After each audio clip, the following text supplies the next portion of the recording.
Colleagues, chers collègues, Dear colleagues, on Thursday, October 5th, 2023, the member for Calgary Nose Hill raised a question of privilege relating to the response to Order Paper Question Q1417.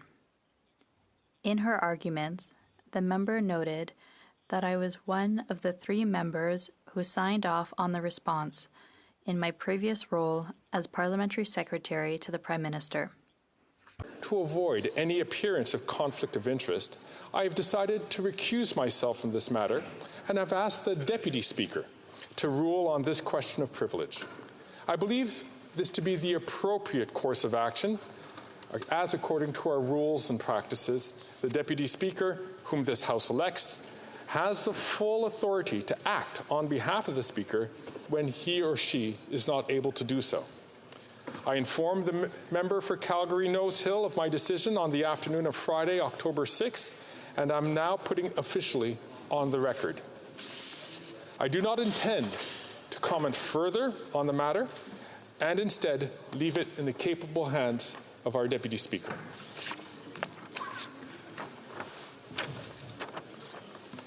Private members' business, affaires éminentes des députés, prise en considération. Comme il est maintenant... It being 11:03 a.m., we will now proceed to private members' business as indicated on the notice paper. Orders of the day. Orders of the day. Ordre du jour. Affaires éminentes des députés. Considération en deuxième lecture. Second reading, resuming debate, Bill C-325, an act to amend the Criminal Code and the Corrections and Conditional Release Act.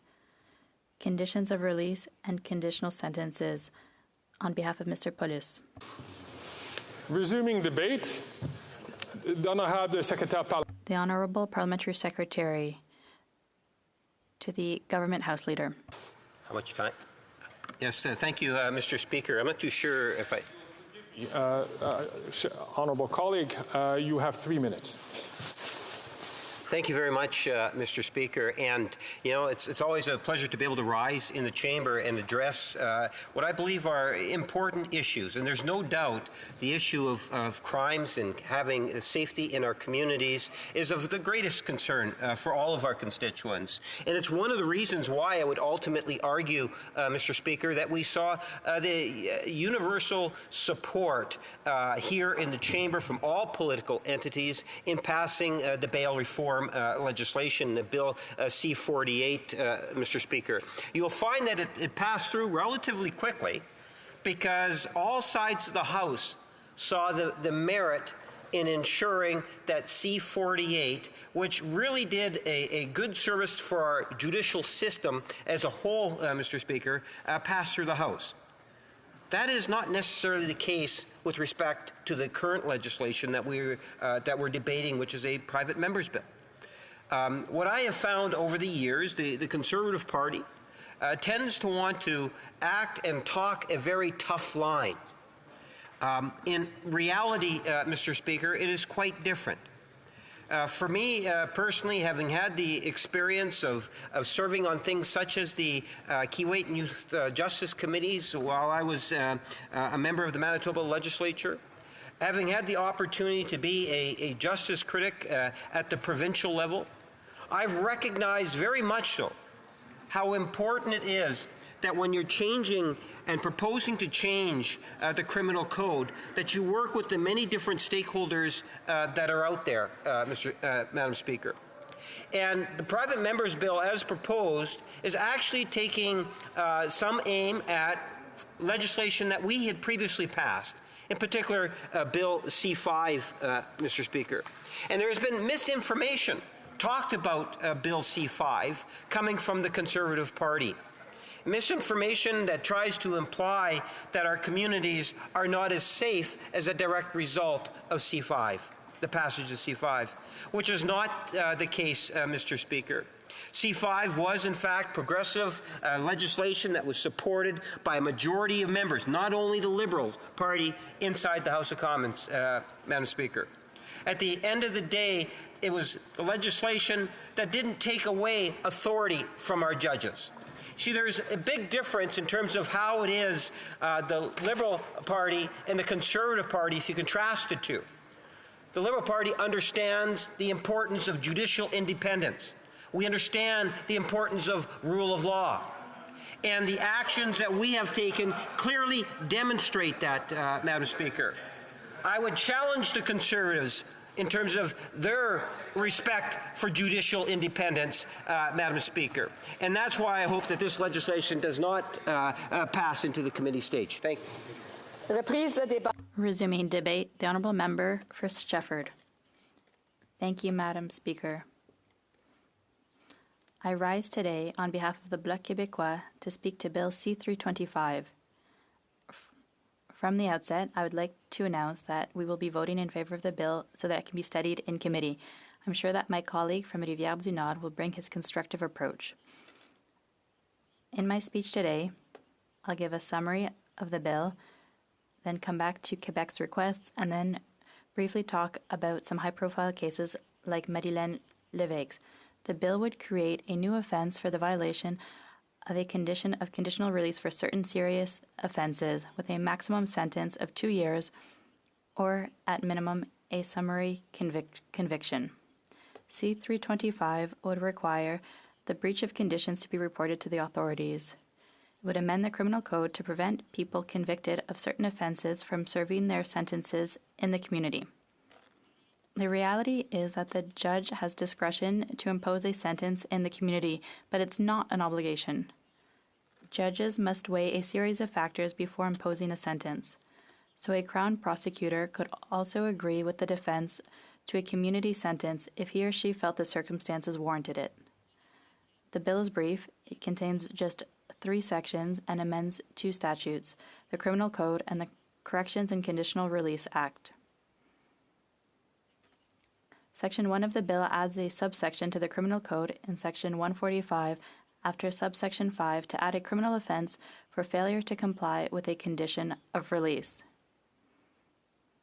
For failure to comply with a condition of a promise to appear, Schedule 1 and 2 of the Corrections and Conditional Release Act, as mentioned in C-325, includes a multitude of offences from child pornography to attempted murder. The intention is therefore to tighten the legislation in the event of a breach of condition or statutory release, quasi-automatic release after 2/3 of a sentence. However, there is no evidence that C-325 is necessary since the board can already revoke parole. For example, a sexual predator in Montreal recently had his parole revoked by the board for breach of conditions. Subsection 2.1 of C-325 replaces paragraph 742.1c of the Criminal Code, which specifies that a sentence can be served at home for certain offences, to simply make it inadmissible to serve a sentence in the community for any crime with a maximum expected sentence of 14 years or more. Current section 742.1c states that a sentence to be served in the community cannot be granted for the following crimes: attempted murder, torture, and advocating genocide.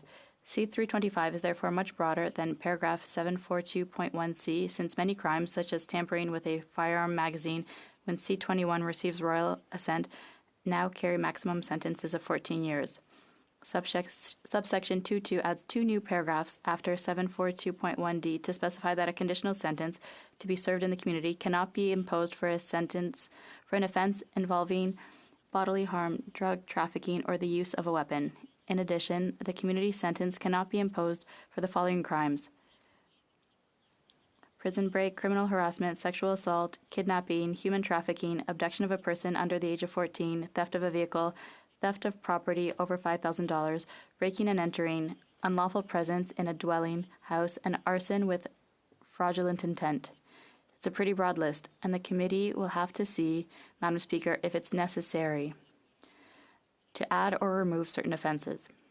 Section 3 amends the Corrections and Conditional Release Act to require the parole supervisor, if he or she finds that the person on parole has violated his or her conditions of release, to report the violation and the circumstances to the Parole Board of Canada, the Attorney General, and the police force where the violation occurred.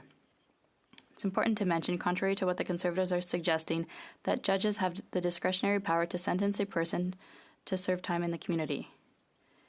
It is therefore not automatic, and the judge must take into account the risk of recidivism and the impact that a sentence served at home would have.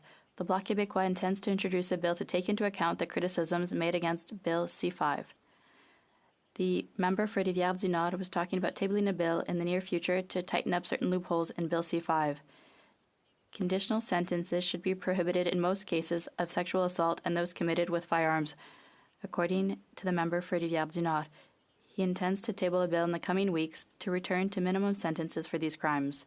Secondly, his initiative follows on from the motion already unanimously adopted by the National Assembly to condemn the controversial provisions of Bill C-5 at the time of the debate surrounding this bill. The motion accused Ottawa of taking a step backwards in the fight against sexual violence.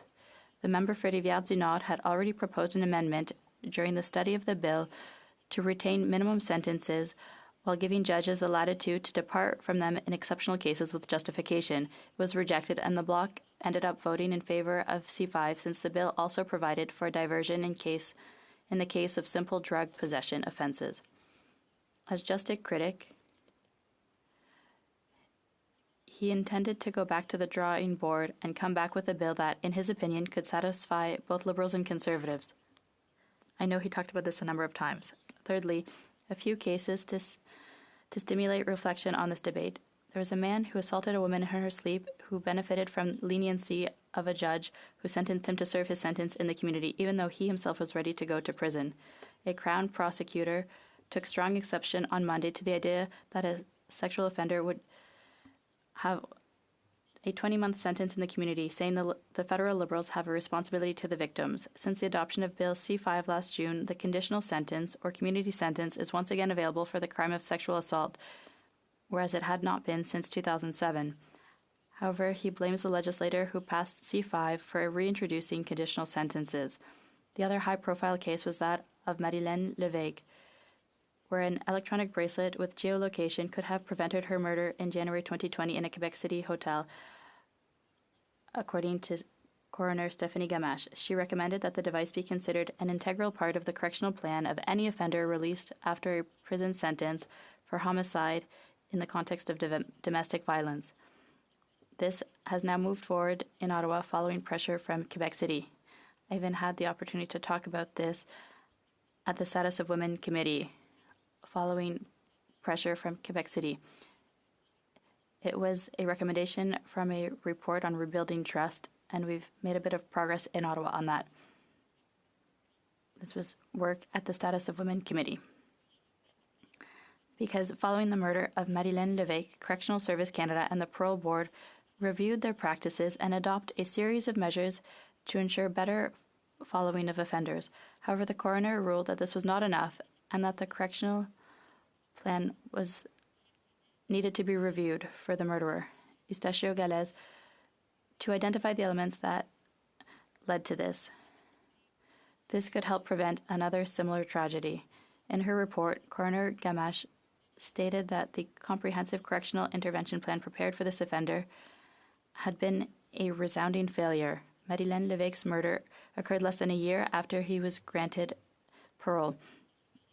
Currently, Eustacio Galez was on day parole for the murder of his ex-wife in 2004. His parole agent had allowed him to visit erotic massage parlors once a month, but according to the police investigation, he actually went up to 3 times a week. So the electronic bracelet with geolocation would have at least made it possible to identify his lies and take action before it was too late, as the coroner argued.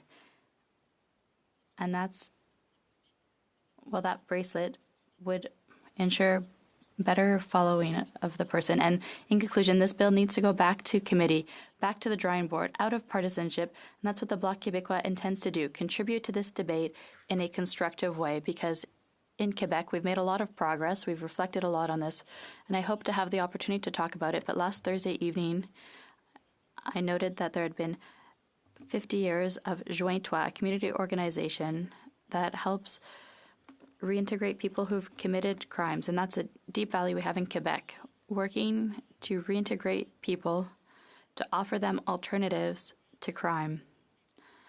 And it was really an evening where we saw the progress we've made thanks to the community sector, dedicated stakeholders who believe in restorative justice. And this is a model we've helped progress a lot in Quebec, and I really honor the people of Jointois, and I hope to have the opportunity to highlight their work as I was able to do Thursday evening at that anniversary event. Thank you very much, Madam Speaker. Resuming debate, the Honourable Member for Esquimalt-Saanich-Sooke. Thank you very much, Madam Speaker. I'm pleased to rise in this debate on C-25 today. And I'm going to be brutally honest here. It's disappointing to see the Conservatives bring forward a private member's bill that builds on their campaign to exploit public fears about crime and public safety by emphasizing tragic incidents and tragic impacts on victims and continuing to ignore the evidence about what actually works in criminal justice. And of course, members of the House will know that I spent 20 years working in the criminal justice field before I came here. And we know what reduces crime and what improves public safety. But the Conservatives seem to have no interest in any of those measures. They repeatedly refer to the opinions of victims, and I will, of course, agree with them that some victims are looking for harsh punishment for those who are the perpetrators of their crimes, but not all victims. The one thing that all victims of crime are looking for is that what happened to them not happen to anyone else. And if you look at all the scientific studies, all the academic studies of victims, that's the one thing all victims share in common. And so what that means is that instead of harsher measures, what we need are more effective measures to make sure that we don't have additional victims of crime in the future. So the main impact of C-325 is to undo the reforms that were made in Bill C-5. And those were aimed squarely at tackling the problem of high rates of incarceration of Indigenous, racialized people, and those living in poverty, and those living with mental health and addiction issues in Canadian prisons. Over-incarceration of marginalized Canadians is not only unjust, it's also ineffective in improving public safety. Even short periods of incarceration cause major disruptions in people's lives when it comes to loss of employment, loss of housing, loss of custody of children, and stigma, all of which make involvement in antisocial and criminal behavior more likely in the future, not less likely.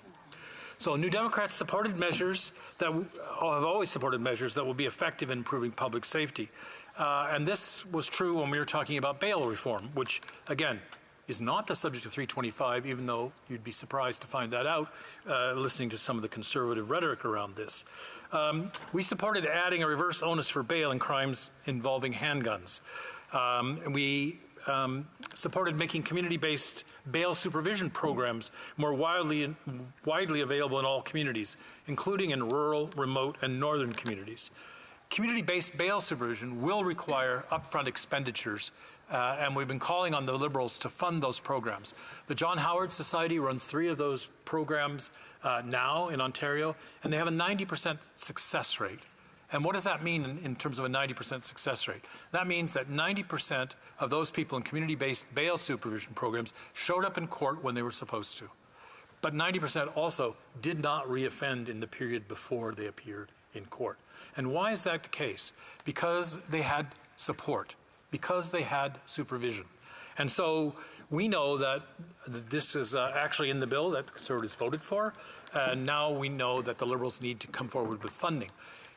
Community-based bail supervision programs, again, not the subject of 325, but I have to address it because Conservatives continue to act like it is, saves money in the long run because it's far cheaper, about 1/10 the cost of putting people into community bail supervision programs as to putting them in incarceration. The problem in our federal system is that the federal government would bear the cost of upfront of starting these programs, where the provinces would benefit from the savings in provincial corrections systems.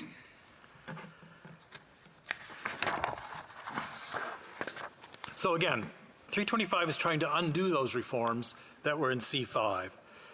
What C5 did was to eliminate mandatory minimum sentences for all drug offenses and for certain tobacco and firearms offenses, none of which are classified as violent crimes in the criminal code. As well, C5 widened the sentencing options available to judges by allowing them to use diversion programs and house arrest as penalties for a wider number of crimes. Why is this important? because there are direct victims of crime, but there are also the families of those who are the perpetrators of crime. And what we're talking about there is often spouses and children. And so the importance of diversion programs in house arrest means that oftentimes family aren't deprived of the sole income earner in the family, or they're not deprived of the person who can provide supervision for children. And so by using diversion programs in additional offenses and using house arrest in additional offenses, we can help keep families together, and we can help prevent crime in the future by keeping people's ties to the community active, alive, and ties to their wider family active and alive. This is particularly important in rural and remote and northern communities where the sentence to incarceration means not only just serving time in an institution, but serving time in an institution many hundreds of kilometers away from family and supports that people actually need to prevent them from falling back into the problems that cause them to end up as a convicted criminal. So according to the Conservatives' press release, C325 would put a stop, quote, to the alarming number of convicted violent criminals and sex offenders who are serving sentences in their homes, end quote. This assertion is false. As even with the reforms in C5, judges are not allowed to sentence those who present any kind of risk to the public to serve sentences in the community. So the statement that many people who are convicted of a long list of offenses the Conservatives like to cite are getting house arrest is not true. Judges are not allowed to grant diversion programs and service in the community to those who present a risk to public. That's very clear in our systems. The Conservatives also claim that C325 will go after offenders who repeatedly violate conditional release orders. And it's important to note that the provisions in 325 are about parole violations, not conditional release orders. There's nothing about bail conditions in this bill, despite the Conservatives continually mixing the rhetoric about catch and release bail provisions with the provisions of C325. What C325 would do was to make all parole violations a new criminal offense and require parole officers to report all parole violations, no matter how minor, to the police and the parole board. This will only result in the early termination of parole. And what does that mean? People say, well, that's a good idea. People broke the rules. Their parole should be revoked. When you have the revocation of parole, people end up back in the institution. And at the end of their sentence, they go into the community unsupervised. So by ending parole early, we actually end the period in which we supervise people's behavior and make sure they present less of a threat to the public and let them out at the end of the sentence with no incentive to complete any of the rehabilitation programs, any of the mental health and addiction programs, or any of the things that would keep them from being further involved in criminal activity. So let me conclude my remarks today by reminding people that what we need to do is to support measures which are effective in reducing crime and effective in reducing the number of victims in the future. C325 does nothing to advance those goals, and instead it would further contribute to the over-incarceration of racialized, Indigenous, and those living in poverty in incarceration in this country, something which New Democrats were proud to support C5 in attacking and trying to make sure that we do what's effective in fighting crime and what's effective in reducing the number of victims in this country. Thank you, Madam Speaker. Resuming debate. Resuming debate. L'honorable député de Châteauguay-Lacolle. You didn't stand. Parler aujourd'hui. I am pleased to speak today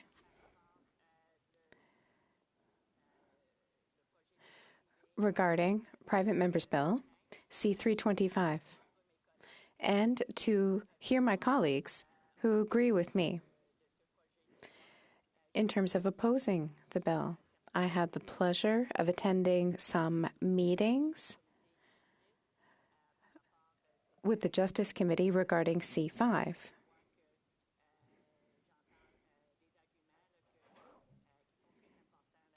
I heard very important arguments to understand what's happening here. About the Private Member's Bill C325 is introduced by the member from Charlesbourg, Haute-Saint-Charles. Le parrain a déclaré que l'objectif du projet de loi.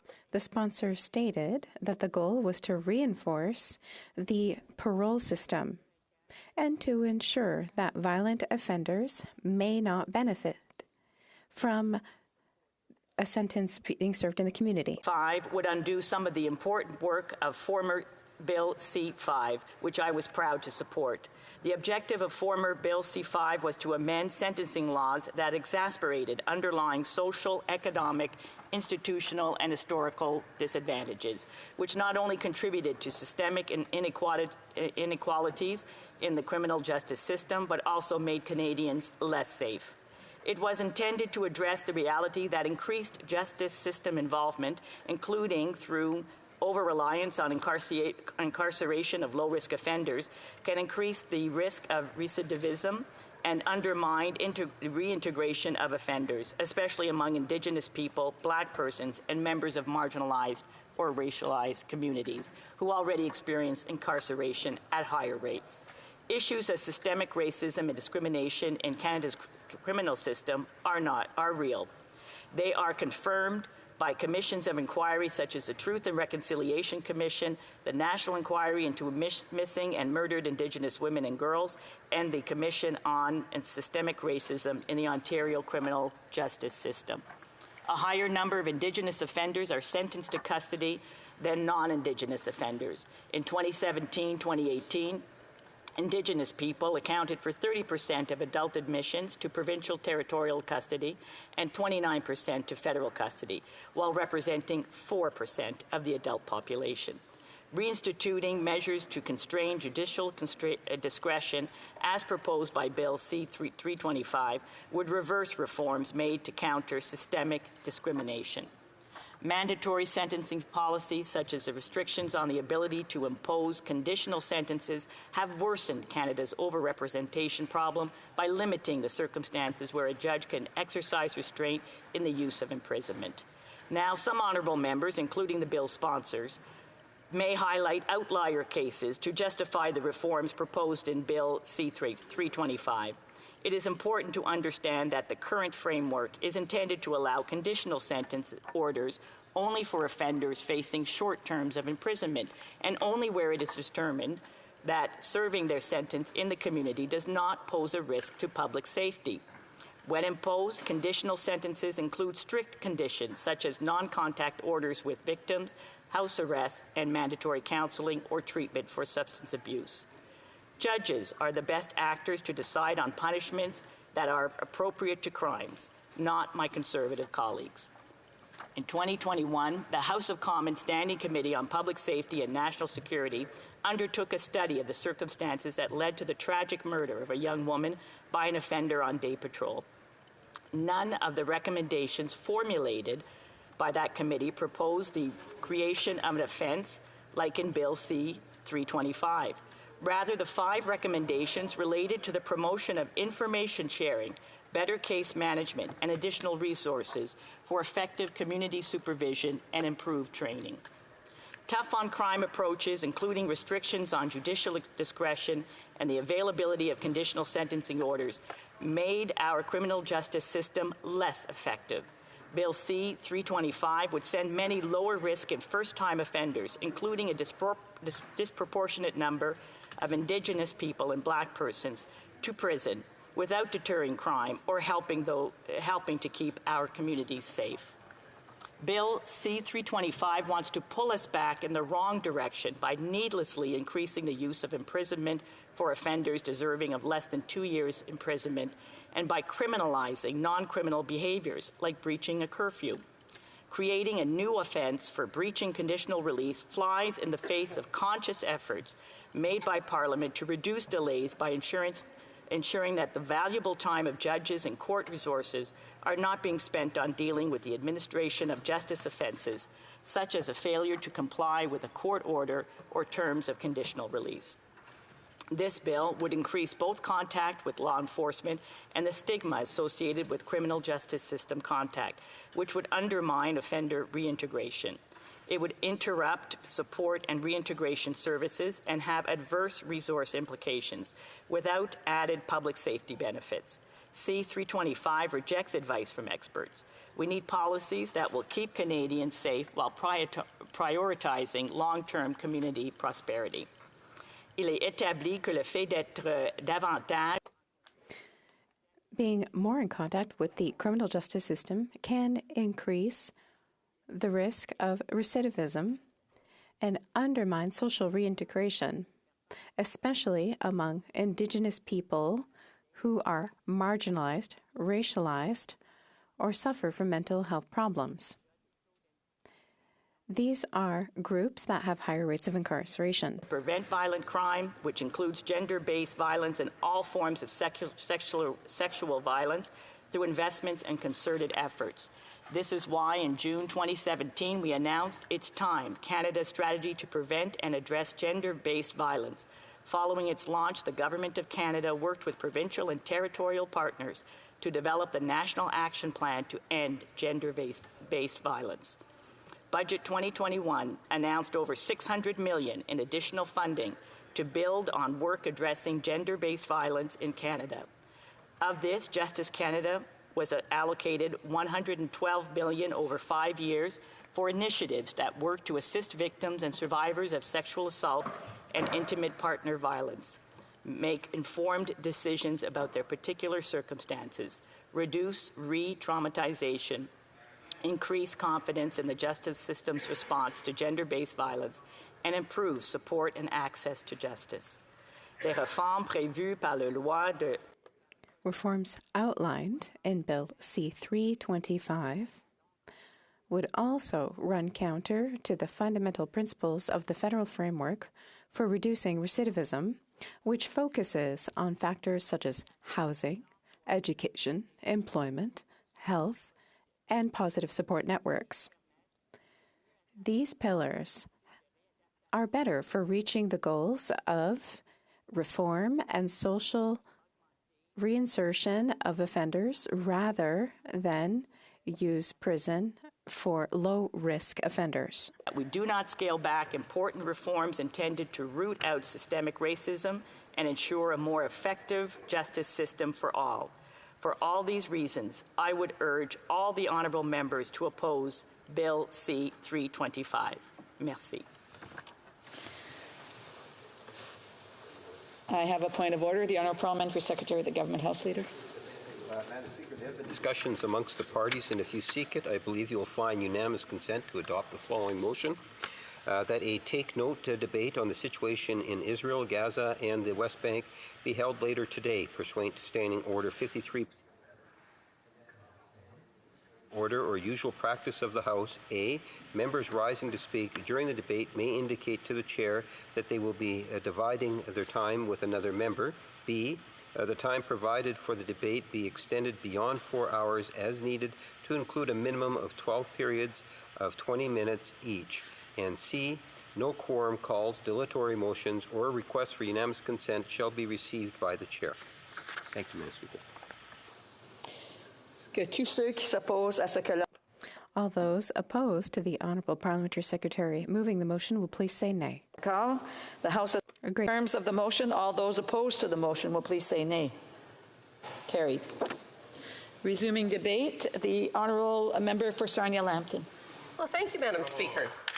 It's my pleasure to rise today to speak to Bill C-325, an act to amend the Criminal Code, Conditional Release System. This is the private member's bill of my friend and colleague, the member for Charlesbourg-Haute-Saint-Charles, and I'm happy to support it for the few reasons that I will detail in these remarks. But namely this, our criminal justice system needs a serious overhaul to prevent violent offenders from committing further violent crimes, and this bill works to combat that societal harm. One of our Conservative Party pillars is to bring home safe streets. And to do this, we need to take serious action to reverse the precipitous rise in violent crime that has transpired over the last 8 years with this Liberal government. Data from Statistics Canada in August indicated that the national homicide rate has risen for the 4th consecutive year and is now at its highest level since 1992, largely due to gang violence.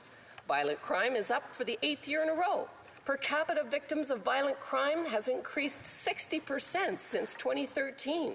Fraud is twice as prevalent as it was 10 years ago, and extortion 5 times higher. It's a countrywide problem, not just restricted to our biggest cities. An example, an article from the National Post from this past summer says, reports from Newfoundland, which has experienced one of the steepest rises in crime last year, reveal a growing sense of fear and abandonment amongst those communities living in St. John's downtown core. Our communities feel less safe. Crime, chaos, drugs, and disorder are common, and the Liberal government is responsible for making the situation worse. The common denominator here is the Prime Minister and his lenient approach to violent crime. The measures to reverse this trend in Bill C-48, which this House passed unanimously on September 18th, were but a start to the serious overhaul necessary to create real change, to borrow a phrase from the Prime Minister, who he used 8 years ago. Bill C-48 doesn't go far enough to reverse the damage that the Liberals have done with their catch-and-release laws that let repeat offenders back onto our streets to cause more crime and chaos. They started with C-75 and continued with C-5, a soft-on-crime approach. This is why I'm here to support Bill C-325, as it will take further measures to combat the violent crime waves. To quote the bill's summary, the bill will enact amendments to the Criminal Code and the Corrections and Conditional Release Act to create a new offense for the breach of conditions of conditional release imposed in relation to certain serious offenses, and to require the reporting of those breaches to the appropriate authorities. It also amends the Criminal Code to preclude persons convicted of certain offenses from serving their sentence in their community. Namely, Bill C-325 will strengthen the conditional release regime by creating a breach of condition offense in the Criminal Code at Section 145 for breaches of condition on parole or statutory release. It'll be an indictable offense, and it's liable to imprisonment for a maximum of 2 years, or an offense punishable on a summary conviction. The bill also amends the 1992 Corrections and Conditional Release Act to require parole supervisors to report breaches of conditions. It states that if a breach exists, parole supervisors must inform the Parole Board of Canada, the Attorney General, and appropriate officials of the breach and the circumstances surrounding it. It's currently not the case that probation officers are required to report breached conditions. This provision will go a long way in reducing recidivism amongst violent criminals. Bill C-325 will also restore the former version of Section 742.1 of the Criminal Code, repealed in 2022 by Liberal Bill C-5. This reintroduces a list of serious offenses for which a shorter sentence of less than 2 years cannot be served in the community via house arrest, including kidnapping, sexual assault, and some firearms offenses. C-5 should never have been allowed to pass, as it puts communities at risk, with violent offenders serving sentences for serious crimes in the comfort of their own homes, watching Netflix. Like drug traffickers, for example, serving their sentence at home. How convenient. Or sexual assault offenders serving in their homes in the community where they have victimized and now re-victimized. To avoid an argument from my opponents off the bat, this bill is not going to bring out stronger sentences or raise rates of incarceration for the sake of it. Breaches of condition imposed are during conditional release, after sentencing, are often committed by a minority of offenders. But when parole conditions are breached, these can be frustrating and damaging to the victims of the crimes committed, not to mention the community at large in which they live. The Canadian Police Association says it's important to effectively target repeat offenders because, as frontline law enforcement officers know all too well, a defining reality of our justice system is that a disproportionately small number of offenders are responsible for a disproportionately large number of offenses. In fact, our leader, the member from Carleton, often cites the example in Vancouver, where 40 criminals were arrested 6,000 times in a year. It's important to note as well that offenders designated as long-term offenders will not be covered in this bill. They're already covered by a breach of condition in the Criminal Code. We need this bill because of offenders like Miles Sanderson. He had been granted statutory release in August 2021 after serving a 5-year sentence for assault, robbery, mischief, and making threats. He had 59 previous convictions, one of which included assaulting a police officer. He had been charged for 125 crimes, with 47 cases filed against him in the province's criminal courts. He violated his parole conditions 28 times. In February of 2022, following a hearing, the parole board did not revoke his statutory release despite these violations. He stopped meeting with his caseworker in May of 2022, which led the police to look for him. Unfortunately, they didn't find him before he and his brother murdered 11 people and injured 18 others in a mass stabbing spree on the James Smith Cree Nation, and in Weldon, Saskatchewan in September of 2022. This horrific tragedy broke the heart of the nation and devastated these communities, and it was utterly preventable had Bill C-325 been in place and Sanderson would be indicted for violating the conditions of his parole. While it's important to minimize the potential harm to our communities, we must still respect the rights of those involved. The law currently provides that federal offenders sentenced to a fixed-term imprisonment are released under supervision when they have served 2/3 of their sentence. Statutory release is a statutory right and not within the Parole Board of Canada's decision-making authority. The conditions on parole that may be violated include a prohibition on communicating with a person, often a victim, being in a specific place, observing a curfew, not possessing a weapon, not drinking alcohol, amongst others that may apply to the specific case at hand. Sanderson's parole conditions included a ban on weapons and a ban on alcohol and drugs. As records indicated, he had a history of drug use since the age of 14 and a history of rage and violence against his partner. Tragedies like these can be prevented.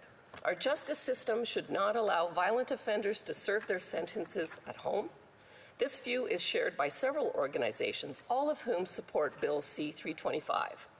The president of the Canadian Police Association, the Fraternité des Policiers et Policières de Montréal, the founder of Montreal's Maison des Guerrières, the Fédération des Maisons d'Hébergement pour Femmes du Québec, the Murdered or Missing Persons Family Association, and Communauté de citoyennes et citoyens en action contre les crimes violents, and others have all expressed their support for Bill C-325. Tom Stamataskis, president of the CPA, says the Canadian Police Association has long advocated for statutory consequences for offenders who commit new offenses while on conditional release. And this proposed legislation is a common sense solution that effectively targets those very specific offenders. The bottom line is we absolutely need to be doing more to protect our communities and increase public safety. This is not an issue of partisanship, but of shared need for action on a common goal, a safer, better Canada. We are elected here to uphold the principles of peace, order, and good government, but we cannot claim that we're doing so if Canadians do not feel safe in their homes and their communities. We have a responsibility to our constituents and the regions we serve. They deserve to be safe and protected. We need to bring home safe streets, and this bill will be an excellent stepping stone on the way to doing so. I hope all of my fellow colleagues here in the House share this goal of increased public safety and vote to support Bill C-325 on its way to committee. Thank you, Madam Speaker. Resuming debate, the Honourable Member for Rivière-des-Mille-Îles. Thank you, Madam Speaker. And I wish everyone a great start to the week. Colleagues, I take the floor today as a Member of Parliament, but also as a trained criminologist. We're here to discuss Bill C-325, an act to amend the Criminal Code and the Corrections and Conditional Release Act. I'm going to cut to the chase and confirm that bloc members and myself will be voting in favor of C-325 so it can be studied at committee. Now let's take a closer look at the bill. In its current form, there are only 3 sections to it, but this bill would amend 2 major pieces of legislation. We're not talking about minor legislation here. We're talking about the Criminal Code and the Corrections and Conditional Release Act. But colleagues, I think we need to be careful here because I find it disturbing whenever legislation is based on an individual case, especially legislation with such a major impact on our criminal justice system. We must absolutely avoid working on a case-by-case basis. And I don't mean to minimize the tragedy that struck Marilyn Lévesque, who was just 23 years old at the time, and she was killed by Eustacio Gallese while he was on day parole for the murder of his wife in October 2004. Mylène Lévesque's fate was terrible, unjust, and never should have happened. I think we can all agree on that. There's no discussion to be had there. Bill C-325, which the Conservatives have tabled, would create a new offense for violating a condition of conditional release for certain serious offenses with a maximum sentence of 2 years or a minimum, at minimum, summary conviction offense. The bill would also amend the criminal code to prevent people convicted of certain offenses from being able to serve their sentences in the community. And finally, the bill would also require any violation of release conditions to be reported to authorities, which is fine. Generally speaking, we in the Bloc are in favor of this bill, but we'd like to see it studied and improved in committee. Let me explain why. The Conservatives think this bill would plug the loopholes or the shortcomings of Bill C-5, which allows for sentences to be served in the community for certain crimes. But that's not entirely true. A number of things have been left out. In our society, judges have the discretion to sentence a person to serve their sentence in the community. Contrary to what the Conservatives are implying, judges don't take their work lightly.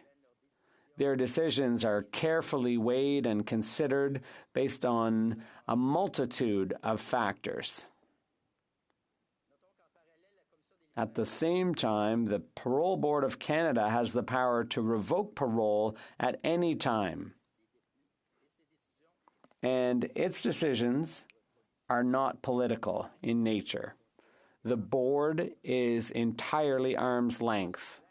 In Mr. Gallese's case, his parole conditions had been violated multiple times before Ms. Lévesque was murdered, and his parole officer was, unfortunately, well aware of this. Worse still, we learned that she had encouraged him to go to massage parlors for sex, which is totally unacceptable. I'm sure we can all agree on that. Mr. Gallese's release should and could have been revoked long before by the parole board. So how did we get to this point? Should we amend the Criminal Code and Corrections and Conditional Release Act based almost solely on the circumstances surrounding the murder of Marilyn Lévesque, as the Conservative Party would rush to do? I don't think so. Such a practice could prove perilous for our justice system. In short, Bill C-325 is commendable, but it's flawed in several respects. For example, when it comes to the offenses mentioned in paragraph 2, which would prevent an inmate from serving their sentence in the community. The spectrum of offenses mentioned is far too broad, and it should be analyzed and debated in committee. The same thing goes for section 742.1c, which would make it impossible to serve a sentence in the community for any crime with a maximum sentence of 14 years or more, including altering a gun's magazine. The question isn't whether Bill C-5 is flawed, because it clearly is. But the solutions set out in this bill, C-325, are not entirely adequate, and they risk compromising the integrity of our judges. The Conservatives' presentation of Bill C-325 specifically mentions the case of Eustacio Gallese and Marilyn Levesque. And as a criminologist, I have a lot of difficulty with this. We don't have the luxury of glossing over words and paragraphs that have the power to turn the lives of thousands of people upside down. When we are responsible for the safety and well-being of the public, our decisions should be based on verified empirical data and should be adopted on the basis of the greatest number of cases, not on a single case or a case-by-case basis. What about all the other inmates with similar release conditions to Mr. Gallese, who never commit another crime and never will? We need to think about those people. They're the majority. Who are we to dictate how they serve their sentences based solely on one notorious case, one individual? Those are not the foundations of our justice system. Quebecers and Canadians deserve to have peace of mind and to feel safe as they go about their daily tasks. They need to be treated equally before the law. That's another principle. And that's why, colleagues, I invite you to vote for Bill C-325 so it can be referred to committee and studied there. And it should be done meticulously, leaving no comma, no innuendo, no legal vacuum to chance. The consequences would quite simply be too great. I'd like to take this opportunity to inform the House that my colleague, the member for Rivière-du-Nord, will soon be tabling a bill to make up for the shortcomings of Bill C-5 once and for all. Thank you, colleagues, and thank you, Madam Speaker. Reprise au débat. Resuming debate. L'honorable député de Charles. The honourable member for Charlesbourg-Haut-Saint-Charles with his 5-minute right of reply. Thank you, Madam Speaker. I think we can see now with the debate wrapping up on C-325, the bill that I tabled in the spring. I'm happy to see that the bloc, which voted in favor of C-5, has seen the tragic events unfold and has come around and decided to vote in favor of this bill. And I agree that there are changes to be made, and that's what committees are there for, to improve legislation and to make it more equitable in the interest of all Canadians before it's passed. Unfortunately, the Liberals and the NDP have remained stubborn, and they're taking a stand that makes no sense on C-325. The National Assembly of Quebec, all parties at the National Assembly, whether they're from the right, from the centre, or from the left, including Québec Solidaire, they have all asked for changes to C-5 because it's not working. And the Bloc is obviously not a right-wing party. They're more left-wing than right-wing, but they've thought about this and they've decided to support my bill and to help move it forward. But the Liberals and the NDP are stubbornly opposed. They won't budge. And there was a lot of discussion of the case of Marilyn Levesque, and there was a public safety inquiry into the whole situation surrounding her murder and what the parole board does and what the shortcomings are in case management. And what I've come forward with in C-325 is improvements, things that simply make sense. It's common sense. For people who breach their release conditions, currently, when this happens, people say, well, the average person thinks that if a person breaches their release conditions, they should obviously be arrested, but that's not what's happening. And so it's common sense. That's what I'm bringing forward in C-325.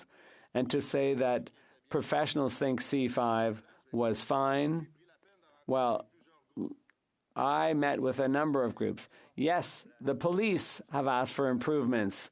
The Canadian Association of Chiefs of Police, the Montreal Police Association, but also victims groups, Real Women of Canada, a number of women's shelters and sexual assault support centers. These aren't nasty right-wing people who just want tough laws. These are groups that represent victims. They speak for victims. And they've said, yes, this is common sense. Something has to be done when people breach their release conditions. And some people shouldn't be under house arrest. They should be behind bars. But the NDP and the Liberals don't seem to get it. Their speeches have changed a little bit. They've moved a little bit off their initial positions. Initially, they were just saying that we can't accept conservative legislation. So that's what's nice to see the Bloc. They're not objecting to this legislation based on partisan lines. So that's why I appreciate the Bloc support. But Canadians are sick and tired of this government. We can see that because in 8 years, there's been a 32% increase in violent crime. When C5 was passed, the criminals said, thanks so much. This is great. We're going to be able to continue to commit crimes with impunity, and the Liberals are protecting us. And is that what we want in Canada? We want the victims of those criminals. They want a different federal government. They expect something different from their federal government. So the vote is Wednesday. They still have time to change their minds. I would encourage them to think about it. Think about Canadians who are afraid and stop suggesting that we're just being tough for the sake of being tough. This bill can be amended. I have no problem with that, but we need to keep it alive so that those changes can be made. So you have until Wednesday, parties opposite, to change your minds. Thank you. Is the House ready for the question? All right. The question is as follows. Mr. Paulus, seconded by Mr. Lehoux, moved that Bill C-325, an act to amend the Criminal Code and Corrections and Conditional Release Act, conditions of release and conditional sentences, be now read a second time and referred to the Standing Committee on Public Safety and National Security. If a member participating in person wishes that the motion be carried or carried on division, or if a member of a recognized party participating in person wishes to request a recorded division, I would invite them to rise and indicate it to the chair.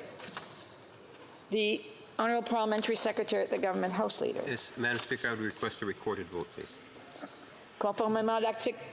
Pursuant to Standing Order 93, the division stands deferred until Wednesday, October 18th, at the expiry of the time for oral questions. Parliamentary Secretary has a point of order.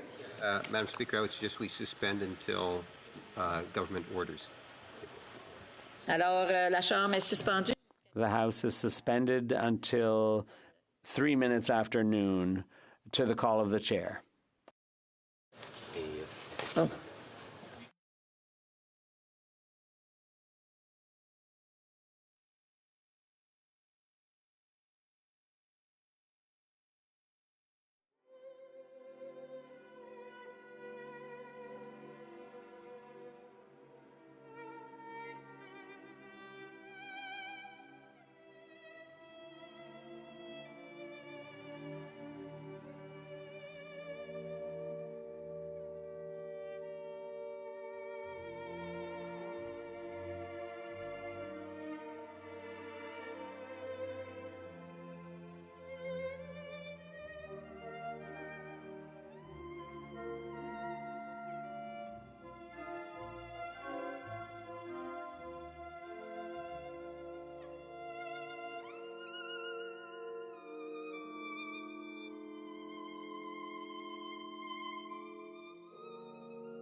du jour, the Honourable Government House Leader. Thank you, Madam Speaker. I move, seconded by the Minister of Energy and Natural Resources, that in relation to Bill C-49, an act to amend the Canada, Newfoundland and Labrador Atlantic Accord Implementation Act and the Canada-Nova Scotia Offshore Petroleum Resources Accord Implementation Act, and to make consequential amendments to other acts, not more than one further sitting day shall be allotted to the consideration at second reading stage of the bill, and that 15 minutes before the expiry of the time provided for government orders on the day allotted to the consideration at second reading stage of said bill, any proceedings before the House shall be interrupted if required for the purpose of this order, and in turn, every question necessary for the disposal of the said stage of the bill shall be put forthwith and successively without further debate or amendment. Thank you, Madam Speaker. Thank you. Conformément à l'article 67. Pursuant to the standing order, there will now be a 30-minute question period. Members who wish to ask questions to rise in their places or use the raise hand function so the chair has some idea of the number of members who wish to participate in this question period. Okay.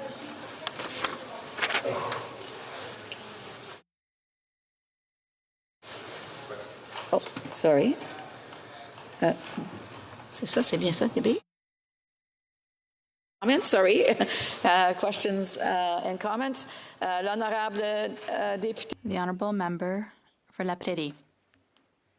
Thank you, Madam Speaker. Listen, a government with a legislative agenda that is as light as the one they currently have, they're still showing a total lack of respect for democracy. They're once again calling for closure. Only 8 hours of debate have been had on this bill. Tuesday and Thursday of last week. Tuesday and Friday, rather. 8 hours. Where is the urgency? Of course, the NDP will once again support closure for a 32nd time, Madam Speaker. Why does the NDP support the Liberals so much? For a poorly designed dental care program, probably the most poorly designed in history, and for a promise of pharmacare, which is doubtful. Madam Speaker, the NDP submits to the Liberals. They submit to the party that subsidizes fossil energy, which makes the Bloc and the Green Party the only ones who are really against fossil energies. And we see from polls that the NDP is not doing well. My question is simple, Madam Speaker. Are you pleased, Madam Speaker? Are the Liberals pleased to have such a docile friend like the NDP? The Honourable Minister of Natural Resources and Environment, and Energy, sorry. Merci, Madame. Thank you, Madam Speaker. Nous avons eu. We've had many conversations on this bill. We want to ensure the committee can have conversations, and it's important to send this bill to committee. Questions and comments? The Honourable Member Sonia Lampkin. Well, thank you, Madam Speaker. And once again, we see the Liberals shutting down debate, something that they said that they would never do, and here they are doing it again. And on a bill that I would say is worth debating. I mean, they're talking about taking the oil and gas board in the Atlantic area and making them then responsible as a regulatory board for all sort of electric and other technologies that they have no experience in. So really, this is something that we can't leave to committee. We need to have voices heard up front so that we can get a fulsome debate on this. But once again, you know, it's ram things through the House with the help from the NDP. I am not sure why the NDP, Madam Speaker, is still supporting the Liberals. They've gotten nothing that they asked for, and they had an opportunity at their convention to just say, look it, we didn't get pharmacare. Dental care is a vague promise out in 2025 after the next election. They should just give it up and quit propping up a government that continually shuts down debate. Can the members opposite explain why they don't want to hear fulsome debate? The Honourable the Honourable Minister. Thank you, Madam Speaker. We have debated this bill on a number of occasions at second reading, and we will debate it again this afternoon. It is important that this bill moves to committee where it can be thoroughly examined and MPs can hear from experts on this bill. I would say, though, that it's extremely important that we move expeditiously to capitalize on the enormous economic opportunities that are associated with offshore wind. Public Policy Forum released a report yesterday that showed just how important this is for the province of Nova Scotia and the province of Newfoundland and Labrador. I would encourage my honourable colleague to perhaps have a conversation with the Conservative Premier of Nova Scotia, who has worked collaboratively on this and wants to see this move quickly. Questions and comments? The honourable member for North Island Powell River. Madam Speaker, I'm just waiting for my mic. There we go. Thank you so much, Madam Speaker. You know, we know that right now we are facing a huge climate crisis, and we need to move quickly. This is about moving this bill onto committee. We know that the Conservative leadership of Nova Scotia wants to move aggressively in having more of a power supply from offshore wind power. I'm just wondering why the Conservatives are blocking this, and I'm asking through you, Madam Speaker, of the member, why that seems to be the case. Honourable Minister. Well, I thank the honourable colleague for the question. I think it's a very good question. I have to say I was astonished that the Conservative opposition would actually be in opposition to a bill that was developed with the provinces of Nova Scotia and Newfoundland and Labrador. It is about enabling new economic opportunities and good jobs for people who live in those provinces. It is part of the ongoing transition with respect to energy around the world. It is an opportunity not just about electricity, but about hydrogen and helping our friends in Europe. It is astonishing to me that, in particular, the MPs that come from Nova Scotia and Newfoundland and Labrador are opposing this bill. Questions and comments? The honourable member for Kings Hands. Madam Speaker, and I'm actually very glad to see that there is a motion for closure today, because we are in a global race right now to help drive Canada's offshore future, Canada's clean energy future, and I have chastised some of my Conservative colleagues of why they're not getting on board. Now, ultimately, we will have a vote on this, and they will be able to lay out their position and rationale for why they're against it. But we're in a global race right now. Every day matters. And, you know, if we hadn't moved for closure, the Conservatives would still be here trying to debate the points and the reading points that they got from the Leader of the Official Opposition's office. This is the challenge. Can the minister highlight to this House how important this is for the Premier of Nova Scotia, the Premier of Newfoundland, the clean energy industry? And the fact of the matter is, notwithstanding the Supreme Court decision, this legislation can move forward because it is a joint agreement between federal and provincial authorities, and notwithstanding the member from Sarnia-Lambton who said there's no experience, this is exactly how the Atlantic Accords have operated for almost 40 years now, Madam Speaker. The Honourable Minister. Thank you, Madam Speaker. Yes, I mean, this is an extremely positive and constructive example of collaborative federalism. This bill was developed in concert with the province of Nova Scotia, with the province of Newfoundland and Labrador. It is something that they will be putting in place mirror legislation as this bill moves through Canada's Parliament. It is extremely important to enabling the economic future of those two provinces. It will create good jobs and economic opportunity.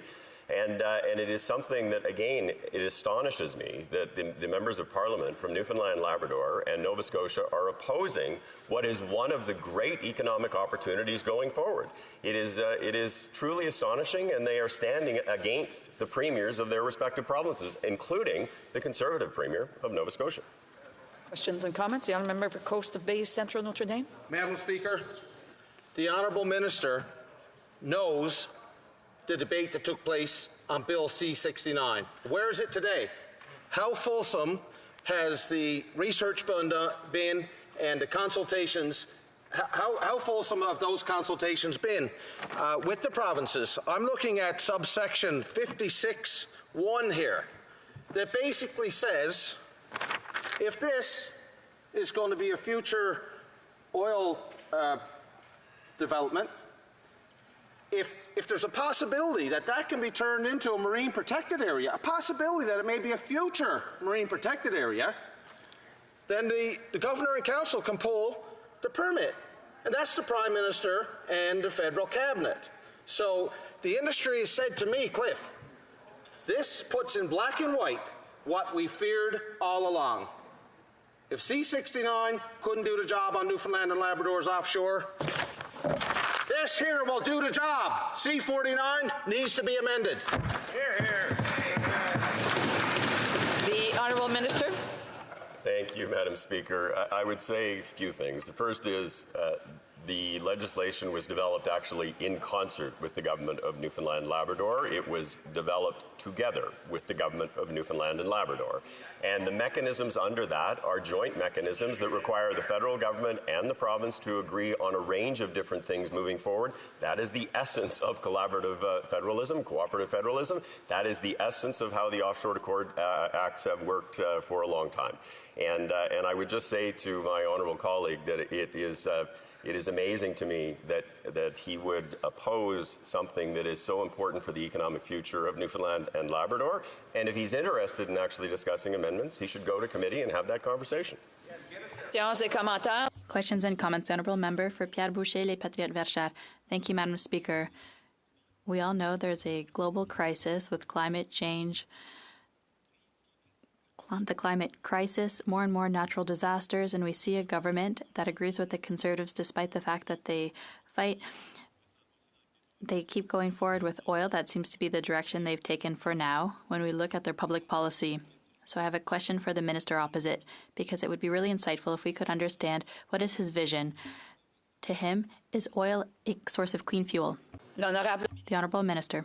Merci, Madame la Présidente. Thank you, Madam Speaker. I think this is a little bizarre. This bill focuses on the issue of offshore wind power. This is a source of clean energy, and this is very important for Nova Scotia and Newfoundland's future.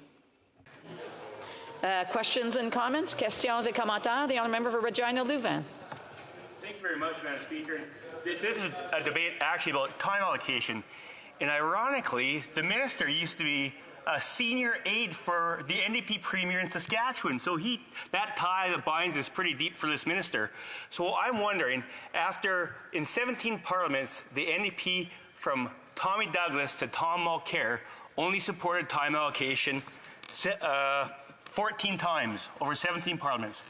This current iteration of the NDP has supported time allocation 35 times this parliament.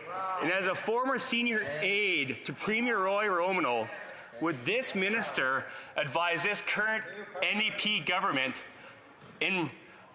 partner to continue to support a government that is falling in the polls? With all of his experience of the NDP, would he counsel this government to perhaps try and stand on their own 2 feet? The Honourable Minister. Thank you, Madam Speaker. I will start by saying I am very proud to have worked for a distinguished premier like Premier Romano, who was somebody who did enormously positive things for the province of Saskatchewan after the previous Conservative Premier Grant Devine virtually bankrupted the province. But I would say that it is extremely important that we are moving forward rapidly to fight carbon emissions, but to build an economy that can be strong, create good jobs and economic opportunities for Canadians from coast to coast to coast. This bill is about creating such opportunity in provinces of Nova Scotia and Newfoundland and Labrador. It is important that we have a plan to fight climate change. It is important that we have a plan for the economy, neither of which the Conservative Party has. Questions and comments? The Honourable from Nanaimo, Ladysmith. Build off some of my colleagues' question around the marine protected areas. I am hearing concerns around the lack of clarity around what this means in marine protected areas, and I'm wondering if the minister can provide some clarification for those who are concerned around next steps moving forward. The Honourable Minister. Thank you, Madam Speaker. In terms of protected spaces, Canada committed to protecting 30% of lands and waters by 2030. When this government came to power in 2015, there were less than 1% of marine areas were protected. Now it's close to 15%, and we are on a pathway to protect to 30%. The Honourable Member will know there are different types of protection, including marine protected areas, marine refuges, and other effective area-based measures.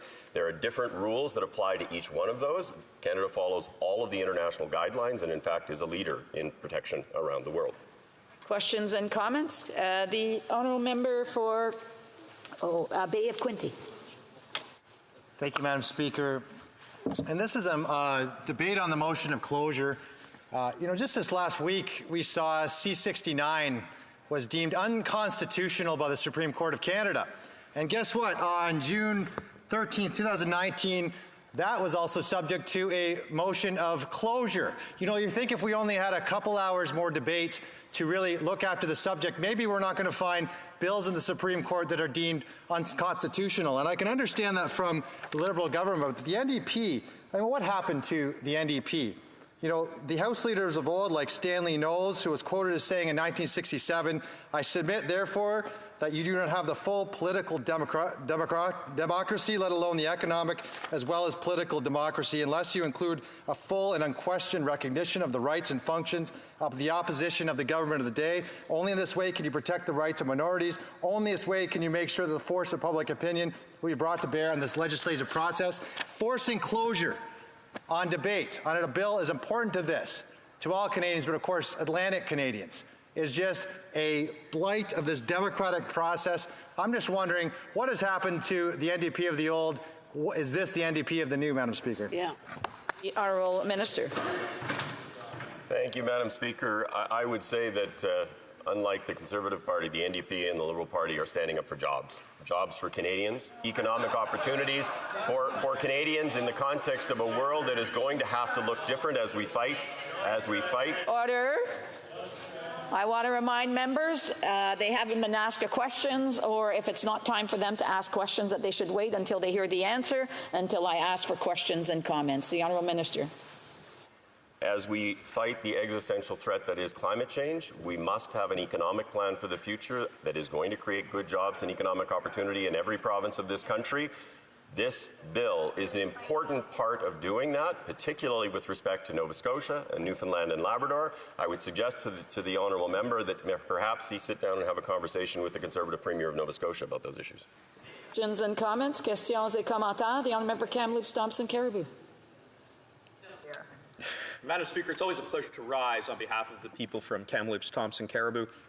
And I am very much struck by the fact that we are here on what the Liberals would characterize as a bill of critical importance, and yet we are again ramming it through Parliament. Bill C-69, time allocation was invoked. Here we are again. There was a time when the NDP, the New Democratic Party, stood for something, and that was to be the conscience of Parliament, where they wouldn't shut this down. Now they've become the NDP of no democratic principles because they are prepared now to ram everything through that the Liberals ask of them. Closure has been, time allocation was invoked from Tommy Douglas to Tom Mulcair, an average of 1.2 times per Parliament. Here we are for the 35th time. This government says it cares about jobs. Does it care about democracy, or is that just inconvenient for them? The Honourable Minister. Thank you, Madam Speaker. I was speaking with the honourable member from King Hence, who has sat in this chamber and listened to the debate on this bill over the course of the past number of days. There really have been no real suggestions that have come from the opposition as to things that they would like to see changed. But certainly if they do, they will have that opportunity at committee where it can go through a fulsome discussion. There will be an opportunity to hear from witnesses. We certainly think it's important to have that kind of transparency, but it's also important for us to seize the economic opportunity. And this is a race. This is a global race. Canada is not the only country that is focused on seizing this opportunity. We must move quickly. And I would again suggest to the opposition that they have a chat with the Conservative Premier of Nova Scotia. Questions et commentaires. L'honorable député de Shefford. Merci beaucoup, Madame la Présidente. Écoutez, c'est un peu quand même. It's somewhat ironic to hear the government brag about getting the 30% percentage of protecting specific lands, whereas the government authorized exploration in a marine protected area that it authorized. So what's the credibility of a government that talks about protecting areas and species? Allow me to doubt it. Merci. Nous avons mis en place des Thank you. We set up protections for marine protected areas. This will help us to achieve our conservation goals in a significant way. This bill moves forward Canada's climate goals and provides joint management tools to better protect the environment. The honourable member for New Brunswick Southwest. Thank you, Madam Speaker. The minister likes to talk about listening and consulting with Atlantic Canadians. He's talked about the Premier of Nova Scotia. Well, I would add Premier of New Brunswick, PEI, and Newfoundland and Labrador when it comes to their carbon tax and the opposition that this government faces. Let me ask the minister. Just last week, the Supreme Court of Canada found their legislation, Bill C-69, to be unconstitutional. I would think this would give this government, this minister, pause when it comes to invoking closure, so we can look at these bills properly as parliamentarians and debate them, so this government doesn't make the same mistake and ram through Parliament another bill that is poorly written and one that is going to face challenges down the road. Your record is awful on bills like this. The Supreme Court of Canada just ruled you rushed it, and now you're rushing it again. Why? I'm sure the honourable member wasn't saying that I wasn't directing the question directly to me, but I do want to remind he's to ask questions and comments through the chair and not directly to the members. The honourable minister.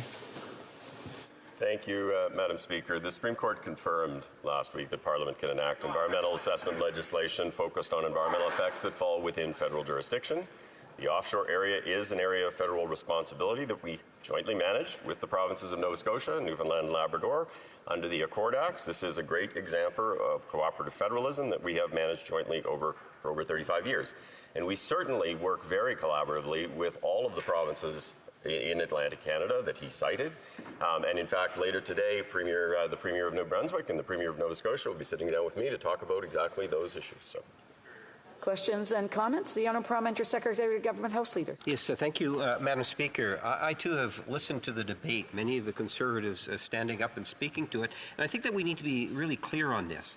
The reality is that the Conservative Party of Canada has no intentions whatsoever to see this bill pass. The reason why we need to bring in time allocation, much like before when we bring in time allocation, is because the Conservative Party of Canada plays a destructive force on the floor of the House of Commons. Their idea of success is deemed by causing frustration of legislation, preventing legislation from passing. So if we did not bring in time allocation, let there be no doubt the Conservative Party would be very happy because they would continue to talk and debate indefinitely. I'm wondering if the member can provide his thoughts in regards to this legislation as being an economic tool for Atlantic Canada that's going to make a very real difference for Atlantic Canada, and by filibustering this legislation, the Conservative Party is doing a disservice to the Atlantic region of our country. Minister. Thank you, Madam Speaker. Thank you for the question. This is a global race. The Public Policy Forum's document that was published just yesterday or today shows the magnitude of the opportunity that is here. It is a very, very significant economic opportunity for Nova Scotia and for Newfoundland and Labrador. As I said before, I am astounded that the Conservative Party is actively campaigning against the economic future of Atlantic Canada. It is astonishing to me that they will sit in this chamber and for the purpose simply of opposing this government will act against the interests of Atlantic Canadians. The honourable member for Nanaimo Ladysmith.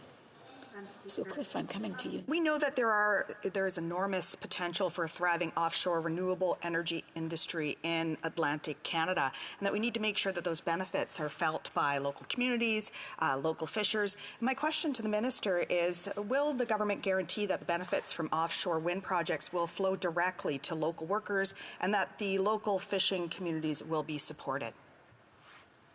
Minister? Thank you, Madam Speaker. Certainly, there are provisions to ensure that there are conversations with fishers and fish harvesters. There are lots of examples around the world of how a thriving fishing industry can coexist with an offshore wind industry, for example, in the United Kingdom. And certainly, the whole point of this exercise in terms of economic development is to ensure that long-term sustainable benefits flow to communities in Nova Scotia, in Newfoundland and Labrador. It is exactly why the premiers of both of those provinces are extremely anxious to see this move through Parliament so they can move it through their legislatures and we can get going with respect to having a regulatory structure in place that will enable projects to move forward. And comments? The honourable member Coast of Bay Central Notre Dame. Thank you, Madam Speaker. And I'll ask the minister again, through you, Section G in the summary. I'll read Section G. So the enactment amends the Atlantic Accord to, among other things, provide that the Governor and Council may make regulations to prohibit the commencement or continuation of petroleum resources or renewable energy activities, or the issuance of interests in respect of any portion of the offshore area that is located in an area that has been or may be identified as an area for environmental or wildlife conservation or protection, otherwise known as a future MPA. The oil industry in Newfoundland and Labrador have come to me, these stakeholders have said, Section 56 in this legislation puts in black and white what they've long feared. So my question to the Minister, Madam Speaker, would he be willing to delete Section 56 from this legislation? Thank you. Honourable Minister. Thank you, Madam Speaker. As I said, this legislation was developed collaboratively with the province of Newfoundland and Labrador, with the province of Nova Scotia. The actions taken under the Accord Act will actually be done jointly between Canada and each of those respective provinces. I would suggest to my honourable colleague that he may want to have a conversation with his Premier about all of these issues. But to be honest, Madam Speaker, I mean, the fact that they're not even willing to engage a conversation about how the environment fits relative to economic development shows exactly the problem with the Conservative Party. They are willing to simply throw out the environment, to trample on the environment in pursuit of only the economic opportunities. There has to be a balance. Economic opportunities have to be done in a manner that's environmentally sustainable, and Canadians simply can't trust the Conservative Party on the environment. Comments? The Honourable Member for Regina Louvain. Thank you very much, Madam Speaker. And the Minister must have been a heck of a dodgeball player in his day, because he totally dodged that question about time allocation in his NDP, deep NDP roots. And I'm wondering if he would advise Premier Romano to actually do time allocation 35 times in one parliament if he is still Premier in Saskatchewan. But that's besides the point, Madam Speaker. When he talks about no plan for the environment, I would invite him to come down to the PTRC in Regina, where they have numbers that says Saskatchewan has lowered the emissions per capita more than any other province in the country, and they have the highest GDP increase over the last year. So that is combining the environment and economic growth. Why can't the Liberals do that? Honourable Minister. Thank you, Madam Speaker. As I say, it is important to move this legislation expeditiously to committee and then eventually out of Parliament in order to seize the economic opportunities that are there but won't be there forever. There are other countries that are looking at seizing those. I would say to my honourable colleague that in terms of climate change, Saskatchewan, absolute emissions in Saskatchewan have gone up and up and up. They have not gone down. Saskatchewan is one of the few provinces in this country that has no climate target in terms of actual moving down, reducing emissions by 2030. We would love it to see Saskatchewan join the ranks of many of the other provinces and territories in this country to have a fulsome climate plan that includes a climate target. Questions and comments? The Honourable for Kamloops, Thompson, Caribou. Madam Speaker, it's always a pleasure to rise on behalf of the people from Kamloops, Thompson, Caribou. And this minister keeps on talking about, perhaps you as in the member opposite should have a conversation with the provincial premier, and he speaks about climate plans. Well, let's face the facts here. We're going to talk in facts. This is a government that has missed every single climate projection possible. Every single one. And this minister talks about the fact that we need to think about the environment. Well, the world's biggest polluter is China. And his colleague, the Minister of Environment, went to China. And what did we hear about the environment? We get lectured here domestically constantly. What did we hear about their interactions? Crickets. So how can he stand here today and say, you need to start talking about this with everybody, and you need to start talking about this, when his own government doesn't have the guts to take a stand against large-scale emitters? The Honourable Minister. Thank you, Madam Speaker. I would say that folks in this chamber are certainly entitled to their own opinions, but they are not entitled to their own facts. The only climate target that this government has ever had was a 2030 target, and we actually moved to upgrade that target from a 30% below 2005 to 40 to 45%, It is a target that we will achieve. It is the only target that we have ever had. When Conservatives stand up here and talk about the fact that this government has missed a target, they are simply saying things that are not true. Questions and comments? Questions et commentaires? The honourable member King's Hands. And you know what? I want to give a tip of the cap to the member from Coastal Bay, Notre Dame Central. I forget the exact element. He is, Madam Speaker, he is the first member of the Conservative Party in almost 3 full days of debate that has actually pulled out and actually referenced one provision. I may not agree with what he is raising, but can the Minister of Energy and Natural Resources at least reassure all parliamentarians in this House of 2 things? One, we have to move quickly to be able to drive the initiatives that have been discussed today in Atlantic Canada's offshore. But if there are helpful suggestions, that those can be litigated and discussed at committee, and that there is no reason why any member of this House should not be able to willing to get this good initiative at least to committee, and that vote will hopefully take tomorrow, and we'll see where the Conservatives stand on it. Thank you, Madam Speaker. From the Honourable Minister. Thank you, Madam Speaker. Yes, we need to move this bill quickly. We are in a global race. It is important that Canada seize the economic opportunities and move to ensure that we actually are creating good jobs. It is certainly very important that we move it to committee and have a robust conversation and hear from witnesses, and that is essentially what we are trying to do today. And once again, I would say this is enormous opportunity for Atlantic Canada. It is astounding to me that the Conservative Party is opposing this. I do suggest that they talk to their respective premiers who support this bill and want to see it move forward. I do too. Il est de mon devoir d'interrompre maintenant les délibérations. It is my duty to interrupt the proceedings at this time and put forthwith the question on the motion now before the House. Follows. Ms. Gould, seconded by Mr. Wilkinson, move that in relation to Bill C-49, an act to amend the Canada, Newfoundland and Labrador Atlantic Accord Implementation Act and the Canada, Nova Scotia Offshore Petroleum Resources Accord Implementation Act, and to make consequential amendments to other acts. Not more than 1 further sitting day shall be allotted to the consideration at second reading stage of the said bill. Et que 15 minutes avant l'expiration du temps. 15 minutes before the expiry of time for government orders throughout the sitting day for second reading stage of this bill, all debate before the House shall be interrupted for the purposes of this order, and any question necessary to put forthwith a question on the motion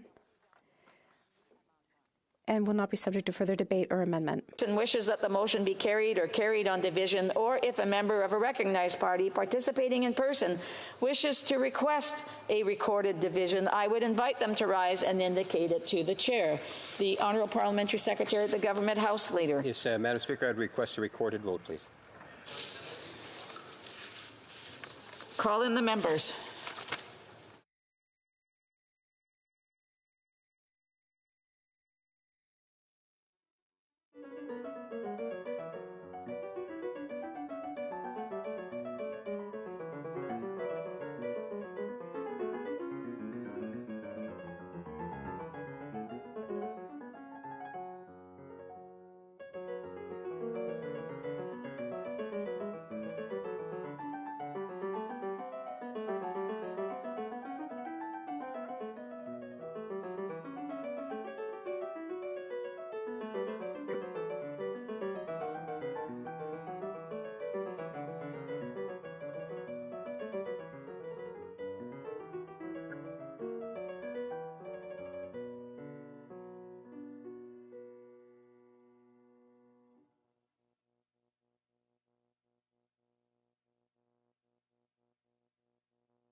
Order.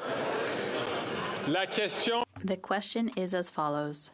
Ms. Gold, seconded by Mr. Wilkinson, moved that in relation to Bill C-49, an act to amend the Canada, Newfoundland and Labrador Atlantic Accord Implementation Act and the Canada, Nova Scotia Offshore Petroleum Resources Accord Implementation Act, and to make consequential amendments to other acts, not more than one further sitting day shall be allotted to the consideration at second reading stage of the said bill. 15 minutes. And that 15 minutes before the expiry of the time provided for government orders on the day allotted to the consideration at second reading stage of the said bill, any proceedings before the House shall be interrupted, if required, for the purpose of this order. And in turn, every question necessary for the disposal of the said stage of the bill shall be put forthwith and successively, without further debate or amendment. La période. The 10-minute period for members voting electronically has started, and the House will now proceed to the vote for members participating in person. All those in favor of the motion will please rise. Ms. Ng. Ms. Ng. Monsieur Rodriguez. Monsieur Rodriguez. Mr. Wilkinson. Mr. Wilkinson. Mr. Fraser. Mr. Fraser. Ms. Tassi. Ms. Tassi. Mr. Varani. Mr. Varani. Ms. Sachs. Ms. Sachs. Ms. Suds. Ms. Suds. Ms. Chagger. Ms. Chagger. Mr. McGinty. Mr. McGinty. Mr. Scarpaleggia. Mr. Scarpaleggia. Monsieur Vandal. Monsieur Vandal. Madame Petitpas-Taylor. Madame Petitpas-Taylor. Mr. Beach. Mr. Beach. Madame Martinez-Farada. Madame Martinez-Farada. Mr. Mendocino. Mr. Mendocino. Ms. Jazek. Ms. Jazek. Madame Fortier. Madame Fortier. Madame Lalonde. Madame Lalonde. Mrs. Romanado. Mrs. Romanado. Mr. Sheehan. Mr. Sheehan. Ms. O'Connell. Ms. O'Connell. Mr. Lamoureux. Mr. Lamoureux. Ms. Sahoda. Ms. Sahoda. Madame Vendayan. Madame Vendayan. Mr. Fragascados. Mr. Fragascados. Mr. Assassi. Mr. Assassi. Monsieur El Khoury. Monsieur El Khoury. Mr. Hardy. Mr. Hardy. Monsieur Drouin. Monsieur Drouin. Mr. Maloney. Mr. Maloney. Mr. Kellaway. Mr. Kellaway. Mrs. Vandenbeld. Ms. Vandenbeld. Madame Brière. Madame Brière. Mr. Fisher. Mr. Fisher. Mr. Longfield. Mr. Longfield. Mr. McDonald Avalon. Mr. McDonald Avalon. Mr. McLeod. Mr. McLeod. Mr. Morrissey. Mr. Morrissey. Monsieur Shifke. Monsieur Shifke. Ms. Hefner. Ms. Hefner. Mr. Noor Mohammed. Mr. Noor Mohammed. Madame Shanahan. Madame Shanahan. Mrs. Zaid. Mrs. Zaid. Mr. Rogers. Mr. Rogers. Ms. Yip. Ms. Yip. Mr. Blois. Mr. Blois. Mr. Van Bynen. Mr. Van Bynen. Mr. Baines. Mr. Baines. Ms. Bradford. Ms. Bradford. Mr. Collins, Hamilton East Stony Creek. Mr. Collins, Hamilton East Stony Creek. Mr. Gahir. Mr. Gahir. Mr. Hanley. Mr. Hanley. Ms. Kayabaga. Ms. Kayabaga. Madame Lapointe. Madame Lapointe. Mr. McDonald Malpeck. Mr. McDonald Malpeck. Mr. Meow. Mr. Meow. Ms. Taylor Roy. Ms. Taylor Roy. Mrs. Thompson. Mrs. Thompson. Mr. Carr. Mr. Carr. Mr. Julian. Mr. Julian. Ms. Kwan. Ms. Kwan. Mr. Garrison. Mr. Garrison. Ms. Blaney. Ms. Blaney. Ms. Idlout. Ms. Idlout. Mr. Cannings. Mr. Cannings. Mr. Green. Mr. Green. Ms. Barron. Ms. Barron. Mr. Bachrach. Mr. Bachrach. Madame Hughes. Madame Hughes. Ms. Zarillo. Ms. Zarillo. Mr. Angus. Mr. Angus.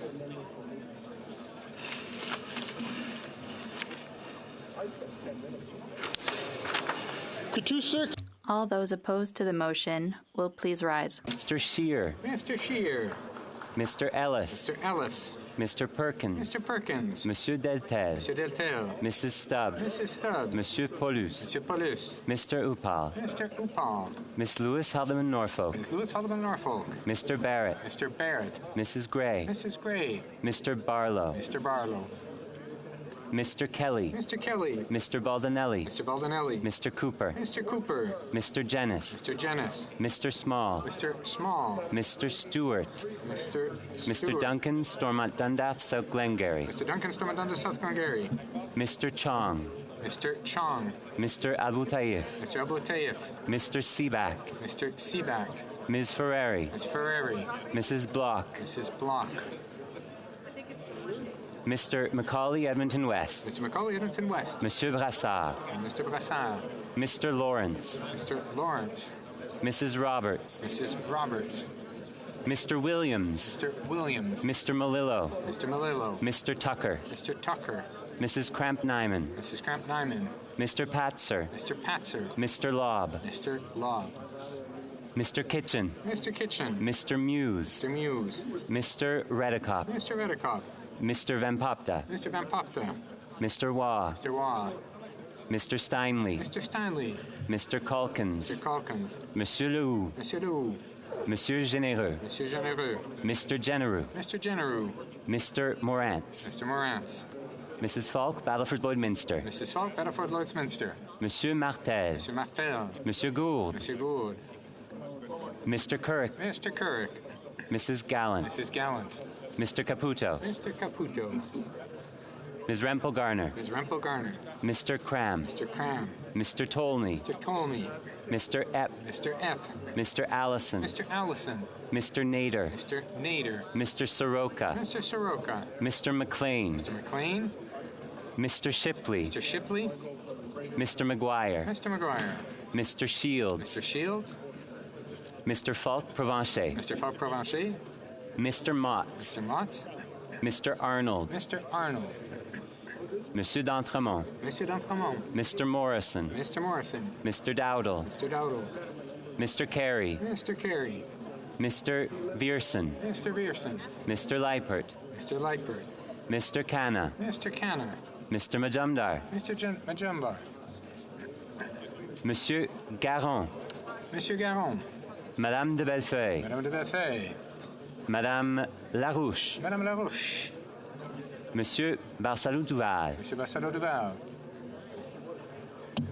Mr. Morris. Mr. Morris.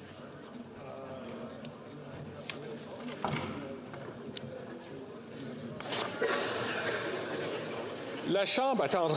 The House will now wait for the electronic voting period to end before resuming its proceedings.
I wish to inform the House that the electronic voting period has ended. Période de vote électronique. The electronic voting period has ended, and the House will now await the end of the broadcasting of the votes for members voting electronically before resuming its proceedings.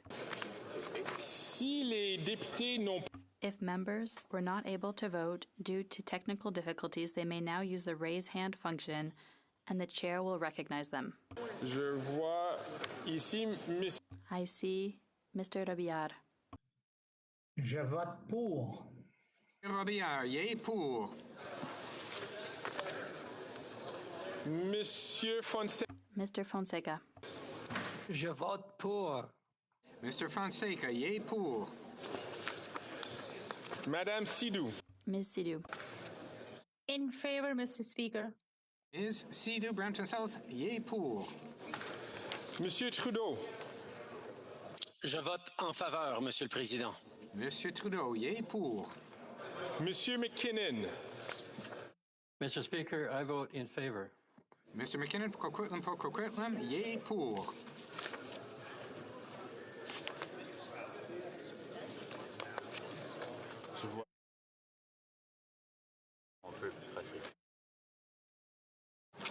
Le bureau va maintenant. The table will now compile the results of the vote.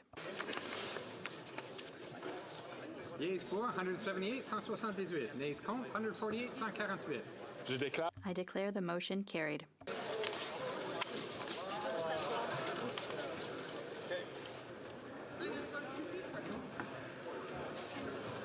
Thank you, Chris. Hey, sorry about that earlier.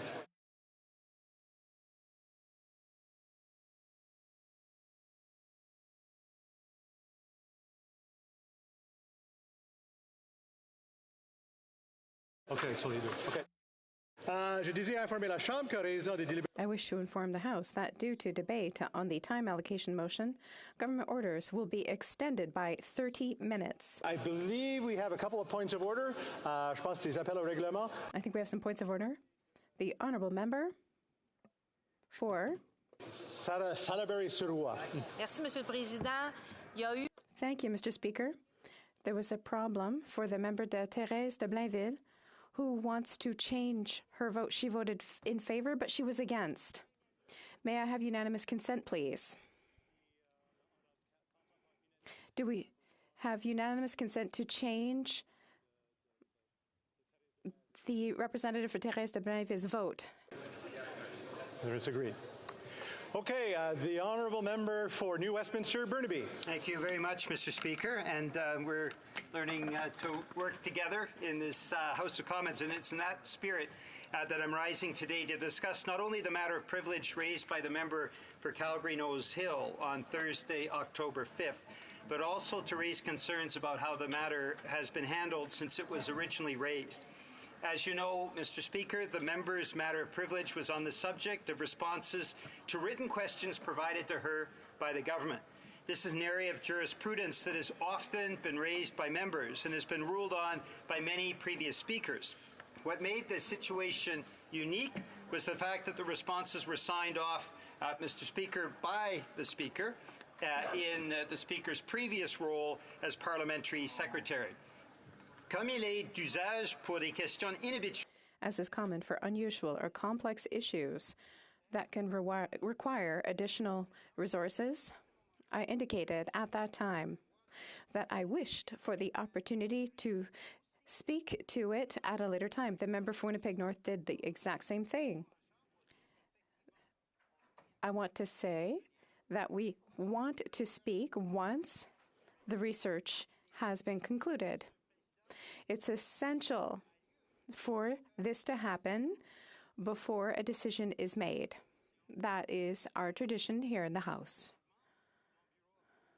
My office confirmed with the table that the intervention would happen the week after the break week. At no point were we informed that a decision was possibly imminent. Week, I was informed by way of a CC from an email from the member for Calgary-Nose Hill and subsequently confirmed by your office that the Speaker had made a decision to recuse himself from deliberating on this matter. This decision was confirmed in the ruling this morning. I do believe this recusal was the right decision, but I was nonetheless very surprised to hear that a decision was made without waiting for input that had been very clearly indicated from at least two parties in this House. When important precedent-setting decisions on how the House operates are made, they are traditionally made following interventions from interested parties. That could not take place here. J'ai également été surprise par la manière dont I was also surprised by the manner in which this decision was made public. Communicating one's decision directly to an MP is such that the responsibility of the Speaker is towards that member rather than the entirety of the House. Confirming that decision to a member of the media, in that case, an unverified blogger,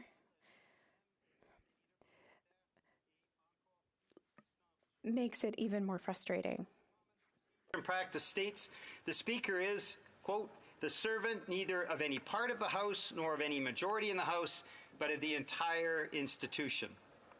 The responsibility of the Speaker is to the institution of Parliament and to the House of Commons as a whole, not to an individual member who raises a point, and not to reporters who may be interested in the decisions taken by the Speaker. Providing more information to the media than to Parliament on matters that are fundamentally parliamentary in nature is really not acceptable. In discussing how Speaker's rulings are delivered, the House of Commons, our Bible, as you know, Mr. Speaker, procedure and practice further states that, and I quote, sometimes a ruling is delivered quickly and with a minimum of explanation. At other times, circumstances do not permit an immediate ruling. The Speaker may allow discussion of the point of order before he or she comes to a decision. The Speaker might also reserve his or her decision on a matter returning to the House at a later time to deliver the ruling. It is clear that rulings are meant to be made in the House. There is no precedent for a Speaker doing otherwise, and the rule book doesn't contemplate otherwise. I humbly ask that in the future we focus on treating these issues appropriately pursuant to the traditional practices of this House. Thank you. Okay, well, thank the honourable member for the intervention. Of course, no decision has been made on this particular matter. We're continuing to look and take the information in as time to it. So it's been passed on to the Deputy Speaker, which is myself, on this one. So that was the decision that the Speaker took. So any further information that you want that wants to come before us, we're more than happy to listen to it as well. Orders of the day. Government Orders, Government Bills Commons. Resuming debate at second reading of Bill C-49, an act to amend the Canada, Newfoundland and Labrador Atlantic Accord Implementation Act and the Canada, Nova Scotia Offshore Petroleum Resources Accord Implementation Act, and to make consequential amendments to other acts. With the remaining 7 minutes and 80 seconds left, the honourable member of Coast Bay Central, Notre Dame. Thank you, Mr. Speaker. As I mentioned earlier in my opening remarks, a couple of days ago, Bill C-49, an act to amend the Atlantic Accord, desperately needs amendments. Because as with all Liberal legislation, the devil is in the details. And in this case, in the lack thereof. Bill C-49, as it stands, will end all future expansion of the Newfoundland and Labrador offshore oil and gas industry. In addition, the entire fishing industry in Atlantic Canada is fearful of the mass installation of wind turbines on their fishing grounds. Now, the fishing industry is not against the development of offshore wind energy.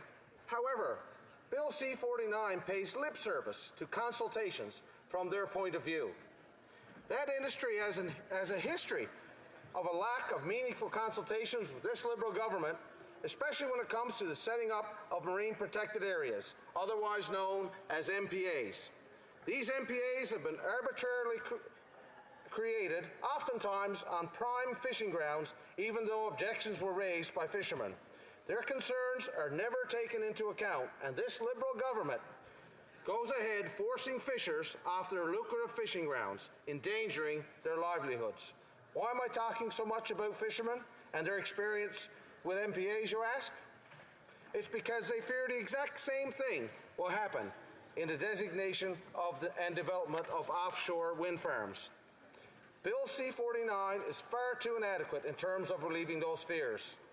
The process of consultation, negotiation, and in some cases, compensation needs to be clearly defined in this legislation. Fishermen are sick and tired of attacks by this Liberal government on their livelihood, and they tell me that it's time for them to have an effective seat at the table.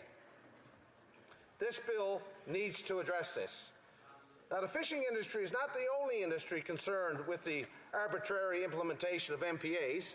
The oil and gas industry has similar concerns. Bill C-49 will effectively kill all offshore oil and gas exploration in the future and its development in Newfoundland and Labrador and Nova Scotia. Any significant petroleum discovery or renewable energy project not yet developed will be governed by amendments to the Atlantic Accord. And I see my honourable colleague looking across at me, the member for Avalon. I'm sure he's read the bill inside out.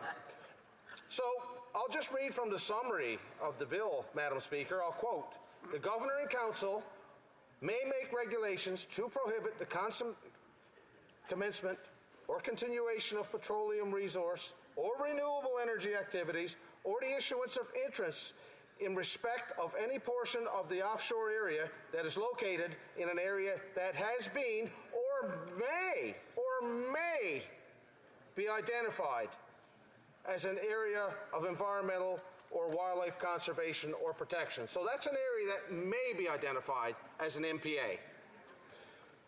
So, and then item H gives power to decide whether or not to compensate for cancellation of such projects.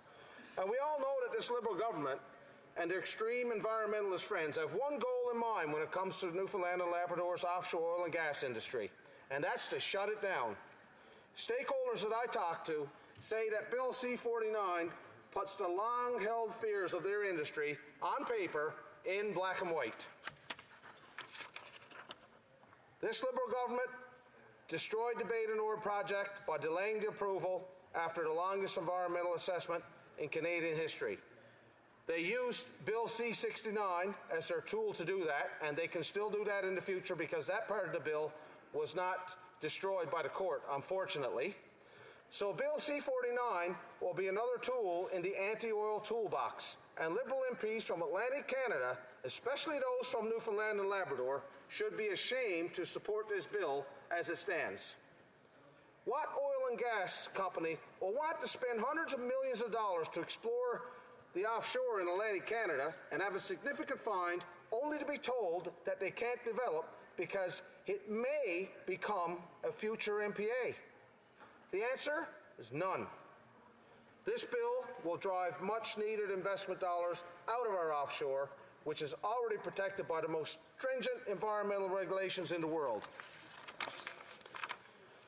And it'll send that investment into jurisdictions with not only poor environmental records, but also with poor human rights records. Madam Speaker, I cannot, as a lone supporter of Newfoundland and Labrador's oil and gas industry, in the House of Commons, vote for a bill aimed at killing that industry. Liberal MPs from Atlantic Canada should feel the same way, but they don't. They say to me, "Cliff, you need to vote with us and support this bill for the good of your province." I say, "Are you cracked? How is a bill that has the potential to kill all new oil and gas production off our shores be good for our province?" This bill was created to wedge Conservatives in Atlantic Canada, and their propaganda machine, the CBC, even said it themselves. And the member from St. John South, Mount Pearl, said that the cons shouldn't be meddling in the Atlantic Accord. But we should support their amendments. If he's in this place where he should be, he can get on his feet when I'm done speaking and explain how my side of this House are meddling in the Atlantic Accord when it's his party, under his ineffective guidance, that brought these amendments forward. How can Conservatives be meddling when we didn't bring these amendments forward?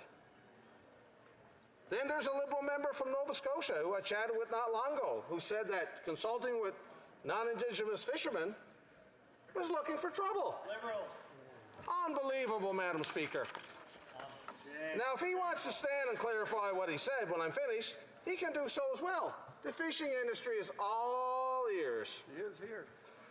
Trying to use this Liberal legislation to wedge Conservatives, who are the only party in this House that support the oil and gas industry in Canada, is just a distraction. It's a distraction from the 8-year record of this current NDP Liberal government, which see Canadians reeling from the effects of carbon tax on everything they buy and food bank usage at the highest rate in 42 years. But we will not be distracted. And not only will we support the oil and gas industry, we support the mining industry. But I'll tell you what, guess what else supports the mining industry? It's the wind power industry. To produce a single gigawatt of wind power, 44 million pounds of copper, 150,000 tons of steel, 24,000 tons of iron, 1,000 tons of aluminum, 700,000 tons of concrete, and a whopping 12,000 tons of fiberglass are required to produce 1 gigawatt. And where does fiberglass come from? Well, it won't come from oil produced on the Grand Banks if these Liberals have their ways. I'll tell you that, Madam Speaker. Time is up, but I'm sure he'll be able to add during questions and comments. Questions et commentaires. The honourable member for King's Hands.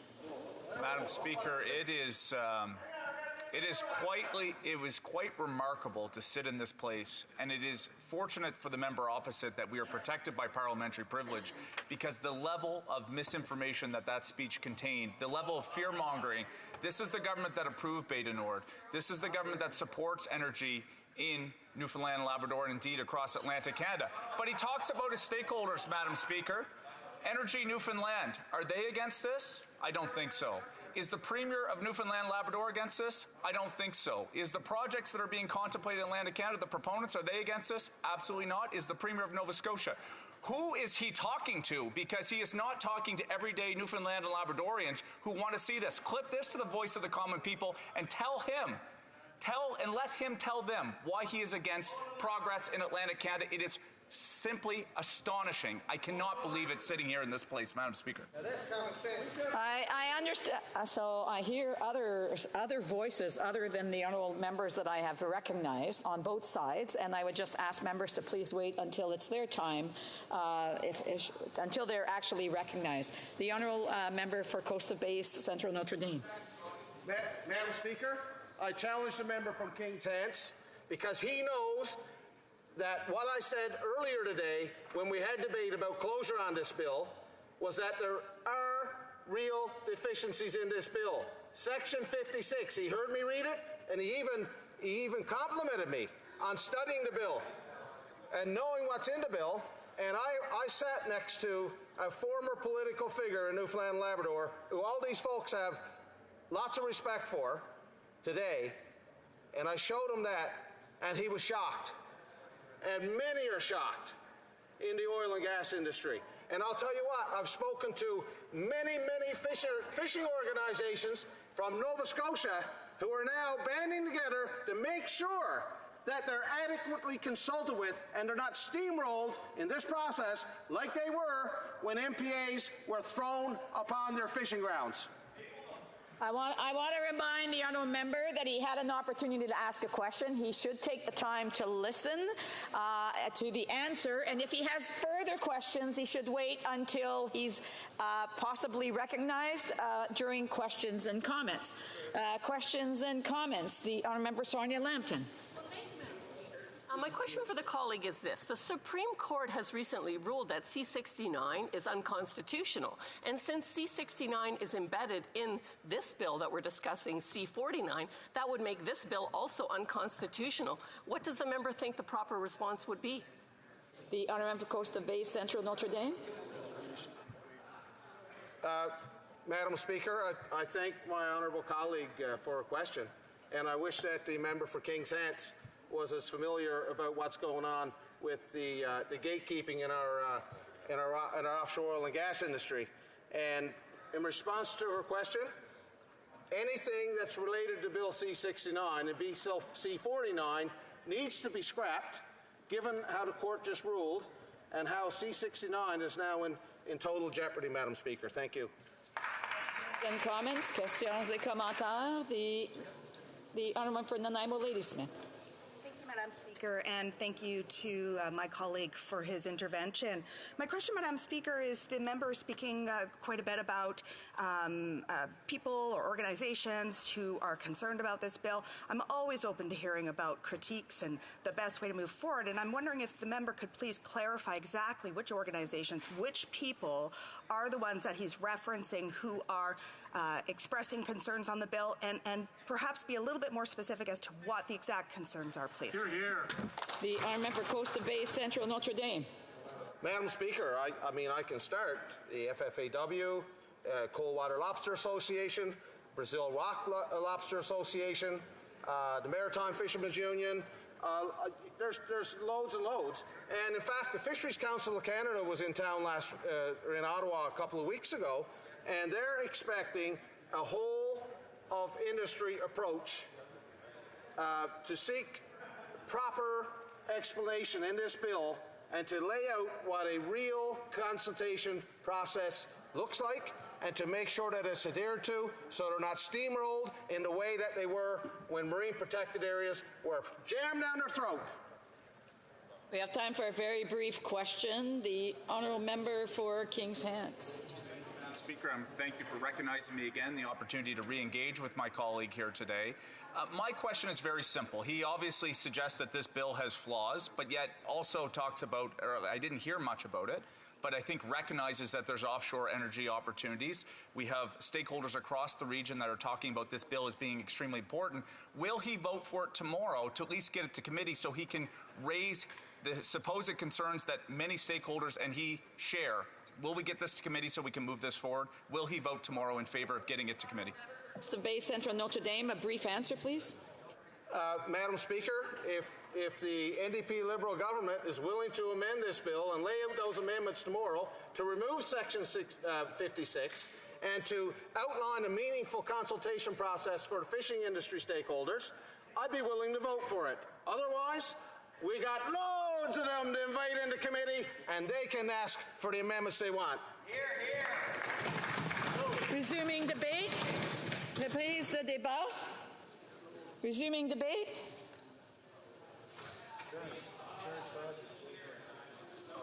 There's nobody wants to speak? Why not? The honourable member for my turn, but Cumberland Colchester.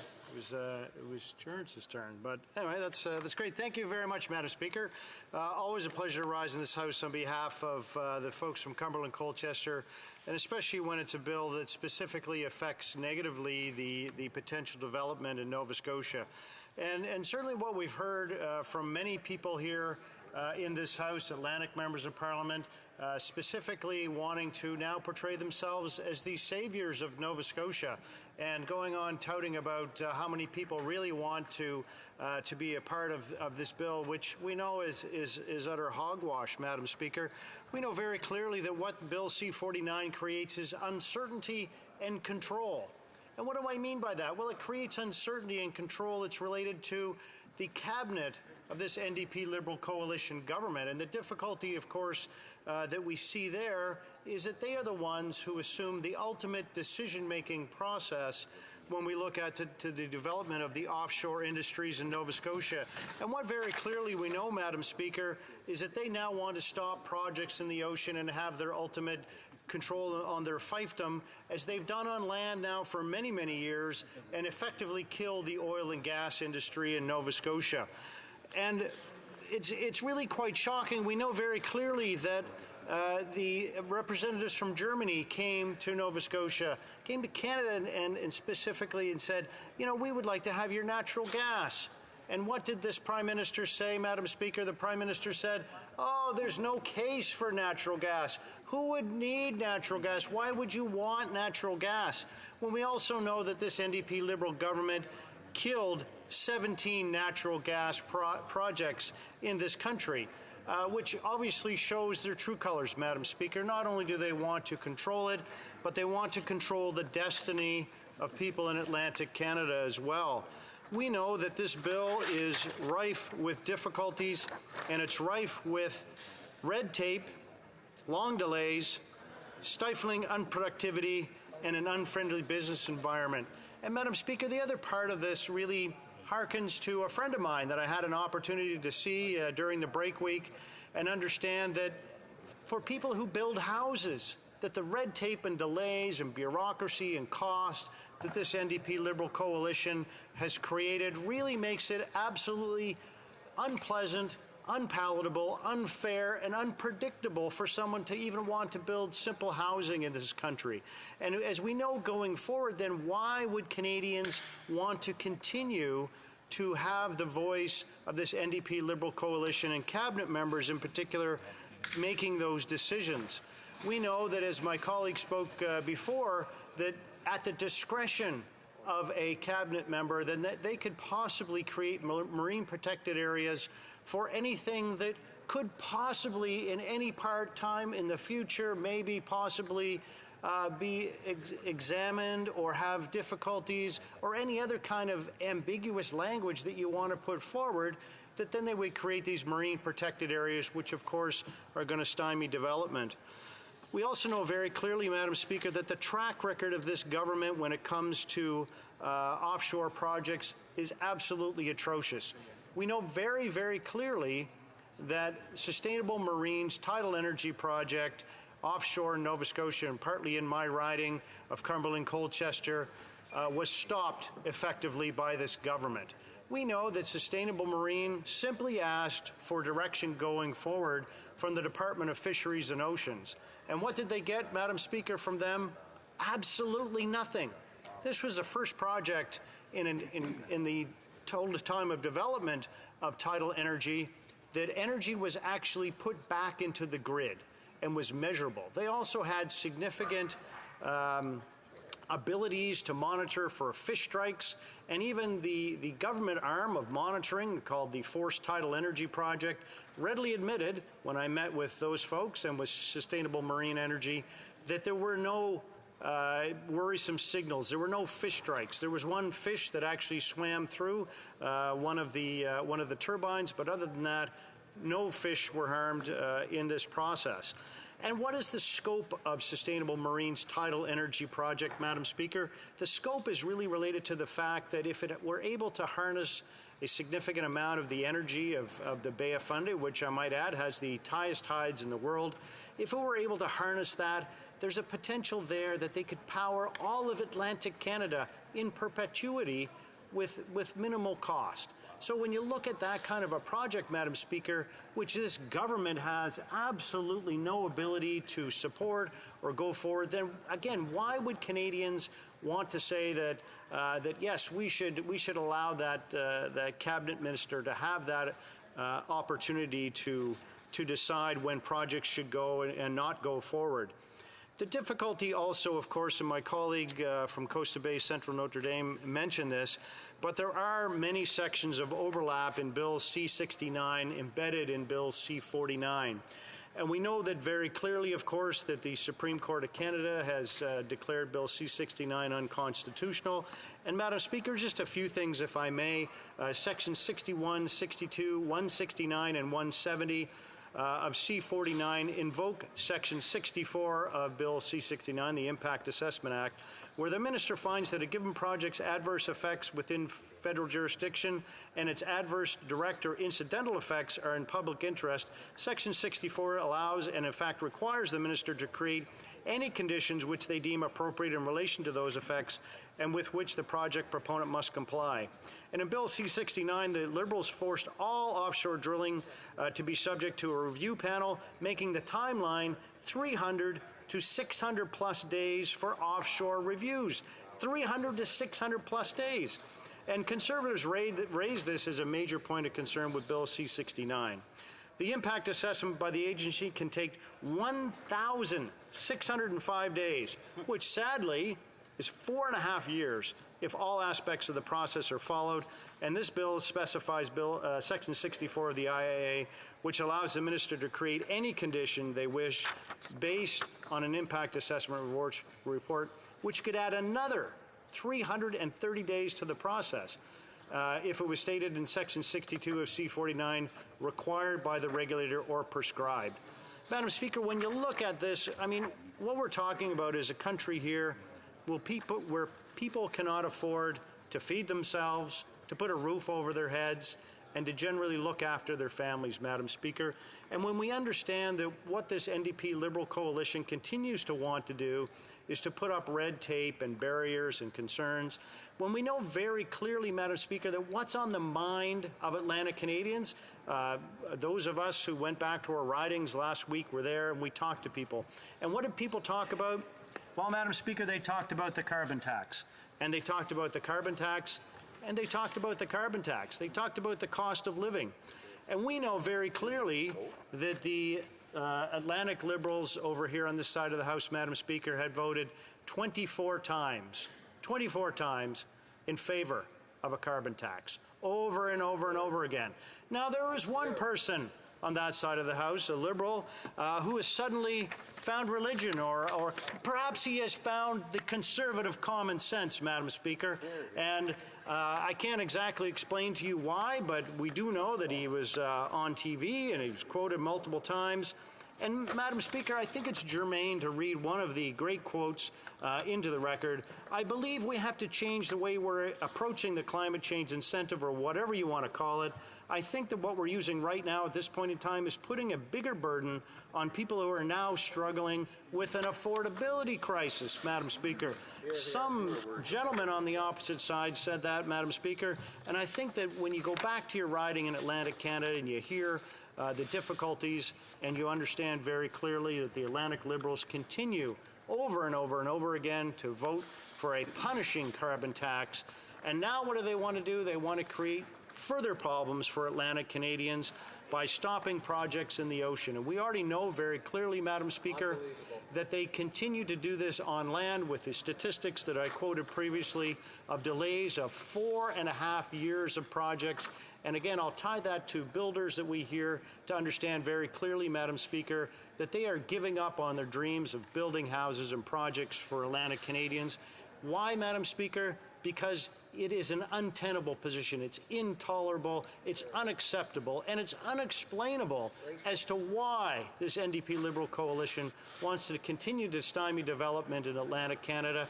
And that is something on this side of the House, Madam Speaker, we will not stand for. Thank you. Questions and comments? The honourable member for King's Hands. Madam Speaker, a couple things. I would agree with the honourable member in the sense that DFO needs reform. I want to clarify the position of Atlantic Liberals that we support the carbon price, but that we're calling for amendments and constructive dialogue on being able to ensure that that better resembles the lived realities of the constituencies that he and I represent. But I want to tell you a little story, Madam Speaker, quickly. In the provincial election of 2021, Premier Tim Houston said, "I want to be very clear, I am not aligned with the Federal Conservative Party of Canada." And the member from Cumberland-Colchester actually really highlighted that difference between progressive conservatism and where the federal Conservatives are today. Because Premier Houston is actually in Ottawa today. He has publicly called on this legislation to be advanced. And my question to the honourable member is, would he like me to arrange a meeting with Premier Houston that he can have a conversation and better understand why he's standing against the interests of that provincial government and our entire region? Thank you, Madam Speaker. The honourable member for Cumberland-Colchester. Well, Madam Speaker, I don't need that Liberal member to get me a meeting with Tim Houston. As a matter of fact, I met him on Saturday, oddly enough. So, and you know what Premier Houston said, Madam Speaker? He said, the Liberals need to think more clearly about what C49 means now that we know C69 has been declared unconstitutional. He also made reference, yes, very clearly, that they're not taking seriously the problem with the isthmus of Chignecto in Nova Scotia. He also made it very clear that he knows that Atlantic Canadians, and specifically Nova Scotians, are suffering under this punishing carbon tax, and he wonders how, in heaven's name, the Atlantic Liberals could stand up and vote 23 times for a carbon tax that they want to continue to raise and punish Atlantic Canadians for living rurally, for mainly living in single-family dwellings, for not having public transit. And those kinds of things, Madam Speaker, are, when I met with the Premier on Saturday, those were the things that were important to him. Hear, hear. Questions and comments? Questions et commentaires? The honourable member for Lakeland. Thank you, Madam Speaker.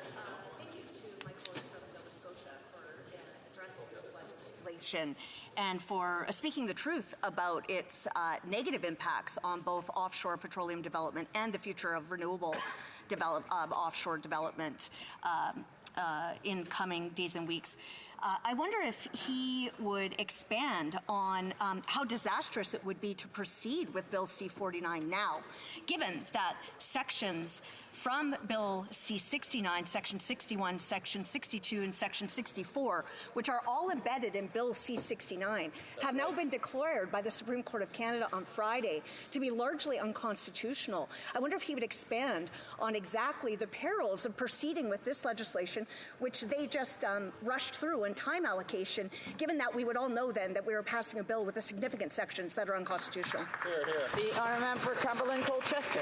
Well, Madam Speaker, I guess, if you look at it from a perspective of medicine, maybe, it would be like saying, wow, I can't find that large retractor, and I think we should just sew up the patient anyway, and maybe we'll find it later, or maybe they'll run into a problem, or maybe they won't, Madam Speaker. And when you look at that, we all know what the outcome is going to be. Well, the patient could die. That would be the biggest disaster, of course, and then of course you'd have to go in and do another operation at the best of times. So I think, Madam Speaker, already knowing that there is a disaster that has already happened once by their frivolous lawmaking attempts here, that we know very clearly that allowing this bill to proceed, especially using time allocation, is something, it's a road that we do not want to go down. Absolutely. In the honourable member from Nanaimo, Ladysmith. Speaker, as a Newfoundlander with roots from Newfoundland, with family still in Newfoundland, I personally am very excited to see the potential for a thriving offshore renewable energy industry in Atlantic Canada. And I know many Newfoundlanders and East Coasters are excited to see good jobs, lowering energy bills, and fighting the climate crisis. Can the member please share if he supports a thriving renewable energy industry for workers and communities on the East Coast, or is he more interested in protecting the interests and profits of rich oil CEOs? Hear, hear. A brief answer from the honourable member Cumberland-Colchester. Well, Madam Speaker, what we know very clearly is, whether we like it or not, there continues to be a significant appetite for natural gas in this world. And when we know very clearly that Newfoundland and Labrador have significant reserves of natural gas, it would be folly to continue to allow those things not to develop. It doesn't stand to reason. We know that we cannot quickly pivot and allow renewables to be the only source of energy. We know that whether we like it or not, there's a very good chance that natural gas will continue to be a part of the prosperity of Newfoundland and Labrador. Thank you. Before we continue, I just want to remind members of a couple of rules of the House, is that if they wish to speak, they should stand to be recognized, and if they wish to ask a question or make comments, they need to be in their seats. Point of order, the honourable member for King's Hands. Madam Speaker, I'd like to seek unanimous consent to be able to table a document here from Premier Houston in relation to a comment that he made on calling on all parliament. Yes, that the honourable member didn't consult to get unanimous consent, and I already hear that there's no unanimous consent. Resuming debate, and I do want to remind the honourable member that he's not going to have a lot of time to start, but I will give him 1 minute to start. The honourable member for sorry, I've just lost my train of thought here. The honourable member for, I got the wrong side here, Bonavista Buren Trinity. Thank you, Madam Speaker. It's certainly an honour for me to stand in this House and to speak in support of Bill C-49. It certainly had a great history behind it, with much debate, and it took place in the 50s and 60s off the shore, and talking about resources off the coast of Newfoundland and Labrador and Nova Scotia. But typically, as we see in Canada, compromises were made, and the Atlantic Accords was put in place to deal with the jurisdiction off Newfoundland's coast, Newfoundland and Labrador's coast, and followed a year later by Nova Scotia. The original agreement was consistent, as the Newfoundland and Labrador then Premier Brian Pickford stated, with a strong and united Canada. The day the first of the two accords was signed, the agreement between Newfoundland and Labrador and Canada, the Prime Minister of the time, the Right Honourable Brian Mulroney, said in his speech, is unquestionably an historic accord, probably the most Important agreement reached between Ottawa and St. John since Newfoundland entered Confederation. I have to interrupt. The honourable member will have 8 minutes the next time that this matter is before the House to finish up his speech. Statements by members. Déclaration de député. The honourable member for Saanich Gulf Islands.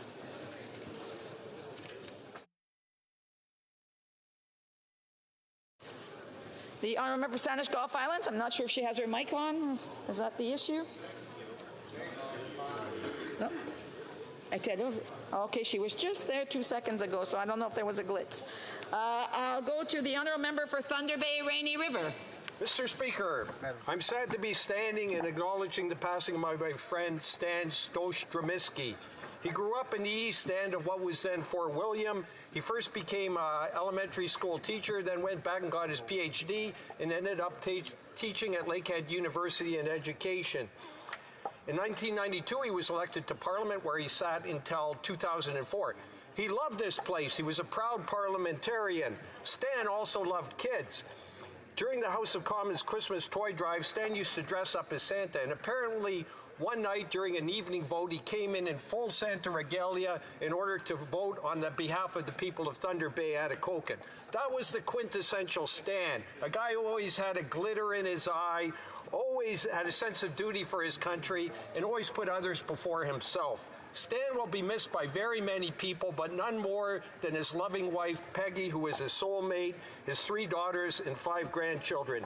Stan Spichevi Zimero, Slava Ukraini, Stan. The honourable member for Carlton Trail, Eagle Creek. Thank you, Madam Speaker. This past Friday was World Egg Day, a day to mark the importance of eggs as the critical protein that they are, while also celebrating the positive impact of our egg farming sector here in Canada. For over 50 years, our local egg farmers have supported their rural communities and ensured that Canadians have consistent, year-round access to fresh, local, affordable, and high-quality eggs from coast to coast. Egg farmers and farm families serve as a strong, stabilizing economic force within our communities and contribute $1.3 billion to Canada's GDP annually. This year, World Egg Day was an opportunity to recognize the role of egg farmers in building strong and vibrant rural communities across Canada, supporting small businesses and investing in their local economies. I ask all members to join me in wishing Canada's egg producers a belated Happy World Egg Day. The honourable for St. John's East. Thank you, Madam Speaker. Newfoundland and Labrador has a long history of strong women leaders, and Her Honour Judy Foote clearly sits within this group. After over 20 years in public life, both in the House of Assembly and here as a Member of Parliament, she became the 14th Lieutenant Governor of Newfoundland and Labrador. She was the first woman to hold this post and served in an inclusive, open, and caring way. Referencing Government House as the People's House, she opened the grounds with yoga on the lawn, horticultural therapy, and accessible walking trails. Her Honour also worked to support and expand reconciliation, with the new Heart Garden serving as a powerful feature. She is a cancer survivor, humanitarian, and friend. Your Honour, Judy. Thank you for your service to the province and the country. Your care for the common good has transformed how we view the role of Lieutenant Governor, and we thank you and look forward to your next role in public service. Thank you. La députée. The Honourable Member for Saanich Gulf Islands. Merci, Monsieur le Président. Thank you, Mr. Speaker. To take the floor this afternoon, to recognize, believe it or not, 4 extraordinary Canadians, all of whom were parliamentarians, all of whom passed away between when we adjourned in June and resumed in September. The Honourable Stephen Owen, the Honourable Pat Carney, Hugh Siegel, and the Honourable Monique Bégin. Mr. Speaker, I particularly want to pay tribute to Pat Carney, who has not had a round of speeches in this place, to recognize her role as an MP, her role as a cabinet member, as a senator, as a trailblazer for women's rights, and as a dear friend. She was also my constituent, and her closest home place was always the Turner Island. She contributed to this country in many ways, including being the first MP to put forward a bill to eliminate discrimination based on sexual orientation. She fought for women's rights and opposed legislation that restrict abortion rights. She was an extraordinary woman, a good friend, a great leader, and a Canadian who contributed to this country in so many ways. Thank you, Mr. Speaker. The Honourable Member for Salaberry-sur-Roi. Mr. Speaker, after a long battle with illness, producer Guy Latraverse,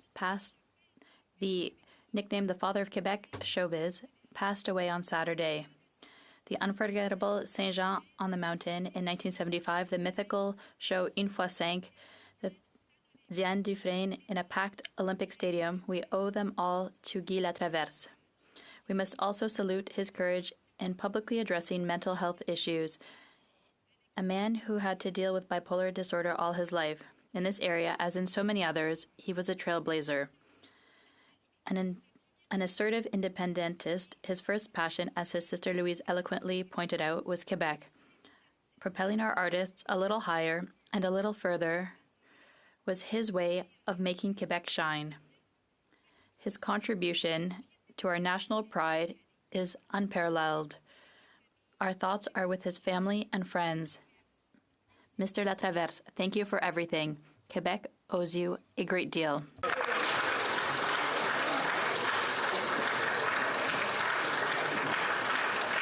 Le député de Whitby.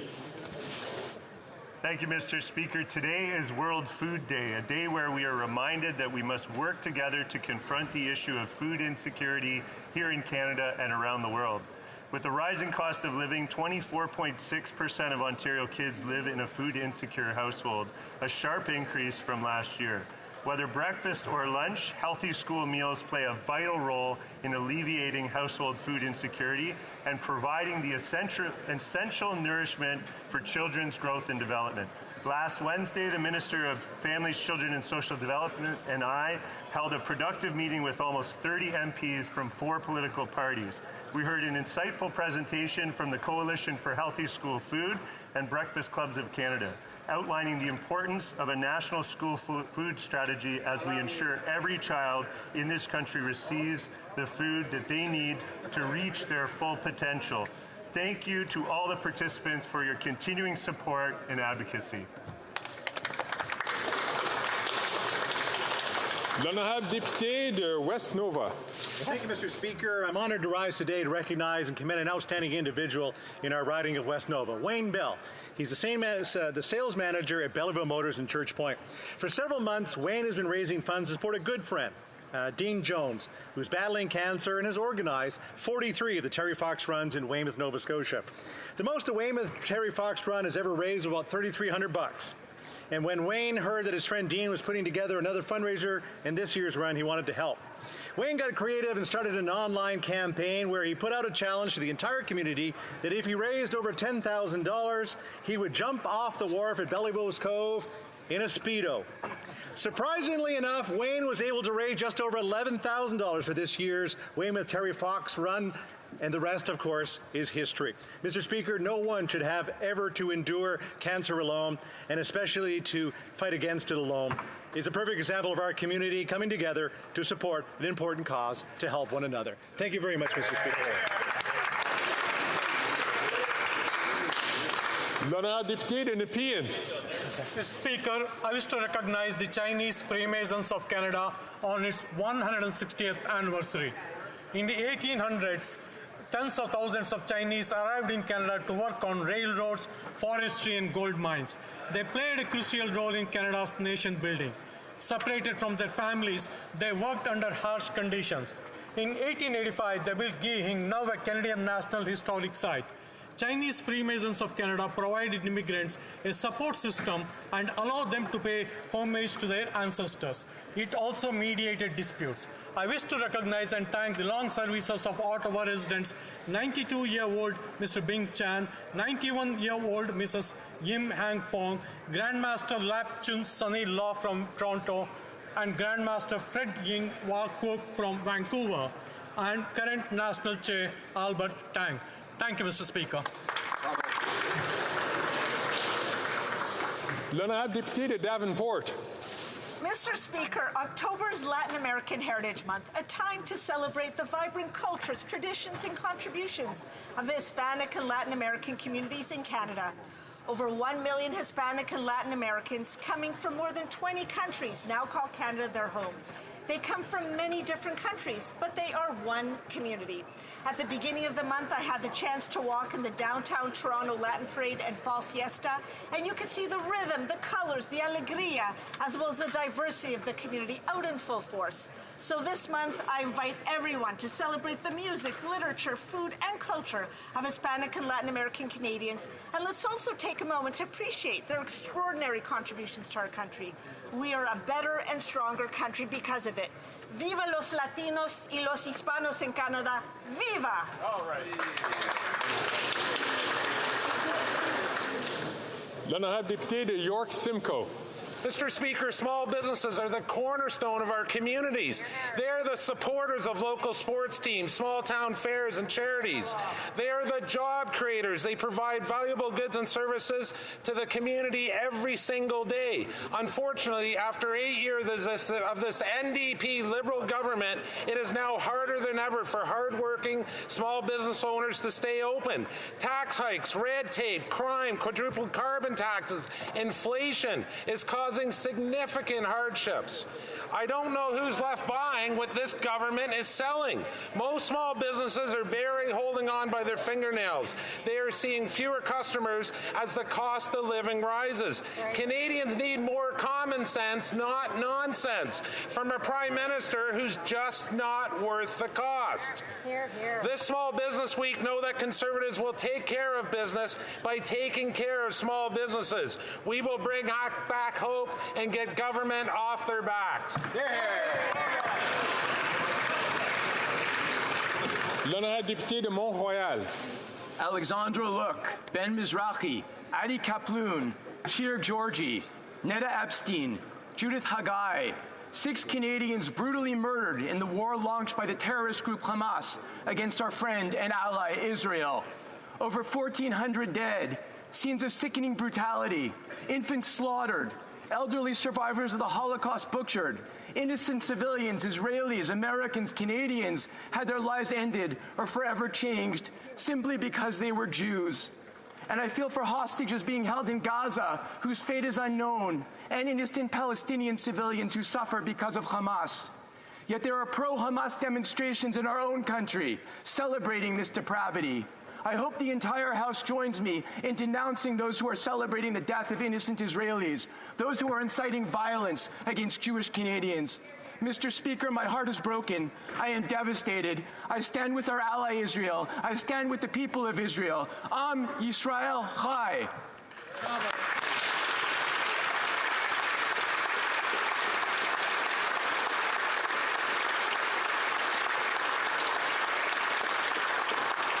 The Honourable Member for Sarnia-Lambton. Mr. Speaker, the Prime Minister said he'd get grocery prices down before Thanksgiving. Well, the turkey has come and gone, and grocery prices are not down. Right. Another broken promise from a Prime Minister who is not worth the cost. Maybe he was talking about American Thanksgiving. Well, I can tell you, Mr. Speaker, putting together a committee of Liberals to recommend how to bring down prices is a wasted effort. They have no plan. After 8 years of this NDP Liberal government, Canadians are out of money, and this government is out of ideas. Our Conservative leader will axe the tax and the second carbon tax and the tax on the tax and the tariffs on Canadian farmers and cut the regulations that are adding costs to the food chain. Conservatives know how to talk turkey, Mr. Speaker, and Canadians need the hope that we are bringing.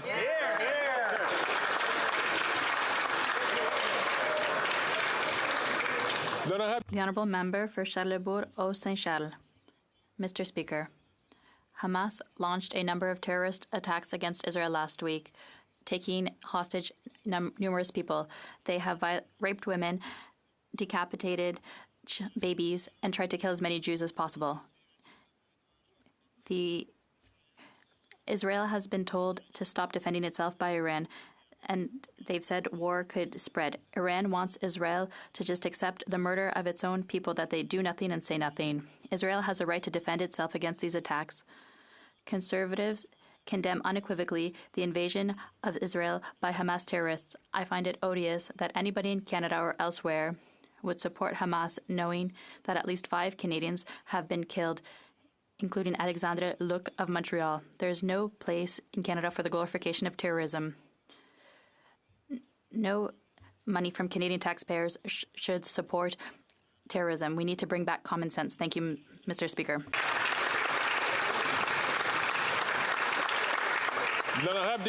The Honourable Member for Saint Laurent. Mr. Speaker, last week I had the opportunity to visit an incredible new organization in my riding, an organization that is doing remarkable work to meet the needs of Canada's most vulnerable people. The Action Centre fills a major gap in our society, one that certainly needs more attention. Its mission is to raise awareness of the needs and rights of adults with physical disabilities. Strive to provide a safe and welcoming environment for adults with physical disabilities so that they have access and may participate to a variety of educational, social, cultural, and recreational programming in a community setting. This includes field trips, cooking classes, social activities, and wellness activities. For only $25 per year, adults between the ages of 21 and 65 years old living with a physical impairment can become members of the Action Centre and take full advantage of all that it has to offer. I want to thank all of the Board of Directors and the staff at the Action Centre for the incredible work that they do and the difference they make in the lives of their members. Thank you. L'honorable député de Cowichan-Malahat-Langford. Today is World Food Day, and we must turn our attention to the food insecurity and hunger that is plaguing our country. We have nothing to celebrate here in Canada. Food bank use is at its highest level in Canadian history, with more working families relying on them just to get by, and every week Canadians are making difficult choices when they visit the grocery store. The food crisis in Canada didn't happen overnight. We got here because it is the natural conclusion of decades of corporate-friendly, neoliberal economic policies that both the Liberals and Conservatives have championed.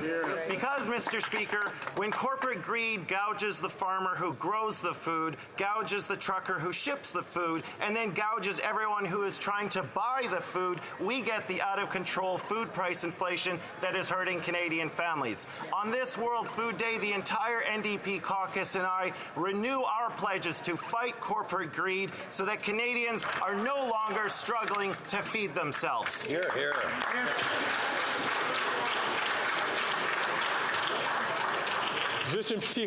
Just a little reminder to members, please keep your voices quiet because I have a hard time hearing members who are far from me here in the House. The Honourable Member for Belleuil-Chambly.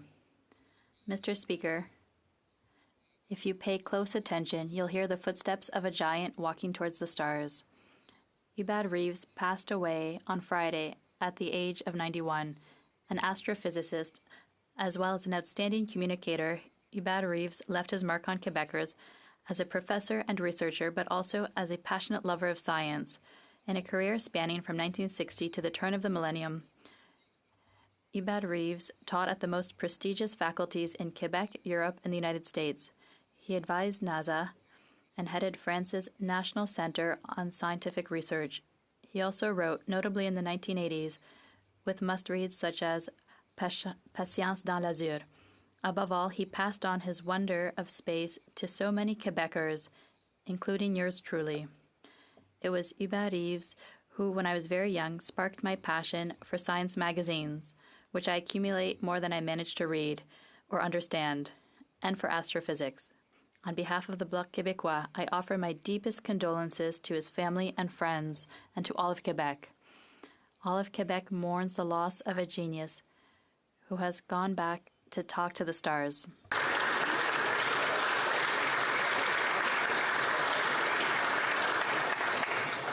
The honourable member for Thornhill. Hamas's atrocities against Israeli civilians have been unimaginably horrific, and the sadistic crimes continue. In the carnage, 5 Canadians murdered, and they are not just numbers. Alexander Luke from Montreal, Ben Mizrahi of Vancouver, both murdered when Hamas opened fire on a music festival. Shir Gregory was also killed there. Adi Vital Kaploun of Ottawa was murdered in her kibbutz, and Neda Epstein murdered as he sheltered his girlfriend from a grenade launched at them. They are now in our memory forever, and may their memory be a blessing. Canadian citizens missing are believed to be held hostage amongst the 199 others by Hamas terrorists who hold their own people under siege in the gruesome grip, serving as a proxy for the regime in Iran, imposing maximum terror on everyone in their path of destruction. Amongst the missing, believed to be held Vivian Silver, Judith Weinstein, and Tiferet Lapidot, daughter of our own citizens. Their fate unknown. Canada could do more, and they must do more. Demand their release again and again, and we pray for their fate and their safe return.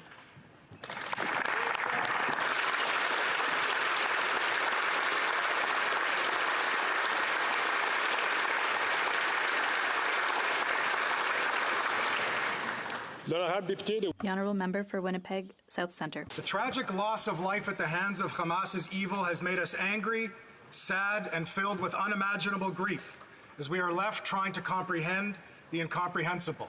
These terror attacks are the cruelest against the Jewish people, my people, since the Holocaust. It is possible to live in a world where we strive for peace in the Middle East, while at the same time being able to state in no uncertain terms that we condemn the rape, murder, and kidnapping of innocent women, children, and the elderly. And we must be able to say this without the word "but" inserted to serve as the catalyst for some moral justification. There is no morality to be found in what they have done. Even the lives of people whose interests Hamas claims to represent mean nothing in their pursuit of hatred and the eradication of the Jewish people. There is no question that we must uphold the value of all human life and extend to one another a sense of kindness and dignity as we struggle together in the days ahead. Thank you, Mr. Speaker.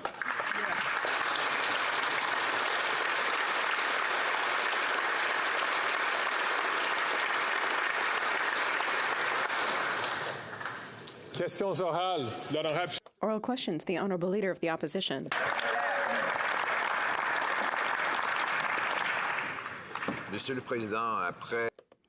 Mr. Speaker, after the attacks by Hamas nearly 2 weeks ago, there are Canadians who are still in danger. 4,000 Canadians are looking for help from the federal government to get out of Israel. About 300 Canadians are trying to leave Gaza. And between 40,000 and 70,000 Canadians are in Lebanon. What is the government doing to protect Canadians that are in danger? The Honourable Deputy Prime Minister. Mr. Speaker, since this is the first time we are all in this House since the horrible terrorist attacks by Hamas, allow me to say this. Canada is with the State of Israel and the Israeli people. Canada is at the side of Israel and the people of Israel, and they can count on the continued support of Canada. We demand the immediate liberation of all hostages and unequivocally condemn the terrorist attacks done by Hamas. The Honourable Leader of the Opposition. Lives, be they Palestinian or Israeli, Jewish, Muslim or Christian or otherwise, are all equally precious. Countless of those lives have been lost or put in danger as a direct result of the sadistic attacks of Hamas. And that was the purpose of those attacks, to exact maximum damage on both Israelis and Palestinians and thwart any attempt for peace. We know that the regime in Iran was behind these attacks. And we know that the most powerful organizer of terrorism in the world is the IRGC, which operates legally in Canada today. Will the government accept the Conservative common sense bill to criminalize the IRGC in Canada today?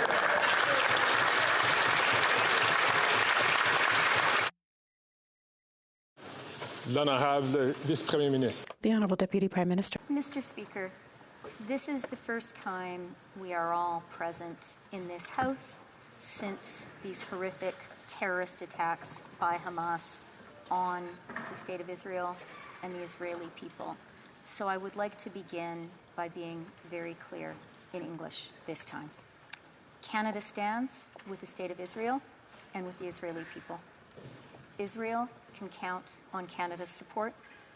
Canada condemns unequivocally Hamas's terrorist attacks, and we call for the immediate release of all hostages.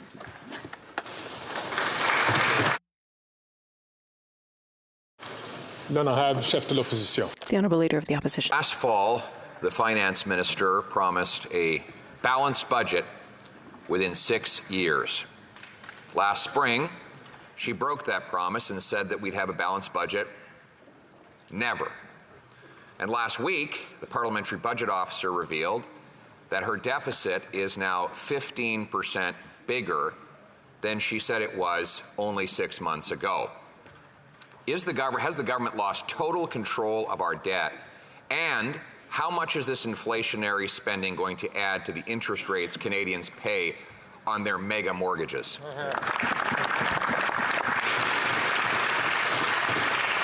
L'honorable Vice-Premier Ministre. The Honourable Deputy Prime Minister. Mr. Speaker, our government will be providing an update on our debt and deficit figures and on our revenues in the fall economic statement in due course. When it comes to Canada's fiscal position, let me also be very, very clear. Canadians should listen to the independent ratings agencies whose job it is to evaluate Canada's position and not the partisan talking Canada down attacks of the opposition. Canada's AAA rating has been reaffirmed by ratings agencies since the budget. We are strong fiscally. L'honorable chef de l'opposition. The Honourable Leader of the Opposition. Apparently, former Liberal Finance Minister John Manley is just a partisan using talking points when he says that this government's inflationary deficits are like pressing on the inflationary gas pedal and forcing the Bank of Canada to press on the brakes with higher interest rates. Canadian families have the highest debt load of any country in the G7, and those debts are colliding with the rates that this government is driving up. Will the finance minister cancel their inflationary deficits, balance the budget to bring down interest rates and inflation, or will she admit that she's just not worth the cost?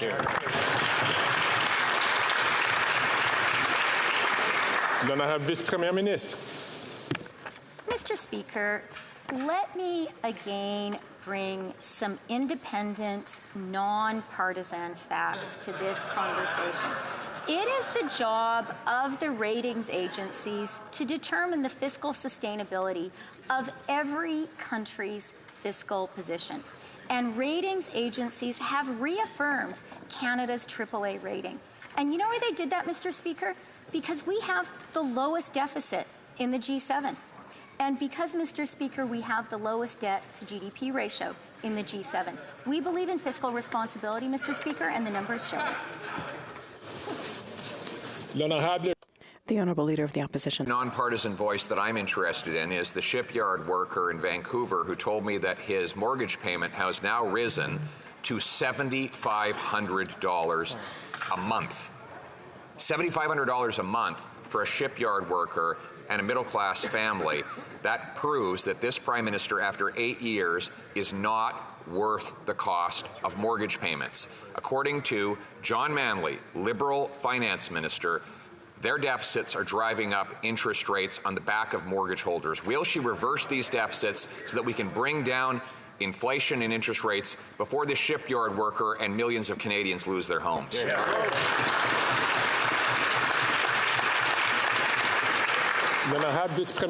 The Deputy Prime Minister. Speaker, talk is cheap, but actions speak louder than words. If these Conservatives actually believed in supporting Canadians during the housing crisis, they would be supporting Bill C-56. Right. This includes a critical measure lifting the GST on all new rental construction that will get more homes built faster. The Conservatives should actually act in the interests of Canadians and not continuing to parrot their talking points, Mr. Speaker.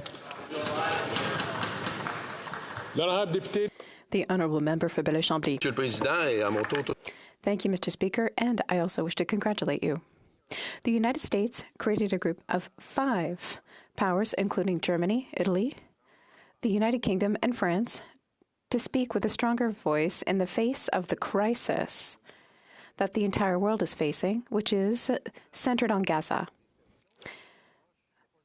Canada, disappointingly, was not invited to participate in spite of the importance of the Jewish community here in Canada. Did the government ask to be part of this group? The Honourable Deputy Prime Minister. Thank you, Mr. Speaker.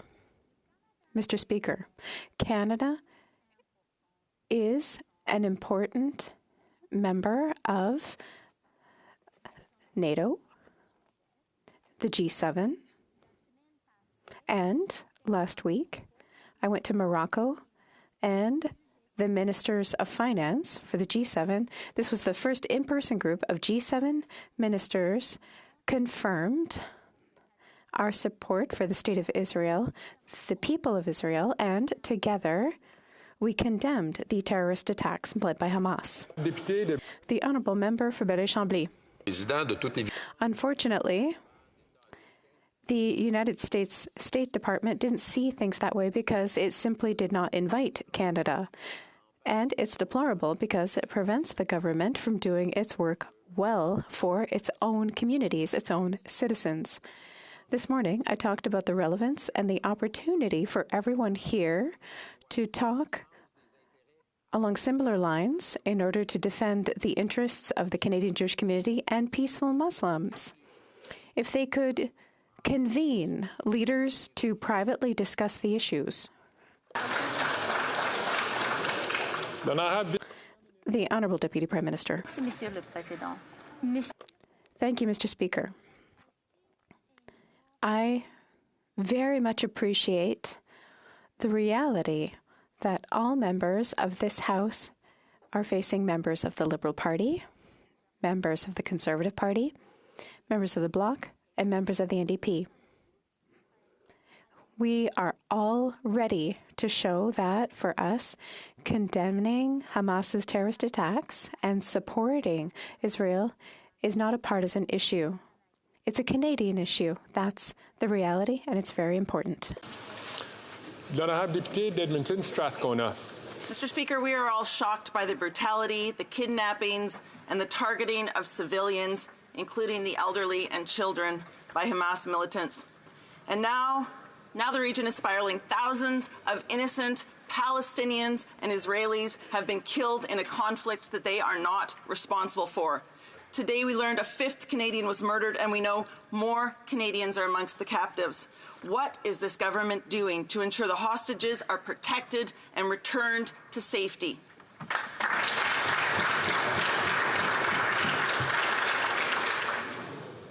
The Honourable Deputy Prime Minister. Thank you very much, Mr. Speaker, and I am glad to also hear the honourable colleague from the NDP be clear in her condemnation of these terrorist attacks. It is very important to show that this is not a partisan issue for Canada. Clearly, I share and our government shares her concern for the hostages, and we call for their immediate release. The Honourable Member for Edmonton Strathcona. We're profoundly alarmed by what we are witnessing in Gaza. The UN has said that nearly half of Gaza's people have been forced to flee from their homes and that morgues are overflowing. This is a humanitarian crisis of extreme proportions. It took almost a week for the minister to start paying attention to the impact this war has had on Palestinians, even though thousands of people have been killed. Israelis and Palestinians have the right to live in peace. Why won't this government stand up for international law and call for a ceasefire? Hear, hear.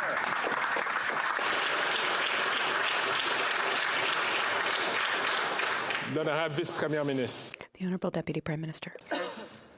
Our government is very clear that we support the State of Israel and we recognize Israel's right to defend itself within international law. As the Prime Minister has said, we are deeply concerned by the dire humanitarian situation in Gaza. International law must be respected, and Canada will continue to support civilians of Gaza facing urgent humanitarian needs. That's why we announced an initial commitment of $10 million in humanitarian assistance to trusted partners. Thank you, Mr. Speaker. The Honourable Member for Calgary Forest Lawn. Years of failed Liberal NDP policies, this finance minister experiences inflation much different than everyday Canadians. Her enormous inflationary deficits led to 40-year highs in inflation that caused the Bank of Interest rates to go up more than ever in the history, and they're just not worth the cost. After promising to balance the budget, her own budgeting watchdog called her out, proving Liberal deficits could reach almost $50 billion this year. I guess budgets don't balance themselves after all. Can the finance minister tell Canadians how much she's adding to the federal debt this year, or are we asking for too much?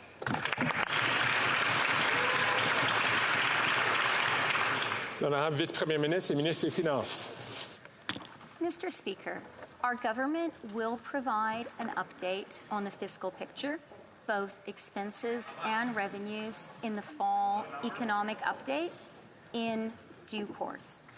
But let me be clear, Mr. Speaker, because I do not want Canadians to be misled by alarmist, partisan talking points from the opposition. The reality, Mr. Speaker, is that Canada's position is fiscally responsible. We have the lowest debt and deficit in the G7, and our AAA rating has been reaffirmed by our ratings agencies. Good job. The Honourable Member for Calgary Forest Lawn. The finance minister is known for speeding up just for the wrong reasons. By adding more debt than every government before them combined, she put the pedal to the metal on her deficits and revved up inflation. And unlike an Alberta highway, the consequences of her spending isn't just a speeding ticket. It's a bigger deficit, higher inflation that led to higher interest rates, putting Canada most at risk in the G7 for a mortgage default crisis. After 8 years, they're definitely not worth the cost. Is the finance minister going to blow through her budget deficit projections again by more than $6 billion? Yes or no?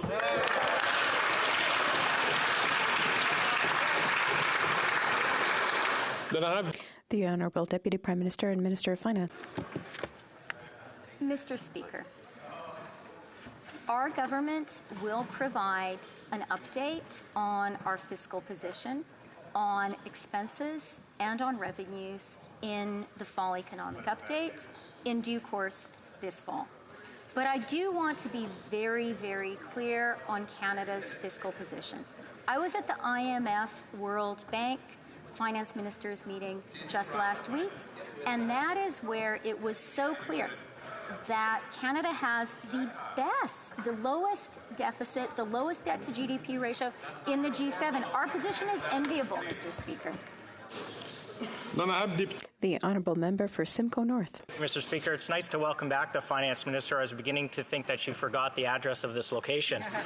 After 8 years, Canadians are realizing that this government's not worth the cost. Canadians are struggling, and this government continues to increase its deficits and inflation. Everyone now agrees that deficits increase interest rates. So will the Finance Minister finally confirm for Canadians that she'll balance the budget so that interest rates can come down and Canadians can keep their homes?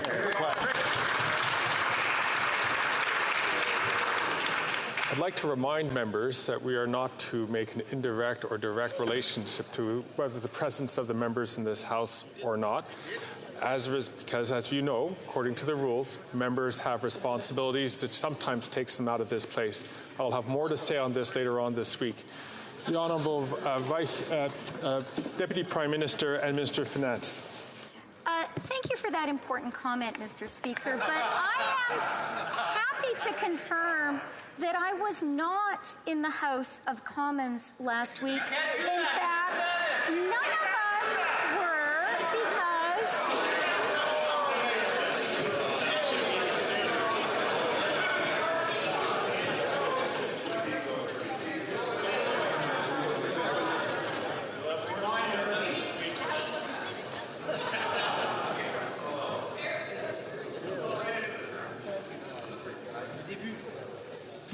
The Deputy Prime Minister has 20 seconds left on her clock.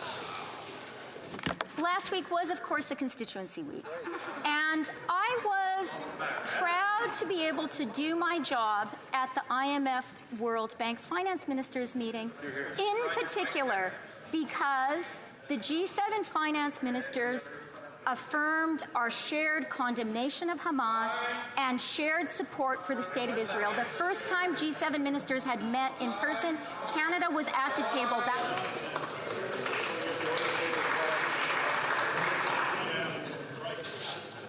Again, I'd like to remind members that I'm quite well aware of the time that members have to ask and to answer questions. The Honourable Member from Simcoe North.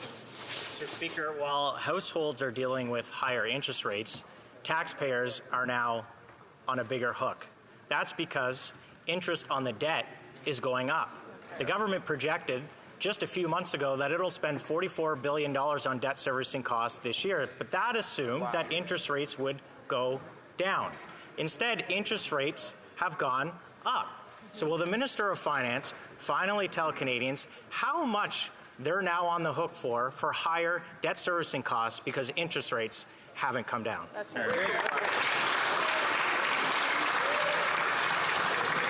Then I have Vice Premier Ministre. The Honourable Deputy Prime Minister and Minister of Finance. Mr. Speaker, our government will state Canada's fiscal position, revenues, costs clearly in the fall economic statement in due course this fall. What the opposition clearly doesn't know or doesn't want to admit is that Canada's fiscal position is responsible, indeed is enviable, compared to our peer countries. This was reaffirmed by the independent ratings agency, DBRS Morningstar, which recently reaffirmed our AAA rating, and by S&P, which reaffirmed it after the budget. The Honourable Member for Charlebourg-Haute-Saint-Charles. Mr. Speaker, the Parliamentary Budget Officer is expecting for the federal deficit to hit over 46 billion next year. That's 16% higher than the original Liberal government projections. Interest rates are unlikely to go down before April of next year. During a housing crisis, that's a disaster. Can the Minister of Finance confirm that we're going to be paying $6 billion more in interest next year? The Honourable Deputy Prime Minister and Minister of Finance. Merci, Monsieur le Président. Thank you, Mr. Speaker. Our government will confirm budget numbers in the fall economic update. However, today, I want to highlight a very important reality, a reality that should be reassuring for all Canadians. Canada's fiscal outlook is very strong. Our deficit and GDP ratio is the lowest of all G7 countries, and our AAA credit rating was reconfirmed by credit rating agencies. Le député de Charlebourg-Haute-Saint-Charles. Mr. Speaker, does the minister know that about 20% of mortgage loans are now at a negative rate, which means that they cannot pay more than interest? That's the inevitable result of increasing inflationary expenditures. No one listened, not the Bloc or the Liberals. After 8 years of distress management, will the Liberals rein in their expenses to help mortgage payments go down so that Canadians can keep their homes? The Honourable Minister of Housing. Speaker, I thank the Honourable Member for the question, but it's confusing to me that he would pose such a question when he has a plan that's actually going to increase the cost of building homes and increase the cost of Canadians for living in them. His plan literally is to add taxes to home building in this country and to cut funding that's going to build more homes for Canadians. Mr. Speaker, over the course of our time in this House over the last number of years, we have repeatedly put measures on the floor that are going to help improve the affordability of housing in this country. Time and time again, that member has voted against them. Thank you so much. The Honourable Member for Belleuil-Chambly. Mr. Speaker, if Canada were part of the group formed by the United States to face the crisis between Israel and Gaza, Canada would be participating in decisions and have information firsthand.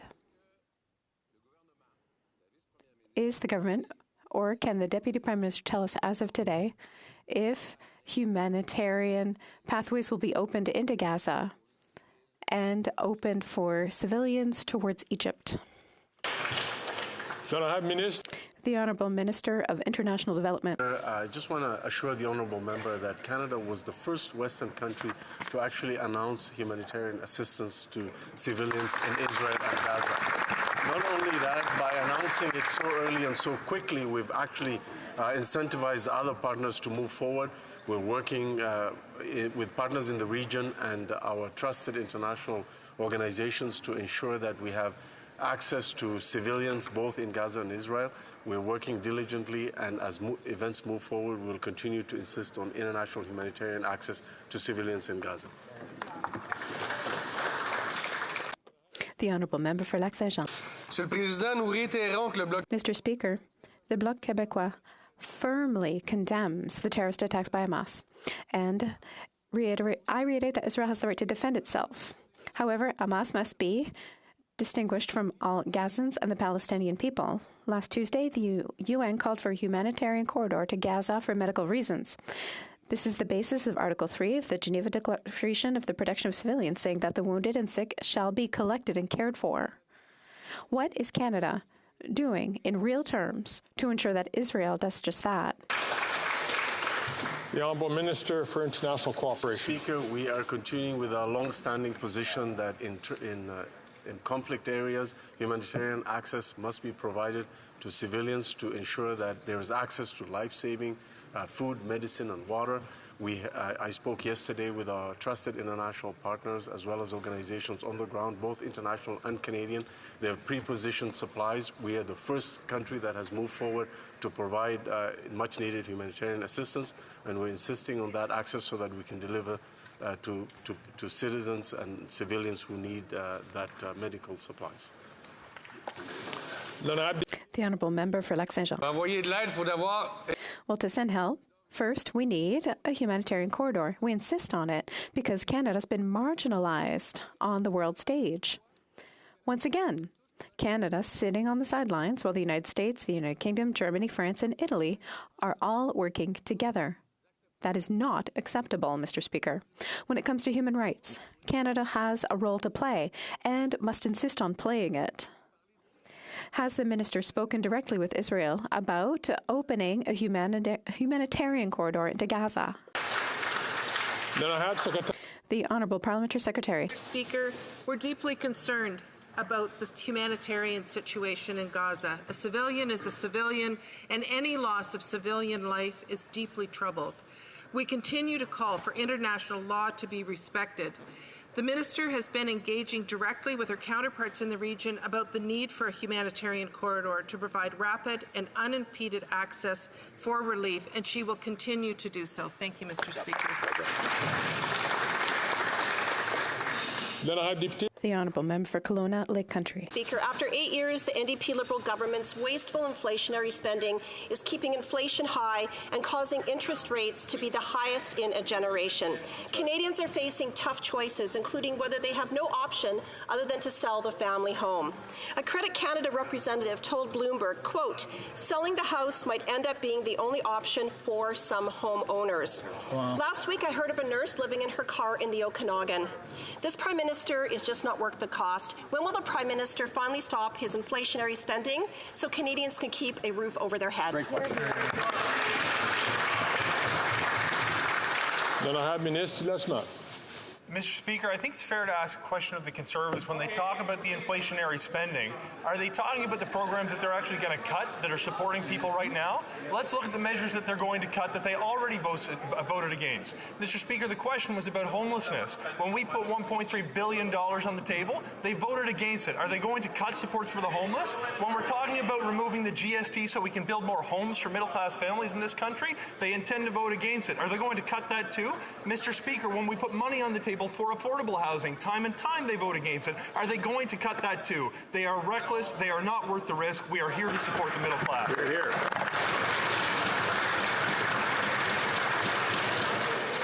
L'honorable député de The honourable member for Kelowna Lake Country. Government that declared victory on inflation only to see it skyrocket. That's right. James from Langley, BC told Global News that he and his husband are selling his home as a result of their mortgage payments and returning to the rental market. Mortgage defaults are climbing, with forced sales events up 10%, as just reported by the Toronto Real Estate Board.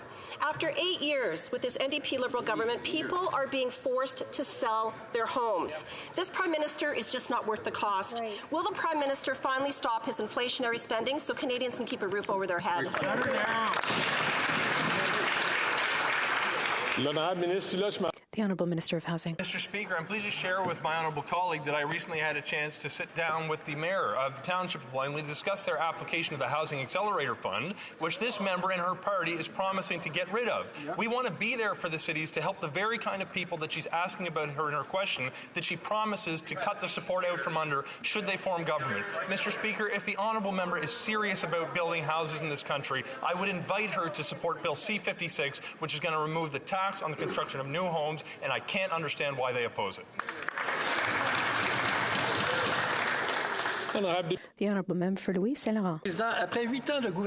Mr. Speaker, after 8 years of Liberal government, we've seen compulsive deficits and unchecked inflationary spending.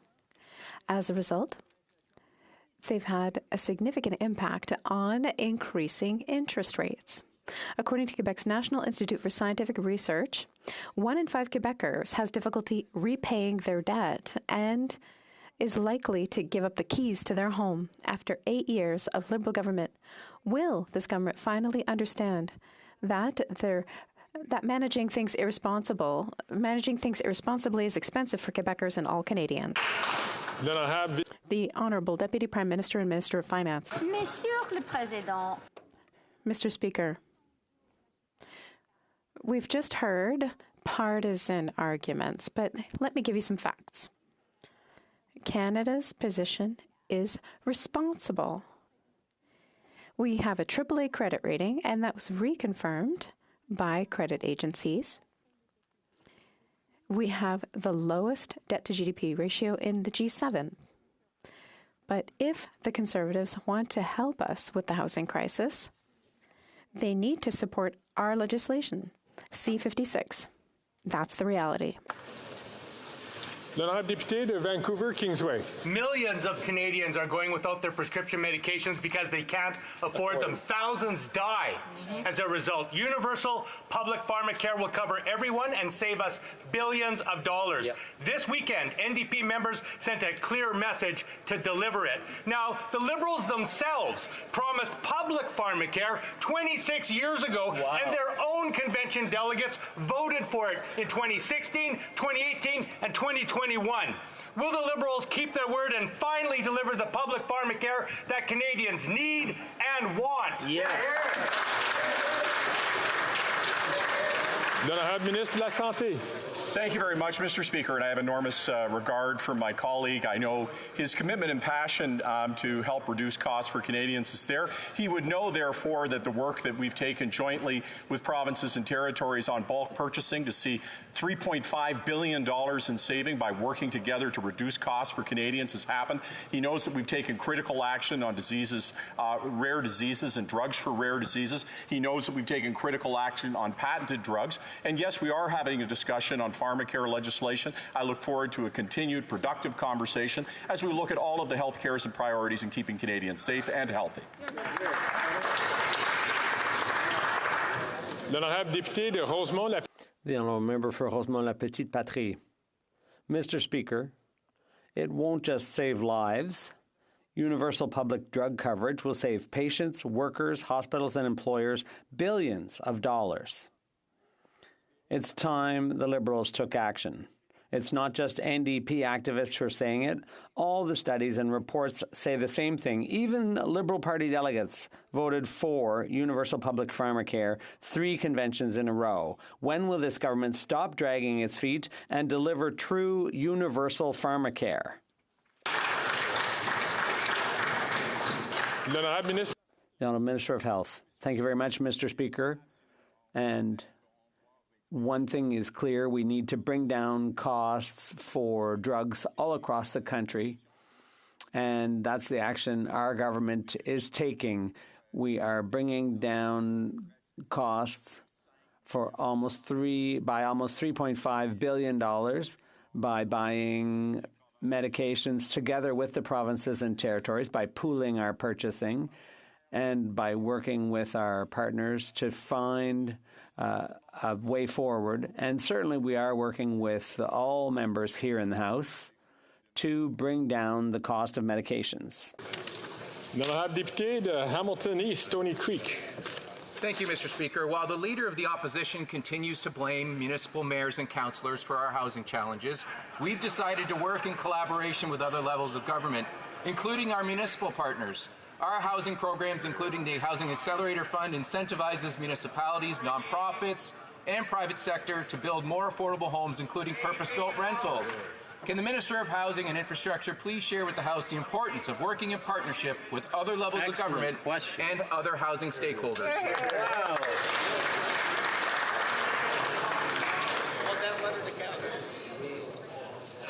Wow. L'honorable ministre du Logement. Mr. Speaker, let me take this opportunity to thank my honourable colleague for his advocacy as the chair of our Housing Caucus for policies that will help change the way that cities in this country build home. What's more, Mr. Speaker, my honourable colleague made an announcement last week on behalf of the federal government that we will be announcing more than $93 million in his city that's going to lead over the next 3 years to the construction of more than 2,600 homes and nearly 9,000 over the next decade. Mr. Speaker, we are going to require that cities build homes closer to transit, closer to post-secondary institutions, and I look forward to continuing my cooperation with that member so we see more homes built in the city of Hamilton.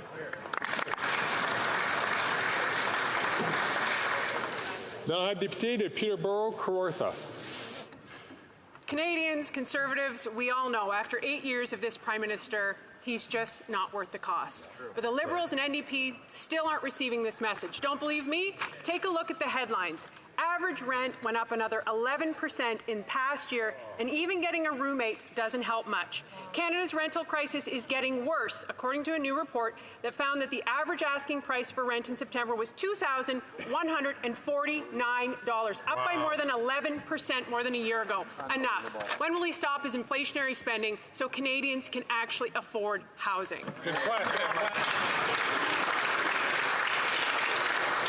L'honorable ministre du Logement.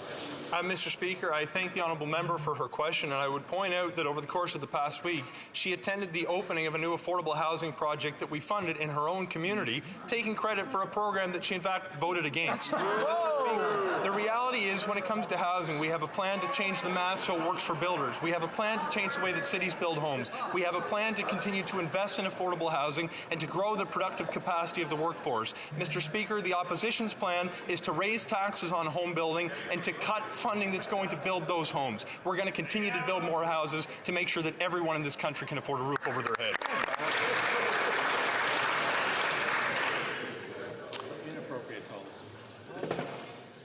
L'honorable député de Peterborough, Kawartha. After 8 years of this Prime Minister, Canadians can't afford a house, and that's the reality. And we will continue to vote against inflationary spending that is driving up household debt. Canadians are paying more on the interest of their debt. They cannot afford a home. This is from Vicky, my single 30-plus daughter and 2 grandkids just moved in because she could no longer afford her $2,500 plus rent. She had to give up her job to move back into town with me. So I'm basically supporting all 3. So yeah, when will they learn how to manage money, decide about monetary policy, and actually build homes, not bureaucracy?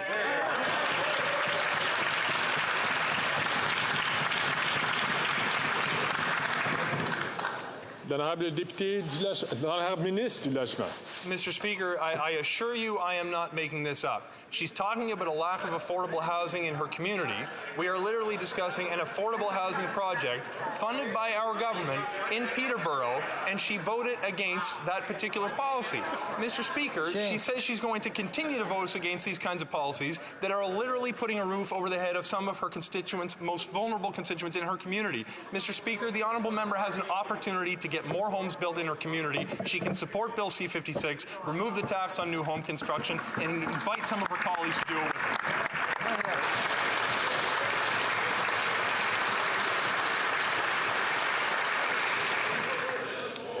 L'honorable député de Charles Wood, St. James, Assiniboia. After 8 years of this NDP Liberal government, $500 million in inflationary deficits have fueled 40-year inflation highs, causing the Bank of Canada to raise interest rates. In the midst of a housing crisis, mortgage defaults and forced home sales are on the rise. People are losing their homes. This Prime Minister is just not worth the cost.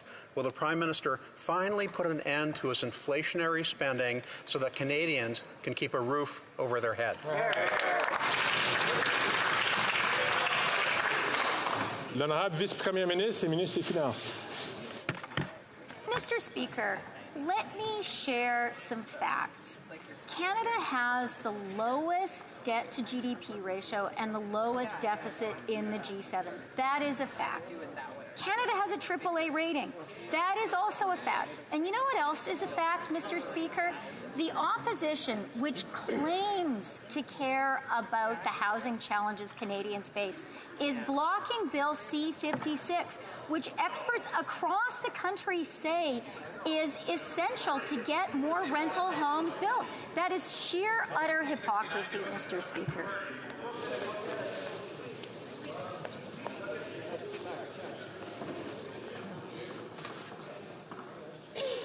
L'honorable député de Montmagny-Lilley. The honourable member for Montmagny-Lilley, Kamouraska, Rivière-du-Loup.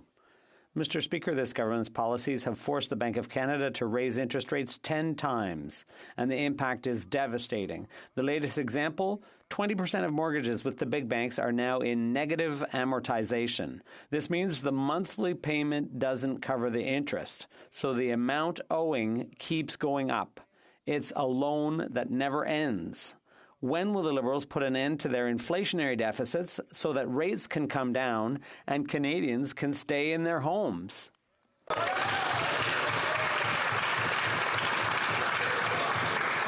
L'honorable ministre. The Honourable Minister. Thank you, Mr. Speaker, and I'd like to thank my colleague for his question. I'm looking forward to the day where the Conservative Party opposite will finally vote in favor of things that will do precisely what people need to help keep the roofs over their heads. And I hope, Mr. Speaker, that they will vote in favor of what the construction professionals and the Federation of Municipalities have said. They're delighted that we've cut the GST on the construction of new homes. The honourable member for Rivière-des-Mille-Îles. Mr. Speaker, based on an online consultation, the federal government has tossed out the Quebec winners of a competition to design a monument to the mission in Afghanistan. Well, the experts at Léger have studied that consultation, and they say the approach was not scientific. According to Léger, the results cannot be interpreted as the opinion of members of the armed forces. Any use of these data generalized to the public is faulty. Mr. Speaker, the basis for eliminating the Quebec bid was faulty. Will they give the contract to the Dow team? The Honourable Minister. Thank you very much, Mr. Speaker, and I'd like to thank my honourable colleague for his question. Mr. Speaker, I think we all agree on the importance of our veterans, and that's why the department conducted a poll. Over 10,000 Canadians answered the poll, and most of them were veterans. And the concept that was selected was by Stimson, And people felt that that better reflected the sacrifice and the bravery of our veterans. Mr. Speaker, we will always support our veterans, and that's why we chose the winning concept. The Honourable Member for Rivière-des-Mille-Îles. Mr. Speaker, this is from Léger, the leading experts on polls. They say the federal government's poll is not scientific and that the results are not reliable. Even Louise Arbour, former Supreme Court Justice, had to come out on Thursday to ask the federal government to play by their own rules. It's come to this, Mr. Speaker. There's a limit how far you can go to shut Quebec out. Will the government follow its own rules, listen to Justice Arbour, and award the contract to the Dow team? The Honourable Minister of Veterans. Thank you very much, Mr. Speaker. And again, I'd like to thank my colleague for his question, and I look forward to working with him on the Veterans Affairs Committee.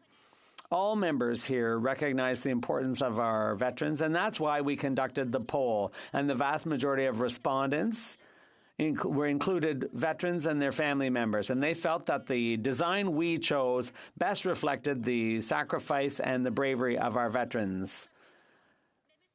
Mr. Speaker, I have a question for my honourable colleague. Does he want us to ignore the expressed wishes of our veterans? The Honourable Member for Foothills. Years of inflationary spending and carbon taxes, food prices have skyrocketed, and many Canadians had empty tables at Thanksgiving. This is because of broken Liberal promises and a Liberal-made financial crisis. Canadian grocery CEOs did not commit to meet the Liberals' lower food prices by Thanksgiving. Now, as a result, many Canadians can't afford to feed their families, a quarter are skipping meals, and millions of Canadians had to rely on food banks for their Thanksgiving dinner. This Prime Minister is not worth the cost. Will the Prime Minister end his inflationary spending so Canadians can afford to feed their families?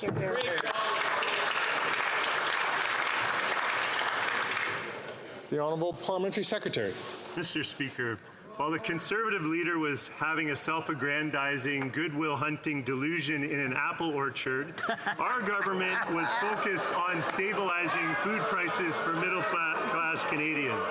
By calling on the 5 grocery chain CEOs to produce action plans that would make a difference for Canadians. Our government is now tracking and monitoring and holding the grocery chains accountable. While the Conservatives talk turkey, we'll talk results for Canadians. Hey.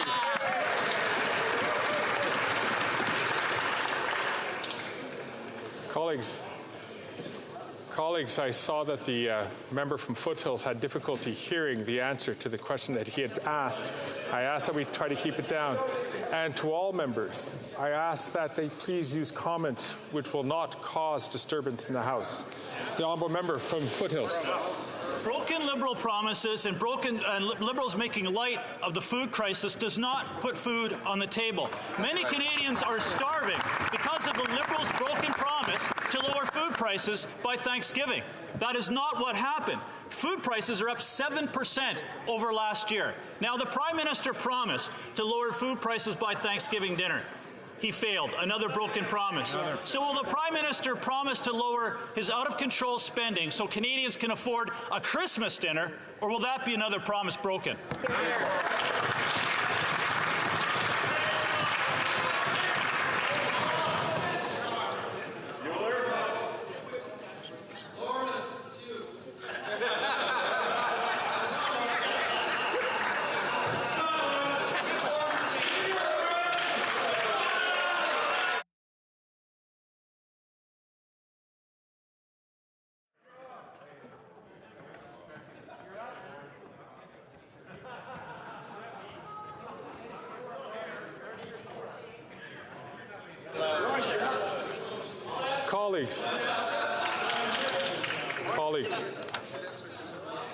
Colleagues, we were doing so well on a day that was on a very sensitive issue internationally. I ask you to please continue with your good behavior for the day, and I ask in particular the member from Grand Prairie, please, to keep the comments to the time that he is asking questions. The Honourable Minister. Thank you, Mr. Speaker. And on this side of the House, we continue to do the hard work to ensure that Canadian families are supported. Just look to our investment to create a nationwide system of early learning and childcare. Or look to our Canada Child Benefit. On this side of the House, we are making investments to make sure that families can buy the food, can get the school supplies and the sneakers that their kids need. Thank you, Mr. Speaker.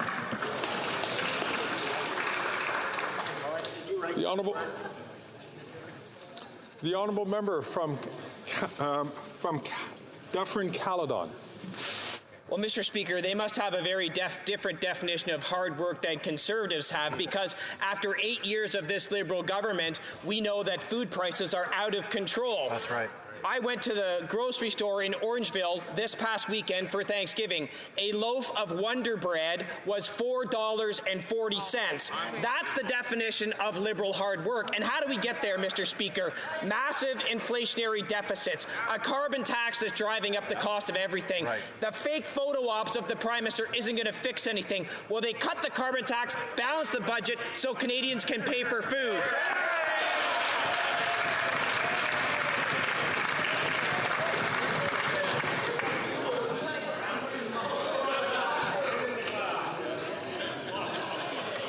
The Honourable Parliamentary Secretary.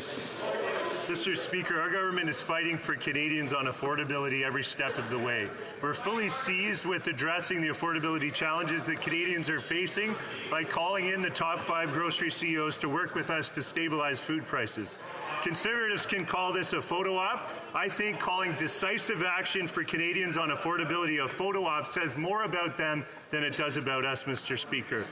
Regardless of the Conservatives' attacks, we'll stay focused on the pressing needs of Canadians. The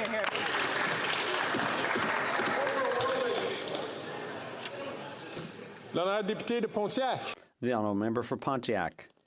Thank you, Mr. Speaker. Small businesses and medium-sized businesses are at the heart of Quebec's economy. And that's why it's so important for the government to support them at crucial points in their economic development. I'd like to hear what the Minister of Tourism and Economic Development for the regions of Quebec, I'd like her to tell us what the Liberal government is doing to support small and medium-sized businesses and especially Indigenous entrepreneurs. The Honourable Minister of Economic Development for the regions of Quebec. Thank you, Mr. Speaker. My colleague is right. Our government has been supporting women-led and particularly Indigenous-led businesses. We announced funding of $100,000 for a company in Gatineau. It was founded by 2 brilliant women, Krisha and Melanie, and they celebrate the diversity and richness of Indigenous cultures. We celebrate their success, and we're there to support them. Happy Small Business Week.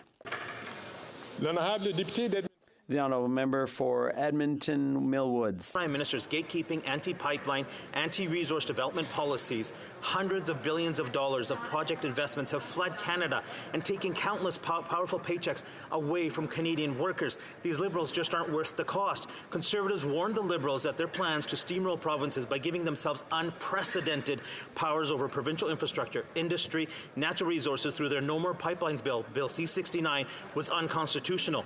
Will they repeal Bill C-69 now that the Supreme Court has ruled it unconstitutional? Yes or no?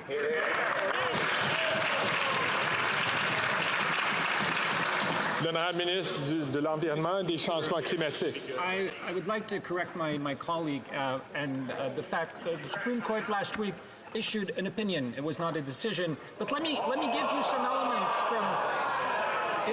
If the members want a briefing by the Justice Department on the difference, we would be happy to provide that to them, Mr. Speaker.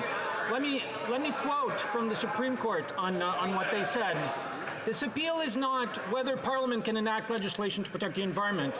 It is clear that Parliament can do so under the heads of power assigned to it under the Constitution Act of 1867. Exactly. Thank you, Mr. Speaker. Exactly.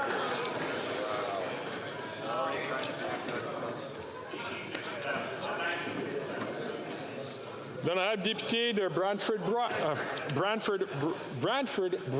Excuse. Mr. Speaker, after 8 years of this government's ongoing corruption, we have yet another scandal. Conflicts of interest, nepotism, abuse of power, and now we have allegations of criminality around the contracting practices in the top offices of this government. The $54 million price tag for the Arrive scam app is just the tip of the iceberg. Last week, the NDP Liberal Coalition voted to shut down the testimony of the Auditor General's review of this scandal. Why?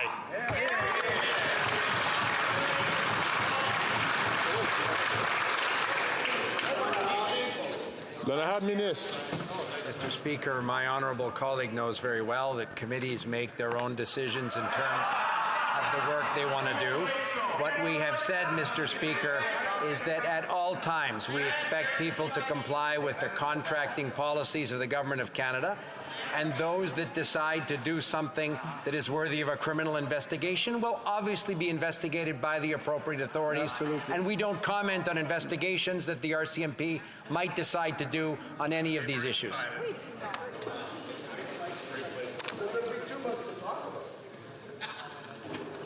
L'honorable député de Mégantic-les. The honourable member for Mégantic-l'Érable.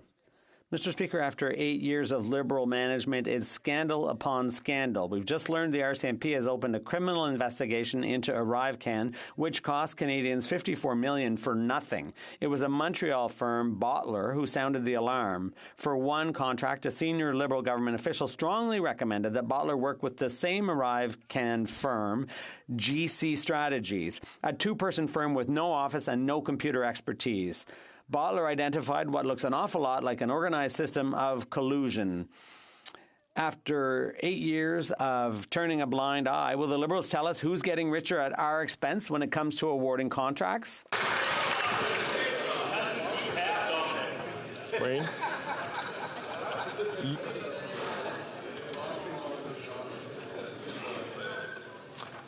The Honourable Minister.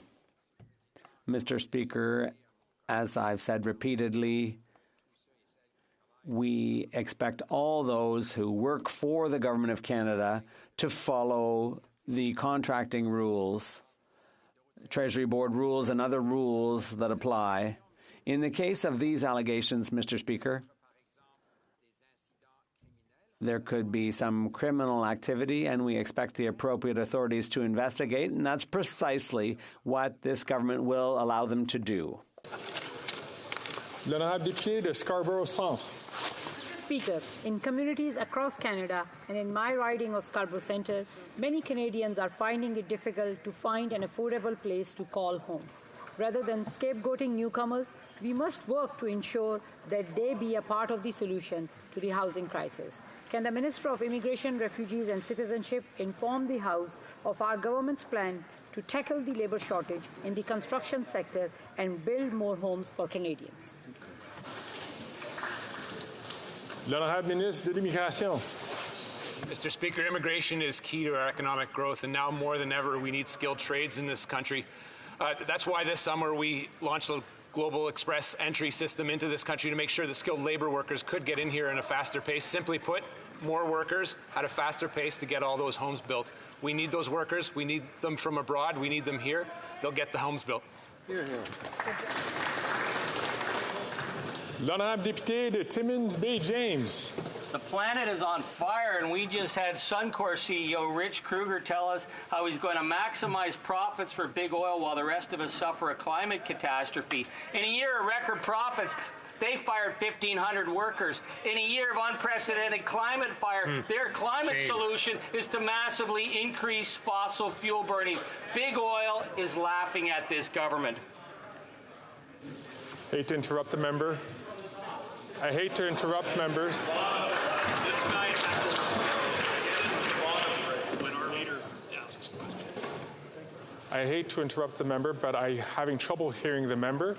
Can the member please continue? 20 seconds left on the clock. Thank you, sir. Truth certainly hurts the Conservative Party as the planet burns, and they're supporting the massive increase in fossil fuel burning, which is why they backed Rich Kruger from CEO. The question is, What concrete steps will this government take to hold big oil to account to protect Alberta jobs, Canadian communities, and our planet from the fires that are happening from the climate crisis? Here, here. L'honorable ministre du Changement climatique et de l'Environnement. Merci, Monsieur le Président. I thank the honourable colleague for his question. In fact, our government have taken and are taking a number of measures to ensure that big oil companies do their fair share when it comes to fighting climate change. We're the first G7 countries to have eliminated fossil fuel subsidies 2 years ahead of schedule, something that the Conservative Party of Canada would never do. They want to make pollution-free, Mr. Speaker. We've also implemented measures to reduce methane emission by at least 40% by 2025 and 75% by 2030, which will make it one of the most ambitious measures in the world to reduce methane emission from the oil and gas sector. We have many more things coming, including a cap on the emissions of the oil and gas sector, Mr. Speaker. Thank you very much. The honourable member for Richmond, Arthabaska. Mr. Speaker, after the Governor-General's lavish spending on international travel, we've learned her office spent over $117,000 on dry cleaning since 2018, an average of $1,800 per month. For fun, I did some calculations based on the going rate for these services. At the rates she's been spending, that's an average of 3 outfits a day, 365 days a year. Why doesn't the government cut her $33 million budget? What are they waiting for? Because she's clearly incapable of managing taxpayers' money seriously and responsibly.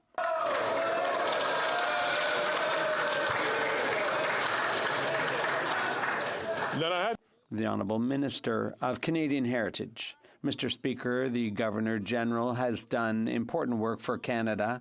Obviously, we expect every dollar she spends to be done in a rigorous and conscientious way. Thank you. Well, this brings to the end of question period. I understand there's going to be a number of points of order. I'd first like to recognize the honourable member from Sherwood Park, Fort Saskatchewan, on a point of order. Thank you, Mr. Speaker. In light of recent events, we've sought agreement from other parties, and I hope you will find unanimous consent for the following.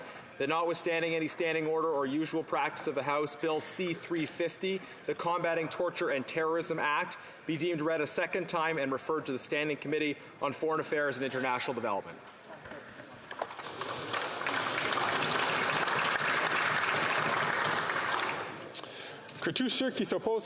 All those opposed to the honourable member propose the motion will say nay. Unfortunately, there is no unanimous consent.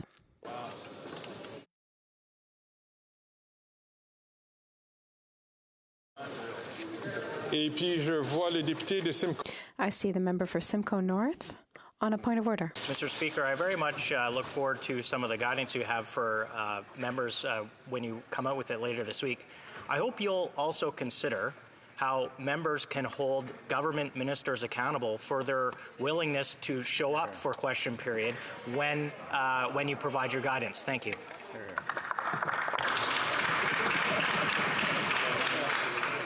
I thank the member for his suggestion. It's not a point of order, but I will take it into consideration.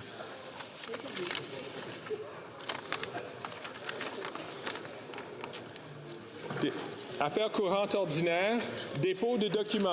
Tabling of documents. Dépôt de projet de loi. Introduction of government bills. Déclaration. Statements by ministers. Je reconnais le. I recognize the Right Honourable Prime Minister.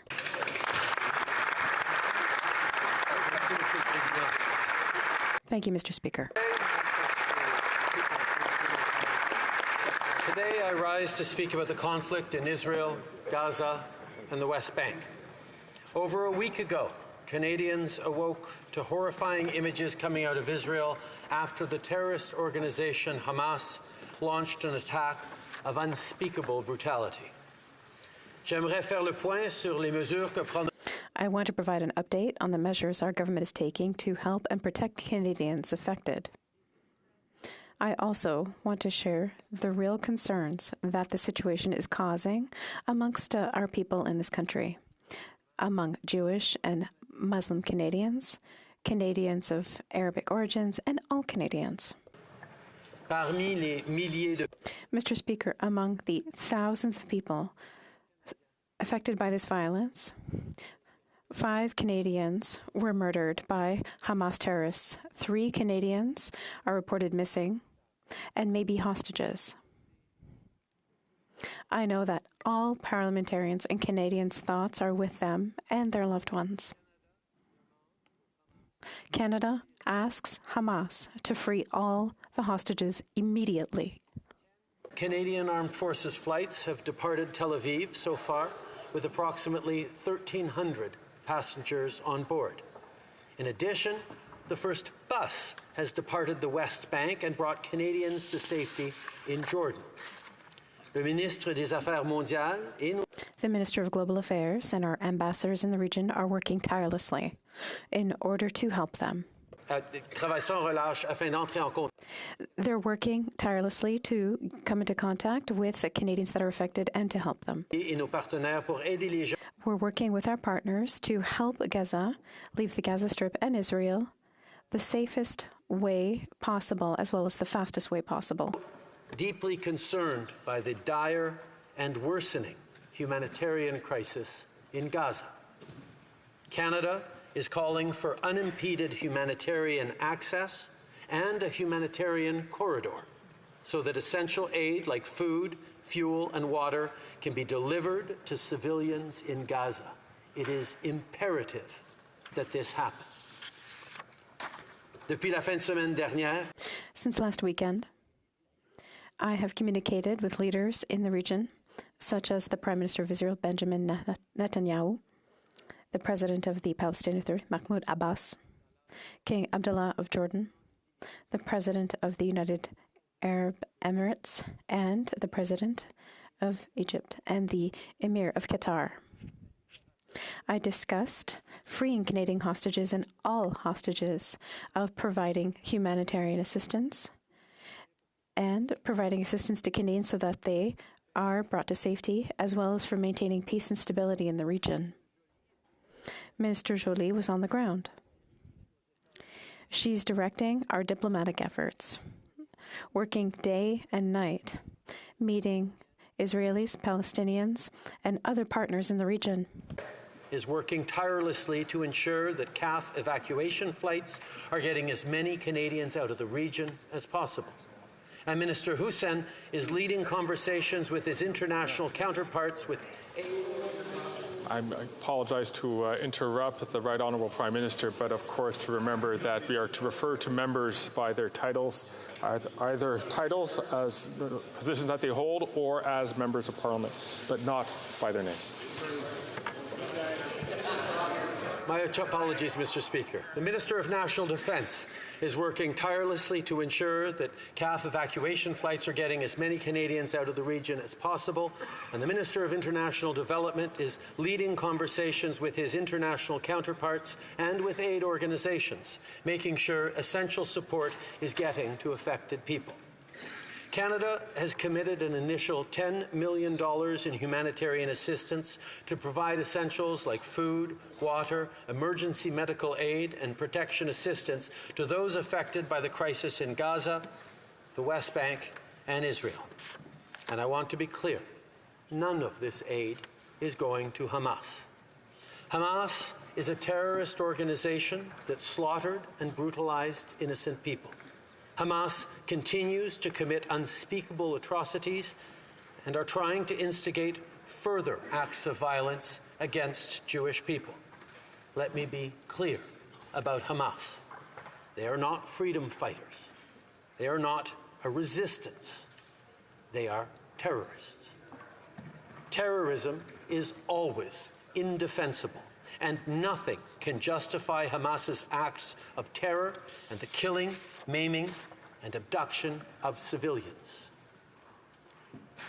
But let me also be extremely clear that Hamas does not represent the Palestinian people nor their legitimate aspirations. They do not speak for Muslim or Arab communities. They do not represent the better future that Palestinians and their children deserve. The only thing they stand for is more suffering for Israeli and Palestinian civilians.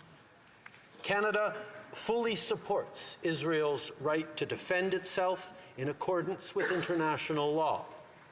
And in Gaza, as elsewhere, international law, including humanitarian law, must be upheld by all.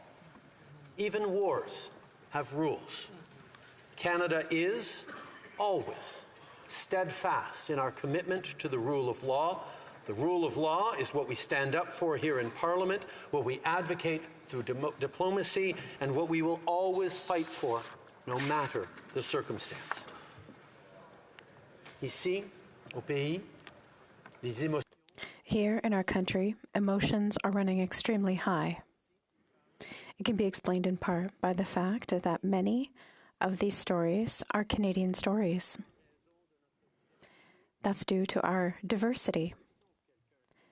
Many of us know someone who's been affected, or we know someone who knows someone. I met members of the Jewish community grieving in the aftermath of this tragedy. I was told about young people who were shot down during a music festival. The murder and kidnapping of older people, of women, of children.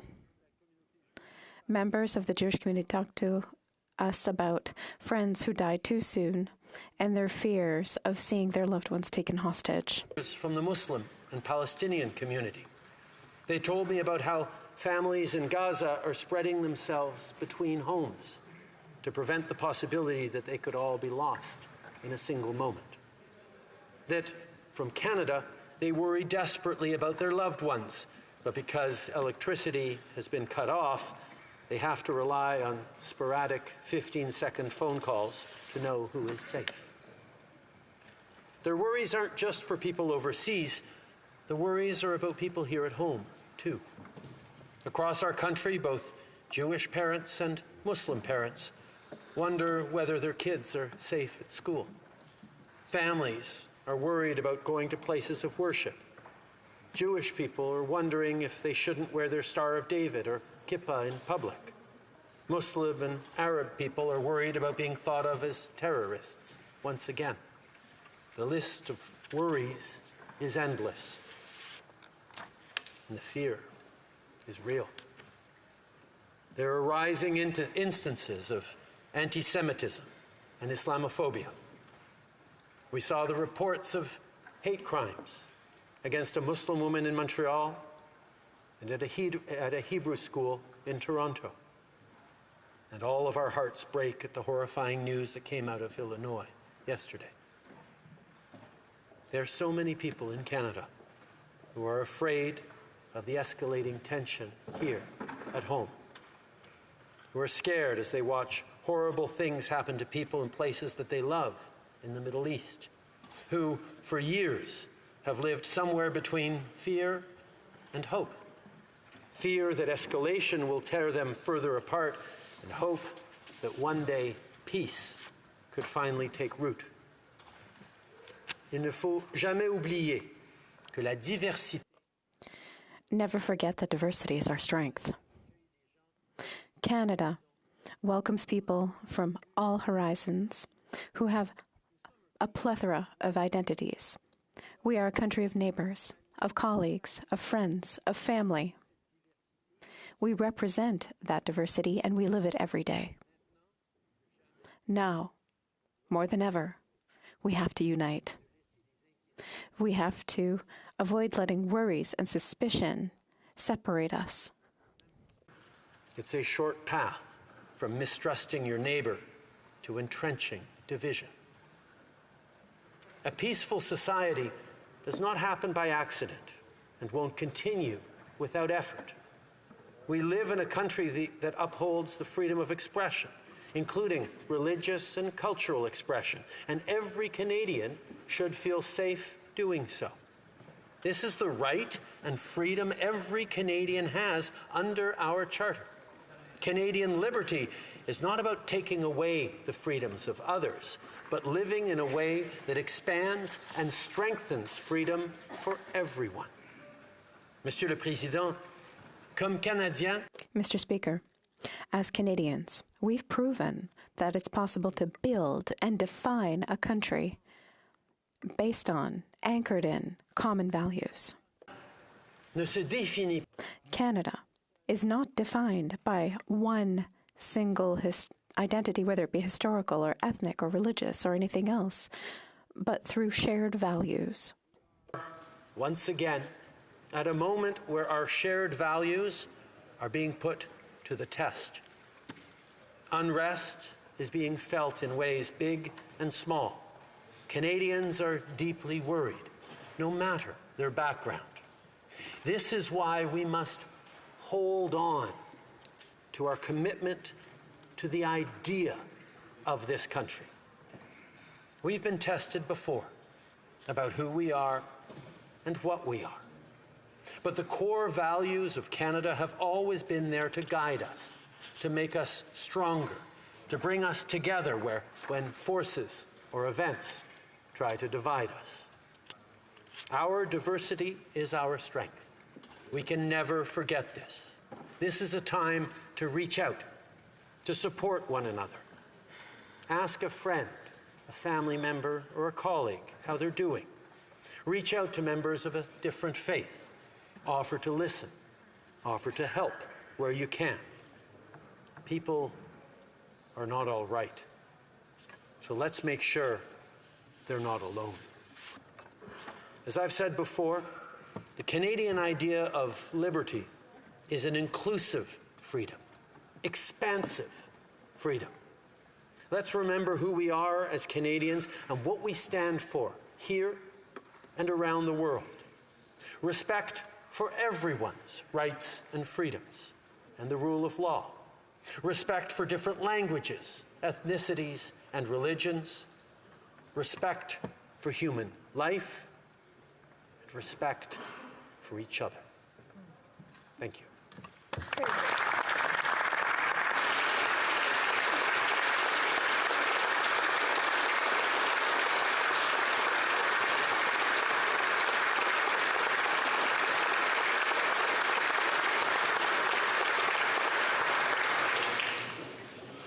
I'd like to recognize the Honourable Leader of the Opposition.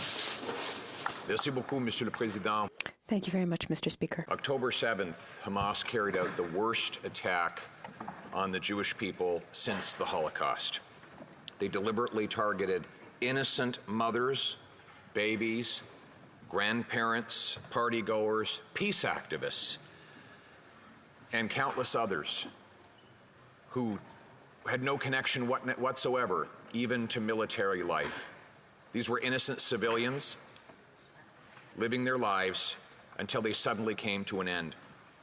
The attacks unleashed a carnage that is almost unprecedented in human history. In fact, what was special about these attacks is the delight and the triumphal pride and exhibitionism with which Hamas surely carried them out. All of that reminds us that Hamas is not a militant organization. It is not a government. It is not an activist group. Hamas is a sadistic, criminal, terrorist death cult, and it must be defeated.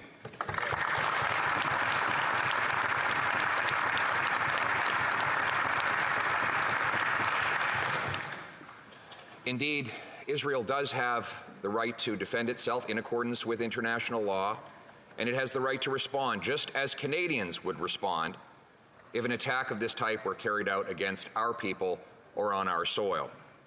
There will be and there can be no negotiating with Hamas. Hamas can only be destroyed, just like President Obama destroyed and assassinated Osama bin Laden. There was no negotiating with bin Laden, and there can be no negotiating with Hamas. And this attack was also an attack on Canadians. If I could quote my deputy leader, in the carnage, 5 Canadians were murdered, and they're not just numbers. Alexander Luke from Montreal, Ben Mizrachiov of Vancouver, both murdered when Hamas opened fire on a music festival. Shir Gregory was also killed. Adi Vital Kaplun of Ottawa was murdered in her kibbutz, and Ned Epstein was murdered as he attempted to defend his girlfriend against a grenade. They are now in our memories forever, and may their memories be a blessing. Canadian citizens missing are believed to be held hostage among the 199 by Hamas who hold their people, their own people, under siege in their gruesome grip, serving as a proxy for the regime in Iran, imposing maximum terror on everyone in their path of destruction. Among the missing believed to be held, Vivian Silver, Judith Weinstein, Tiferet Lapidot, daughter of Canadian citizens. Their fate is unknown, and Canada can and must do more to achieve their liberation, and we pray for their fate and their safe return, end quote. Meanwhile, 1 million Gazans are reportedly displaced. Many more are suffering and have lost their lives. Let it be said that the suffering of the Palestinian people is a tragedy. Every innocent human life, Palestinian or Israeli, Jewish, Muslim, Christian, or otherwise, is of equal precious value. All of us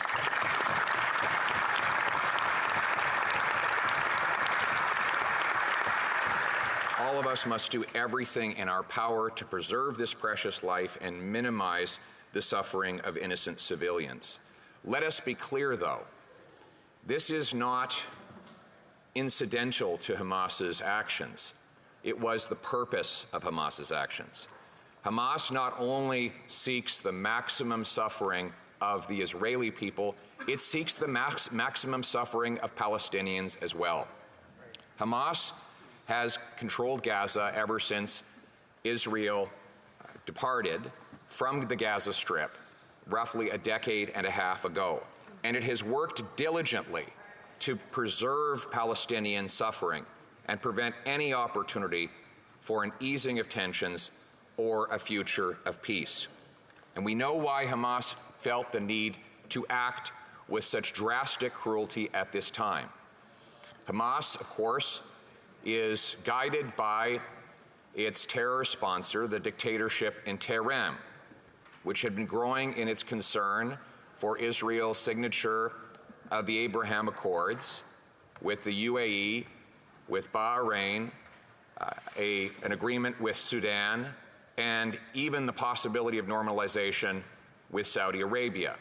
This kind of peace between Muslims and Jews, between Israelis and Arabs, would be a nightmare for both Hamas and for Iran, for the dictatorship in Iran, who seek to perpetuate the conflict and the divisions as a source of power. They need to perpetuate the hatred in order to justify their dictatorships. And that's why they felt the need to interrupt any path towards peace. We all believe in a peaceful future that includes an independent Palestinian state, a two-state solution. And we believe that Israelis and Palestinians and other Arab countries need to discuss that peace. And we understand that stability and security for the Israeli people is necessary for that to happen. There are concrete actions that Canada can take towards these goals. And I will list some of them, though they are not exhaustive, and I expect that my members will be raising more of them later tonight in the Take Note debate. First, Canada must criminalize the IRGC, the terrorist arm of the Iranian government. There is no doubt that these attacks carried out on October 7th had a degree of sophistication and coordination to them that would not have been possible without aid from an outside government actor. And that actor, of course, was the dictatorship in Tehran.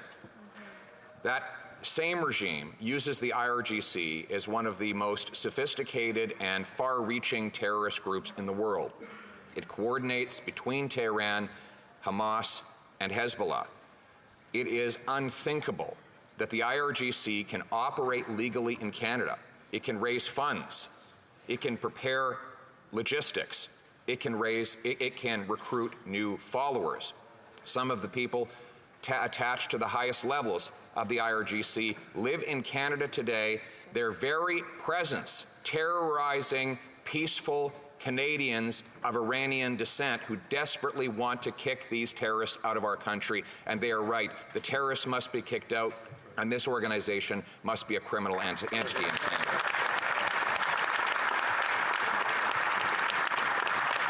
Second, we call for Hamas to immediately release all hostages. Third, we want a complete review of all aid programs to make sure that not one penny goes to terrorism. Fourth, we need to protect places of worship of all different backgrounds. We know that synagogues, potentially mosques, and other places of worship, we already know that these places have been targeted in the past in Canada. Prior to this recent incident, we know that Muslims have been the victims of hateful and murderous attacks by monsters here on our own soil.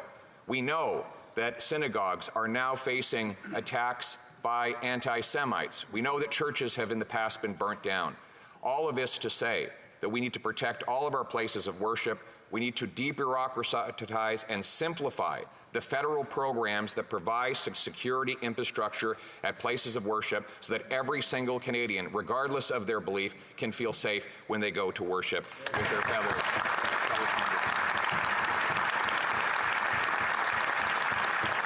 As I said at the outset, and as I say again, the lives of innocent Palestinians and Israelis are of equal value. And to that end, we believe that it is urgently important to minimize the suffering and protect the lives of Palestinians who had no part in these attacks.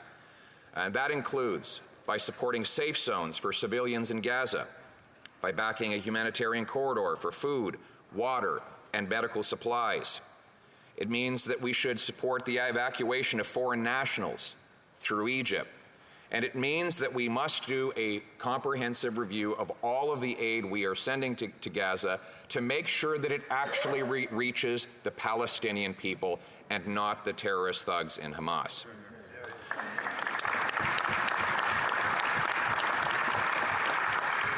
Mr. Speaker, years ago when a terrorist attack happened in the United States of America, one commentator said that, almost trying to absolve the attack, said that we needed to look at the root causes of terrorism. Well, the root cause of terrorism is the terrorist, which I said at the time to the great horror of my critics. Some of them said that the statement was too simplistic to be true. Others said that it was that the statement was so obvious that it needn't be said at all.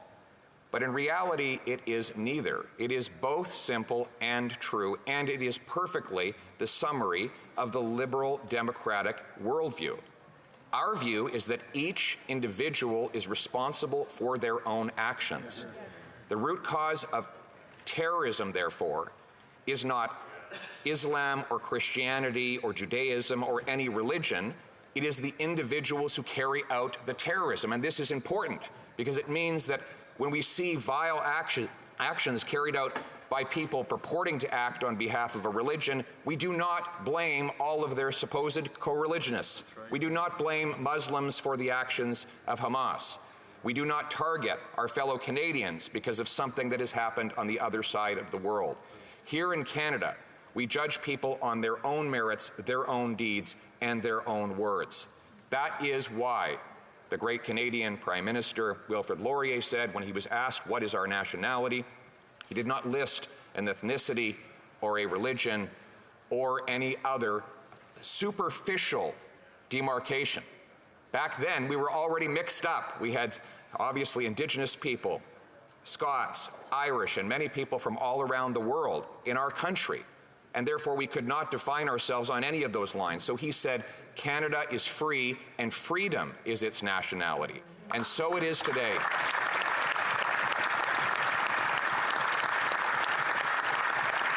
And so let us then set out to protect the freedom of all Canadians and to stand for the values of freedom all around the world. Let us support our Jewish and Muslim friends here in this country as they watch with horror and with sadness at what is happening to loved ones on the other side of the world. They too are Canadians. They are our people. We must stand with them now and always, because after all, we are Canadians. Thank you.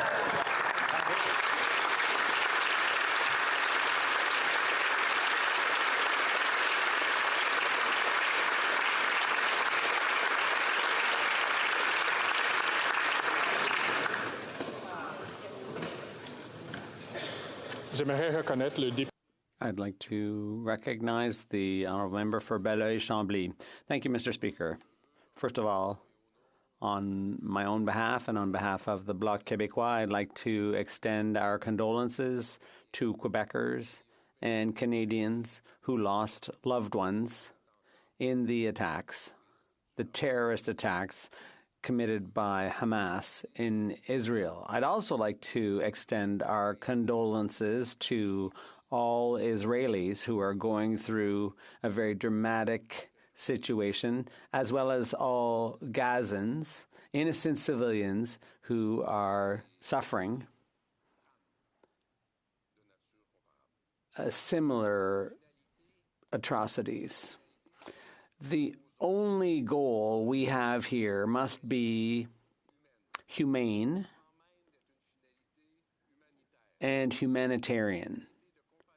We need to be compassionate and understanding. We have to put ourselves in another's shoes and try to imagine if it were us, if this was happening here, if this was happening to our loved ones. The goal has to be recognition of the right to safety and security that all individuals should have. Mr. Speaker, in the past, many of us here, including in the Bloc Québécois, we have at times been critical of Israel. But in spite of that, we watched in disbelief at first as the horrific violence of the Hamas attacks became clear. And we condemned it for what it is, terrorism. Imagine for a second if we were Belgian and there were an attack that was claimed by a terrorist claiming to be acting on behalf of Islam, and imagine that that person had killed 2 people in the last couple of hours. That attack was probably motivated by the hateful speech, the hate speech and incitements to violence expressed not just by Hamas leaders, but those were repeated in streets and cities and capitals of major Western countries. We have to ask ourselves, Mr. Speaker, if our answer to this hate propaganda and encouragements to violence, is our response adequate? Have we taken adequate steps to confront this current threat? Mr. Speaker, Israel was not going to sit on its hands and remain exposed to such a threat. Israel could not rely on the Palestinian Authority to restore order.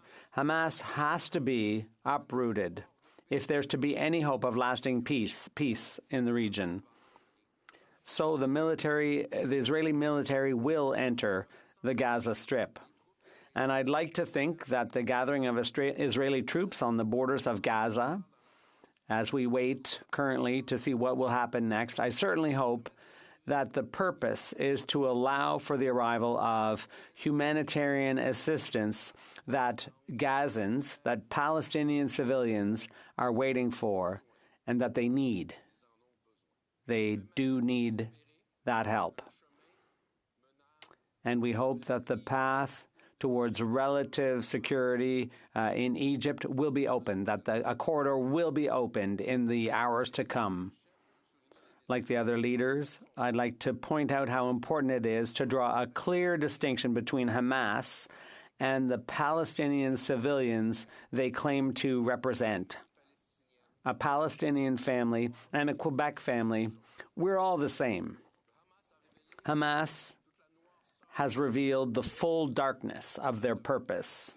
They do not want peace for Palestinian civilians. They want war for everyone.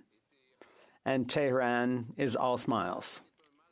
Hatred is a deep-seated evil that grows and feeds on a sometimes twisted reading of history. In Quebec and in Canada, we condemn this hate. Similarly, Canada must not remain on the sidelines of major movements like this. We should be at the table with our allies in searching for coordinated solutions, a Western response to bring these hostilities to a quick end and to wrestle Hamas to the ground. We talked about 5 countries, the U.S., who took the initiative, the UK, France, Italy, and Germany. If we were working with them, Canada could probably better improve the effectiveness of the concerted evacuation of Quebecers and Canadians from Israel. Canada would probably be better able to improve the chances of freeing Canadian hostages. Canada can be more effective if it adds its voice to the demands of the U.S., Europe, and the UN for immediate humanitarian intervention. I would also call on the Prime Minister once again, at an appropriate time for all party leaders, for us to be privately briefed in full confidentiality on developments in this crisis, which is affecting so many of our constituents. In the interval, which we hope will be a short one, our hearts go out with all our heart and with all our compassion, and sometimes even with our tears. We stand with the victims of this unprecedented violence. Thank you, Mr. Speaker.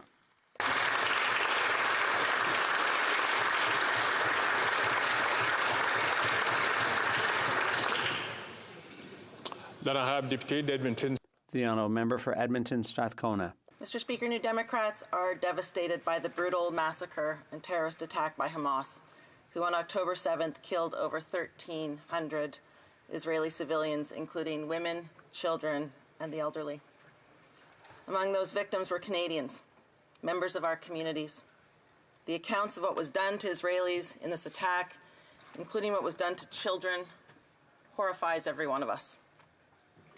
We condemn Hamas and these terrorist attacks that have caused so much pain for the Jewish community globally and in Canada. And this begs the question of what Canada has done in the past few years to stop arms going into the hands of Hamas. Hamas actions constitute heinous violations of international law and international crimes for which they must be held accountable. I want to express my profound sadness and anger at rising anti-Semitism and anti-Palestinian racism that we are seeing globally, including in Canada. Rising anti-Semitism is causing Canadian Jews to keep their children from school. Mr. Speaker, rising anti-Palestinian racism took the life of a 6-year-old in Chicago yesterday. Canadians from both of these communities are distraught, and I think that the federal government could do more to increase the security across places of worship, something many communities have called for years. Mr. Speaker, we are in a very dark time, and I am urging all members of this House to take care to understand how deeply communities are hurting. I grieve with Canadians who have lost loved ones and who are afraid for their families. I stand with the families of hostages and call for their immediate release.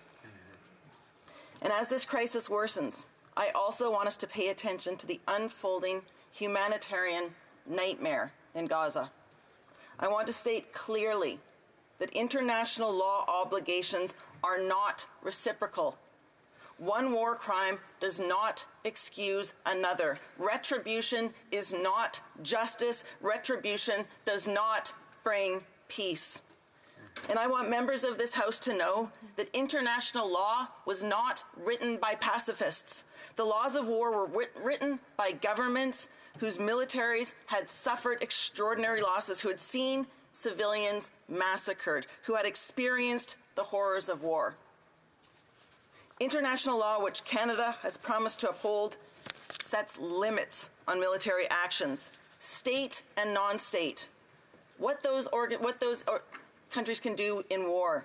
It seeks to protect civilians, all civilians. David Miliband, the head of the International Rescue Committee, said yesterday, international humanitarian law is the way that previous generations have learned to mitigate the worst of war. It is a very low bar, but this low bar applies to everyone. And we are unfortunately watching violations of international law in Gaza. A siege with no water, no electricity, no food, entire communities destroyed, entire families wiped out. Over 1,000 children have been killed. Hospitals have been bombed and workers killed, humanitarian aid workers killed. United Nations independent experts have said this amounts to collective punishment. The chief prosecutor of the International Criminal Court, Luis Moreno Ocampo, has said a full blockade of Gaza could be considered a crime against humanity and a genocide. This morning, Defense for Children International confirmed that more than 1,030 children in Gaza have been killed by Israeli forces since October 7th. That is one child, Mr. Speaker, every 16 minutes. That is one child every 16 minutes. And now we are reading reports that Hamas is stealing what little humanitarian aid is available for civilians. Let's be clear. Hamas is making already vulnerable Palestinians suffer further in the siege. Palestinians have been suffering from Hamas brutality, as well as the absence of real democratic Palestinian leadership. And with the dangerous influence of external states like Iran, this has made things very, very much worse. But it does not absolve Israel of its obligations to protect civilians, nor does it absolve Canada of its obligations to call out violations to international law when they occur. United Nations Relief Chief Martin Griffin said yesterday, the past week has been a test for humanity, and humanity has failed. The forcible transfer of 1 million people from their homes is not an evacuation, it is illegal. Babies in incubators unable to be relocated. Medical staff refusing to abandon these babies, knowing that they may die in the coming days. Gazans are afraid to be pushed into Egypt because they do not know if they will be allowed back. This is a humanitarian and political disaster of enormous proportions, and Canada is silent. Where is the government in condemning this siege, this forcible transfer, this humanitarian crisis? The minister has spoken to her Israeli counterparts. The Prime Minister has spoken to the leader of Israel to convey Canada's support. But in any of those conversations, has Canada told Israeli officials that this scale of revenge, these clear violations of law, are unacceptable to Canadians? So many Israelis are speaking out against Israel's actions in Gaza. Survivors of the Hamas terrorist attack are asking for peace. They are saying, not in our name. They are asking for the release of hostages, including Canadians. Maoz Inon, whose parents were murdered by Hamas, said, and I quote, "I am not crying for my parents. I am crying for those who will lose their lives in this war. We must stop the war. We are not seeking revenge. Revenge will lead to more suffering and more tragedies." Yonatan, the son of Canadian hostage Vivian Silver, has said the following: she would be mortified by the attack on Gaza because you can't cure killed babies with more dead babies. We need peace.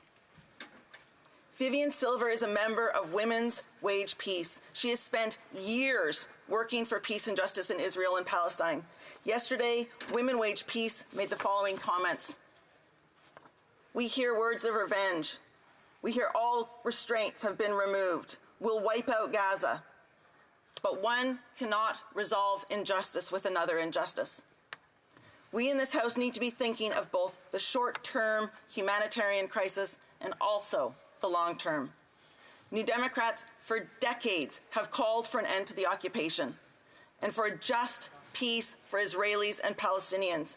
This year has already been brutal for all in the region before the terrorist attacks, before this new siege of Gaza. And now we are moments away from a broader war that could engulf the entire region. We are moments away from an alarming and long-term refugee crisis. We are further from peace, Mr. Speaker, than we have ever been. We speak of ending the occupation, but we are so far away from a political solution. And the Liberal government is failing to step up. It's failing to step up for international law, for Israelis, and for Palestinians. This is the moment to call for calm. We are witnessing an increase of attacks on Palestinians in Jerusalem and in the West Bank by settlers and Israeli security. We have seen reports of abuses of Israeli families who are demanding that the leadership of the Israeli government put the hostages first. People are divided. People are hurting. Mr. Speaker, the only solution is a political solution. There is no military solution to this conflict.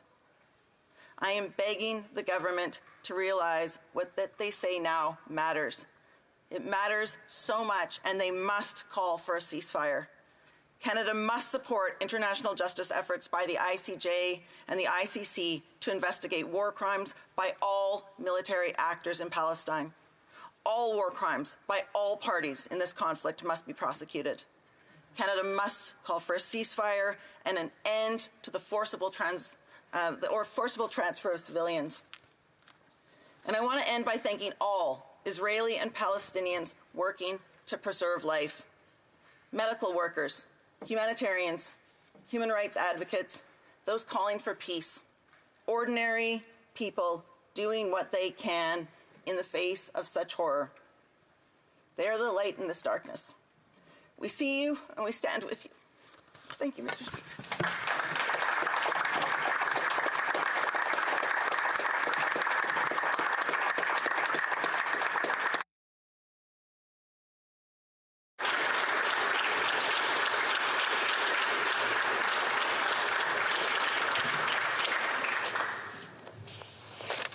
I see the honourable member for Saanich Gulf Islands raising her hand. Would this be for a point of order to request consent of the House to reply to this statement?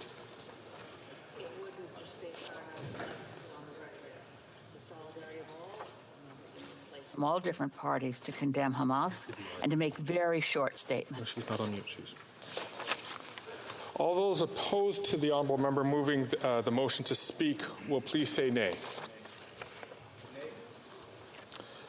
I'm afraid there is no consent.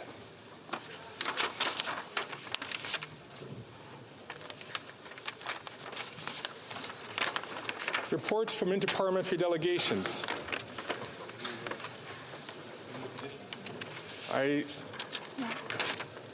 Presenting reports from committees. The honourable member from Waterloo.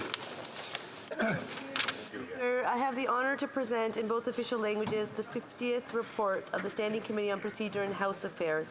The committee advises that pursuant to Standing Order 91-12, the Subcommittee on Private Members' Business met to consider the items added to the order of precedence on Wednesday, September 20th, 2023, as well as the order for the second reading of private members' public bills originating in the Senate, and recommended that the items listed herein, which it has determined should not be designated non-votable, be considered by the House.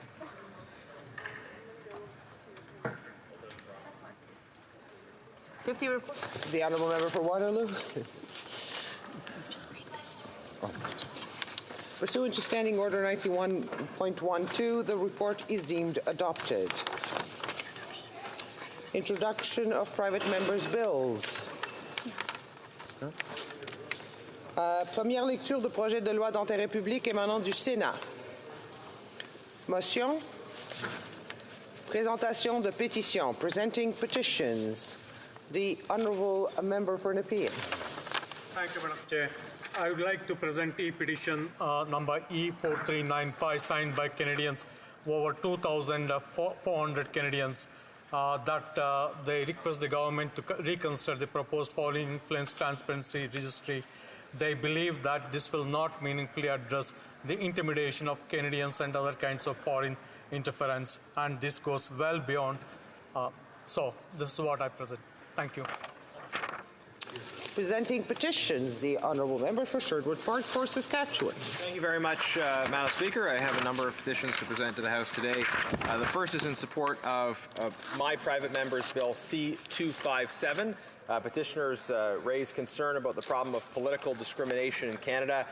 They note that Canadians can face discrimination on the basis of their political beliefs and that this limits free debate and exchange of ideas.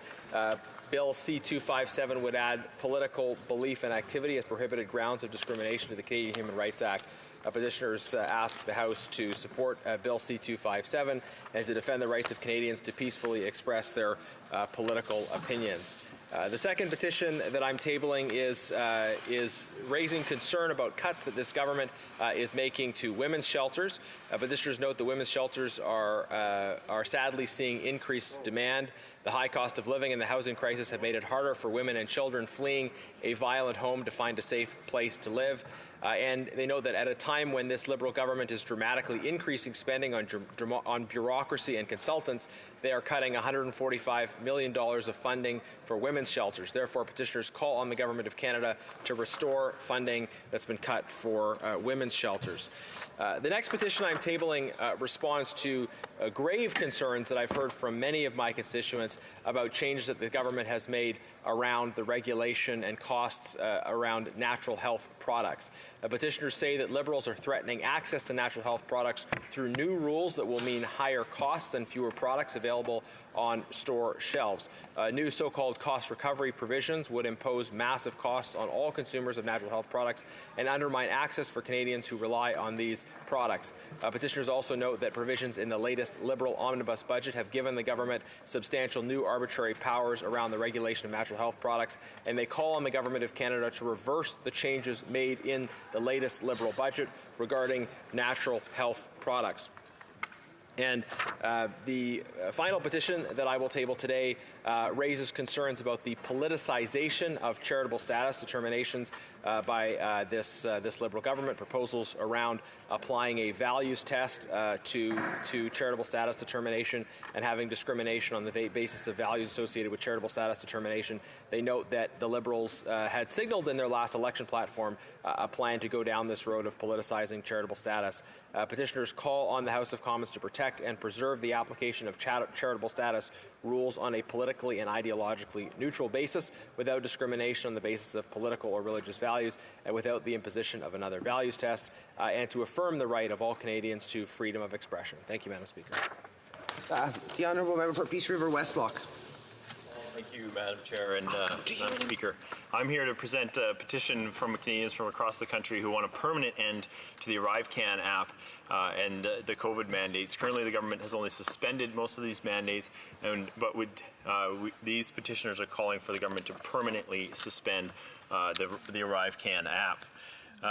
Madam Chair, the next petition I have is from Canadians from across the country who are concerned about the health and safety of Canadians. They support the health and safety of Canadian firearms owners. The petitioners recognize the importance of owning firearms, that firearms are a way of life in Canada. But they're concerned around the damaging noise levels of firearms and the need for noise reduction. These petitioners acknowledge that sound moderators are the only universally recognized device to do such a thing, but these are criminally prohibited in Canada. Moreover, the majority of G7 nations around the world allow these things for hunting, sport shooting, and reduced noise pollution. The petitioners are calling on the Government of Canada to allow that legal firearm owners be allowed to purchase these things and use them for all legal hunting and sport shooting activities. The next petition, Madam Speaker, are from petitioners from across the country who are concerned about how easy it is for young people to access sexually explicit material online, including violent and degrading sexually explicit material. They comment on how this is an important public health and public safety concern. Petitioners note the significant proportion of commercially accessed sexually explicit material has no age verification software. Moreover, age verification software can ascertain users without breaching their privacy rights. Petitioners note that many serious harms associated with sexually explicit material, including the development of addiction, the development of attitudes favorable to sexual violence and harassment of women. As such, the petitioners are calling on the Government of Canada and this House to pass Bill S-210, the Protection of Young Persons from Exposure to Pornography Act. The next petition, Madam Speaker, is from petitioners from across the country who are concerned about the increasing concerns about the human rights protections in India. The petitioners state that the U.S. Commission on International Religious Freedom note that there seems to be various actors supporting and enforcing sectarian policies in India. The petitioners state that Christians in India are being targeted by extremists, vandalizing their churches and attacking church workers and threatening and humiliating their congregations. And the petitioners say that crimes against the Dalit groups, including the Dalit women and girls, are increasing. Petitioners also say that the Indian Muslims are at risk of genocide, assault, and sexual violence. The petitioners ask for the Government of Canada to ensure that all trade deals with India are premised on mandatory human rights provisions and that extremists are sanctioned, and that the government promote a respectful human rights dialogue between Canada and India. Thank you, Madam Speaker. Yeah, Honourable Member for Saskatoon West. Madam Speaker, I rise today to present a petition on behalf of Bangladeshi students in Canada. Bangladeshi students often face long wait times to come to Canada to be allowed to study. Now, Canada has a program called the Student Direct Stream, or SDS, and this is a system and a method that allows certain countries to have much quicker processing times to allow their students to come to Canada to study. And so this is something that that the students, the people on this petition are calling for. They would really like to see Bangladesh included in that program of Student Direct Stream. Because it really allows their students to come to Canada easier, and of course they add value to our country by studying here and working here and doing other things after they've studied. So often many of them have been waiting for many years. So the petitioners are calling for the government to include Bangladesh in the Student Direct Stream in a very timely manner, and I stand with them on that. Thank you. Therefore, Yorkton Milton. Thank you so much, Madam Speaker. These individuals have brought forward concerns that continue to come across my desk.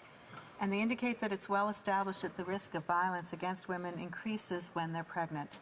Currently, the injury or death of preborn children as victims of crime are not considered aggravating circumstances for sentencing purposes in our Criminal Code of Canada. They indicate that Canada has no abortion law, which is true, and this legal void is so extreme that we don't even recognize preborn children as victims of violent crimes when they are still within their mother. Justice requires that an attacker who abuses a pregnant woman and her preborn child be sentenced accordingly, and that the sentence should match the crime.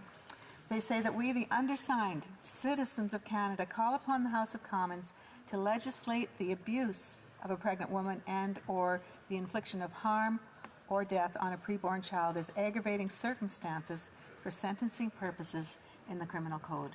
Thank you, Speaker. Presenting of petitions, présentation de pétition. Et voilà.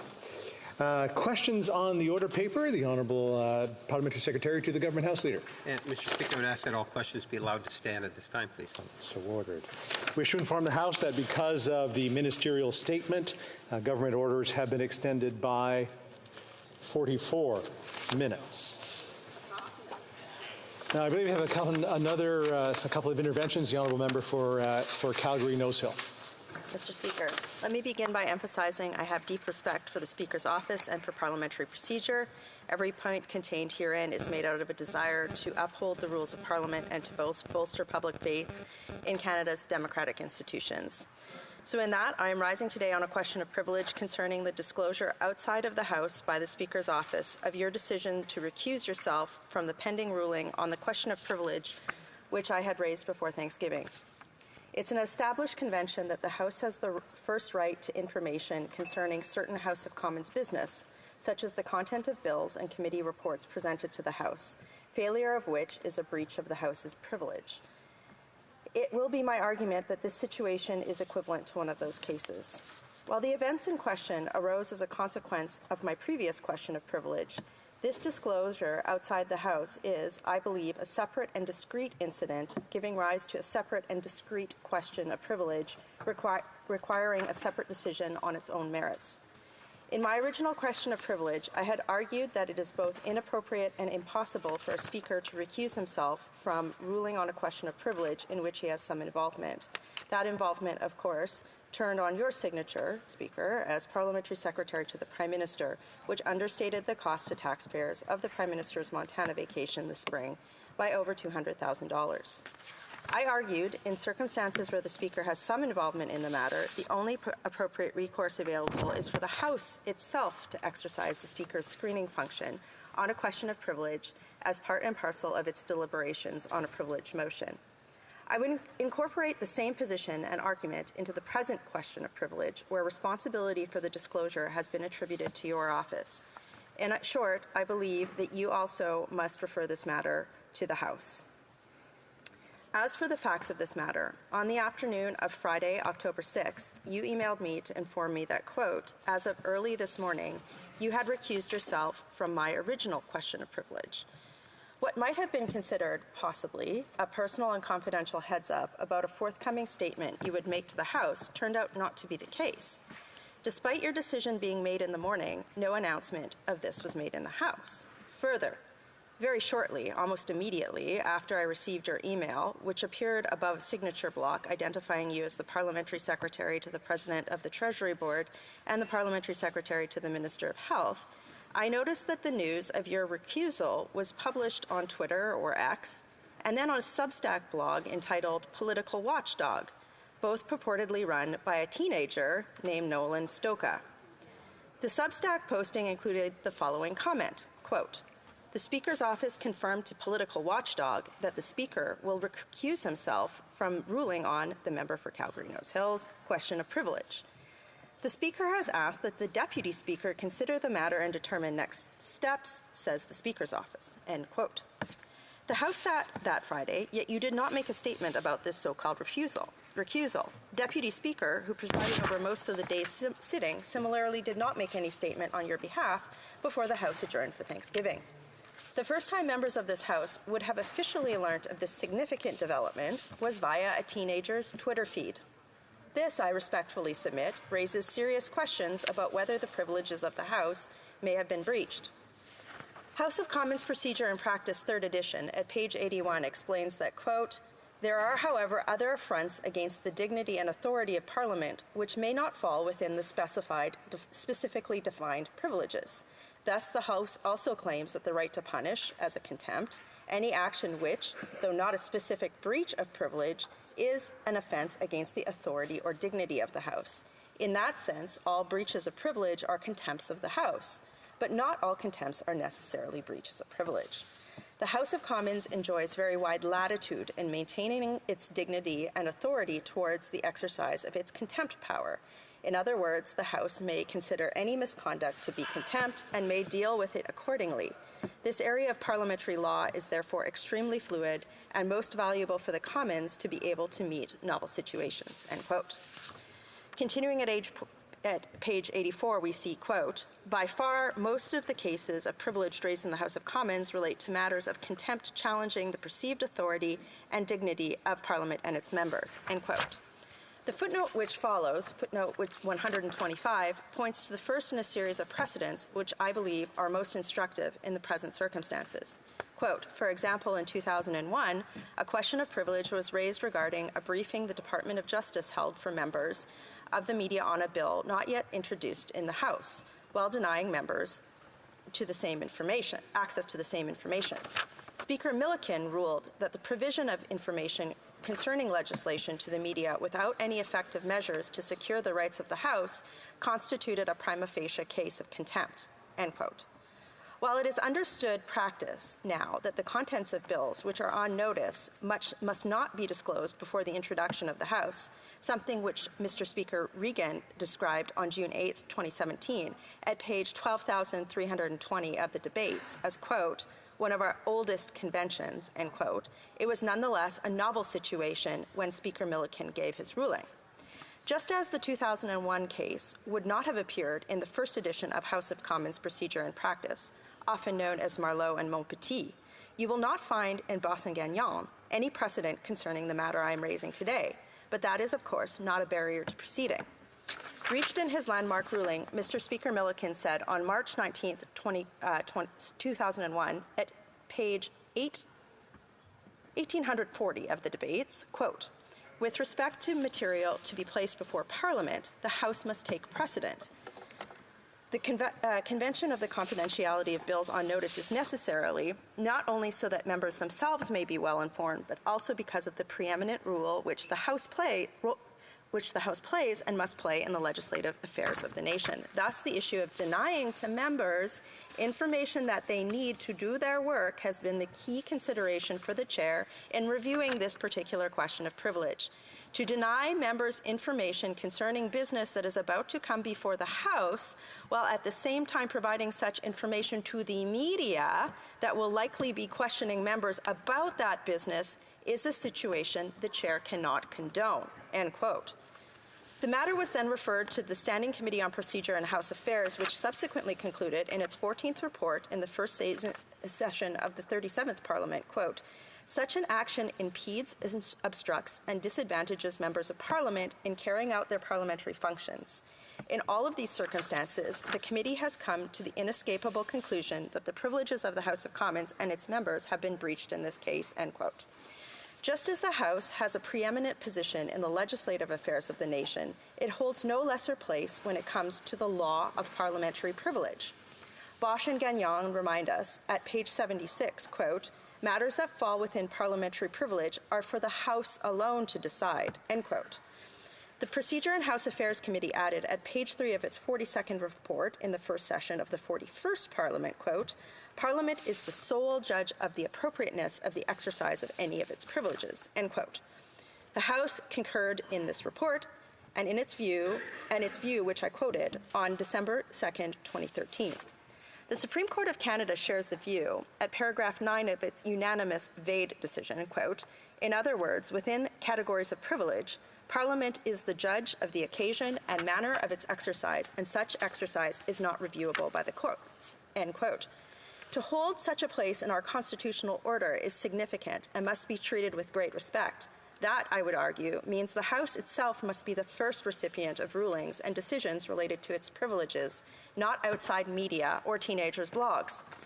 As for context to the role the House holds, Bosch and Gagnon note at page 62, quote, parliamentary privileges were first claimed centuries ago when the English House of Commons was struggling to establish a distinct role for itself within Parliament. In the earliest days, Parliament functioned more as a court than as a legislature, and the initial claims to some of these privileges were originally made in this context, end quote. Erskine May, 25th edition, adds at paragraph 12.1, quote, the power to punish for contempt or breach of privilege has been judicially considered to be inherent in each House of Parliament, not as a necessary incident of the authority and fictions of a legislature, as might be argued in respect of certain privileges, but by virtue of their descent from the undivided High Court of Parliament and in right of the lex a consultado parlamente. My apologies to the translators for my butchered Latin, end quote. Put another way, when considering matters of privilege, the House is cloaked with the vestments of a court. In a court of law, you would imagine the decision of a judge who has been asked to make certain decisions not being provided to the parties equally and in public, but instead passed to a teenage blogger as a scoop from a court clerk. Yet, that is effectively what happened before Thanksgiving when the, quote, Speaker's office, end quote, provided a statement to a person ostensibly named Nolan Stokow. By these actions, I believe the House's preeminent place in being the sole judge of its own privileges have been breached.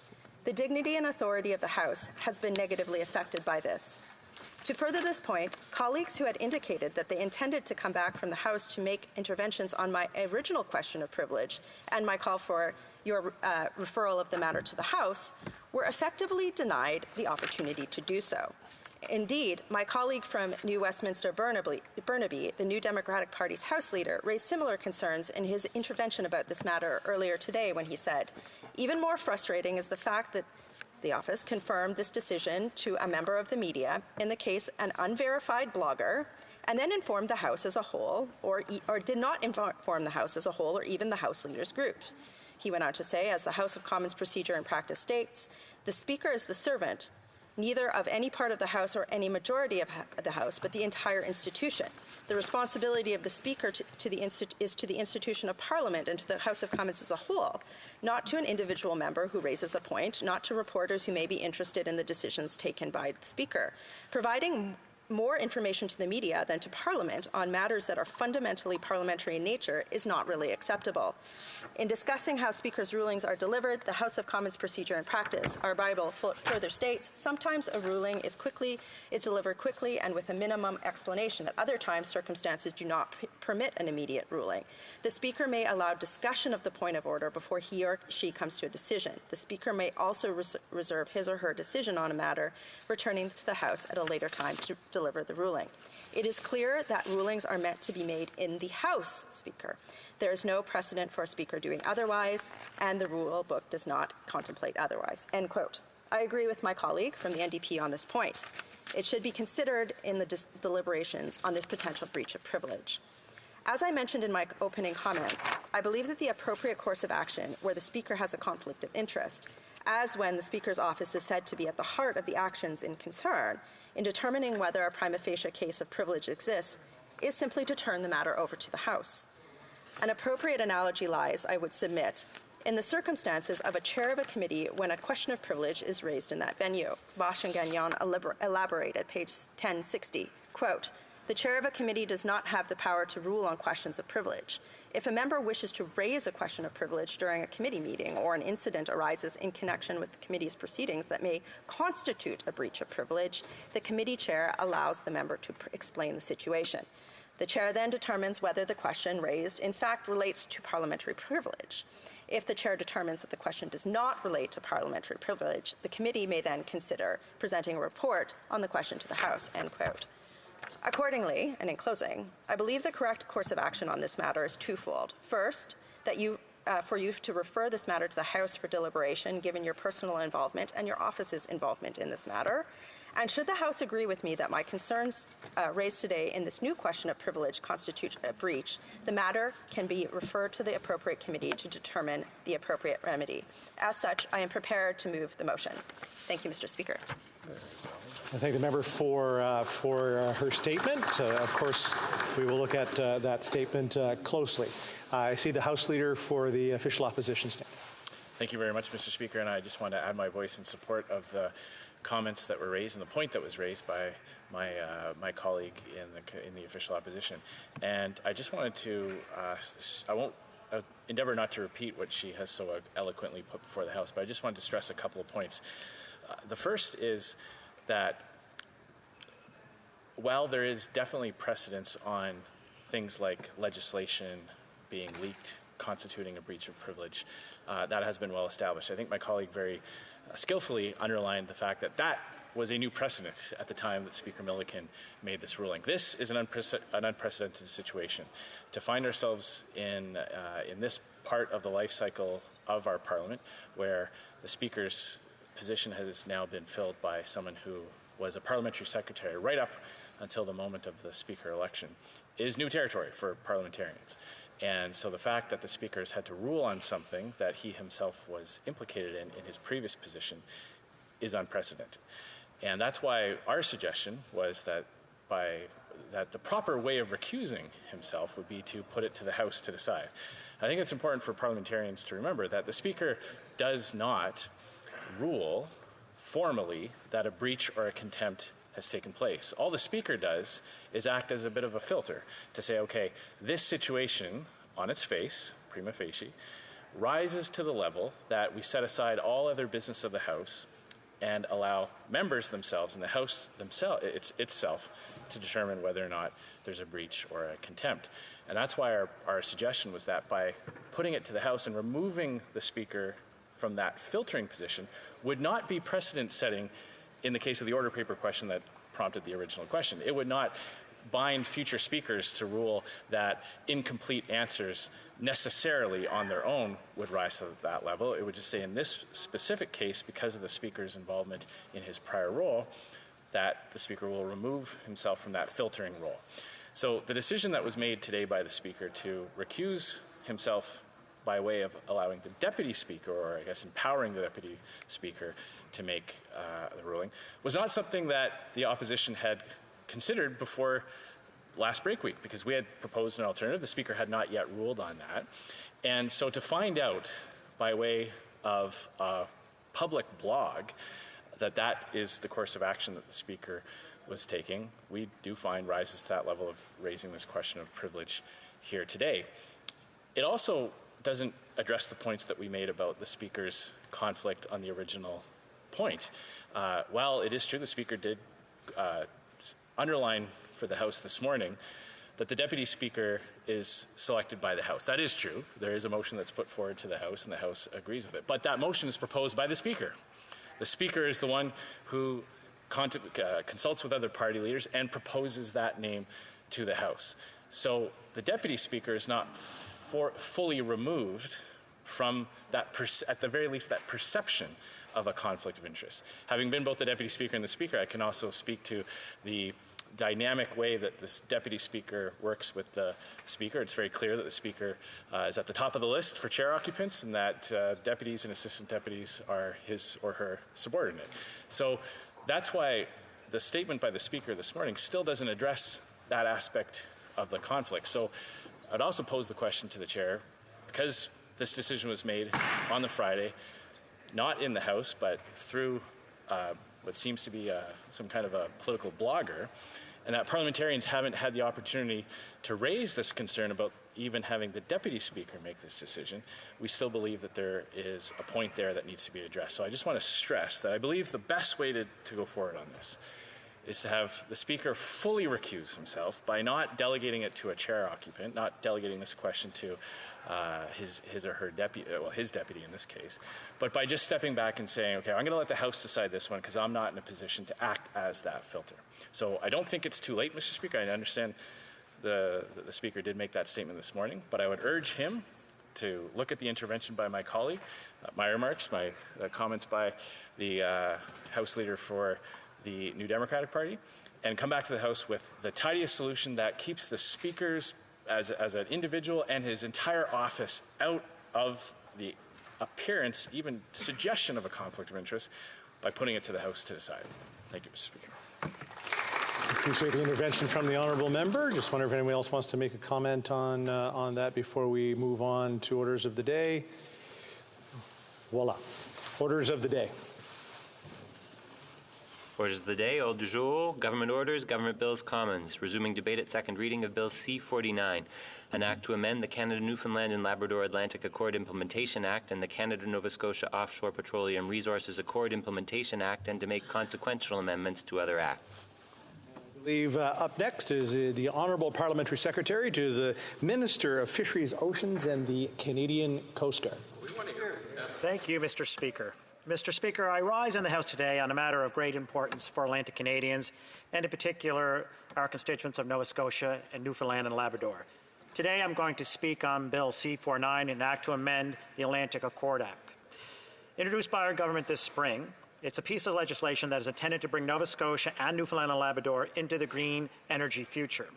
More specifically, Mr. Speaker, our government intends to strengthen and modernize the regulations governing their offshore regimes.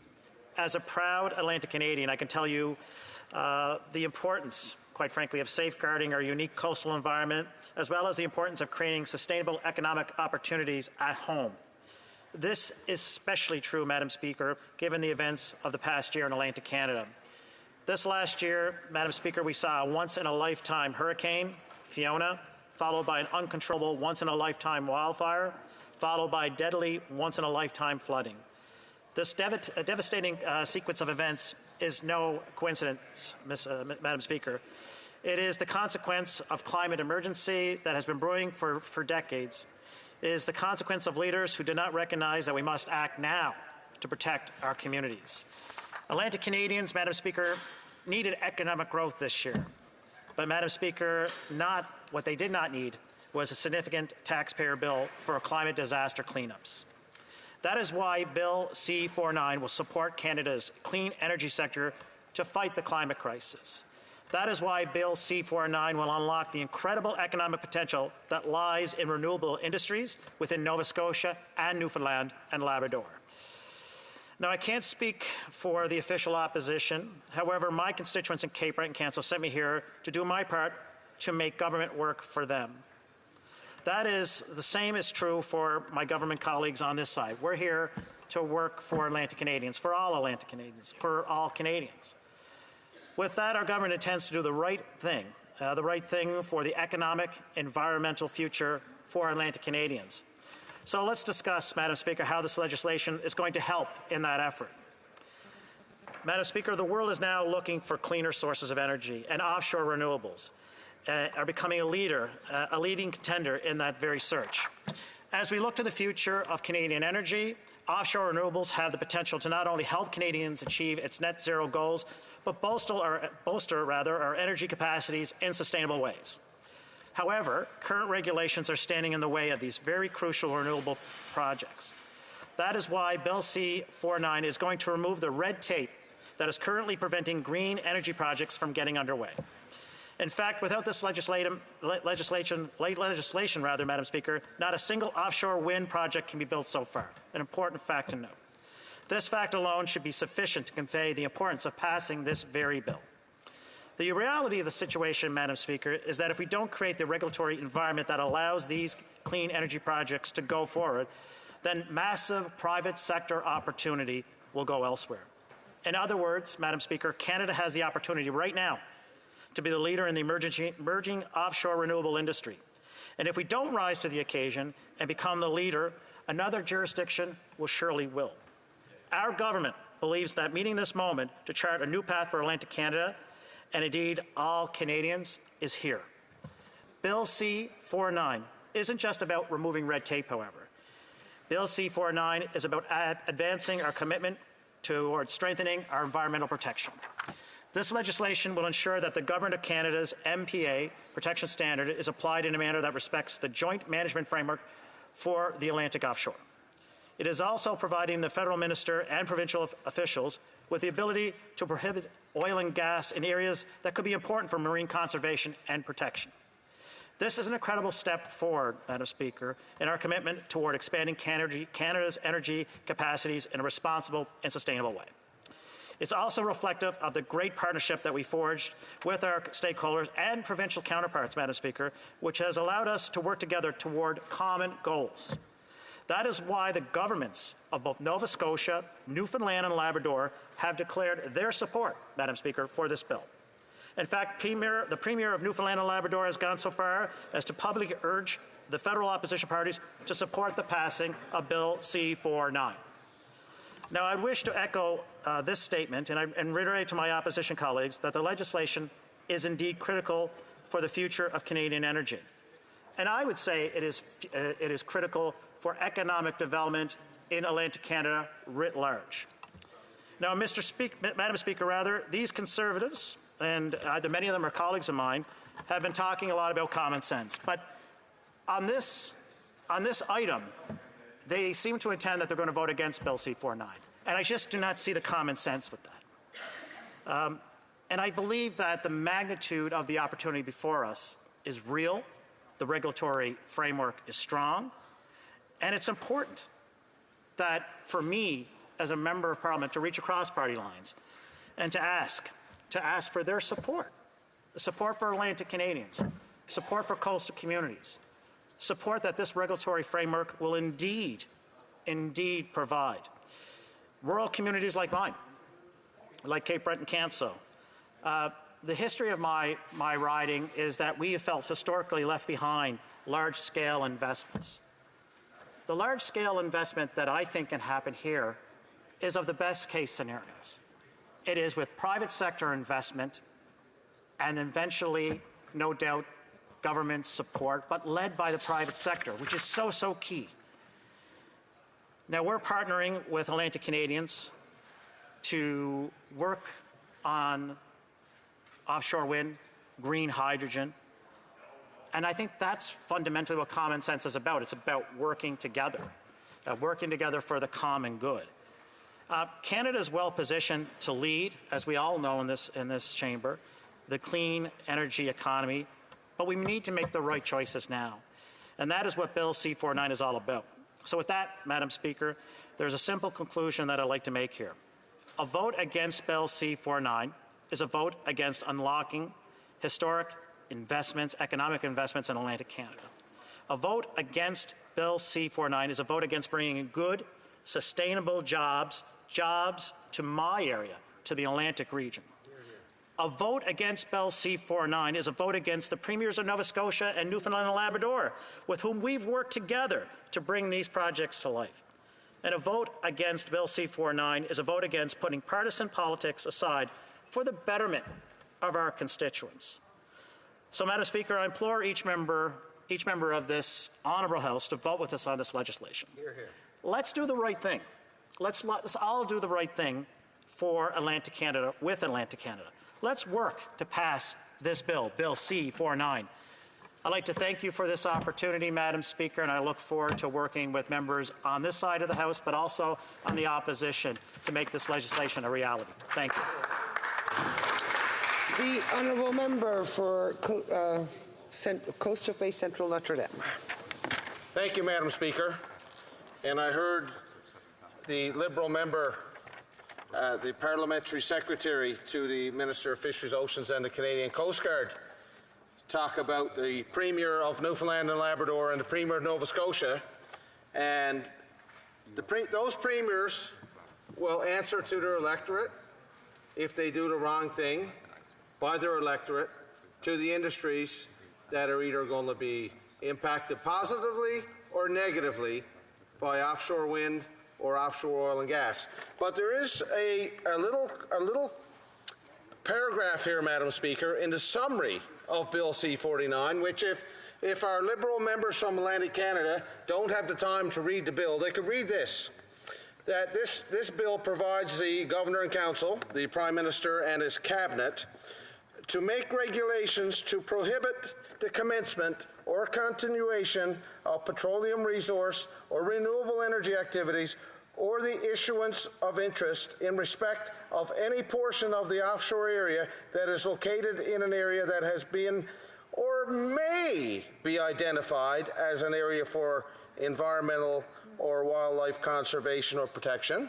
So, does the member agree that item G, referencing section 56 in this bill, could be removed? If so, I'd report it, I'd support a bill that takes out garbage like section 56. The Honourable Parliamentary Secretary.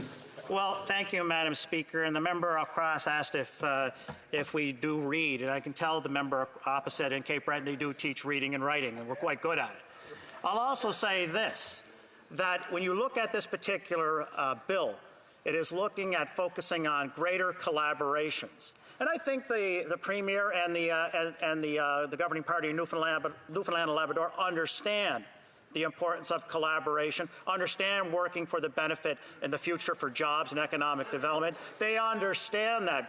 And we could sit here all day and pontificate and throw barbs, as we do from time to time over here, but we're here as Atlantic Canadians to get people to work and to become economically resilient for our region and export our energy in Atlantic Canada to Europe.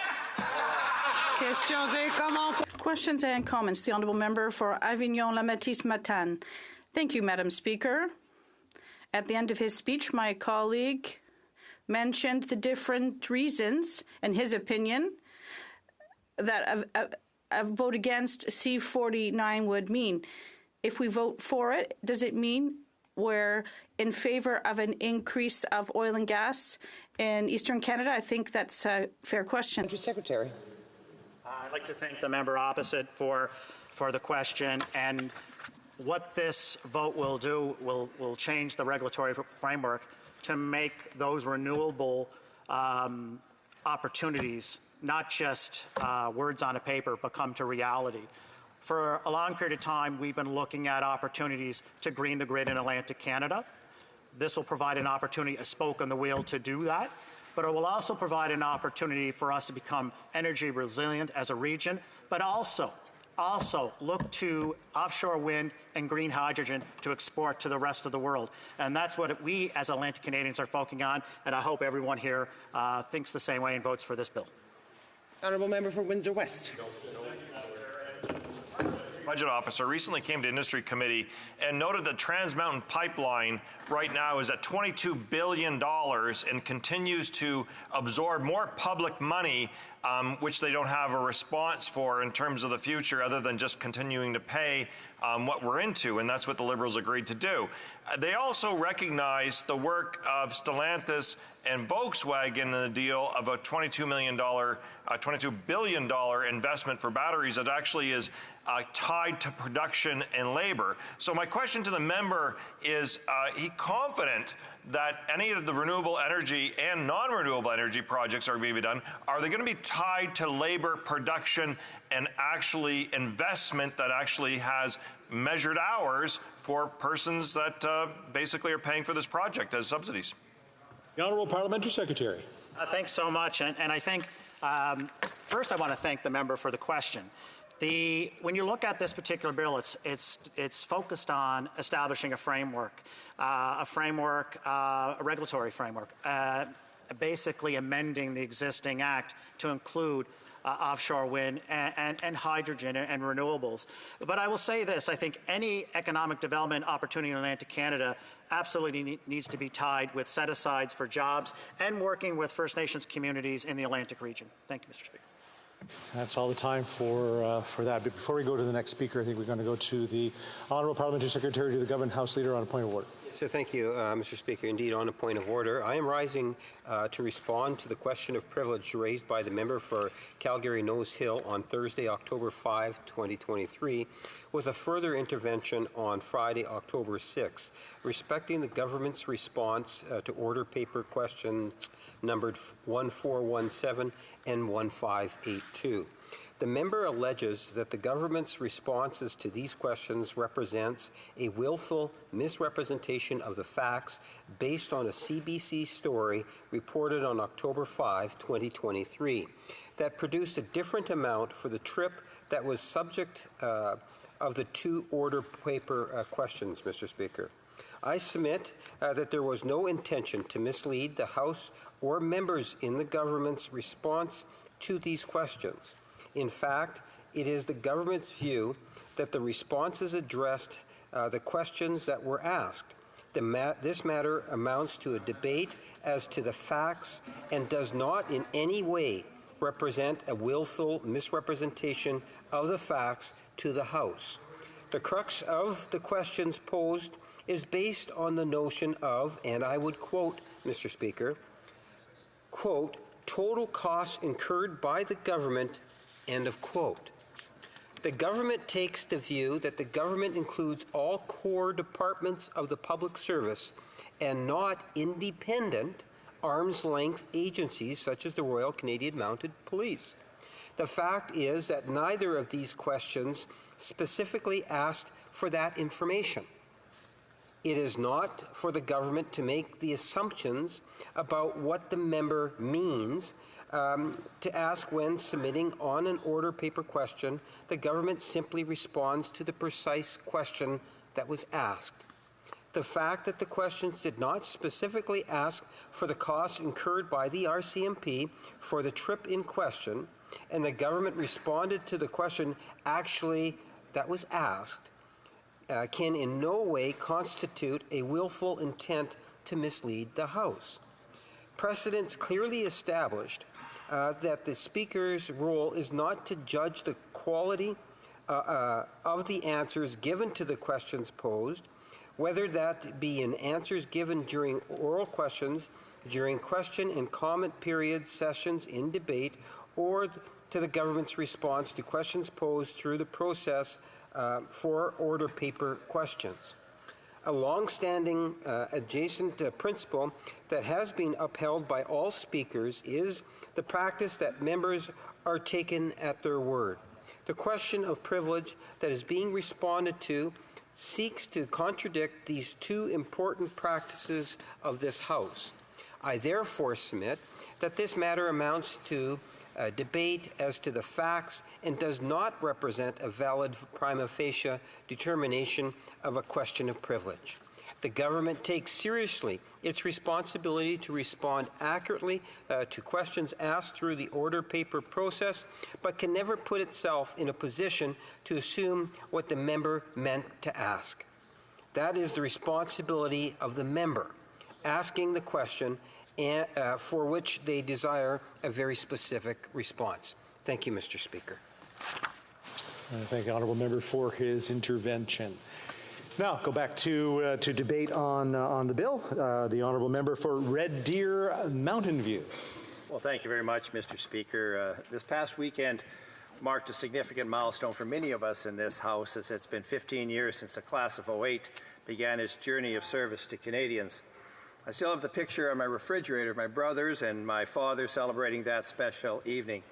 And my first duty as an MP in this House was the spectacle of the multi-vote speaker selection, which was particularly significant to me during the first break I crossed the floor to speak to one of my hockey idols or nemesises, the Honourable Ken Dryden.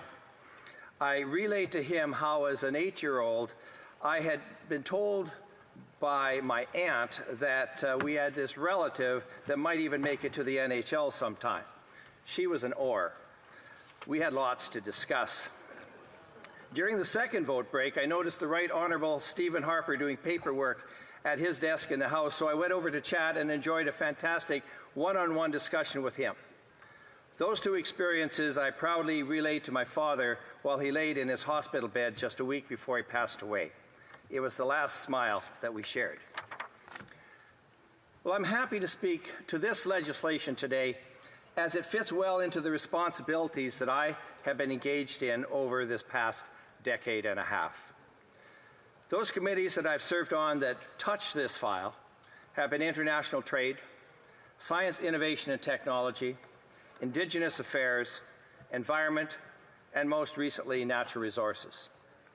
I've also advocated for Canadian resources on the global stage through the OSCE, Parlaméricas, and Asia Pacific, most specifically on food security, energy security, and addressing global conflict with rogue states, as well as international terrorism. On the international front, when these Liberals, particularly this Prime Minister, gets the opportunity to grandstand, it is a sight of bewilderment. Whether it be disruptive trade irritants with our trusted allies, ill-conceived and anti-natural resource eco-activist proclamations, or unprofessional statements with global leaders, we sadly now have a global reputation where we are showing others just how unreliable we are.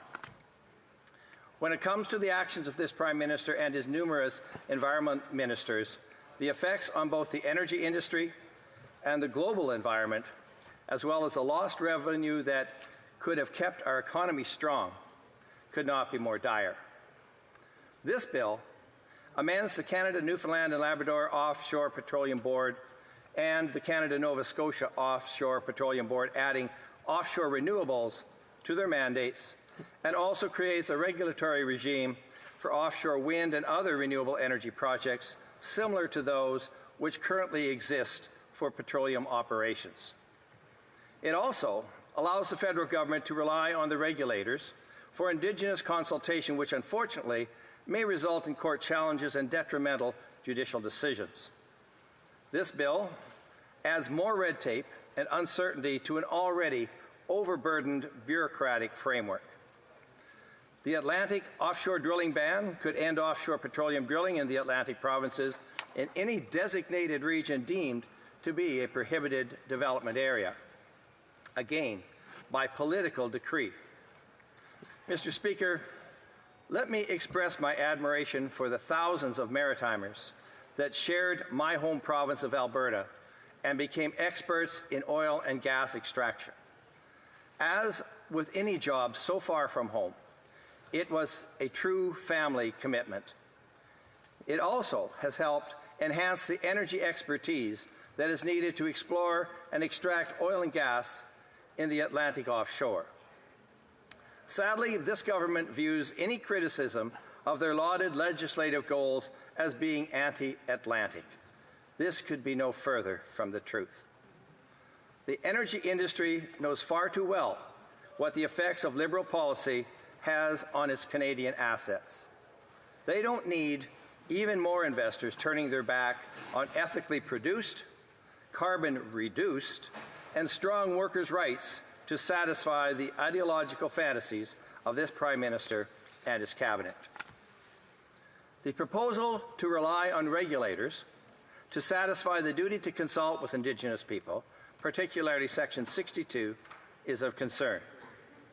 It's well known that this government does not have a solid track record when it comes to serious discussions with Indigenous people. This section may face challenges in the future and jeopardize both offshore petroleum and renewable energy proposals on the grounds as it is the Crown's duty to consult and cannot be delegated elsewhere. In the past, judicial decisions on major energy projects consistently cite the failure of a two-way dynamic and the lack of decision-maker at the table during Crown Indigenous consultations. Is that what is being created here? The legislation also speaks of Indigenous collaboration. The history of this government's policies could leave billions of dollars of Indigenous assets at risk. Will this be addressed?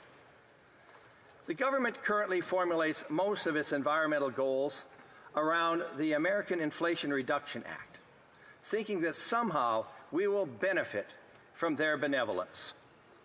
Where was this government when the Biden administration's first action was to cancel the Keystone XL pipeline?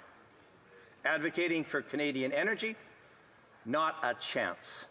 Too busy gleefully rubbing their hands because someone else had done their dirty work. What are the consequences of these actions? The Americans aren't fools. Instead of allowing Canadian products to get to world markets, the U.S. is now flooding these same markets with their oil and gas. Indeed, we were outsmarted and outplayed because the Americans knew these Liberals were more concerned with ideology than practicality. So much for ensuring the most environmentally friendly produced energy in the world makes it to our trading partners' shores. But there is a chance that our Atlantic offshore energy can help make this happen as long as we don't put too many obstacles in the way. Many of the provisions and regulations that we see in this bill mirror the legislation that has just been struck down by the Supreme Court of Canada. On the issue of the recent SCC decision, there is much more to this than just this recent proclamation. In September of 2019, the Alberta government announced its court challenge to C-69, and on May 10, 2022, Alberta's Court of Appeal deemed C-69 unconstitutional, which of course prompted the Government of Canada to appeal that decision, which of course is its right. Meanwhile, other provinces chimed in, stating their disapproval of the Impact Assessment Act provisions and its intrusion on provincial jurisdiction. I state this because the mechanisms associated with C-69 is mirrored in this legislation. The jurisdictional overreach of C-69 allowed for political interference in the regulatory process by the Minister of the Environment and Cabinet. It has been disastrous for Canada's extraction industries. Conservatives have warned this government and its NDP enablers that this unprecedented power over provincial infrastructure, industry, and natural resources, including wind, hydro, critical minerals, oil and gas, would hurt Canadian workers and was unconstitutional. This was upheld in the SCC decision this past week. One of the other features of this bill addresses the full life cycle analysis of renewable projects. This has been one of my missions when discussing both renewable and non-renewable energies. We have to analyze the environmental impact of all forms of energy, including its transmission. We also must measure the impact associated with the machines that are powered by this energy. Only then can we fairly determine what is the best type of system available for each region of this vast nation. And this is important because we are sorely needed on the world stage. As I mentioned earlier, I've spoken out consistently in support of Canadian resources both for agriculture and renewable and non-renewable energy. We hear from the government just how European countries are on side with Canada's aggressive carbon tax and its anti-oil strategy. It may make them feel good that other ideological governments share their vision, but that is not the reality on the ground. On the political front, we see those governments that continue to push the global green agenda onto its electorate being laid waste. The Liberal members seem to be too blinded by their leader's aura to see that it is happening here as well. This strategy of pitting one group against another is a logical tactic for combat, but not an honorable formula for governing. This is why this legislation needs to be amended. Thank you.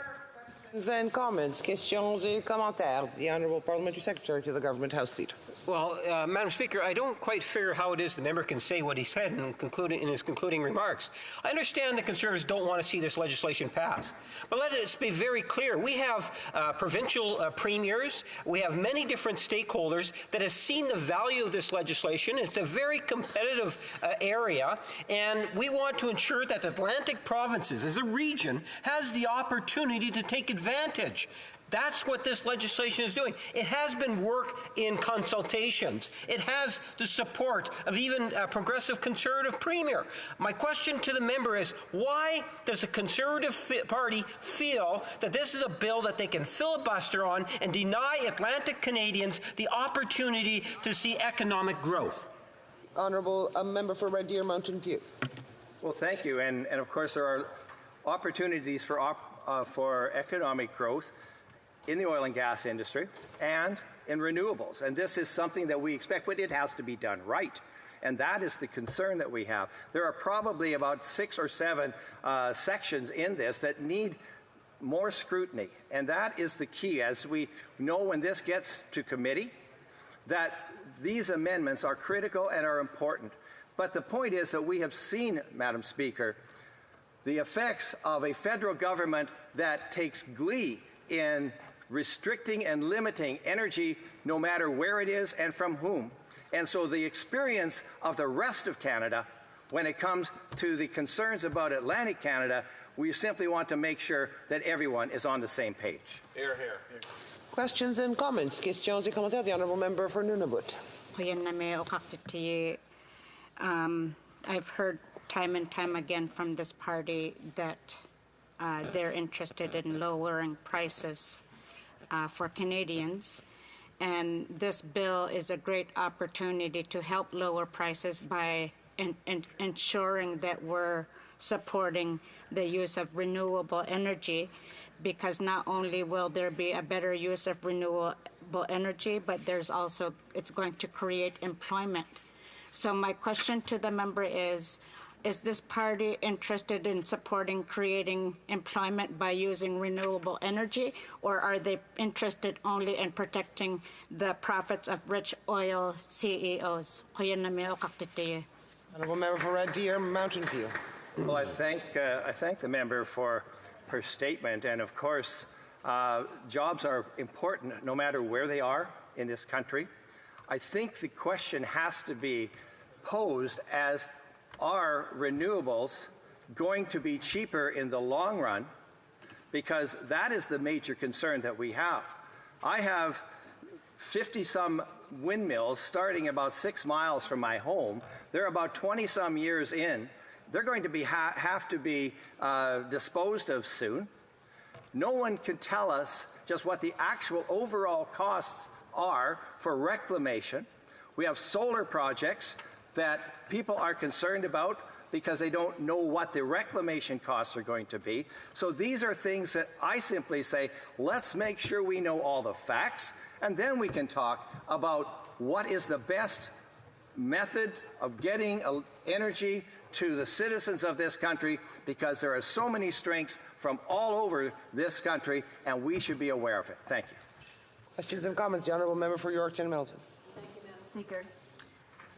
This government believes that the only way to make advancements in clean energy is by taxing and hurting Canadians and federal government intervention. Canadians are rightly concerned with this Liberals' plan, as 2.7 million livelihoods have been brutally impacted, and this government's economic record is nothing but disastrous. I would like the member to answer my question of what could this government do to encourage clean energy advancement without killing jobs, punishing Canadians with taxes, and putting our clean capabilities to meet the current world's need for clean oil and gas, but they claim there's no business case for that. Honourable Member for Red Deer Mountain View. Well, thank you very much, and I could go on for a long time on that particular topic. Quite frankly, the world needs Canada's oil and gas. It needs our expertise in being able to produce the most clean energy in the world. If we could have gotten it to market, if someone over there on the other side might have seen a case for this, while the U.S. is making dozens of natural gas plants or natural gas stations where they can transfer gas around the world, and we're sitting there just wondering when it would be a good idea to get our first one going. These are issues, and if we had our natural gas displacing the energy that there is in other places in the world, that would be the best step to what we are supposedly talking about. We have to resume debate. The Honourable Member for Calgary Skyview. Madam Speaker, thank you for the opportunity to debate Bill C-49 in the House today. Before I begin, I'd like to note that we're standing on the unceded territory of the Algonquin Anishinaabe Nation.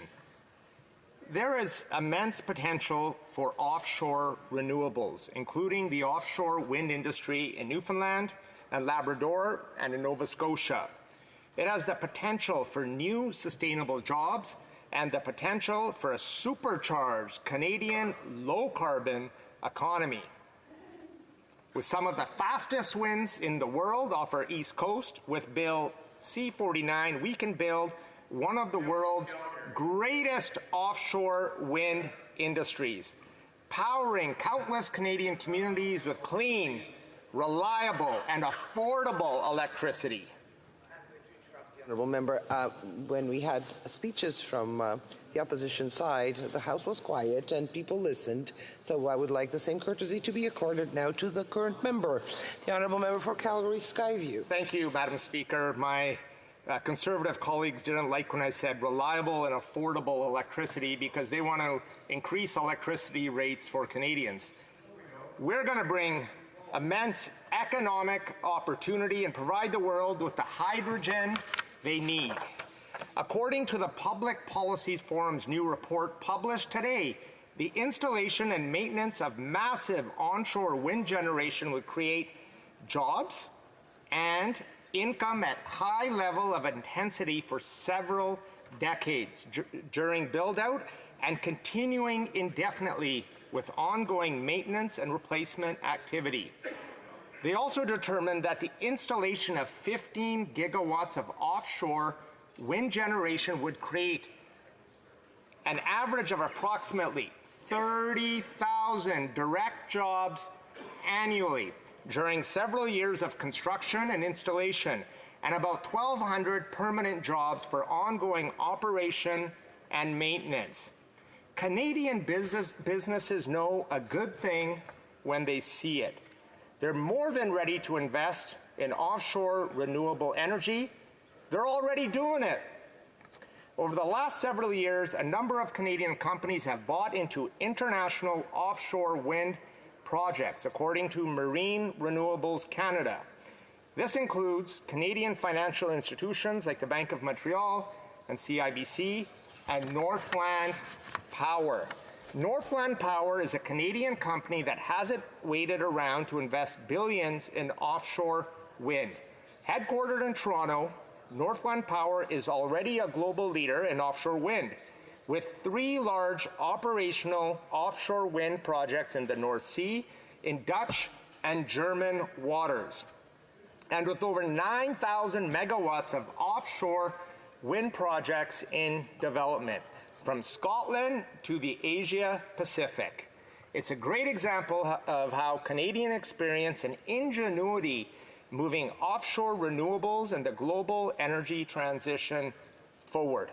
That experience was most recently demonstrated in the last few weeks when Northland closed just over $10 billion of financing for 2 additional offshore wind projects in Poland and Taiwan, despite a challenging economic environment.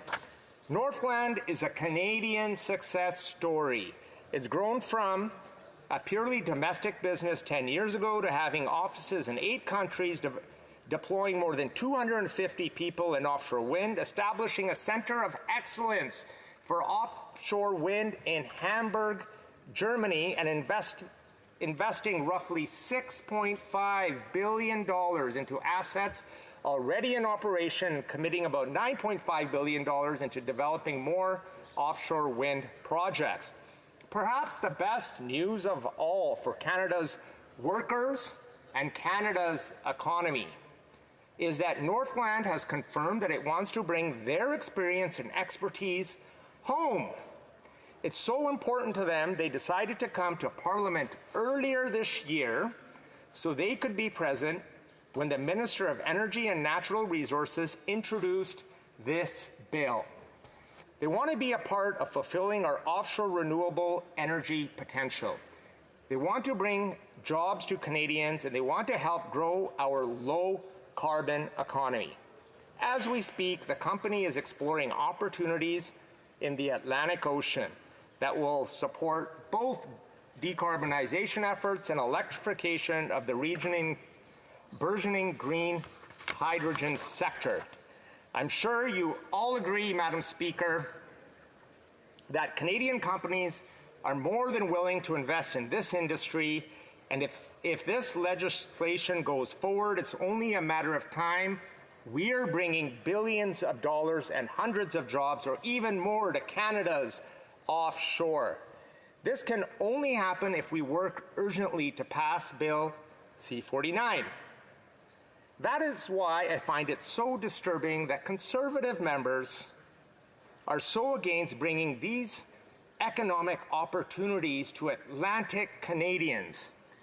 I've seen this in my home province of Alberta, where Conservatives in Alberta have put a moratorium impacting over 118 projects, up to $33 billion of potential loss of investment into our economy, impacting billions of dollars of investment and thousands of jobs, up to 24,000. And then the Premier has started a misinformation campaign, spending $8 million of taxpayers' money to drive a bus around Ottawa to misinform Canadians. $8 million of Albertan taxpayer money to misinform. Madam Speaker, our natural environment off our coast has made us capable of becoming one of the strongest players in the world in the offshore renewable industry. If you look at the global wind atlas, the winds off our east coast are stronger than those around the UK and northern Europe. I know, where there already are wind farms.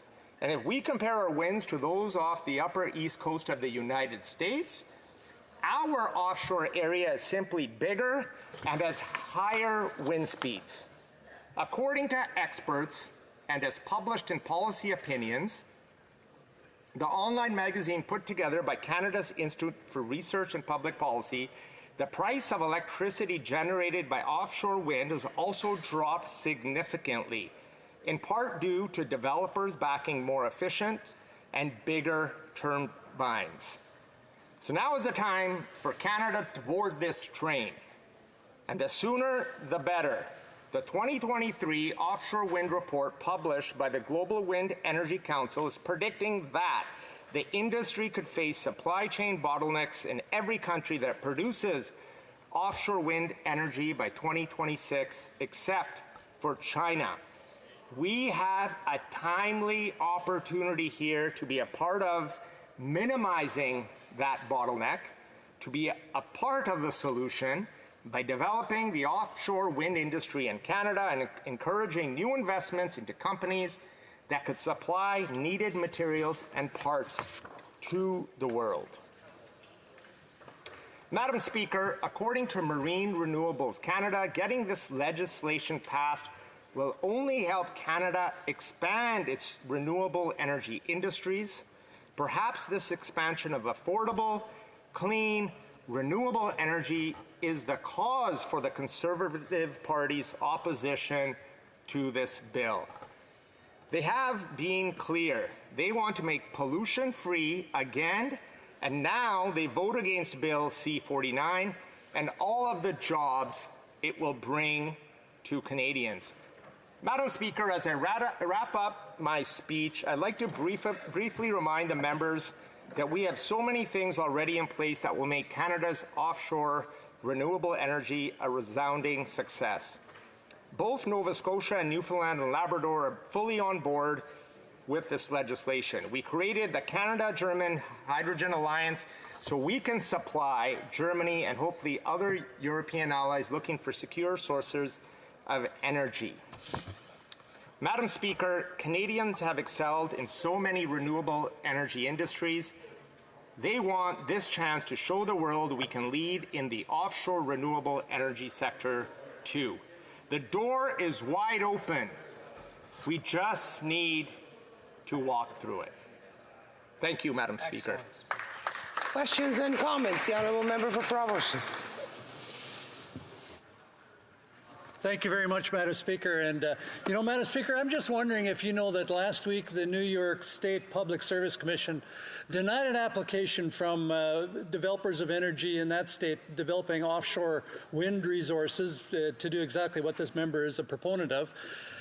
They denied their request for billions of dollars of additional subsidies and concessions.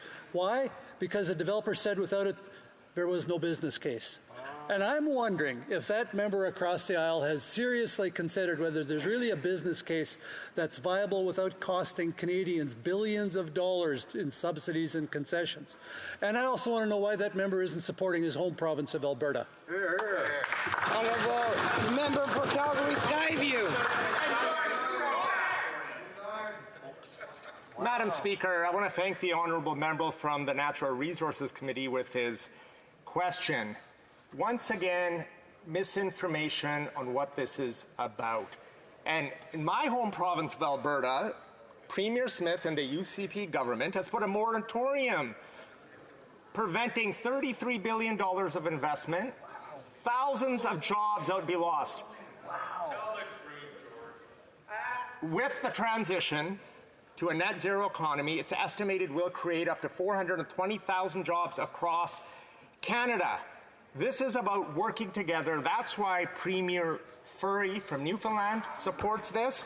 And I'll read a quote for the honourable member. Newfoundland and Labrador is perfectly positioned in the green... Sorry, we have to have time for more questions. Questions et commentaires. The honourable député. The honourable member for Avignon, Lamitis Matane Matapédia. Thank you, Madam Speaker.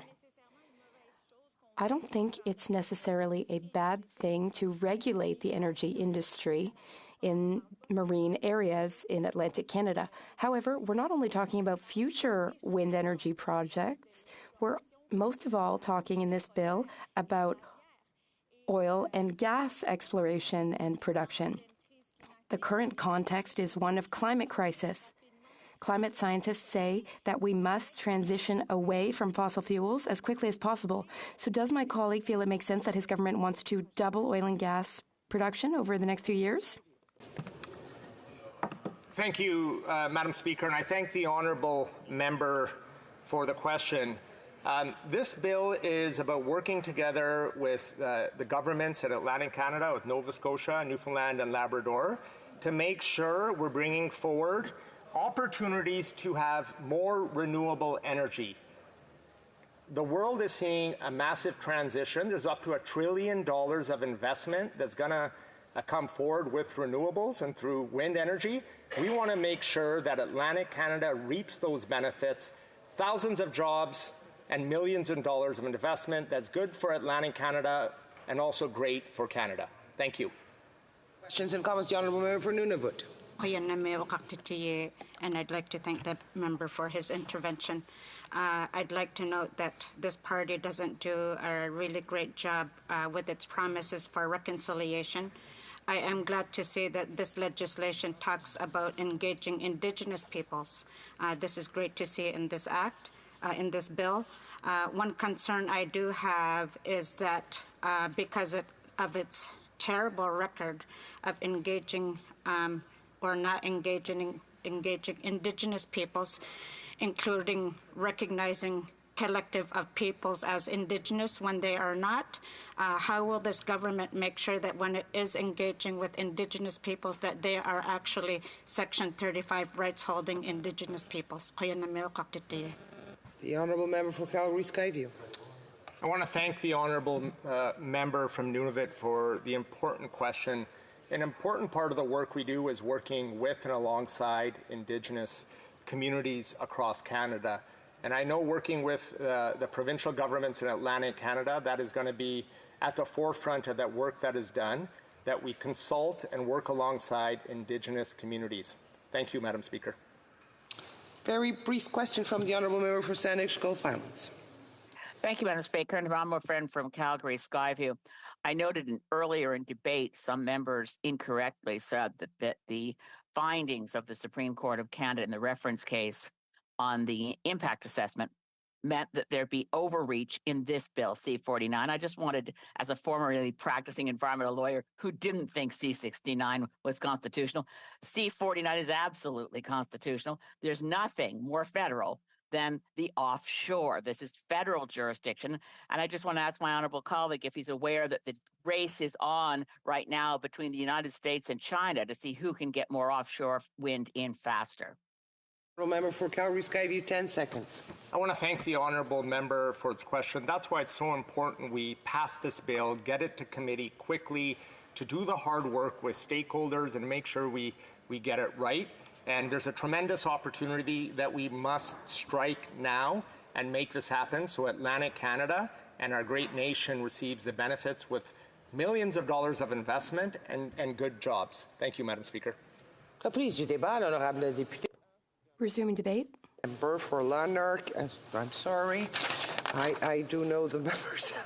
Larnac, Frontenac, Kingston. Yes. Thank you, Madam Speaker. Speaker, I believe that I gave notice to the clerks, and hopefully that made its way through to you. Madam Speaker, it's a practice of this House that when a member realizes that he or she has a matter affecting the privileges of the House, the matter ought to be drawn to the attention of the House at the earliest possible opportunity. Therefore, it is my obligation to inform the House that a letter from the Ethics Commissioner confirming the existence of such a matter arrived in my email inbox just after 2 p.m. on the most recent sitting day before the present day, that is to say on Friday, October the 6th. The House rose less than half an hour after I received this email, and today therefore represents the first reasonably available opportunity.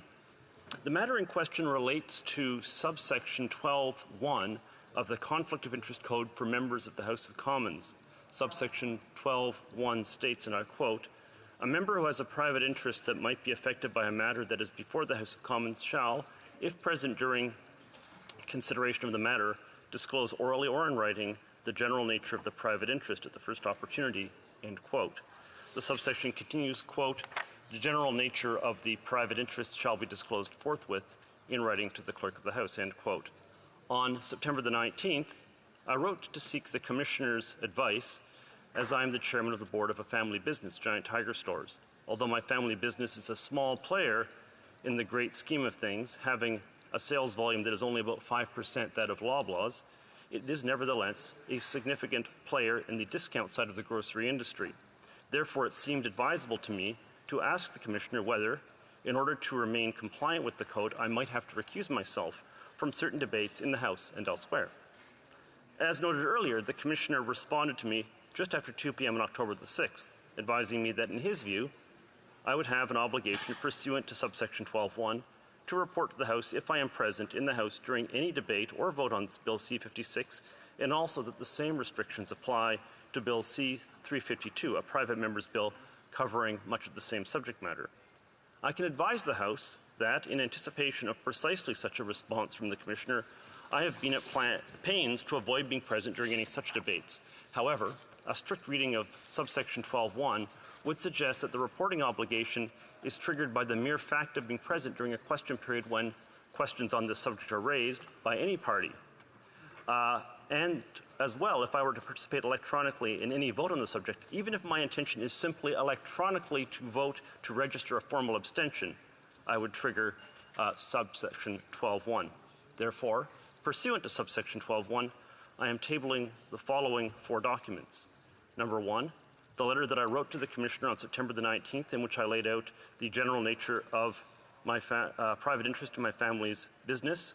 Number 2, an email thread containing subsequent correspondence with the Commissioner and his staff leading up to his response email on October the 6th, in which he advised me that I should indeed recuse myself not merely from debates in the House of Commons, but also that, and I quote the Commissioner here, "You should also exclude yourself from any discussion, debate, or vote on these 2 bills that might take place during the Conservative caucus meetings," end quote. Number 3, a further letter that I sent this morning in order to comply with the Commissioner's further instruction that, quote, "You will need to formally inform the Conservative caucus vice chair or the individual who would chair the meeting in your absence of your private interest regarding Bills C-56 and C-352 and provide a copy of the correspondence to this office. It will then be made public in accordance with the code," end quote. Finally, 4, the cover letter to the Commissioner delivered to his office earlier this day, in which I confirmed to him that I have complied with this further instruction.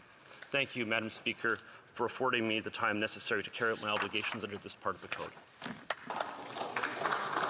The Chair thanks the Honourable Member for bringing it forth, but just remind to the Honourable Member that we need unanimous consent to table documents. Is the Honourable Member seeking unanimous consent to table the documents? Otherwise, they can be just sent to the clerk.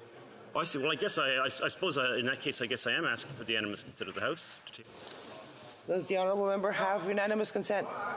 No. Okay. No, the Honourable Member doesn't have unanimous consent.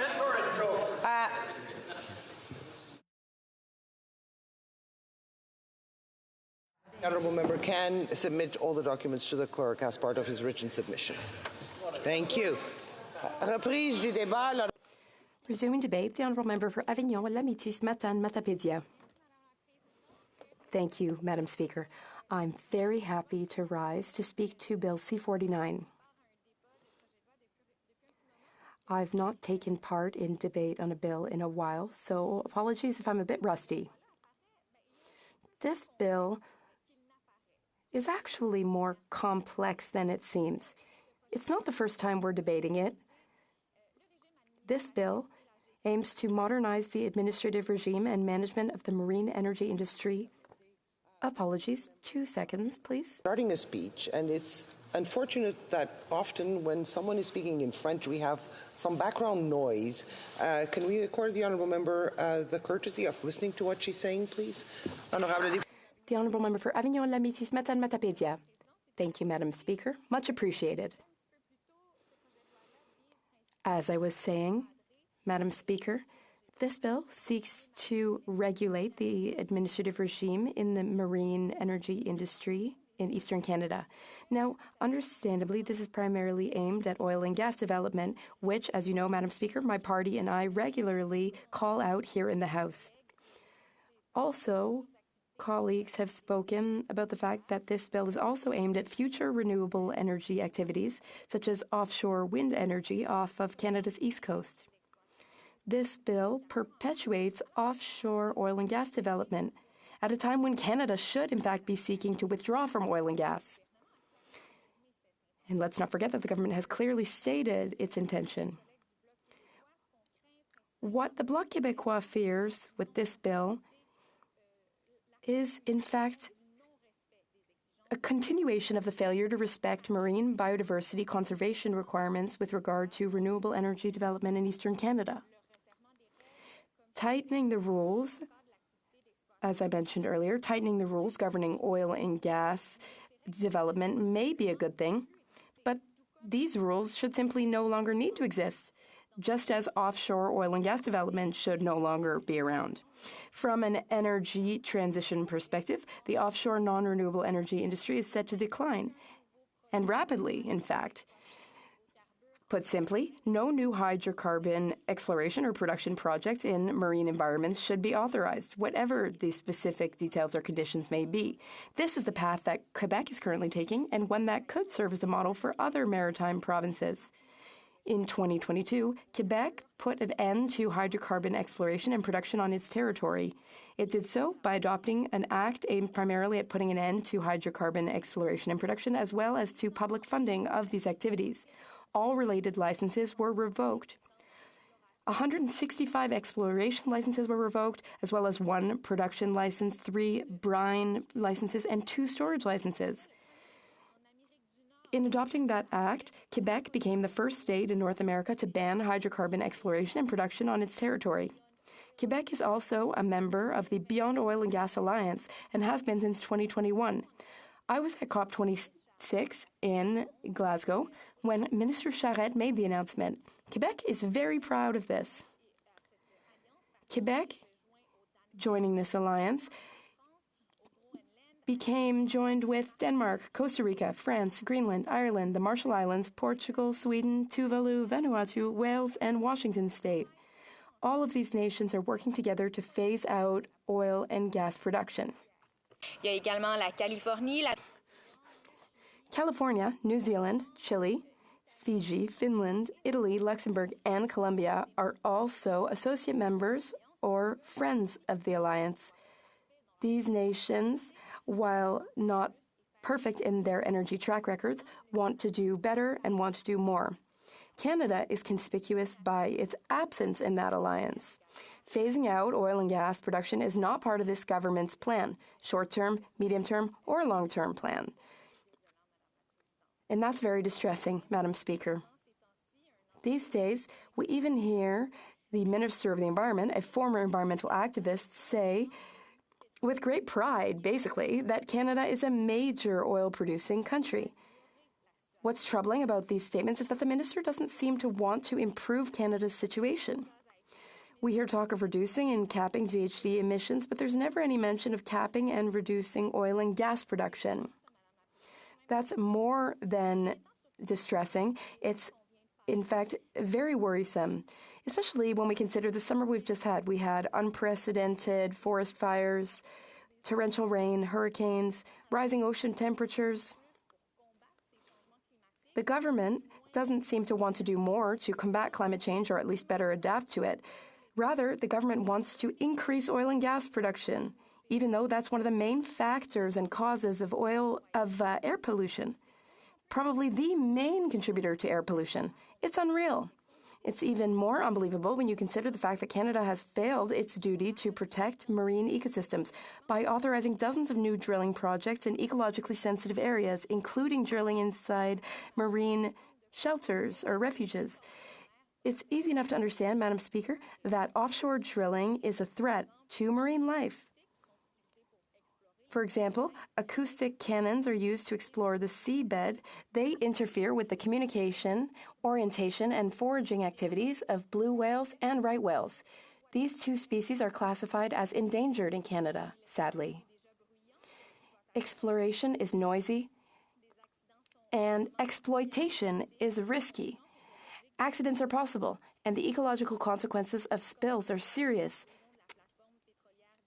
as in the case of the Deepwater Horizon oil rig explosion in April 2010. And let's not forget that regular operations already involve a dangerous level of pollution for wildlife. Despite its commitments to marine conservation, the Liberal government favors the development of the offshore oil industry and authorizes drilling in marine refuges it has created. The Minister of the Environment has shirked his responsibility by arguing repeatedly that the Canada, Newfoundland and Labrador Offshore Petroleum Board is an independent body. But the board exists under an agreement between the federal government and the Newfoundland government. The federal government is responsible for conducting protection of natural environments. For many years, the Canada, Newfoundland and Labrador Offshore Petroleum Board has promoted the development of marine oil and gas. Every year, the board issues a call for tenders and organizes auctions for the purchase of new exploratory drilling permits. Every year, the Bloc Québécois denounces this process because its aim is against the objectives of protecting biodiversity and combating climate change. The boards, like the Natural Resources Department itself, are responsible for both regulating the industry and promoting its development. But these two objectives are contradictory. Madam Speaker, the current bill under study will not fix this problem, and it will not prevent the development of the non-renewable energy industry. I get the impression that C49 is just taking us for fools, but we won't be fooled, Madam Speaker. As my colleague from Jonquière has already explained in this House, the exercise of changing the names of the two laws and the two boards, which removes the expression hydrocarbons, is clearly, very obviously, greenwashing. Let's say things as they are. Ottawa and Newfoundland have a plan to double oil production by 2030 to reach 235 million barrels a year. This goal requires 100 new wells to be drilled by 2030. 100. That's a lot. So a few weeks ago, in the middle of the United Nations Climate Ambition Summit, the federal government and the government of Newfoundland and Labrador announced their intention to open up thousands of additional square kilometers of marine environments to oil exploration projects, right in the middle of Climate Ambition Summit week. That's a serious contradiction, once again. And by the way, Canada got a slap in the wrist in New York. The United Nations Under-Secretary General for Global Communications called out the Prime Minister, saying that he had been one of the world leaders in fossil fuel expansion last year. That's nothing to be proud of, Madam Speaker. In fact, one could even be embarrassed about it. And the Minister of the Environment defends his leader by saying the federal government has no jurisdiction over the use of natural resources. And what we've said and what we're doing is taxing pollution from the oil and gas sector and all other industries. And yet, what the government can do through the Canada, Newfoundland and Labrador Offshore Petroleum Board is not to open up thousands of square kilometres of marine environment to oil exploration. Some of the areas identified by the government for exploration are part of a marine sanctuary set up to protect biodiversity. And guess who set up this marine sanctuary, Madam Speaker? The Liberal government itself. So that's really irony at its finest. This marine sanctuary was set up in eastern Canada by the government in 2019 to meet its international commitments to protect marine environments. According to the federal government itself, it's an ecologically and biologically significant area that supports high diversity, including several species in decline. It is forbidden to use fishing gear that would touch the seabed, but if we follow the government's logic, it would be possible for oil companies to drill exploratory wells. So this comes at a critical time for the future of the planet and at a time when all scientists and environmentalists are calling for a shift away from fossil fuels. So I'd ask parliamentarians to think about this. Thank you. Questions and comments? The Honourable Parliamentary Secretary, the Government House Leader. Yes, so thank you, Madam Speaker. And I appreciate a number of the comments that the member has indicated, and I just want to highlight the fact that this is legislation which has received a consensus of support coming from the premiers of both, I believe, Newfoundland, Labrador, and Nova Scotia, along with many different stakeholders that are out there. And given the very competitive nature of what's happening around the world and the importance of us getting this legislation through, I'm wondering if she can provide her thoughts in regards to why it is important to, at the very least, get it into the committee stage as soon as possible. The Honourable Member for Avignon-La-Métis-Matane. Thank you, Madam Speaker. I believe that the provincial premiers do agree with this project because in addition, well, the more they have oil exploration and production, the more money they'll make, quite simply. That's how they see things, more or less. And the reason we have to send this to committee quickly, well, maybe we could agree on this. We need to further understand what the government's trying to do with C-49 through committee experts, because when I look at the details of it, I feel like it's greenwashing.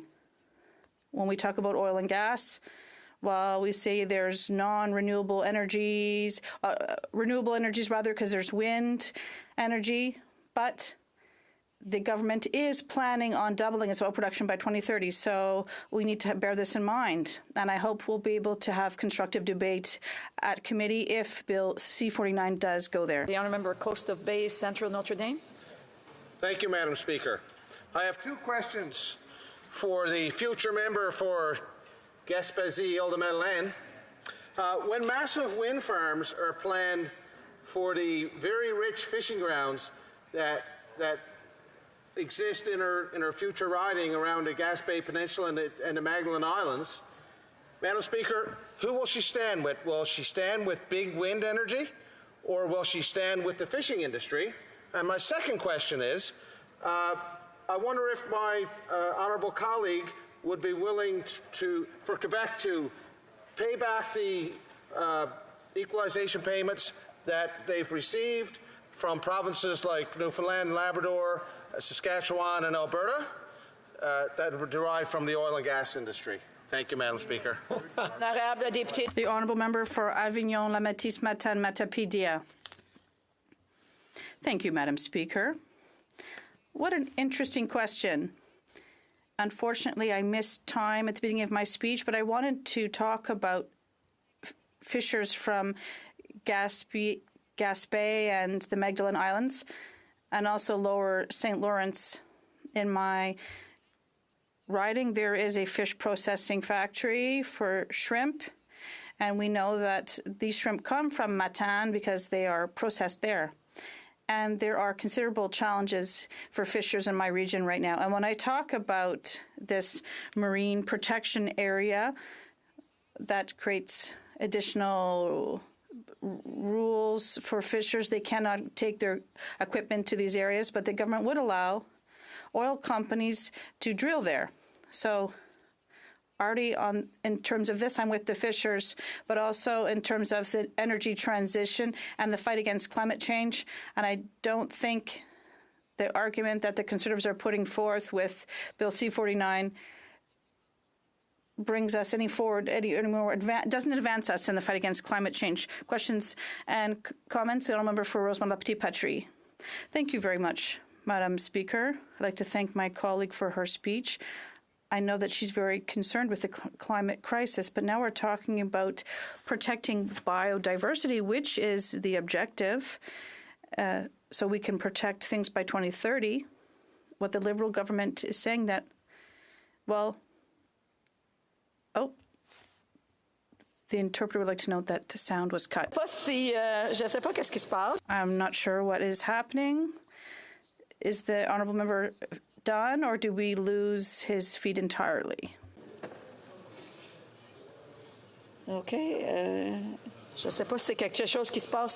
I'm not sure what's happening today, but this happened this morning as well.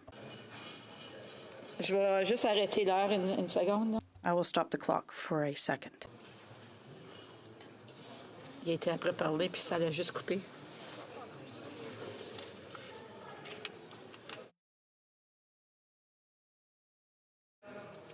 The Honourable for Renfrew, Nipissing, Pembroke. I'm just trying to figure out what's going on here because this has happened a couple of times today.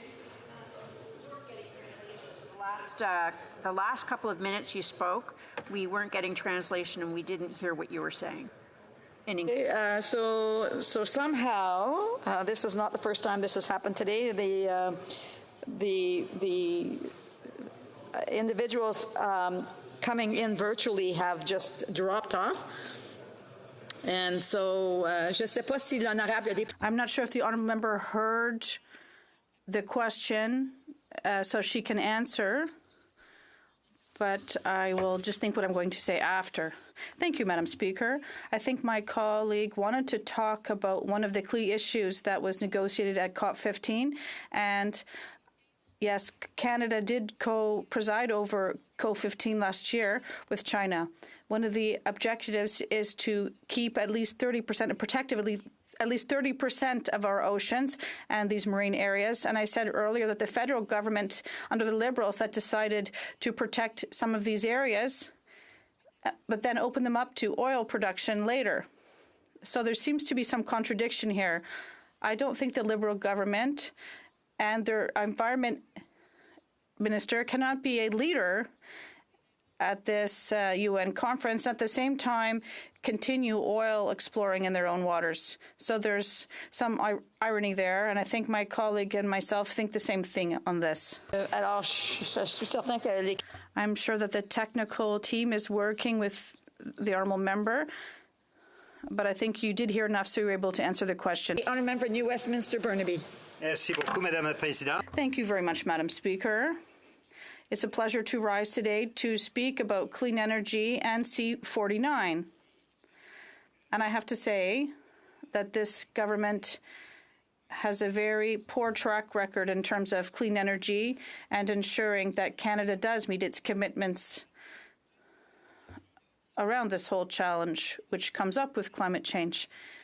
But at least with this bill, they are making a step forward to support what is necessary investment to ensure that Canada can establish a clean economy and create jobs that are very important in this area. So we're going to support this bill. We want it to go to committee and be enhanced, and then we will have a bill, even a more robust bill. I understand, Madam Speaker, because I've been listening to the debates through the course of the day, is why Conservatives are so adamantly opposed to renewable energy. Madam Speaker, I'll start off by saying, being one of the few people in this House that has actually worked in the energy industry, that's actually been ankle deep in oil, former refinery worker at the Shelburne Oil Refinery in Burnaby, BC, closed under the Conservatives, as they did in so many ways, that dismal decade of the Harper regime, closed manufacturing jobs across Canada. And of course, the Shelburne Refinery was one of the victims of that. I find, I don't believe there's a single Conservative that's actually been ankle deep in oil. And in that sense, the Conservative caucus has all had and no cattle, Madam Speaker. The reality is they have provided, they did during their dismal regime, billions and billions of dollars of support to corporate CEOs in the oil and gas industry, but no support for the workers. And we've seen this as energy workers have been laid off across Alberta. There's been not a peep from the Conservative MPs to say these energy workers are being laid off while we're pumping billions of dollars of subsidies to support oil and gas CEOs. And so, Madam Speaker, it is a real puzzlement to me that given that Conservative track record, that we have seen the appalling decisions made in Alberta by Conservatives. For example, shutting down renewable energy projects. Now, Madam Speaker, the NDP has a great track record on that, and I'll come back to that in a moment. For Daniel Smith to say, no, we're going to stop all those renewable energy projects, we're going to throw those workers out of work, we're going to shut down the renewable energy sector, is unbelievably irresponsible, unbelievably incompetent. And yet we have not had a single Conservative MP stand in this House, not a single one, to condemn Daniel Smith and the Conservatives in Alberta for taking such a woefully irresponsible action. Not a single one. Not a single one. They just gone and gone hiding as Albertans are being thrown out of work. Now, you would think that somebody who represents Alberta, who's a Conservative MP, would be willing to speak up. But that has not been the case, sadly, Madam Speaker. So in that sense, I guess they're being somewhat congruent in opposing renewable energy projects in Atlantic Canada as well. If they oppose renewable energy projects in Alberta, if they are opposing renewable energy generally, if they deny that climate change even exists, I guess there is a certain coherency to them saying, well, we're going to oppose this bill because that's just going to create too many renewable energy jobs, and it's going to help Canada too much with ensuring that we have the clean energy economy of tomorrow. So I guess in that sense, for once, Conservatives are being consistent. But the reality is, Madam Speaker, climate change does exist. And we've been hit by it repeatedly in the last few years. And I can just speak as a British Columbian for what we have lived through over the last few years. The heat dome killed 600 people in the lower mainland of British Columbia. 60 of them, the epicenter of that heat dome. That intense heat that killed people in their apartments was in my riding of New Westminster-Burnaby. You can't tell people in my riding that climate change doesn't exist. You can't tell people in my riding that somehow renewable energy is a bad thing and that we need to cut any possibility of providing supports for renewable energy. We have to just continue to hand money, as Conservative governments have done, to the bankers and the billionaires, and as well to oil and gas CEOs. We saw with the heat dome the intense impacts of climate change. Then the atmospheric rivers happened just a few months later, Madam Speaker, and that cut off the lower mainland of British Columbia from the rest of the country. The rock slides, the loss of life, the cutting of rail lines and roads, the flooding of the Fraser Valley, all indicates the profound impact of climate change in British Columbia. So for Conservatives to say, we don't need renewable energy, climate change doesn't exist, the reason why British Columbians are so highly opposed to Conservatives and that kind of discourse is because we've seen firsthand what the reality of climate change is. And that's why this government actually needs to act on these things. And what the NDP has said repeatedly is, and the leader from our leader, the member from Burnaby South, is that things need to change, that the government actually has to start to walk the talk. The massive oil and gas subsidies to corporate CEOs has to end, and we need to make investments. This is a step forward, but it is by no means the only thing that this government should be doing. There is a whole range of other things that can make a difference. Creating the kind of clean energy jobs that help our economy prosper and other economies prosper. These are things that the government needs to be doing. Now, Madam Speaker, just a few years ago, I went to the region of Samsø in Denmark. Now, Samsø is a region that was economically deprived. They lost all their major industries. And what the people of Samsø did in working with the Danish government is they decided that they would retrain the workers in that area into clean energy jobs. And so that's what they did. They got support from the national government of Denmark. The Samsø region then went through a training program.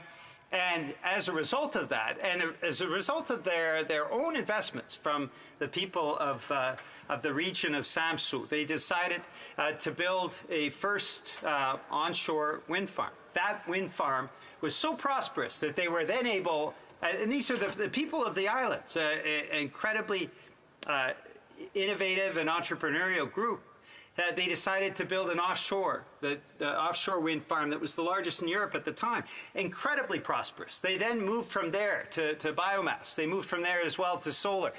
They have transformed their transportation sector, transformed their heating sector as well. And of course, the entire region is now a fossil fuel-free zone as a result of those investments from the people themselves.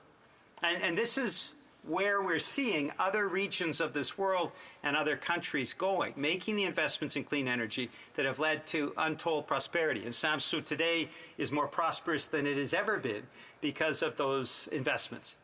So, Madam Speaker, I said at the beginning I would talk a bit about the NDP record on this, and we simply have to look at NDP provincial governments. In Nova Scotia, it was the NDP provincial government that made the investments into tidal power that are now top of mind in terms of innovations in tidal power. That NDP government made a huge difference. Now, in Manitoba, we've just seen the election of Wab Kinew, as Premier of Manitoba.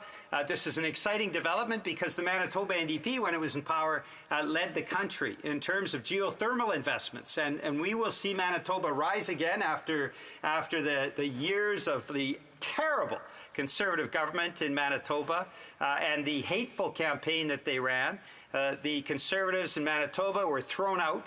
And now there's an opportunity for real development in Manitoba, not just for education and healthcare, but also the economy will thrive because of the kind of investments we've seen in the past from the Manitoba NDP that will come back. In Saskatchewan, the NDP, of course, solar power. In Alberta, with wind power under Rachel Notley, and of course in British Columbia under hydropower. When you look at all of the forms of renewable energy, it is NDP administrations that have made the difference. The NDP makes a difference, and we'll do it nationally too. But in the meantime, we will support this bill, and we will push the government to do better on ensuring a renewable energy future. Thanks, Madam Speaker. Questions and comments? Questions et commentaires? The Honourable Member for Renfrew, Nipissing, Pembroke. Thank you, Madam Speaker. Now, nuclear facilities, oil and gas properties and businesses must demonstrate that they have a 100% reclamation plan in place and the funds to ensure this can happen.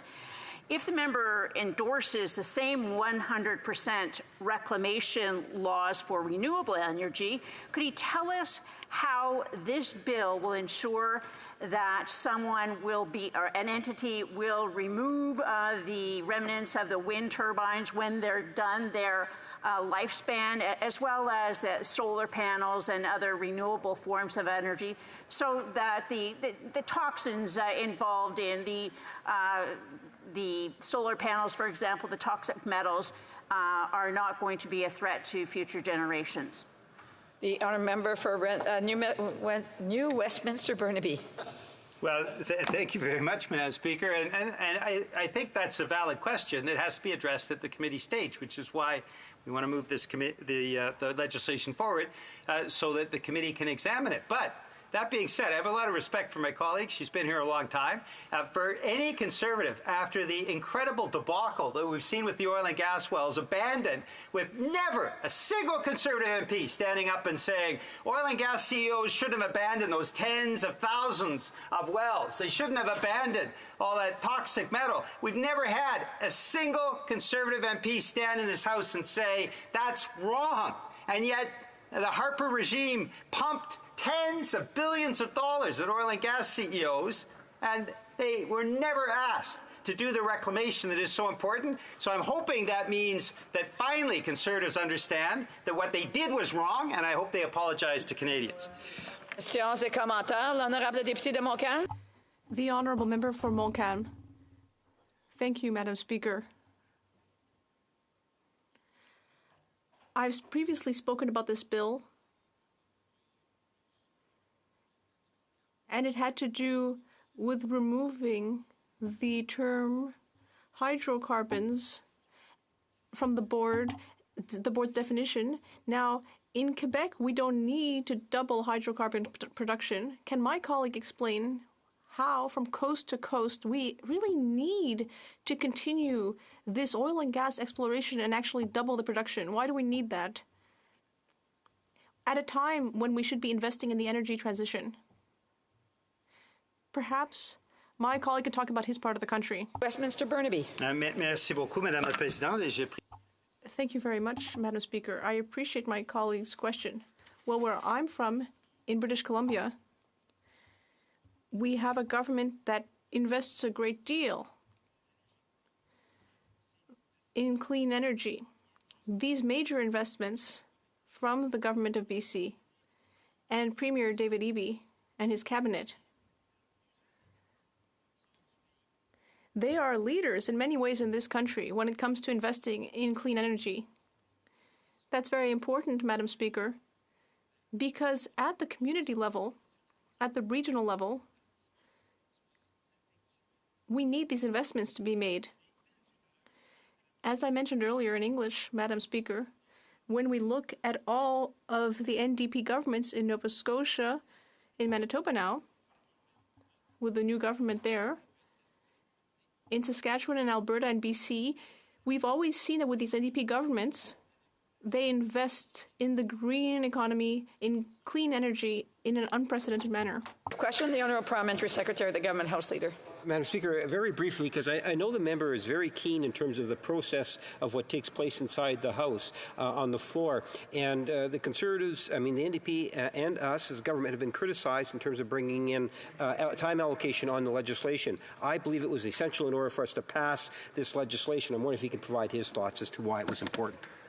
Brief answer from the Honourable Member for New Westminster Burnaby. But I've said this before, Madam Speaker. There's two bloc parties in the House of Commons. There's the Bloc Québécois and there's the Bloc Everything. And Conservatives have blocked everything in this House, whether it's clean energy, dental care, support for seniors, support for families. Every single piece of legislation is blocked by the Conservatives. And I don't think that's in the national interest, certainly not in the interests of Canadians. Resuming debate, the Honourable Member for Yellowhead. Thank you, Madam Speaker. Today I rise to speak on Bill C-49, a piece of legislation that has garnered significant attention, concern, and debate both in this House and across our vast nation. As a representative of Yellowhead, a region known for its profound commitment to responsible energy development, I feel compelled to voice the concerns of my constituents. At first glance, Bill C-49 may appear as a simple regulatory measure. However, digging deeper, we unearth layers of bureaucratic red tape that could stifle our nation's energy ambitions. History has shown that Canada's West, rich in resource determination, has the potential to drive our national economy. Yet time and again, we find ourselves grappling with legislation that seems more intent on creating roadblocks than pathways. A case in point is Bill C-69, dubbed the No More Pipelines Bill by many. While the bill promised streamlined process and heightened project approval rates, the results have been far from encouraging. The stagnation is not just concerning, it's alarming. And recently, large portions of Bill C-69 were deemed unconstitutional, casting a shadow over its legitimacy and efficacy. Yet, instead of learning from these missteps, Bill C-49 threatens to echo these sentiments. It layers on more gatekeepers, prolongs timelines, and moves us further from our energy development goals. The current 30-day window for cabinet decisions could be stretched out, making it harder for projects to gain momentum. Is this the vision we have for Canada energy sector, Madam Speaker? Sections 28 and 137 of this bill grant unchecked power to select officials, allowing them to potentially halt projects based on speculation rather than solid evidence. This is not how we should be governing our energy sector, or any sector for that matter. Furthermore, I am deeply troubled by the absence of consultation with the fishing industry. Our commercial fishing communities play a pivotal role in our national fabric. To leave them out of the conversation surrounding Bill C-49 is not just an oversight, it's a grave error. I implore my colleagues, especially those representing Atlantic Canada, to critically assess Bill C-49. It's essential that we do not find ourselves down a path reminiscent of the failed and recently found unconstitutional Bill C-69. Madam Speaker, it's not just about looking at Bill C-49 in isolation. It's about understanding its place within a larger tapestry of regulations, its potential cascading effects, and how it communicates our nation's stance on energy development to the world. While global investors see a nation riddled with regulatory obstacles and prolonged approval process, they hesitate. They wonder if their investments will be bogged down in red tape rather than contributing to tangible development and returns. And in this globalized era, where nations vie the same pool of investments, we can't afford to send mixed signals. Yellowhead, the region I am honored to represent, embodies the pioneering spirit of Canada. Our people understand the value of hard work. the balance of harnessing resources while preserving the environment, and the importance of creating sustainable futures for our children. Madam Speaker, when faced with bills like C-49, they can't help but feel their ambitions are being curtailed, their efforts marginalized. What kind of message are we sending to innovators and entrepreneurs when we allow bureaucracy to overshadow ingenuity? Do we want to be a nation that says we value green energy, yet simultaneously create hurdles for its implementation? Madam Speaker, our constituents deserve clarity. They deserve to understand where we stand as a nation on energy, be it traditional or renewable. Bills like C-49 don't provide that clarity. Instead, they further muddy the waters, leaving our energy sector, investors, and countless Canadians whose livelihoods depend on it in a state of uncertainty. As we move forward in our deliberations, I urge all members of this House to reflect not just upon specifications of Bill C-49, but on the broader message it sends about Canada's energy ambitions. Are we paving a way for innovation, sustainability, and prosperity, or are we creating more roadblocks? Madam Speaker, our path should be clear. It should be one that aligns with our nation's values, our people's ambitions, and our shared vision for a prosperous future. While we've discussed the energy sector at length, there's another point we need to address: the overreaching issue of governance, checks, and balances. The manner in which projects are approved and by whom is critical to any democracy. Our systems are set up to ensure that no single entity has unchecked powers. But, Madam Speaker, Bill C-49 challenges that foundation. Let's examine the discretionary powers given to certain departments and ministers, with which this bill we are granting a level of authority to officials that is a profound overstep in proper governance. To be clear, this isn't about mistrust or any individual or department. Rather, it's about preserving the balance of power and ensuring that our projects undergo rigorous, unbiased scrutiny. Madam Speaker, the way the bill is written allows for potential blocking of projects based not on existing tangible concerns, but on speculative future possibilities. The implications of such a provision are profound. Can we, in good faith, stall or reject initiatives based on what might or might not happen in the future? This is a slippery slope. Today, it's hypothetical future establishment of marine protected area. Tomorrow, it could be any number of speculative scenarios. Furthermore, the recent decision of Bill C-69 rings in my ears, a bill that was found to be largely unconstitutional. We are tasked with the duty to create and uphold laws that not only serve our nation's interests, but also align with the foundational tenets of our Constitution. We must tread carefully, ensuring that the powers we grant and the decisions we make stand the test of constitutional scrutiny.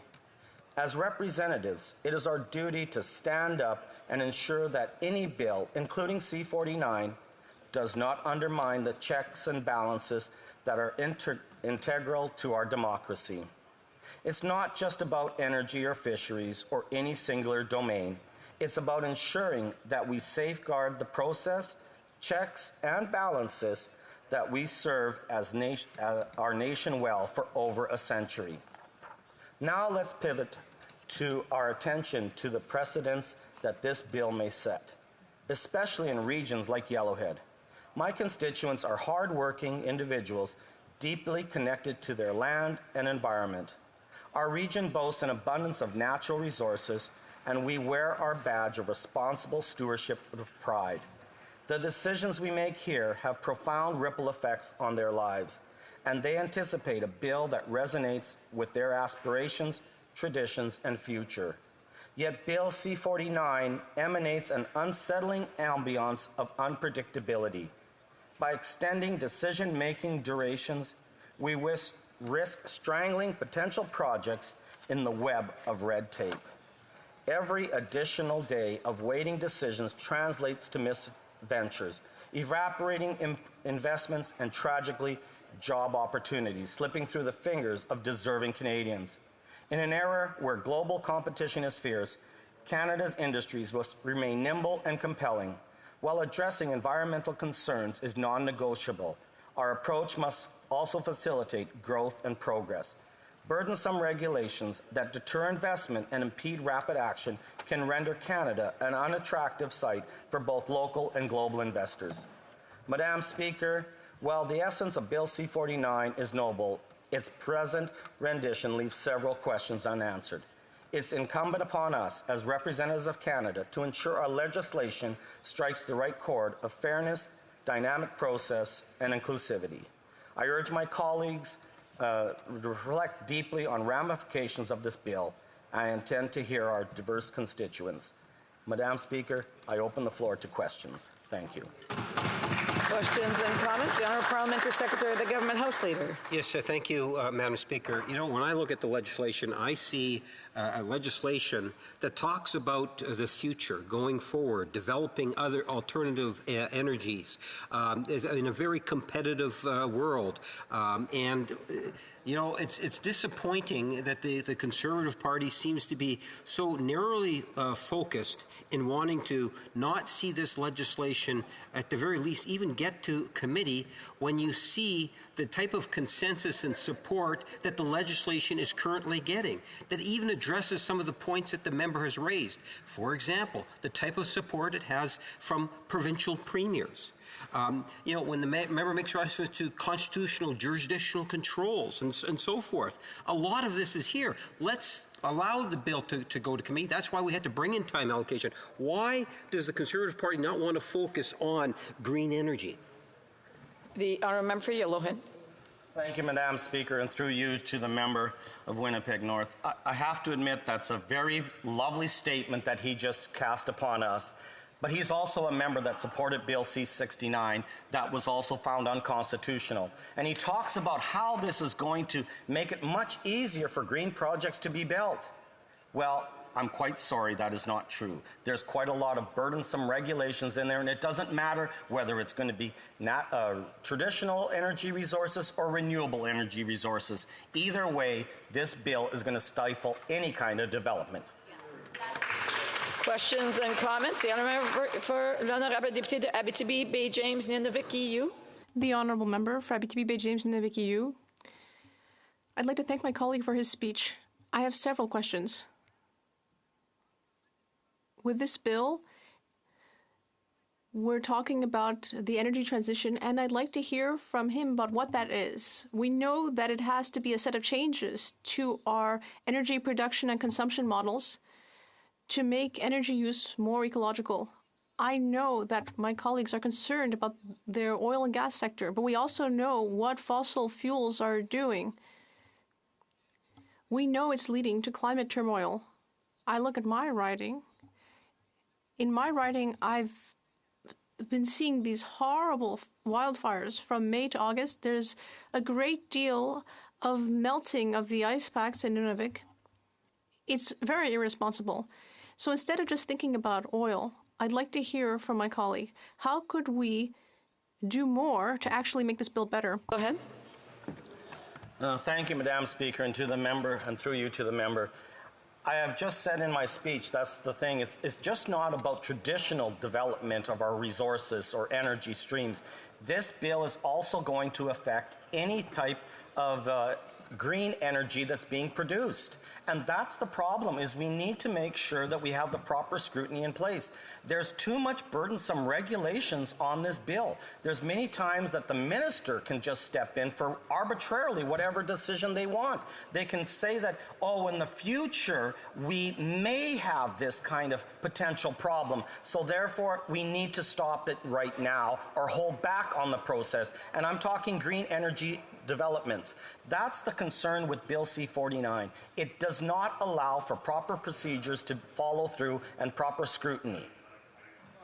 For a brief question, the Honourable Member for Nunavut. what I do appreciate about this bill is that because it will impact or create opportunities for marine infrastructure, create jobs, transition towards renewable energy. I heard a lot of concerns about balances needing to be made in this bill, and I wonder if he agrees that included in this bill there needs to be clarity in marine protected areas so that we can make sure that the fishes are protected. The honourable member Yellowhead, a brief answer. Thank you, Madam Speaker, and through you to the member.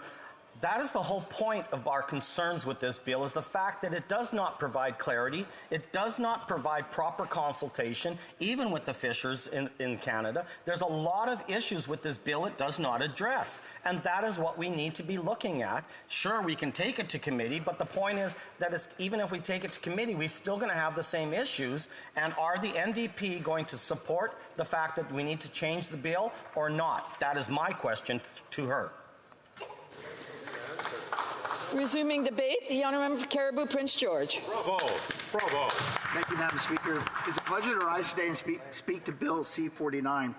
Now, we're all painfully aware of this Liberal government's track record when it comes to tabling confusing legislation. More gatekeepers, more red tape, longer delays, and the politicization of decision-making.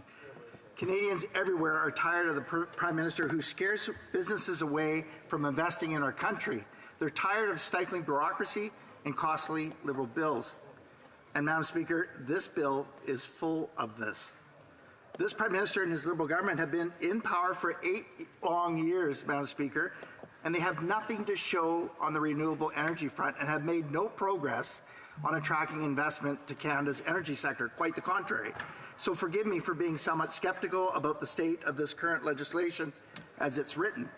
We've seen this dog and pony show over the last 8 years, over and over again. Bill C-55, Bill C-68, C-69, just to name a few. They consult, they equivocate, they blur the lines, they do everything they can to muddy the water except get the job done. C-49 proposes to make the Canada, Newfoundland and Labrador Offshore Petroleum Board and the Canada, Nova Scotia Offshore Petroleum Board regulators. At the same time, it creates a regulatory framework for offshore wind and renewable energy, the regulation of which will be added to their mandates. As my colleagues have stated before on this subject, the Liberals have finally decided to include the provincial governments as partners in decisions affecting their jurisdiction. Of course, they didn't do this with C-69, and we all know where that unconstitutional legislation stands. C-49 would triple the current regulatory timeline for project approval. I'll say that again. C-49 will triple the current regulatory timeline for project approval.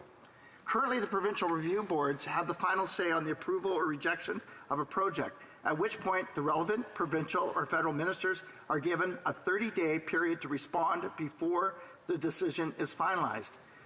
Under C-49, ministers are given 60 days to respond, with the possibility of a further 30-day extension, and actually a further possibility of an indefinite extension. Thanks to nearly a decade of this Prime Minister, Canada is a country that is characterized by a strict and stifling red tape regime. We are now amongst the most costly and regulated business environment in the world, Madam Speaker. They continue to attack traditional energy development, trying to recklessly phase it out to the detriment of all. I'll remind this House that in his first public speaking, this Prime Minister, after his election in 2015, this Prime Minister's goal was to apologize for Canada's natural resources, saying he wanted Canadians to be known more for our resourcefulness than our natural resources under his government. Madam Speaker, it doesn't get much more out of touch than that. They say they want to boost alternative energy, yet they use a bill like this to suffocate it in regulation and red tape. The proposed framework is not only one that creates more bureaucracy and red tape, but one that politicizes each and every step of the decision-making process. By giving final authority to federal and provincial ministers, the regulators are reduced to the position of only giving recommendations to the government. To be clear, Canada's Conservatives support the responsible exploration and development of offshore resources, but we also believe it should be done responsibly through an arm's-length regulatory process, not political decision-making. Even more disturbing aspect of this legislation is its potential to be used to impose a complete shutdown on offshore oil and gas developments at any time. I'll say this again. This bill could end offshore petroleum extraction in Atlantic provinces for good at the whim of a minister. This bill is a direct attack on one of Newfoundland and Labrador's key industries, one that generates billions of dollars of revenue and thousands of jobs. Section 28 and 137 allows the federal cabinet to halt either an offshore drilling or renewable energy project if the area, and I quote, may be identified as a marine protected area, in the opinion of cabinet. Now, Madam Speaker, I'll bring you back to Bill C-55, one which the Conservatives staunchly opposed, which allows the Fisheries Minister to unilaterally declare an area to be a marine protected area, essentially using the precautionary principle to shut down projects. In the absence of any scientific proof, C-49 does exactly the same. And this should scare every Atlantic Canadian. You have a unilateral decision by a minister that's not based on science, which leads to an arbitrary opinion from the cabinet, which leads to the shutdown of a vital offshore resource development project that our country desperately needs. Madam Speaker, this is not the way to govern if Canada ever hopes to attract business and investment in our energy sector. Furthermore, this cancellation process for new or currently operating projects provides no meaningful consultation with Indigenous or community interests whatsoever. There is zero responsibility for any stakeholder consultation. This abdication of responsibility, this failure to fulfill the Crown's duty to consult with Indigenous interests, may also invite extensive court challenges leading to further delays, as was the case with the Trans Mountain Pipeline debacle. As I alluded to before, Madam Speaker, there is also a number of practicalities that beg for clarification with this bill. For instance, the bill requires some degree of federal funding to cover the expansion of mapping by the regulators, as well as the expansion of offshore activities generally. As for these financial implications, there is no specific funding allocated. We must also question whether the regulators will need additional personnel for technical expertise, along with additional funding to allow them to properly fulfill their new responsibilities under their new mandate. If so, where is this money coming from? Is it even realistic to expect the regulators to be prepared in a timely fashion to deal with this new work that is currently outside of their scope? C-49 leaves much to be desired in the way of clarity, Madam Speaker. After 8 long years of this Prime Minister, Canadians should be very wary of a government that says, don't worry about the details, we'll deal with them later. They need answers now. They deserve answers now, answers which this government must be prepared to provide this House. I was hoping the government would learn from its failure with Bill C-69, which has had the same lack of detail on crucial issues, uncertainty about roles and responsibilities, and vague timelines. But this legislation shows that they have learned absolutely nothing, which comes as no surprise. Madam Speaker, we see the same inefficiencies of C-69 imported into C-49. Not only do the provisions from the Impact Assessment Act allow the federal minister to interfere in any given project if they deem it, quote, in the public interest, but it also allows them to create any arbitrary conditions to which a project proponent must comply. How does that create confidence or certainty for investors? Isn't it the responsibility of a government to create an environment where businesses want to invest, where businesses want to create jobs and opportunities for Canadians? This Prime Minister seems to have forgotten this part of his very own mandate. These provisions go further, Madam Speaker, allowing the minister to again impose arbitrary conditions during project review, which serve to further delay timelines for unspecified amount of time, potentially even years. This will only drive industry away from Canada. It provides absolutely no certainty to these businesses that want to invest potentially billions and billions of dollars in our country. Madam Speaker, it can't be overstated how detrimental the consequences of more liberal uncertainty are. Shamefully, this has been the effect of taking Canada out of the global competition for energy development, both traditional and alternative, when instead we should be a global leader. But going back to my earlier comments, Madam Speaker, perhaps this is exactly what the Prime Minister meant Not once has he championed the Canadian energy sector on the world stage. Instead, he apologized for our existence, which only drives investment to other countries and squanders opportunities for Canadian workers. We have the resources, we have the workforce, the industry leaders. We can be a global leader in the energy sector. Instead, this Prime Minister prefers to cede market shares to overseas dictators whose environmental and human rights standards are non-existent. It's time to put Canadian energy first. It's time to put Canadian jobs first. And it's time, Madam Speaker, to put Canadians first.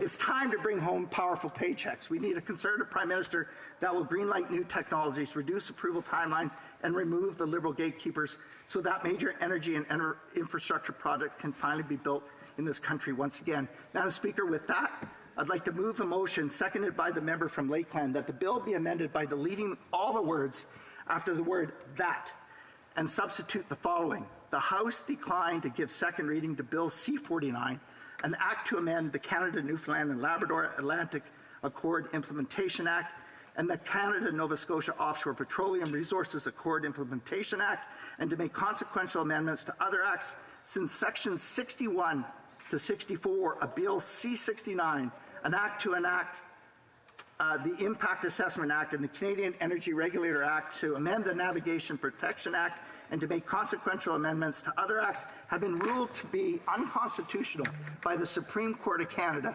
and those same sections are embedded in Bill C-49. Exactly. Thank you, Madam Speaker. Bravo.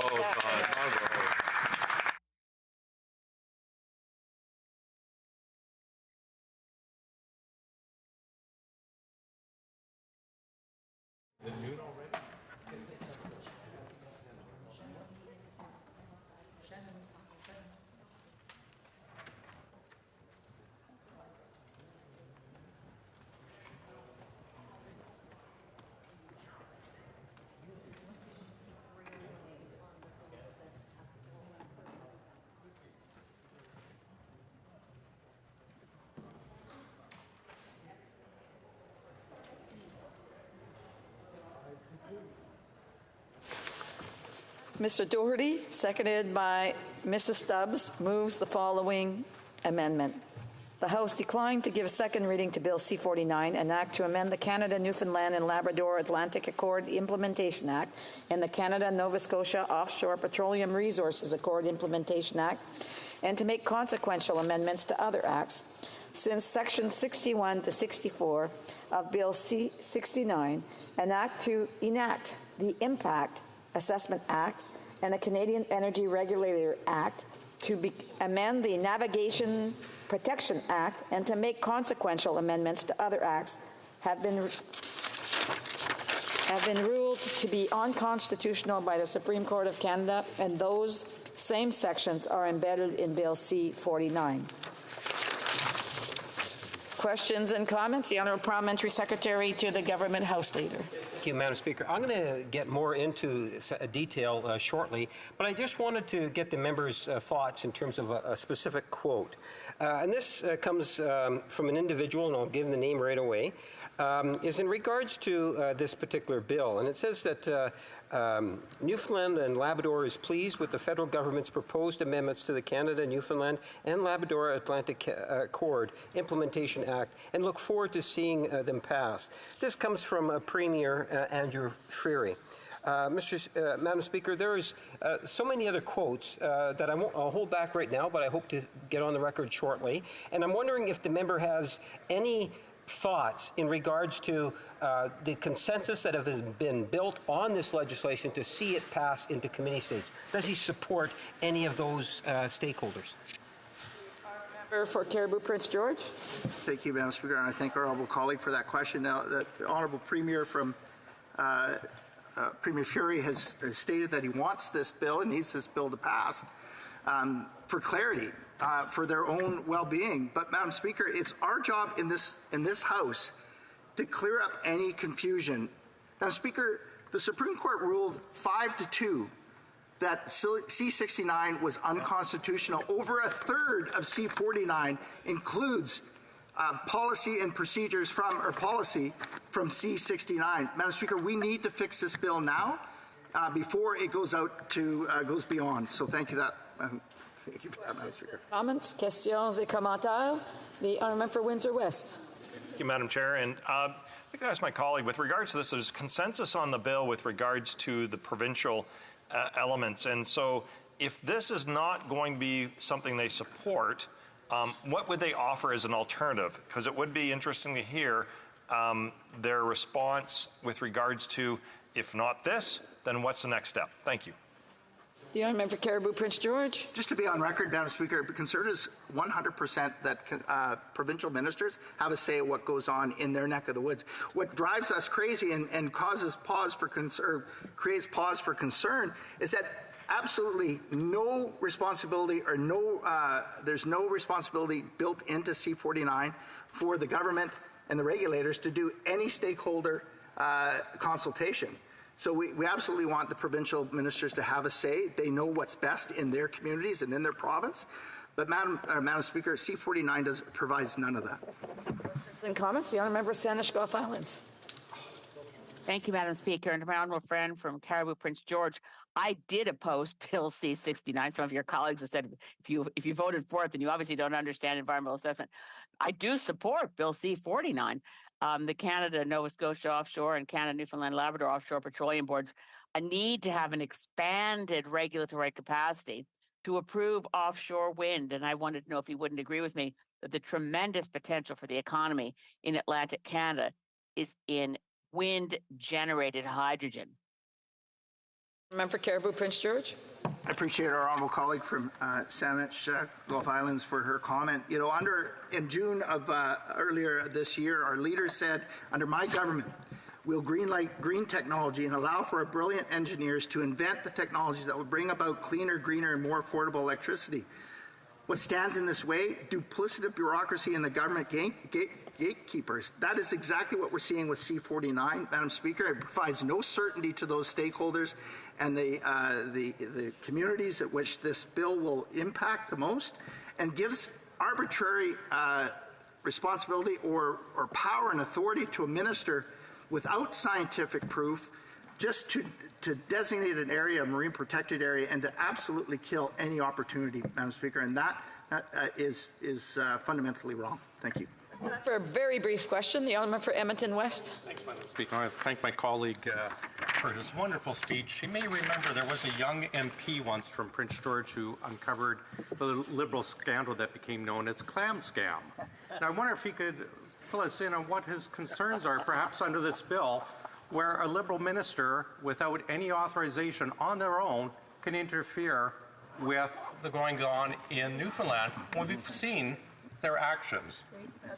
Answer from the member for Caribou Prince George. Madam Speaker, and I thank our honourable colleague for that. There was a young member of Parliament at the time, probably a few pounds lighter at the same time, that did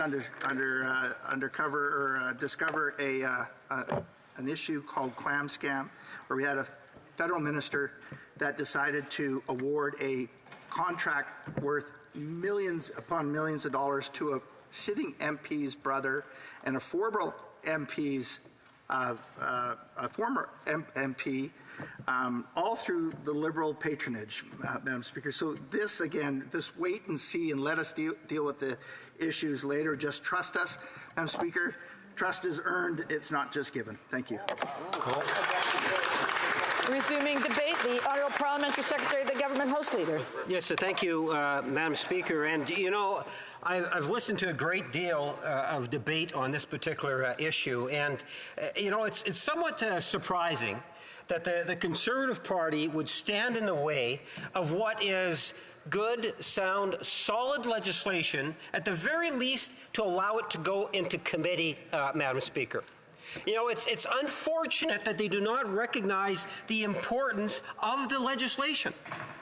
Instead, they have chosen to filibuster. Now we just witnessed a member bring forward an amendment, Madam Speaker. Thank goodness that we have at least one political party that recognizes that the Conservative Party is denying, by filibustering this legislation, Atlantic provinces, in particular Newfoundland, Labrador, and Nova Scotia, the opportunity to be able to work with the government through this legislation, to take advantage of the whole idea of renewable energy. I don't understand why it is that the Conservative Party would deny Atlantic Canada the opportunities that are within this legislation.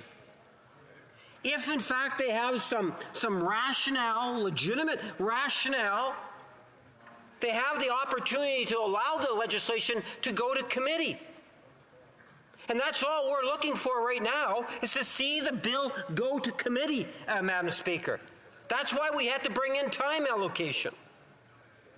Even when this legislation passes through, we have to see mirror legislation brought in from the provinces, Madam Speaker, in question. So we have provincial jurisdictions that are waiting for this legislation to be able to pass. They tried to give a false impression as if we are trying to ram something through when there has been a great deal of consultation that has taken place, Madam Speaker. We have seen many Atlantic Caucus members from the Liberal Caucus stand up and speak on this legislation because they have seen the value of the potential that's in Atlantic Canada when it comes to renewable energy. They have recognized that you don't have to be a partisan to see that value, Madam Speaker. I'd like to quote a few individuals. Quote, Newfoundland and Labrador is pleased with the federal government's proposed amendments to Canada, Newfoundland and Labrador Atlantic Accord Implementation Act and looks forward to seeing them passed. That comes from the Premier, Madam Speaker, of Newfoundland and Labrador, Andrew Furey. Another quote, again from the same person, Madam Speaker. Newfoundland and Labrador is perfectly positioned in the green energy transition. Part of that transition requires offshore wind so our province can become a world leader in green hydrogen. We continue to support the Government of Canada on Bill C-49 and urge the other federal parties to do the same. End of quote. Let's change, go to a different province, a different political party, a progressive Conservative Party of Nova Scotia. And what does Nova Scotia have to say in terms of a couple of very selective quotes, Madam Speaker? Both levels of government have the same goal, referring to Nova Scotia and Canada, this government, Madam Speaker. Quote, both levels of the government have the same goal. Our aim is to balance progressive, clean energy exploration and responsible environmental stewardship, Madam Speaker. That's coming from Tim Holman, who is the Minister of the Environment in the province of Nova Scotia, Madam Speaker. Here's the Minister of Energy from Newfoundland Labrador, Andrew Parsons, and I quote, "This is a big deal for us. Working with the feds in terms of offshore oil has worked well, but knowing that we will have a part of our waterways available for wind development within our jurisdiction was huge." End of quote. Continues on. Again, the Energy Minister from Newfoundland says, when it comes to the resources, we are the envy of many jurisdictions. We know that there is a huge amount of interest in offshore wind opportunities, so we knew we needed to move forward.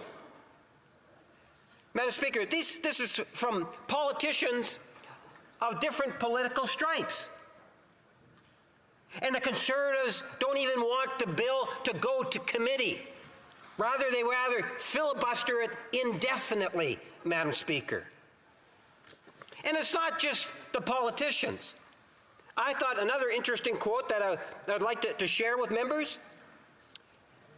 This comes from Elisa Oberman, who is the Executive Director of the Marine Renewables of Canada. And this is from her press release. Quote, "This is an exciting day for Canada and our marine renewable energy sector.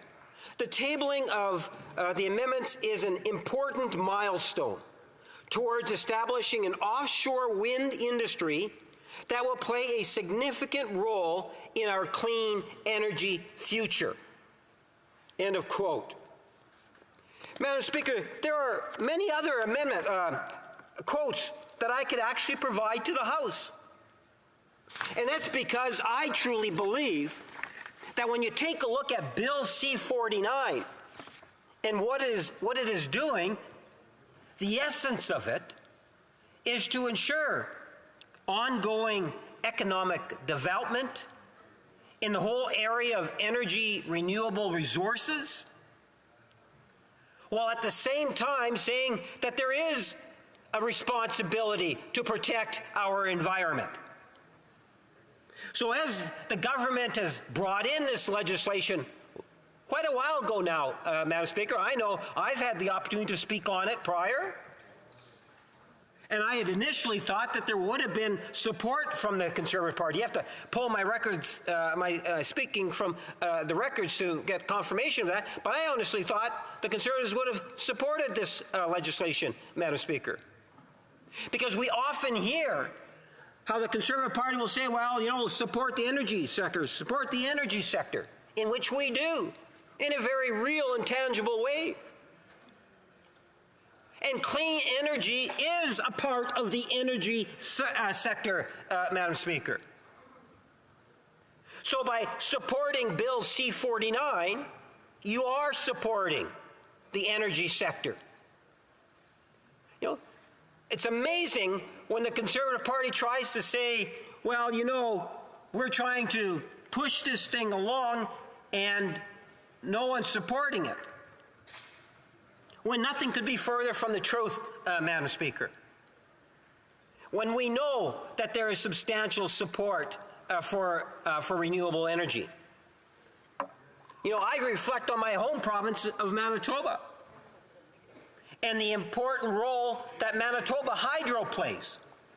Or I look at my Quebec colleagues, whether they're from the Bloc, from my Liberal caucus, or even the members with the member from the New Democratic Party.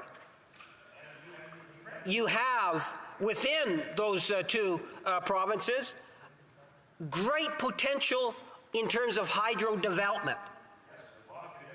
And at the end of the day, I suspect that we will see a growing industry. And it's the spin-off benefits, Madam Speaker.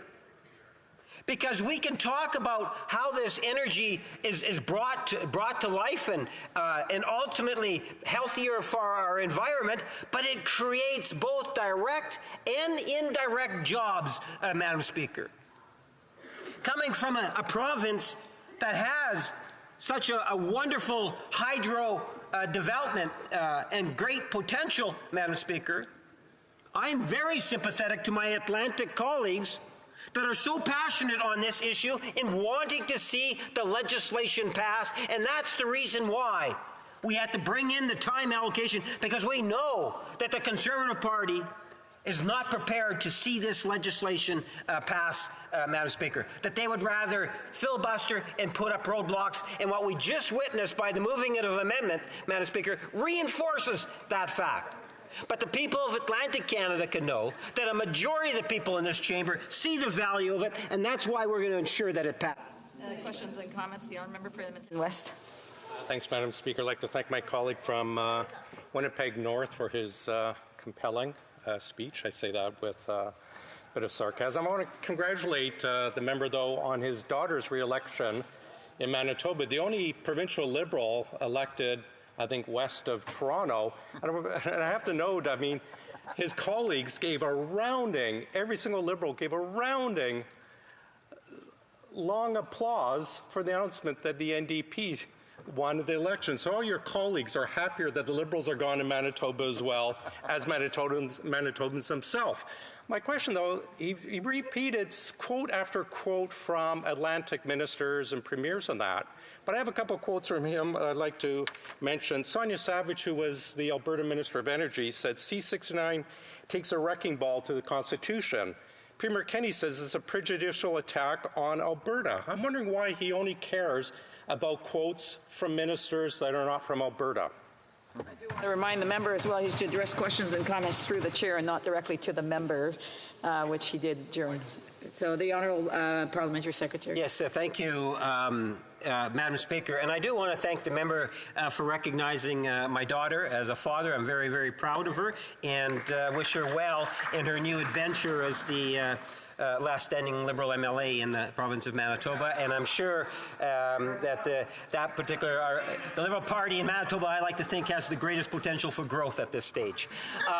Madam Speaker, you know, it's interesting. The member makes reference to me listening to what it is that the Alberta Premier has said.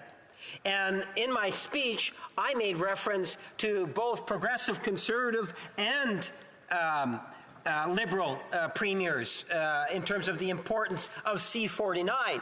Both of them support the passage of Bill C-49. My response to the member would be maybe the Conservative Party should be listening to other premiers outside of the Premier of Alberta, along with her too, I guess. Questions and comments? Windsor West.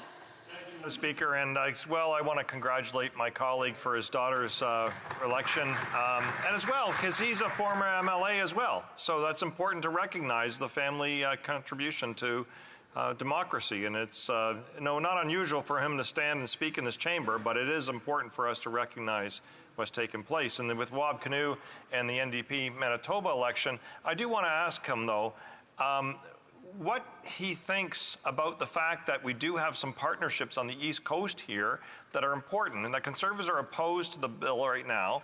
And I'm just looking for what's the alternative if we don't agree at this point in time, especially with sustainable energy on the docket, and where we go from there. So I appreciate the fact that, again, the member has had a long history, not only just a chamber, but also as an MLA. Parliamentary Secretary. Madam Speaker, I thank the member for the recognition, and as I said previously, a very, very proud father, and knowing her sense of commitment to not only her riding but the provinces. Often MLAs take on that sort of a role. In regards to the legislation and the passage of the legislation is a high priority of the government. We're very fortunate in the sense that we have at least one other political entity, the NDP, that have also recognized the value of the legislation, and as a result of that, we're going to be able to ensure that this legislation can get passed because we have been working very cooperatively with the provincial jurisdictions in question so that we have a mechanism and a process that will enable the provinces and Ottawa to be able to meet the economic and opportunities that are going to be there going forward. And I think we have time for a brief question. The honourable member for Cloverdale, Langley City. Thank you, Madam Speaker. I'd like to ask my colleague, I enjoyed his comments, really appreciated all of his insights. Could the member explain to the House why it's so important that we get this off to committee? I sit on the Natural Resources Committee, and we're waiting for C-49 to come to us to be further reflected on and returned. Perhaps if my colleague could make a brief statement on why it's so important to get this through the House into committee so we can get it back. Answer from the Honourable Parliamentary Secretary. Very brief. Yes, thank you, Madam Speaker. I guess the primary reason is that once we get it into the committee stage, the committee is able to break it down into the different parts and ultimately see if there's any ways in which we can improve upon the legislation. And if there is, great. If it's good as is, then we can pass it on and then pass it through the system so that the provinces then can mirror the legislation so ultimately Atlantic Canada and Canadians would benefit. Resuming debate, the Honourable Member for Shefford. Thank you very much, Madam Speaker. I rise this evening to speak to C-49, an act to amend the Canada, Newfoundland and Labrador Atlantic Accord Implementation Act and the Canada-Nova Scotia Offshore Petroleum Resources Accord Implementation Act, and to make consequential amendments to other acts at first reading at the House. The enactment amends the Canada-Newfoundland Atlantic Accord Implementation Act and the Canada-Nova Scotia Offshore Petroleum Resources Accord Implementation Act. First, I'll talk quickly about the bill, and then about Quebec's choices, and finally about Ottawa's bad choices. First, under bilateral agreements, the federal and provincial governments jointly manage oil and gas resources in the offshore areas of Newfoundland and Labrador and Nova Scotia. Bill C-49 amends federal legislation to implement these agreements. The key changes are that Bill C-49 builds on the existing hydrocarbon regulatory regime to establish a new one for offshore renewable energy projects in Newfoundland and Labrador and in Nova Scotia. The Department of Justice defines renewable energy projects as an offshore renewable energy project means any activity related to the actual or potential development of a renewable resource to carry out an energy project that is not conducted by or on behalf of a government or educational institution. In parallel with the legislative amendment, there are currently 2 regional assessments underway for offshore wind energy development, one in Nova Scotia and the other in Newfoundland. These assessments are intended to provide information and analysis regarding future offshore wind energy development activities that would be governed by the amended development legislation. The government presents Bill C-49 as a move to develop renewable offshore energy in Newfoundland and Labrador and Nova Scotia. And according to the government, the global offshore wind energy market alone is expected to attract $1 trillion in total investment by 2040. And it's worth noting that the development of wind power is linked to Canada's hydrogen strategy, which aims to supply countries such as Germany with clean hydrogen. But we'll see. Secondly, as noted in December 2022 on exploratory drilling and marine biodiversity, we know that offshore drilling poses a threat to marine life. For example, the acoustic guns used to explore the seabed and seismic surveys interfere with the communication, orientation, and foraging activities of blue whales and right whales, 2 species classified as endangered in Canada. While exploration is already noisy, exploitation is risky. While accidents are possible and the ecological consequences of spills are serious, as in the case of BP's Deepwater Horizon oil rig in April 2010, regular operations already involve a dangerous level of pollution for wildlife. And despite its commitments to marine conservation, the Liberal government favors the development of the offshore oil industry and authorizes drilling in marine refuges it has created. The Trudeau government has been saying since the pandemic that economic recovery depends on a strong, resilient, and innovative oil sector, while the Bloc presented it with options as early as summer 2020 with its Green Recovery Plan. And I would like to mention my colleague who's worked really hard on this file. There's something that can be done on this. And when we talked about environmental risks, I think of the member that I used to work for. They always say that there will be accidents, but when? We'll have to repair the environmental damage that will take place. And then the federal government accelerated the environmental assessment process to authorize 40 exploratory drills east of Newfoundland in an area frequented by a species at risk. Environmental groups have taken the federal government to court over the incompleteness of the regional assessment process for exploratory oil and gas drilling off of Newfoundland and Labrador. Ottawa and Newfoundland have a plan to double production beyond 2030 to 235 million barrels per year, requiring 100 new drilling by 2030. That's a lot, Madam Speaker. Ottawa has given the go-ahead for Norwegian oil company Equinor's Bay du Nord mega project off the coast of Newfoundland. Despite the dismay of environmental groups, Bay du Nord appears to be the first of many new oil projects with over 100,000 kilometers squared of new exploration permits recently put up for auction. Drill, baby, drill, Madam Speaker. In early November 2022, four oil companies spent $238 million to win auctions for exploring work in an area covering 1.2 million hectares.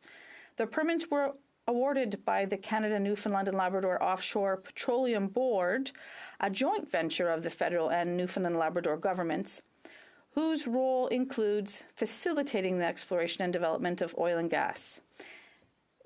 In July 2020, Canada did join the Global Oceans Alliance, a UK initiative that now brings together 23 states committed to advocating the UN target of 30% global marine protected areas by 2030. And one of the key issues at stake in COP15 negotiations is to include in the post-2020 global biodiversity framework a commitment to protect or conserve at least 30% of the ocean through highly and fully protected marine areas and other effective geographically based conversion measures. The Bloc we're wondering how they're going to get there, and the Government of Canada and the Minister of the Environment cannot assume their leadership role at the Biodiversity Conference and still advocate for the protection of oceans while authorizing and promoting the development of oil and gas in sensitive marine areas. The Liberal government has authorized oil exploration in a marine sanctuary of its own creation. How credible is the Liberal government when it comes to ocean conservation?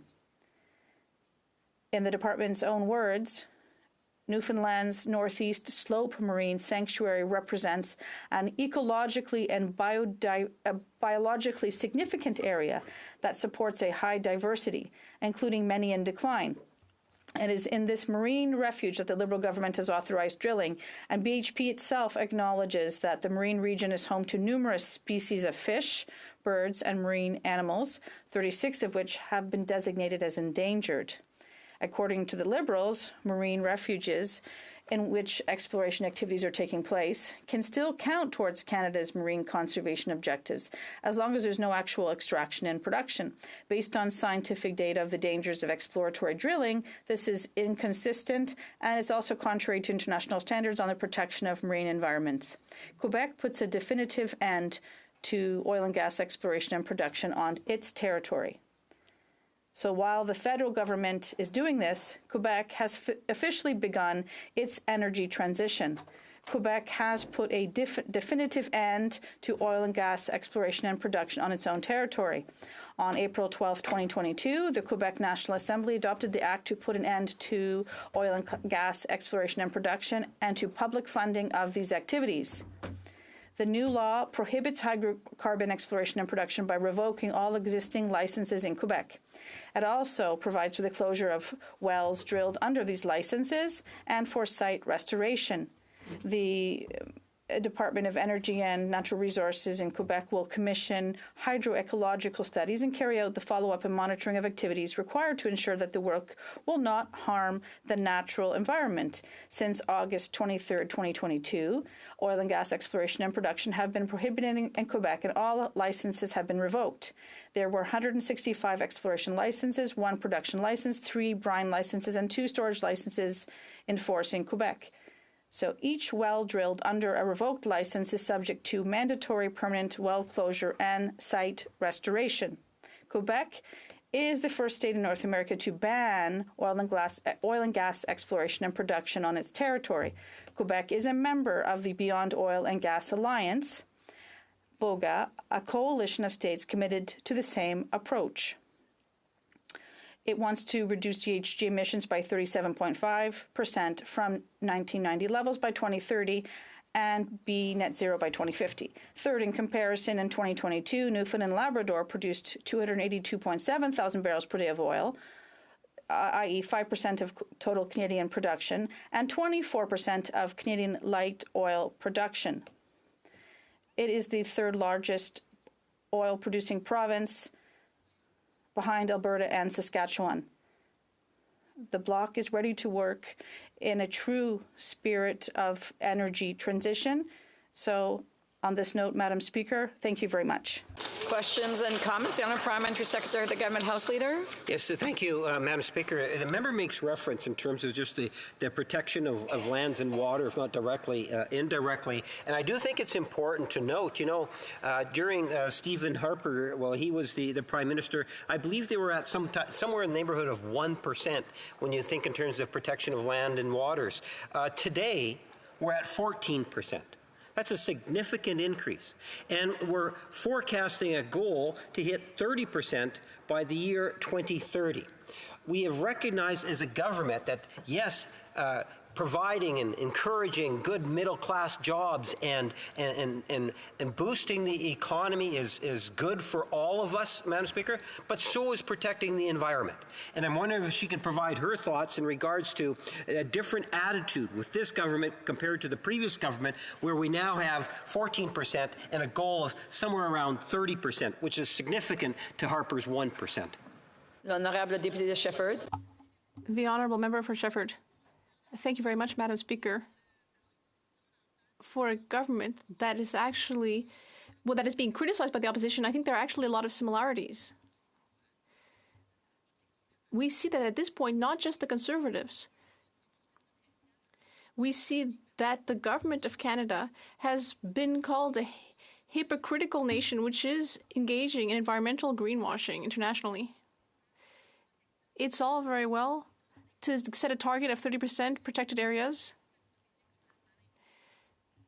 When we see situations where endangered species are already on their way out and highly threatened, well, it's hard to see what this government could do.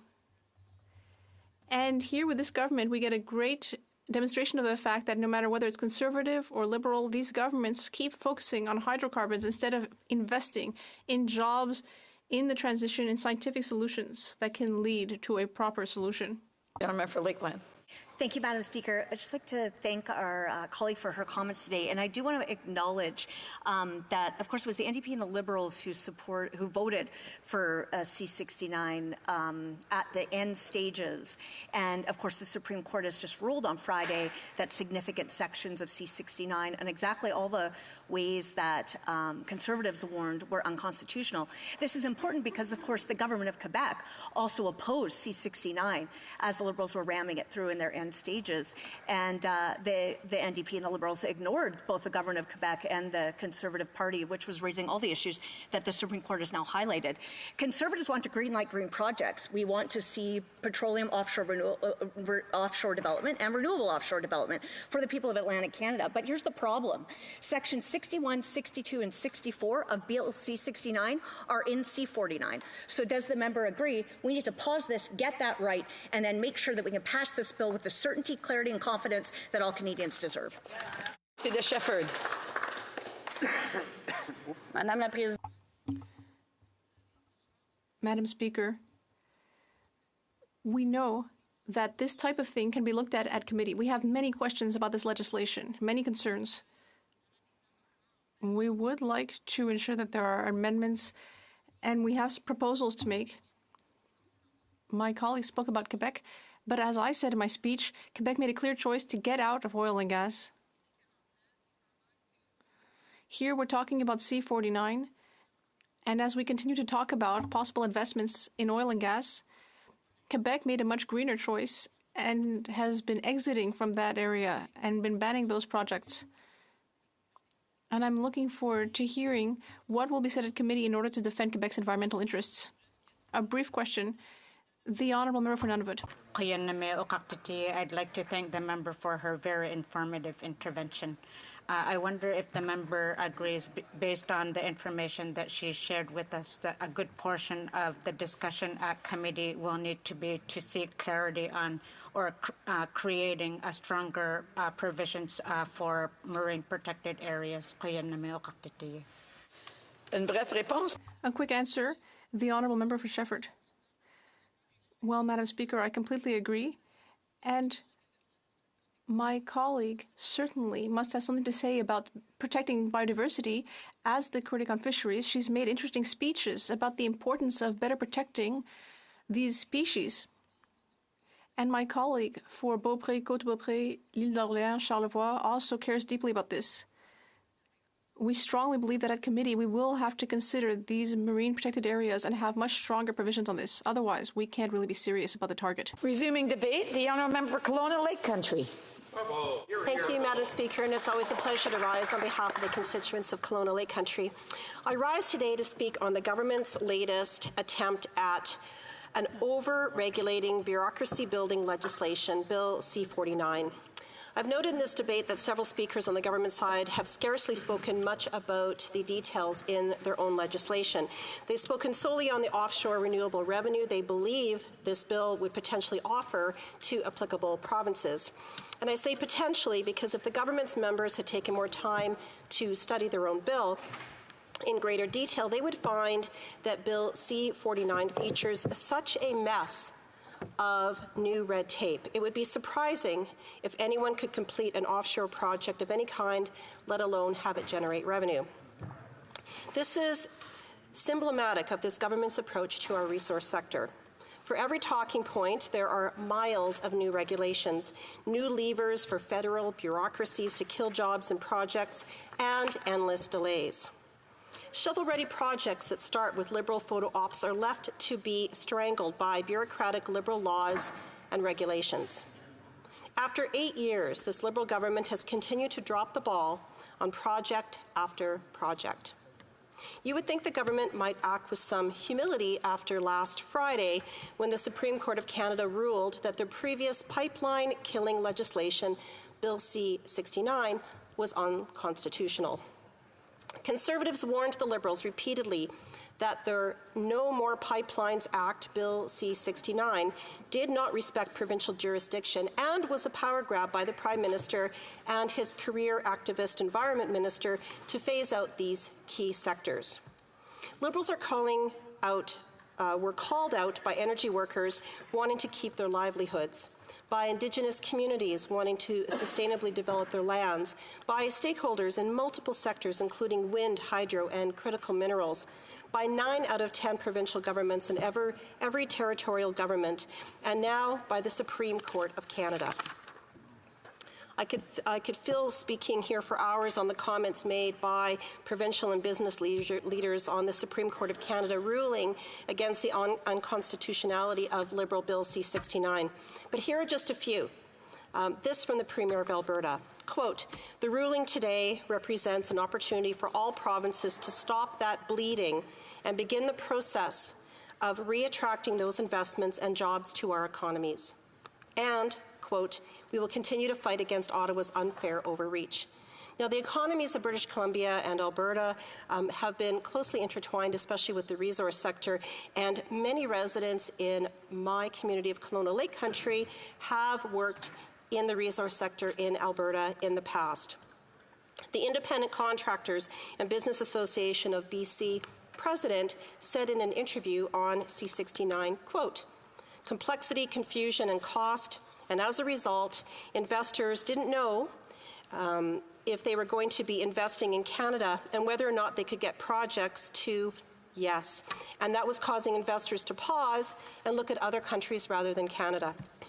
And, quote, "The World Bank came out a few years ago and ranked Canada number 64 in the world in the length of time it takes to approve a project, and that's a very embarrassing statistic for the country."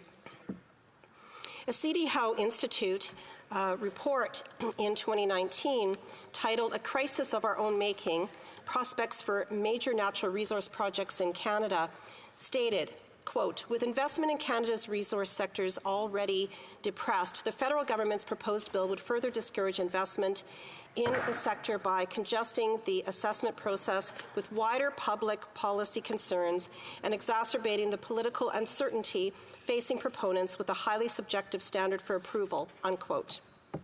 This is exactly what happened. The cost of the Liberals' refusal to reverse course was billions in potential investment that was taken out of Canada. Energy projects that would have been built in Canada were instead built in countries with lower environmental standards and fewer labour protections. This new Bill C-49 should be removed by the government and completely revised because it applies provisions from that now unconstitutional Bill C-69 to Canada's Atlantic offshore sector. Looking at the core details of this legislation, Bill C-49, it is very clear in the needless political roadblocks it seeks to create that will stall projects in our offshore industries. It triples the approvals timeline from the current framework and takes the final authority in the decision-making away from on-the-ground regulators to ministers in Ottawa. This is once again Liberal philosophy of Ottawa knows best. What would be the result of handing the final approval of offshore energy projects to our Greenpeace activist environment minister? The answer is obvious. No good-paying jobs for hardworking Canadians and instead political decision-making. We know this from other legislation like the government's Just Transition Bill, which is seeking to take away jobs from energy workers in the exchange for employment that cannot guarantee the same levels of benefits or pay. Why is this government seeking to hand operational control of the Atlantic offshore industry to a Liberal environment minister that the Newfoundland Liberal member for Avalon said did not understand the, quote, issues of the region? Is a question only the Liberals can answer. Regulators who have worked in this sector and this region for years are better placed to make these decisions on a timeline that already works for both regulators and industry. Adding more red tape, which often does nothing more than repeat pre-existing environmental reviews, will do nothing to create good-paying jobs, particularly in renewables. We know this because of the unmitigated disaster this government made of a viable tidal power project in Nova Scotia. Sustainable Marine Energy's Bay of Fundy tidal energy project had enormous potential to deliver clean energy for Canadians. Had it been built, it could have generated up to 2,500 megawatts, while bringing in $100 million in inward investment and eliminating 17,000 tons of carbon dioxide annually, the equivalent of taking nearly 3,700 cars off the road. The project was proceeding at pace under the Harper government, but after the Liberal government's election, Sustainable Marine Energy was snagged in a forest of red tape from the Department of Fisheries and Oceans. After 8 years, that company withdrew the project completely last spring. Despite $28.5 million of taxpayer money having been invested into the project, the government refused to release this clean green project from a regulatory trap of its design.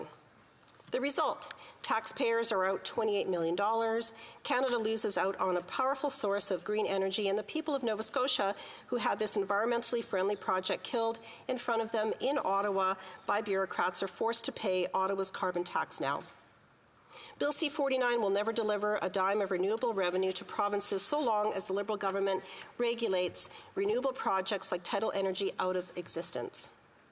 It will also not deliver revenue from vital offshore drilling projects when the now unconstitutional Bill C-69 enforces impact assessments reviews that last more than 1,600 days, or when Bill C-55 allows the fisheries minister to select prohibited development areas solely on her call, a power which the legislation today also reaffirms.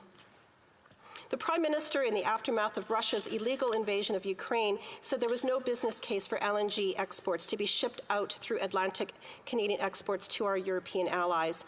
And the United States became the largest exporter of liquefied natural gas in 2021 as projects ramped up production and delivery surged to Europe to alleviate the energy crisis there.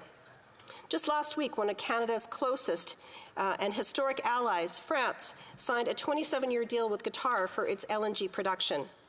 A 27-year deal would have been a fantastic way to generate revenue for Newfoundlanders, Nova Scotians, Albertans, British Columbians, and Canadians.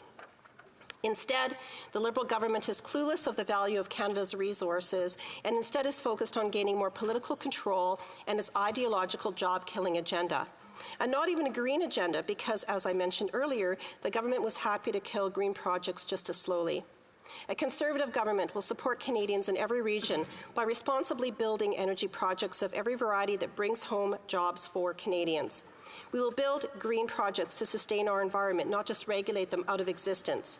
We will champion Canada's world-class resources to our allies, and we will deliver results. The Liberal government only creates more red tape, regulates projects out of existence, drives away investment, and brings more control to Ottawa. This Liberal government is just not worth the cost. Thank you, Madam Speaker. Questions and comments? The Honourable Parliamentary Secretary of the Government House Leader. Yes, Madam Speaker, I'm wondering if the member can explain to the House why it is that she believes that the progressive Conservative Premier and a Liberal Premier in Atlantic Canada, who fully support this bill, want to see it go to committee, and it's all about greener energy.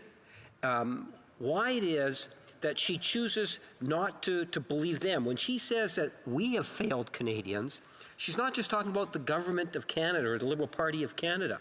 It goes far deeper than that. How does she justify in such a solid way not respecting what it is that Atlantic Canada premiers would like to see? The honourable member for Colonial Lake Country. Well, thank you, Madam Speaker. And I do have to say that, this member that just spoke, has been speaking for a long time in here just recently, just before I spoke about the official opposition, filibustering indefinitely and delaying this legislation. And that's pretty rich because this member wastes more time than anyone in this House, maybe in parliamentary history, I'm not sure. But he spoke twice on this legislation, which moved ahead everything tonight. I had to cancel a phone call with a constituent because everything got moved ahead because this member had to speak again, and he's bumping everyone else. He's actually the one that is delaying his own legislation. So, as we move forward, we are going to speak on this legislation. We're going to bring comments forth from our ridings and our constituents, which I have done, and I see my time is up. Thank you, Madam Speaker. Questions and comments? Questions et commentaires? Questions and comments? The honourable for Lakeland. Thank you, Madam Speaker. I wonder if my colleague might want to expand on how it possibly could be the case that we are in this House of Commons debating a bill that imports sections from a law that was supported by the NDP and the Liberals and has been in place for the last 5 years, declared unconstitutional by the Supreme Court on Friday, and specific sections 61, 62, and 64 of Bill C-69 are in C-49. Conservatives want to green light green projects, and we want to expand the Canadian oil and gas sector so that the world and all Canadians can have energy security and energy self-sufficiency. But maybe my colleague can comment on how it can possibly be that the NDP Liberals, who warned expert witnesses, they warned every province and territory who was against C-69 at the time or called for major overhauls, are now here trying to ram through this bill that contains sections that, as of Friday, the Supreme Court said were unconstitutional. The honourable member for Colonial Lake Country.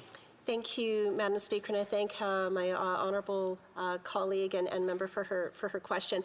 I mean, this makes absolutely no sense. There was a Supreme Court of Canada ruling just a few days ago on Friday making part of this legislation unconstitutional. And so here they are reaffirming the exact parts that were called unconstitutional just on Friday.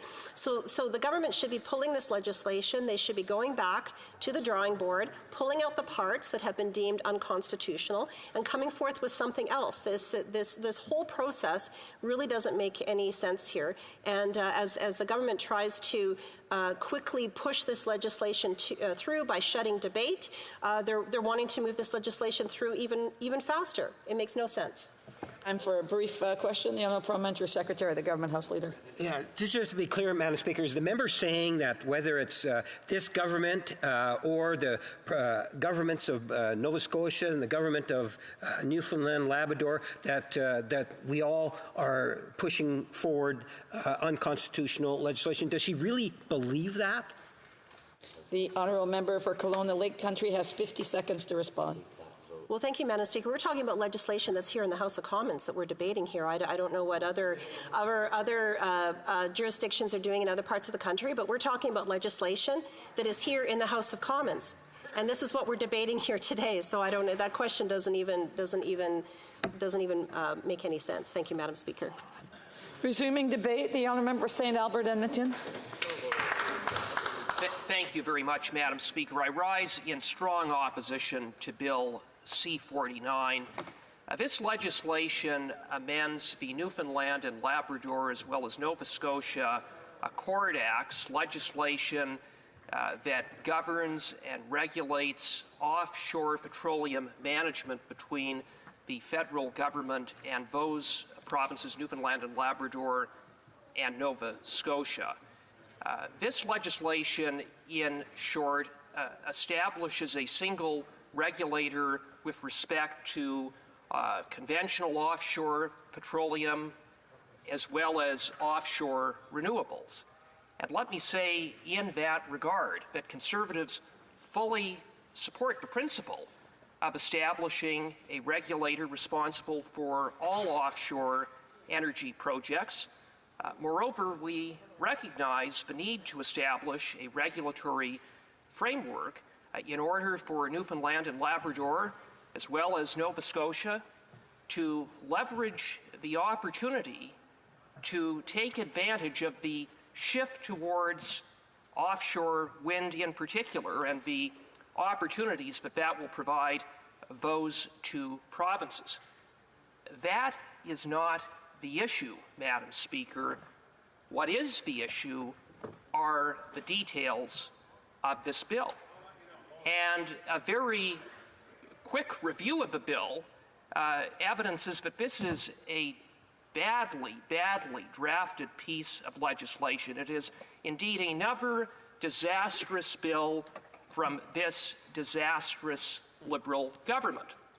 Madam Speaker, with respect to the environmental assessment process, this bill incorporates the Liberals' anti-energy Bill C-69 Impact Assessment Act, legislation that last Friday was largely determined by the Supreme Court of Canada to be unconstitutional.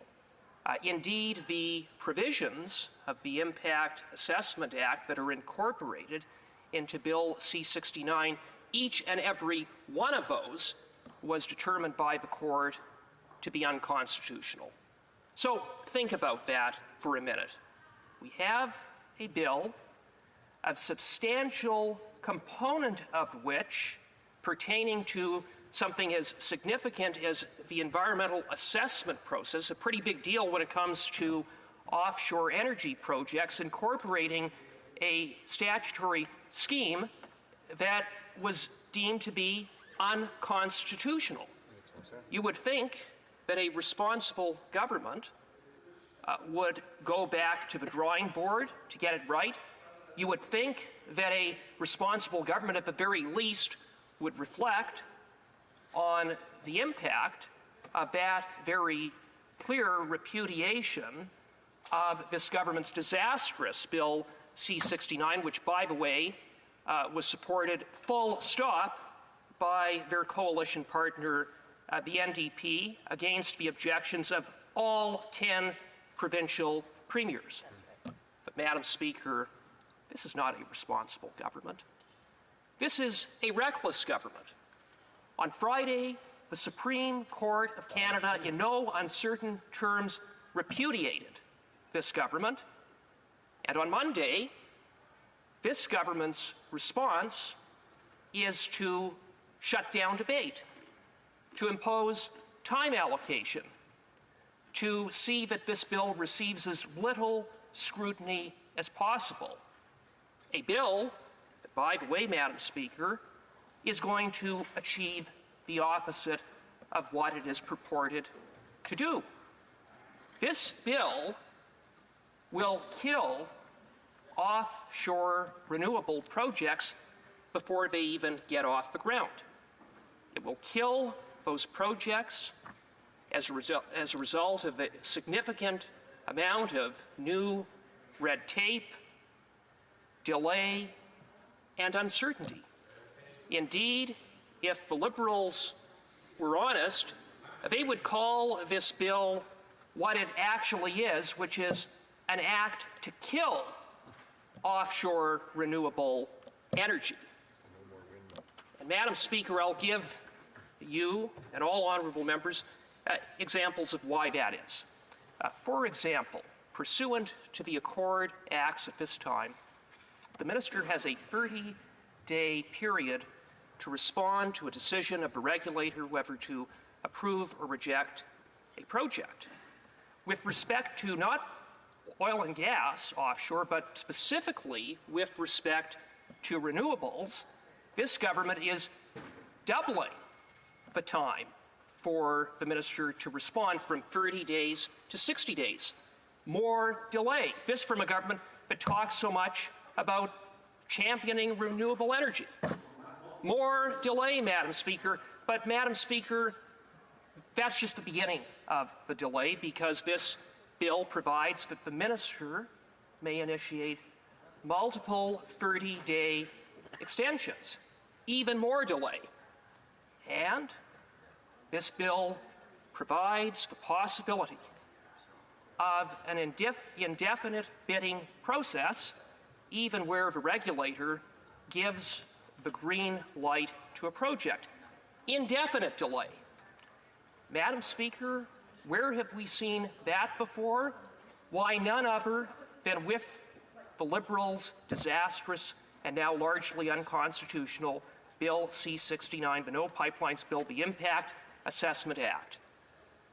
That law came into effect 4 years ago with, again, the full support of the NDP over the objections of all the provinces.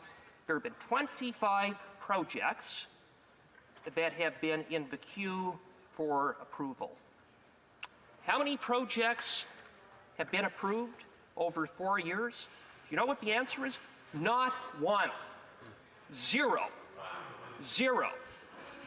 And so the bill has done what we said it would do, is kill energy projects as a result of delay, uncertainty, and red tape. And it has negatively impacted Atlantic Canada with the $16 billion Bay du Nord project, which is hanging by a thread.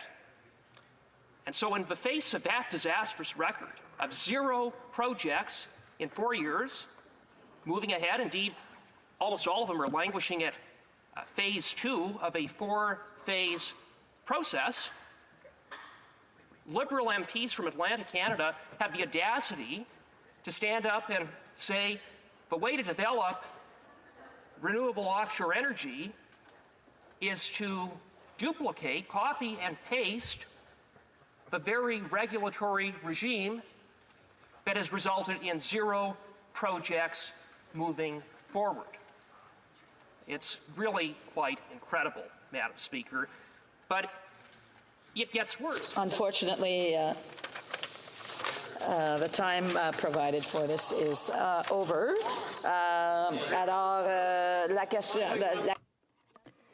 The question is as follows. Mr. Wilkinson, seconded by Mr. Duclos, move that Bill C-49, an act to amend the Canada, Newfoundland and Labrador Atlantic Accord Implementation Act and the Canada, Nova Scotia Offshore Petroleum Resources Accord Implementation Act, and to make consequential amendments to other acts, be now read a second time and referred to the Standing Committee on Natural Resources. Mr. Doherty, seconded by Mrs. Stubbs, moves the following amendment, that the motion be amended by deleting all the words after the word "that" and substituting the following. The House declined to give second reading to Bill C-49, an act to amend the Canada, Newfoundland and Labrador Atlantic Accord Implementation Act and the Canada, Nova Scotia Offshore Petroleum Resources Accord Implementation Act, and to make consequential amendments to other acts since Sections 61 to 64 of Bill C-69, an act to enact the Impact Assessment Act and the Canadian Energy Regulator Act, to amend the Navigation Protection Act, and to make consequential amendments to other acts, have been ruled to be unconstitutional by the Supreme Court of Canada, and those same sections are embedded in Bill C-49.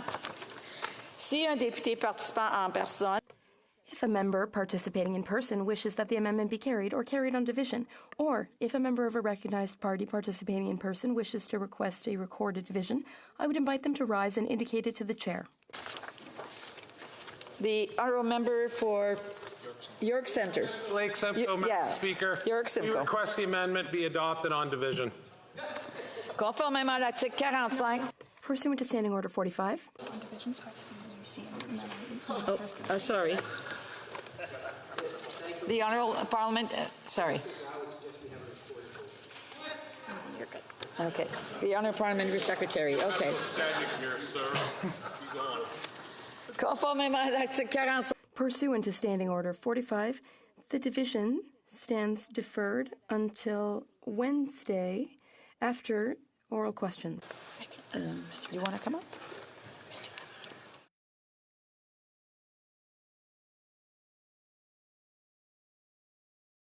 Secretary, the Government House Leader. Thank you, Madam Speaker. I suspect if you were to canvass the House, you'll find unanimous consent at this time to call it, I believe it's 7:44, so that we can start the take note debate. All those opposed to the honourable member moving the motion will please say nay. Agreed. The House has heard the terms of the motion. All those opposed to the motion will please say nay. Conformément à l'ordre adopté. Pursuant to order made earlier today, the House shall now resolve itself into Committee of the Whole to consider motion number 29 under Government Business. The House will now go into Committee of the Whole.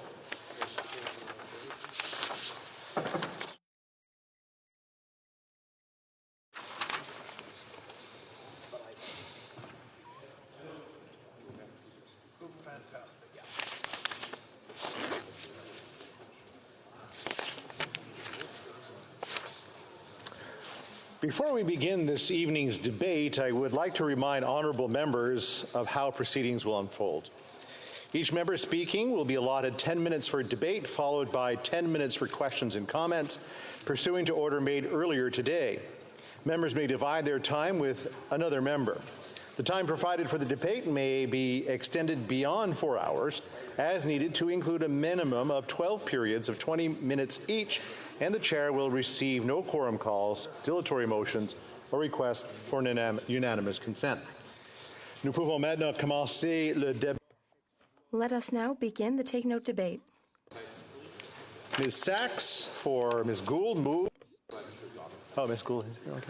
Okay. Ms. Gould moves that this committee take note of the situation in Israel, Gaza, and the West Bank.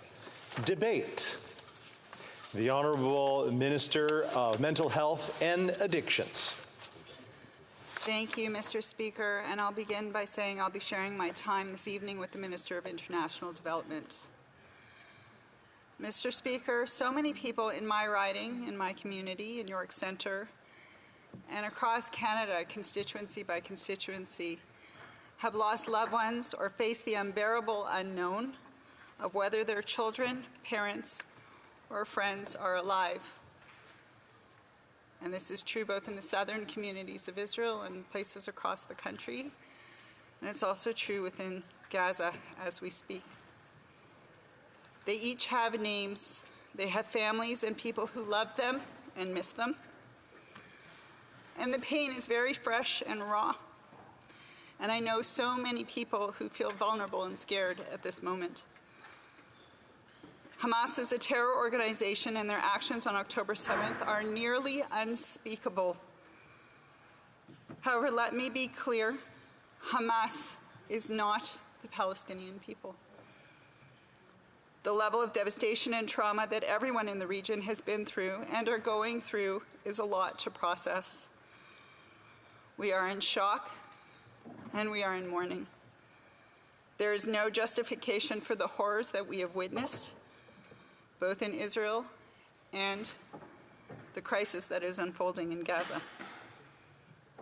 But in the face of horrifying terror, destruction, and loss of life, our communities have come together like they always do. And in doing this, they've taken a moment, and we take a moment, to remember those we have lost and the stories of humanity and compassion, such as the Arab-Israeli paramedic Awad Dawarashe, who in the face of terror stayed to treat the wounded at the Supernova Music Festival, of the Filipino nurse Angelina Aguirre, who refused to leave her elderly patient alone, of Ben Mizrahi from Vancouver at just 22 years old, who tended to the wounded at the music festival, of Alexandra Luc from Montreal, who barricaded the entrance to a shelter to protect others, of Adi Vital Kaplun, whose 2 young sons miraculously survived these horrors, of Shir Georgi, who was murdered at the music festival, of Netta Epstein, who threw himself on a grenade to save his girlfriend, and of peace activist Vivian Silver, who remains missing at this time. Mr. Speaker, we have a duty to bear witness, to hear and tell all of their stories and the stories that are yet to come, as difficult as they may be, to make sure those who were murdered in the acts of terror and those who will die needlessly in the crisis that lies ahead so that they will be remembered and that their memory be a blessing. These moments are traumatic to engage with, and I've certainly learned this over my lifetime. But if these times teach us anything, it is how little the distance that stands between us, because we cannot lose our humanity in this moment. Our communities have been deeply touched by these events. No one in this country will ever be able to fully understand what Israelis and Palestinians have gone through in this time of war, yet we all feel these moments deeply. This is true for the Canadians in Israel and Gaza who are experiencing these unspeakable horrors, and for their families back home, and for millions of people both in the region and around the world who are witnessing this hour by hour. Last Friday was an incredibly emotional moment welcoming passengers from the first flights from Israel after experiencing such trauma and devastation. And our priority is ensuring they're back to safety and home with their loved ones. We will continue to do what we can to bring those who we love home. And as we look forward, I worry, as we bring our loved ones home, I still worry what will be in the coming days for Jews, Muslims, Israelis, and Palestinians. I fear for the people of Gaza who are victims of Hamas and their unrelenting oppression, which serves only to perpetuate the unending cycle of violence in the region. But I also worry for our communities here at home, for our children who are afraid to go to school, for our places of worship, who are afraid to be open, and for so many who fear for their safety. We must come together, Mr. Speaker. We must come together in unity to fight back hate and also to combat terror.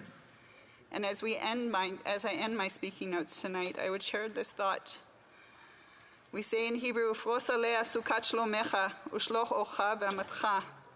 may we be shielded by loving kindness, enveloped in peace, and bestowed upon with light and truth. May we bring that together, Mr. Speaker, both in this chamber and for those who are in this crisis at this moment. Thank you.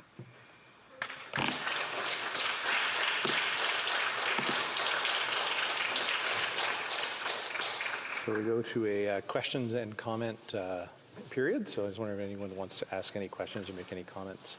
The honourable member for Charleswood, St. James, Assiniboia, Headingley. Thank you, Mr. Speaker. I noted the Prime Minister earlier today said that the aid that was recently announced for the region would go to aid innocent civilians in Gaza, and that it would there would be no possibility, essentially, I'm paraphrasing, that it could wind up in the hands of Hamas. I'm wondering if the member could comment on specifically what measures her government is taking to ensure that this money will not wind up with Hamas.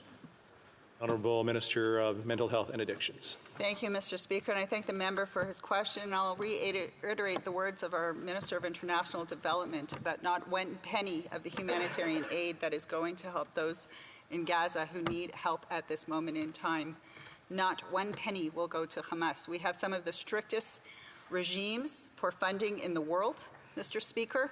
We only work with trusted third-party partners, and we will stand clearly against terrorism. Comment, question commentaire, the honourable member for Edmonton Strathcona.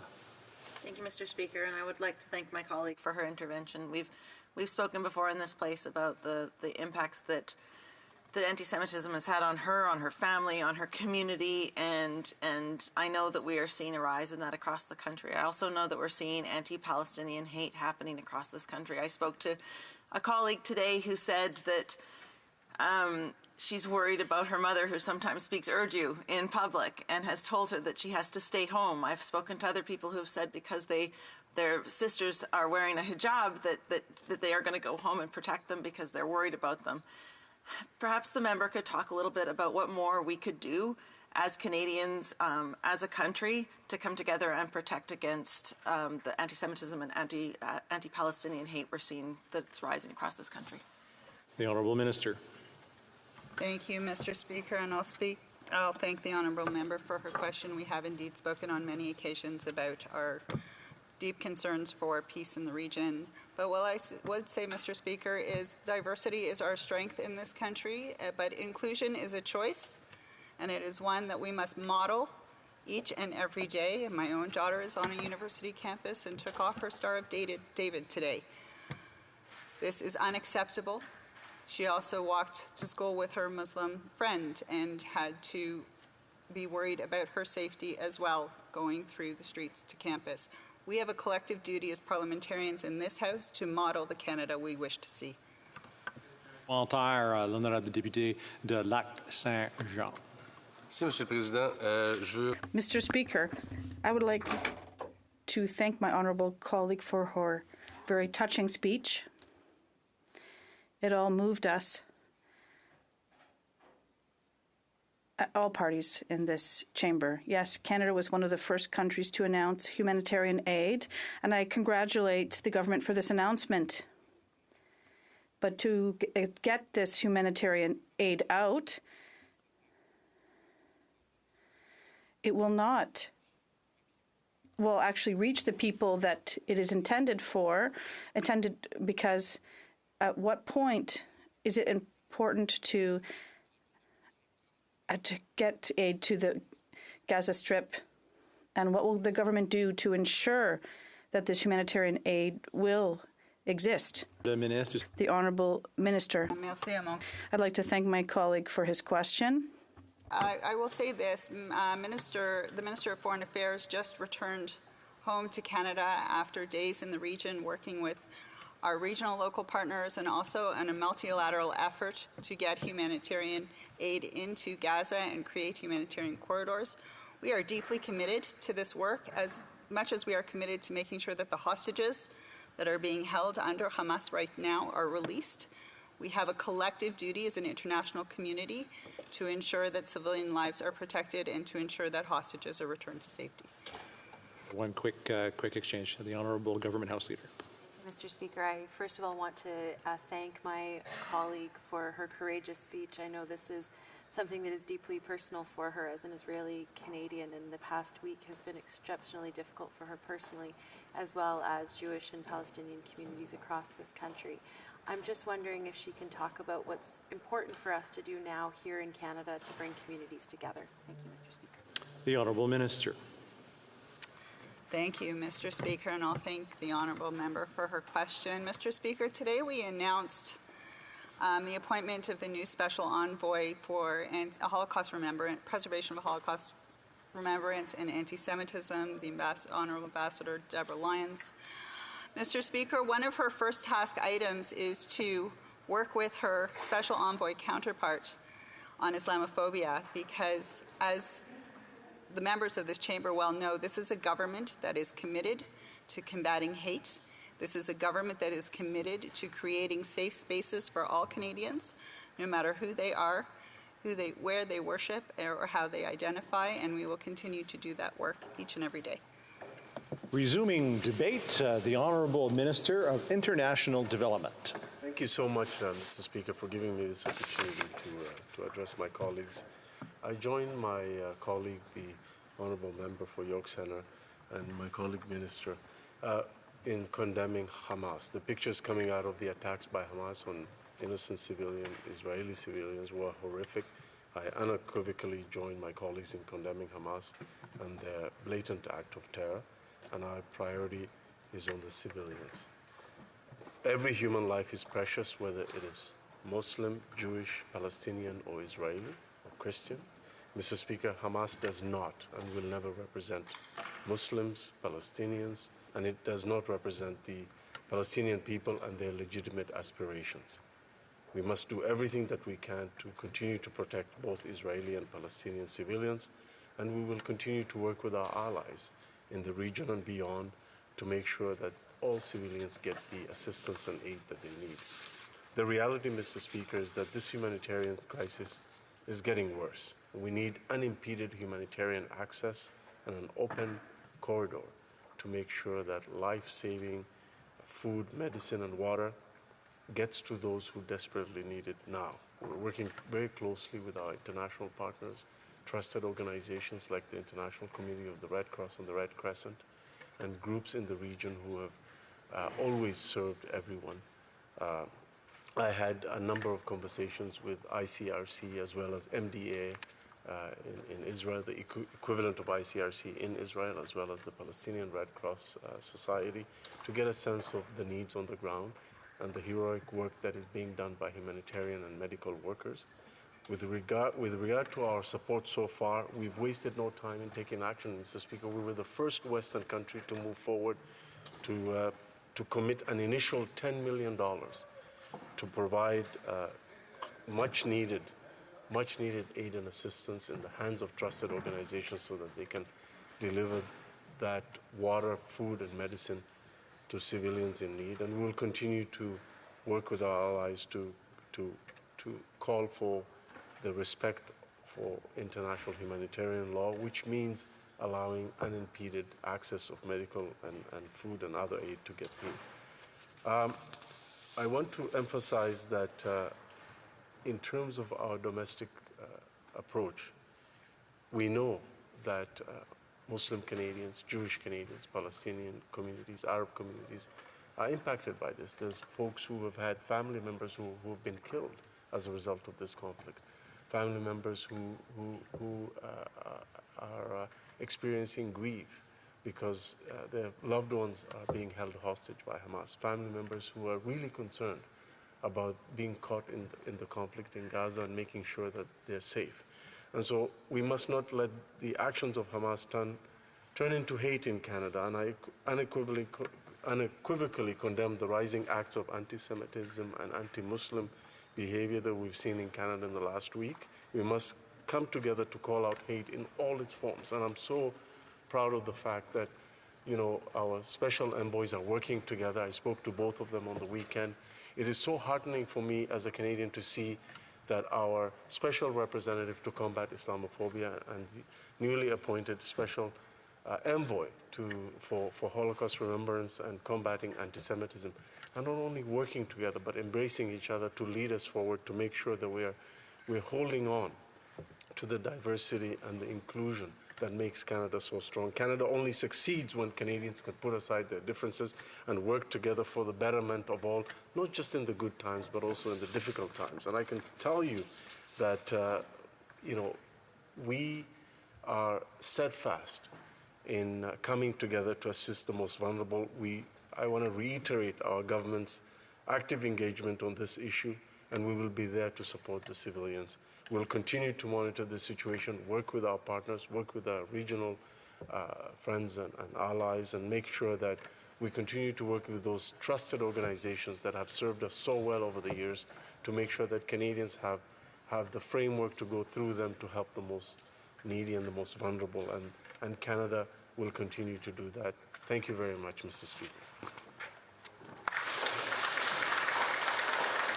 Before we get to questions and comments, I just want to clarify something that I just told the government house leader, that since it's his committee, we can sit in any seat that we want to. So I just confirmed that with the table, so people can actually move around a little bit if they feel so to be able to present them. They can sit in any seat. Okay. Questions and comments? The honourable member for Sherwood Park, Fort Saskatchewan. Thank you, Mr. Speaker, and I thank the Minister for his comments this evening. I want to underline our belief in the importance of humanitarian access. Also, in the past, we have heard stories of humanitarian crossings being targeted by Hamas. 2 years ago, we heard testimony on this at the Foreign Affairs Committee, so no doubt that access will be challenging, but it is certainly very, very important. I wanted to ask the Minister about the Iranian regime's role supporting Hamas. What level of coordination does he see as the Iranian regime being involved in these recent horrific terrorist attacks, and what steps should Canada take, additional steps, to hold the Iranian regime accountable? The Honourable Minister. Thank you very much, Mr. Speaker. Our focus has been, of course, to make sure we work with our friends and allies to help, everyone affected by this conflict. I share the concerns with my colleague with respect to Hamas and its actions. We were all horrified by the terrorist attacks that Hamas launched against Israeli civilians in the south of Israel. And I share the concerns of my colleague with respect to anyone or any entity or country that would aid a terrorist organization. Questions and comments to the honourable member for Lac-Saint-Jean. Thank you, Mr. Chair. I would also like to thank my colleague for his speech. He always does a good job. We saw in recent days protests. We saw and heard slogans that were unacceptable. And I think in a country like Canada, and I say this as a Quebec sovereignist, this has no place. So I'd like to ask my honourable colleague a question. How here in this chamber, well, should we not be united rather than working on division? Is it not the right time for all representatives here from the 338 ridings in Canada to band together and not try to score political points on such drama? Should we not prevent some actions in the street that do not have their place here? The Honourable Minister of International Development. I agree with my colleague. We should be united around the principle that every human life is precious. We have to condemn terrorism in all its forms. We have to also make sure that we're always calling for the respect of international humanitarian law. And we have to stand up for the rights of civilians to be protected in conflict. That is what we stand for, and I think that is something that we can all agree here in this chamber across party lines. Question commentaire, the honourable member for Vancouver East. Thank you very much, Mr. Speaker. I'd like to ask the minister this question. I have many constituents who are very worried about their loved ones. Some of them are Canadians who are in Gaza at the moment. Some of them have sponsored family members who have yet to make it to Canada. And they're trying to find a way to get to safety. And many of them cannot access GAC in terms of access for service for evacuation. Others are simply just looking, even if there's a pathway that could help them to get to a corridor of safety. So my question to the minister is this: what is the government doing in terms of providing evacuation for Canadian families that are abroad, or individuals who have PR, permanent resident status, that are abroad, or loved ones who are waiting for their sponsorship to be completed to get to safety? Minister of International Development. Thank you very much, Mr. Speaker. I really want to thank my honourable colleague for raising a really important question. Many of us, as in our roles as members of Parliament, have been actually dealing with constituents who have been concerned about their loved ones affected by this conflict. Some who are trapped, who have loved ones trapped in Gaza, others whose extended family members and friends and loved ones were being held hostage by Hamas. The fact of the matter is our government has been really prioritizing this issue. My colleagues, the ministers of Foreign Affairs as well as the Minister of Defense, have been working non-stop on this issue, and I'm happy to report to Parliament that a number of those efforts have been successful at enabling Canadians to be evacuated back to Canada, in some cases from the West Bank to Jordan, and in some cases from Israel back to Canada. So those efforts are ongoing, and we'll do everything that we can to help Canadians evacuate from Gaza, West Bank, and Israel. Continuing debate, the honourable member for Thornhill. Speaker, I'm going to split my time with the honourable member from Wellington-Halton Hills, and I stand in this debate with sadness and anger as a Canadian, as a member of this House, as a Jew. Jewish Canadians are not only mourning, they feel that they are under threat, and it's our duty here to provide the reassurance and the protection to those who feel vulnerable, whether within the Jewish community, amongst the Muslim community, or any other community. And it is unfathomable to me that in 2023, anyone should fear sending their kids to school, being near a place or in a place of worship, at a community center, or in a business owned by an identifiable group at the center of this war. A complete perversion of the rights and the freedoms afforded to anyone in this country, and it requires more than just words like stay vigilant. It requires action. It requires action from every level of government. Mr. Speaker, the outright slaughter of babies, of mothers, of Holocaust survivors, of hundreds of innocent civilians should be easy to condemn. A simple moral test, I should say, that too many have failed. Because the visceral language of the entitled creates a fetish of blind demonization of one party in this conflict, even in the face of such obvious carnage. But instead of condemnation, too many Canadians stood and celebrated in demonstrations, dancing in the street branded in Hamas propaganda. And too many more sought to justify or minimize or rationalize the brutality. And I would remind this House in this vein that the 1988 Hamas Covenant and the revised charter from about 5 years ago is something that mustn't be ignored in the conversation.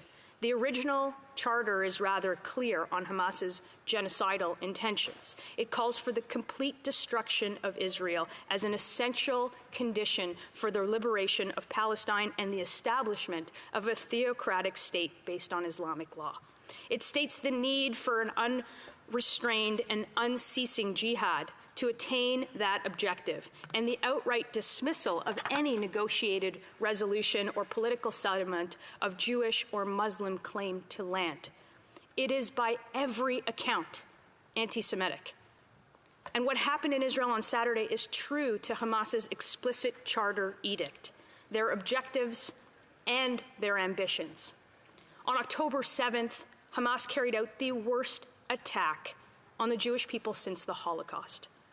They intentionally targeted innocent mothers, children, babies, elderly Holocaust survivors, entire families, and innocent civilians carrying out their daily lives until they were so brutally cut short. Among them were Canadians, 5 murdered, 3 others believed to be captive. The gruesome attacks unleashed a carnage so unspeakable, so unthinkable, that it wouldn't be believable unless it was captured on video and put on the internet like we see. They are not militants, they are not government, they are not a resistance movement. They are, as the member from Carleton said, Hamas is a sadistic, criminal, terrorist death cult, and they must be defeated. And Israel has the right and obligation to do just that. And as a defensive operation to destroy Hamas and its military capacity in Gaza continues, the pleas for restraint and compromise and peace building are destined to fail with the genocidal aims of Hamas, as in their charter. With that, it is the government's responsibility to ensure that Canadians are evacuated from the region, that missions serve those abroad who need their help, that they advocate for the safe release of hostages.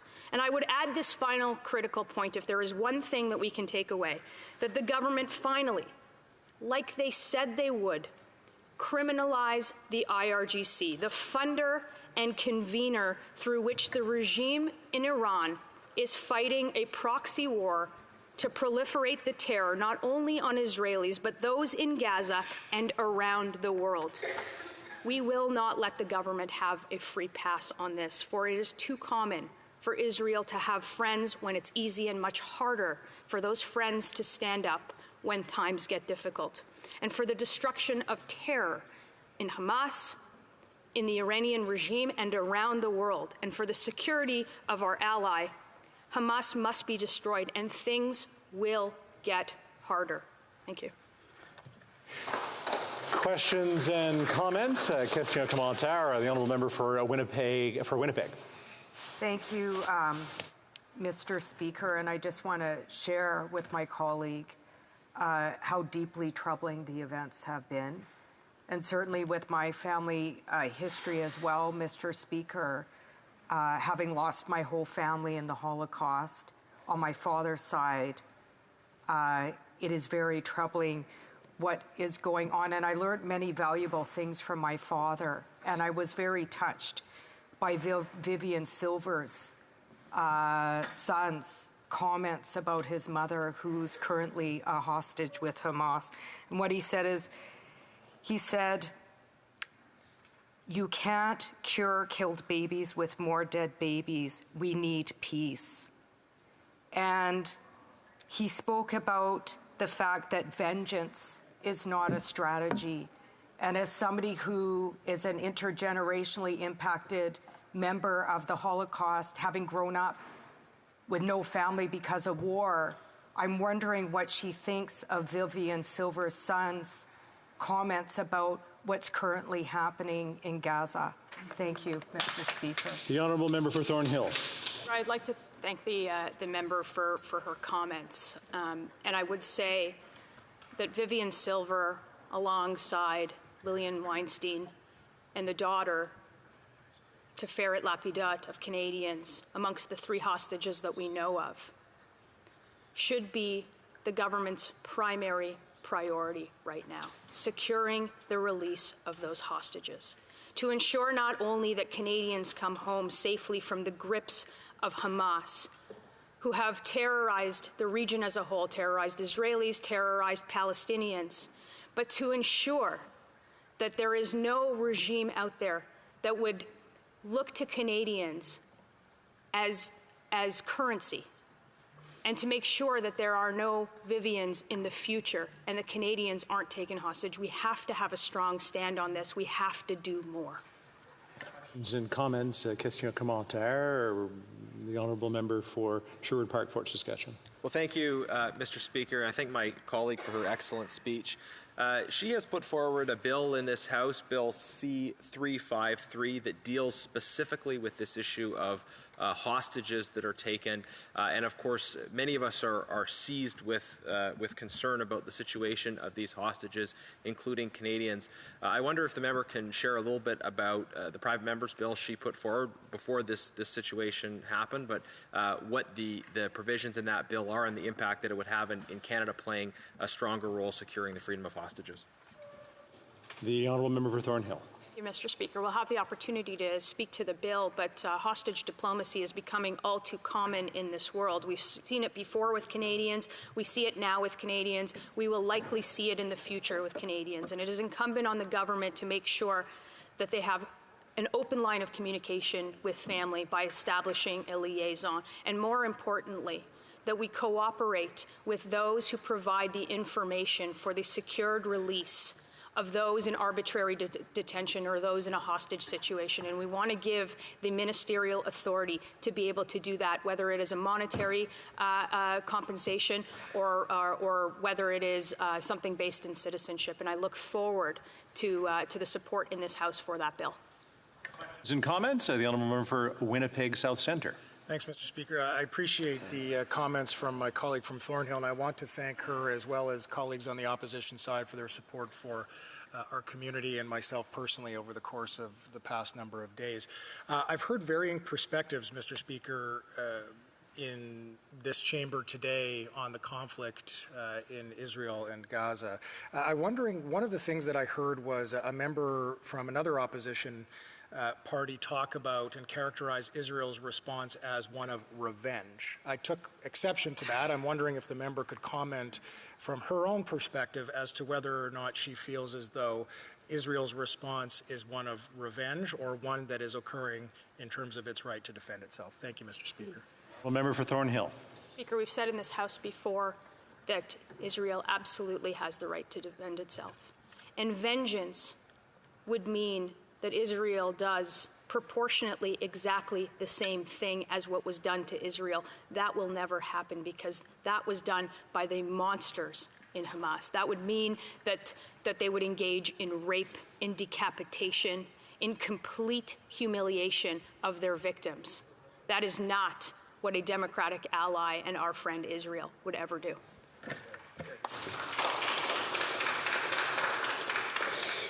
Before we go on to the next speaker, I just want to thank everybody for being in the galleries today. As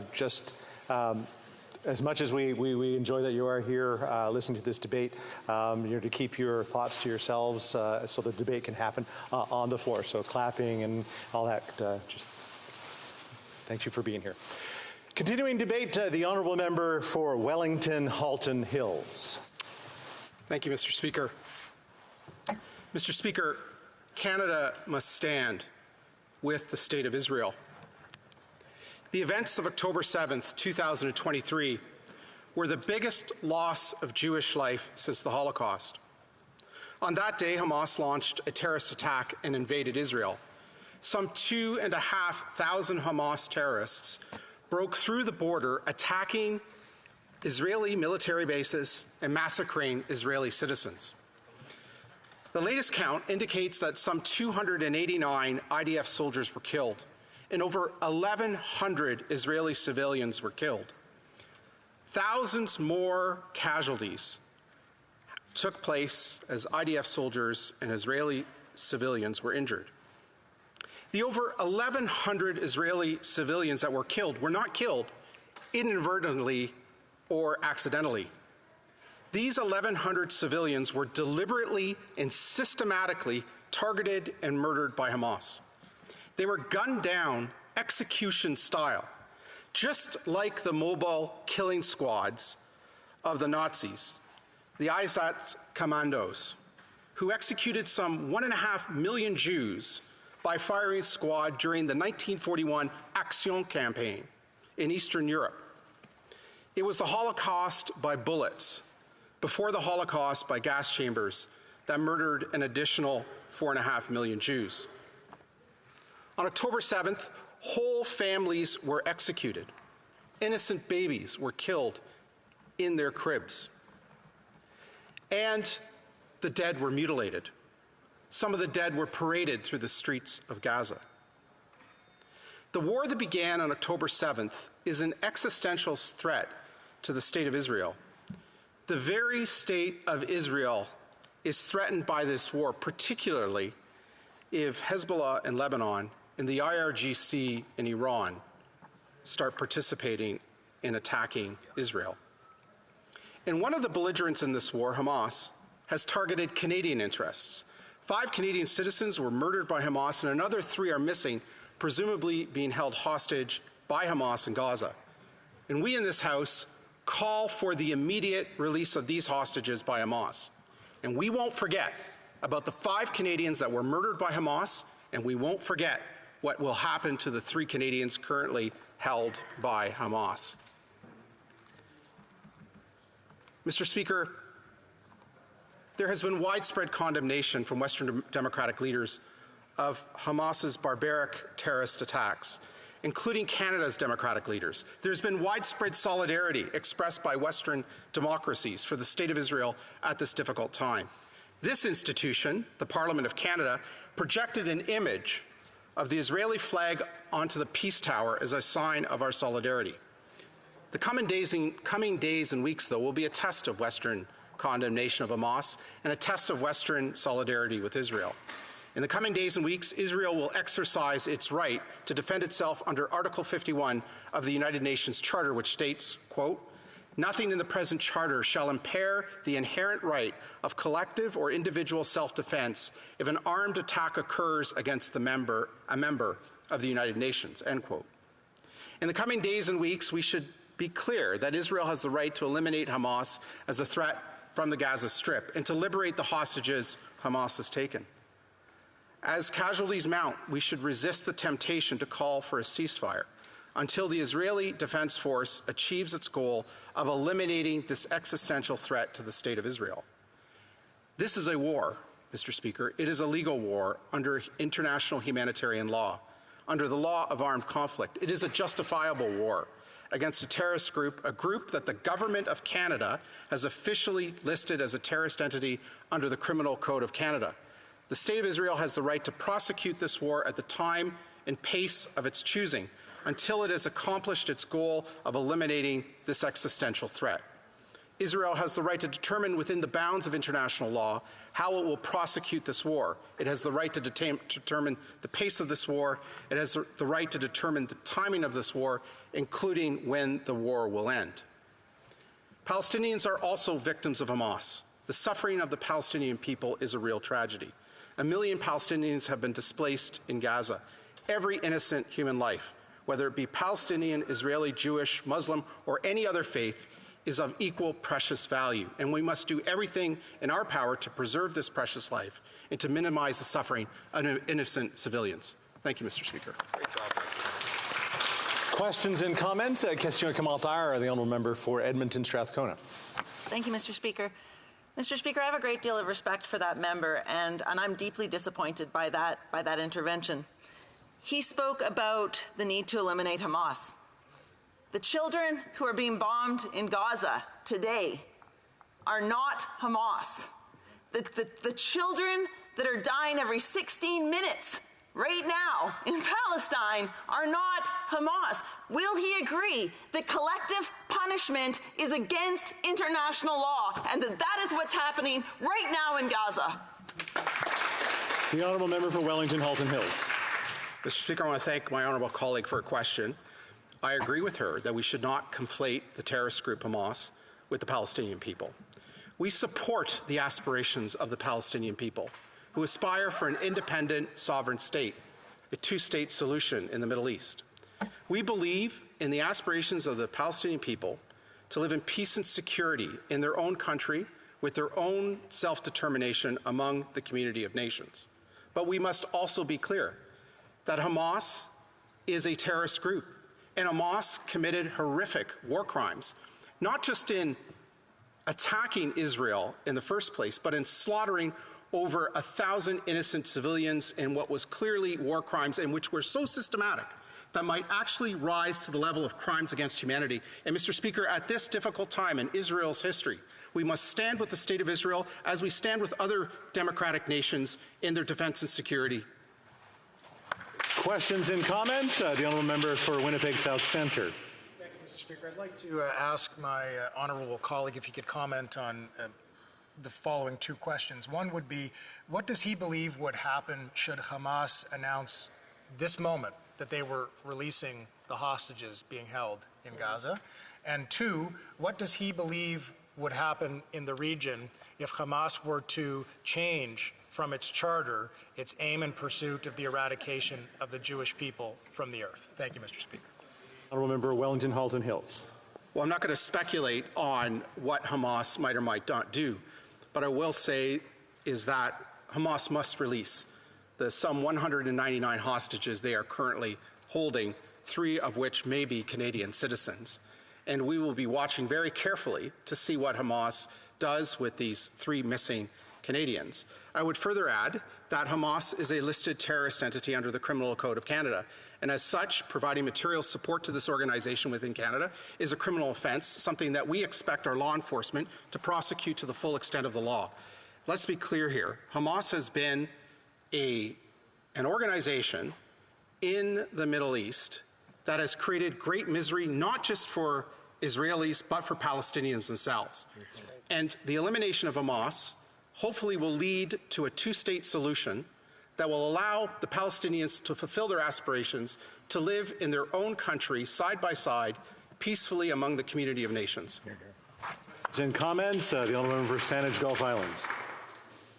Thank you, Mr. Speaker. And as it is my first opportunity to take the floor on this issue, let me just first say that the Green Party stands with all other parties in this place in condemning unconditionally, unequivocally, Hamas as an organization and its quite horrific assault on innocent Israeli civilians on October 7th. I think we stand with a lot of commonality here, but so forgive my honourable colleague. I hope my honourable colleague from Wellington Halton Hills will forgive me for picking up on what I see as a place of divergence, and hope we can find consensus there too.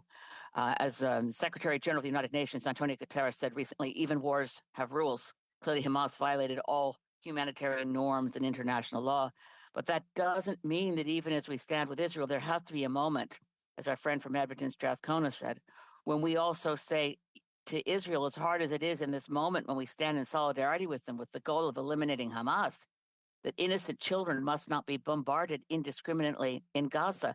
We must help Israel eliminate Hamas. We also must stand up for humanitarian goals and international law and call for a ceasefire so that we can protect human life in Gaza. Honourable member for Wellington Halton Hills. I want to thank my honourable colleague for the question.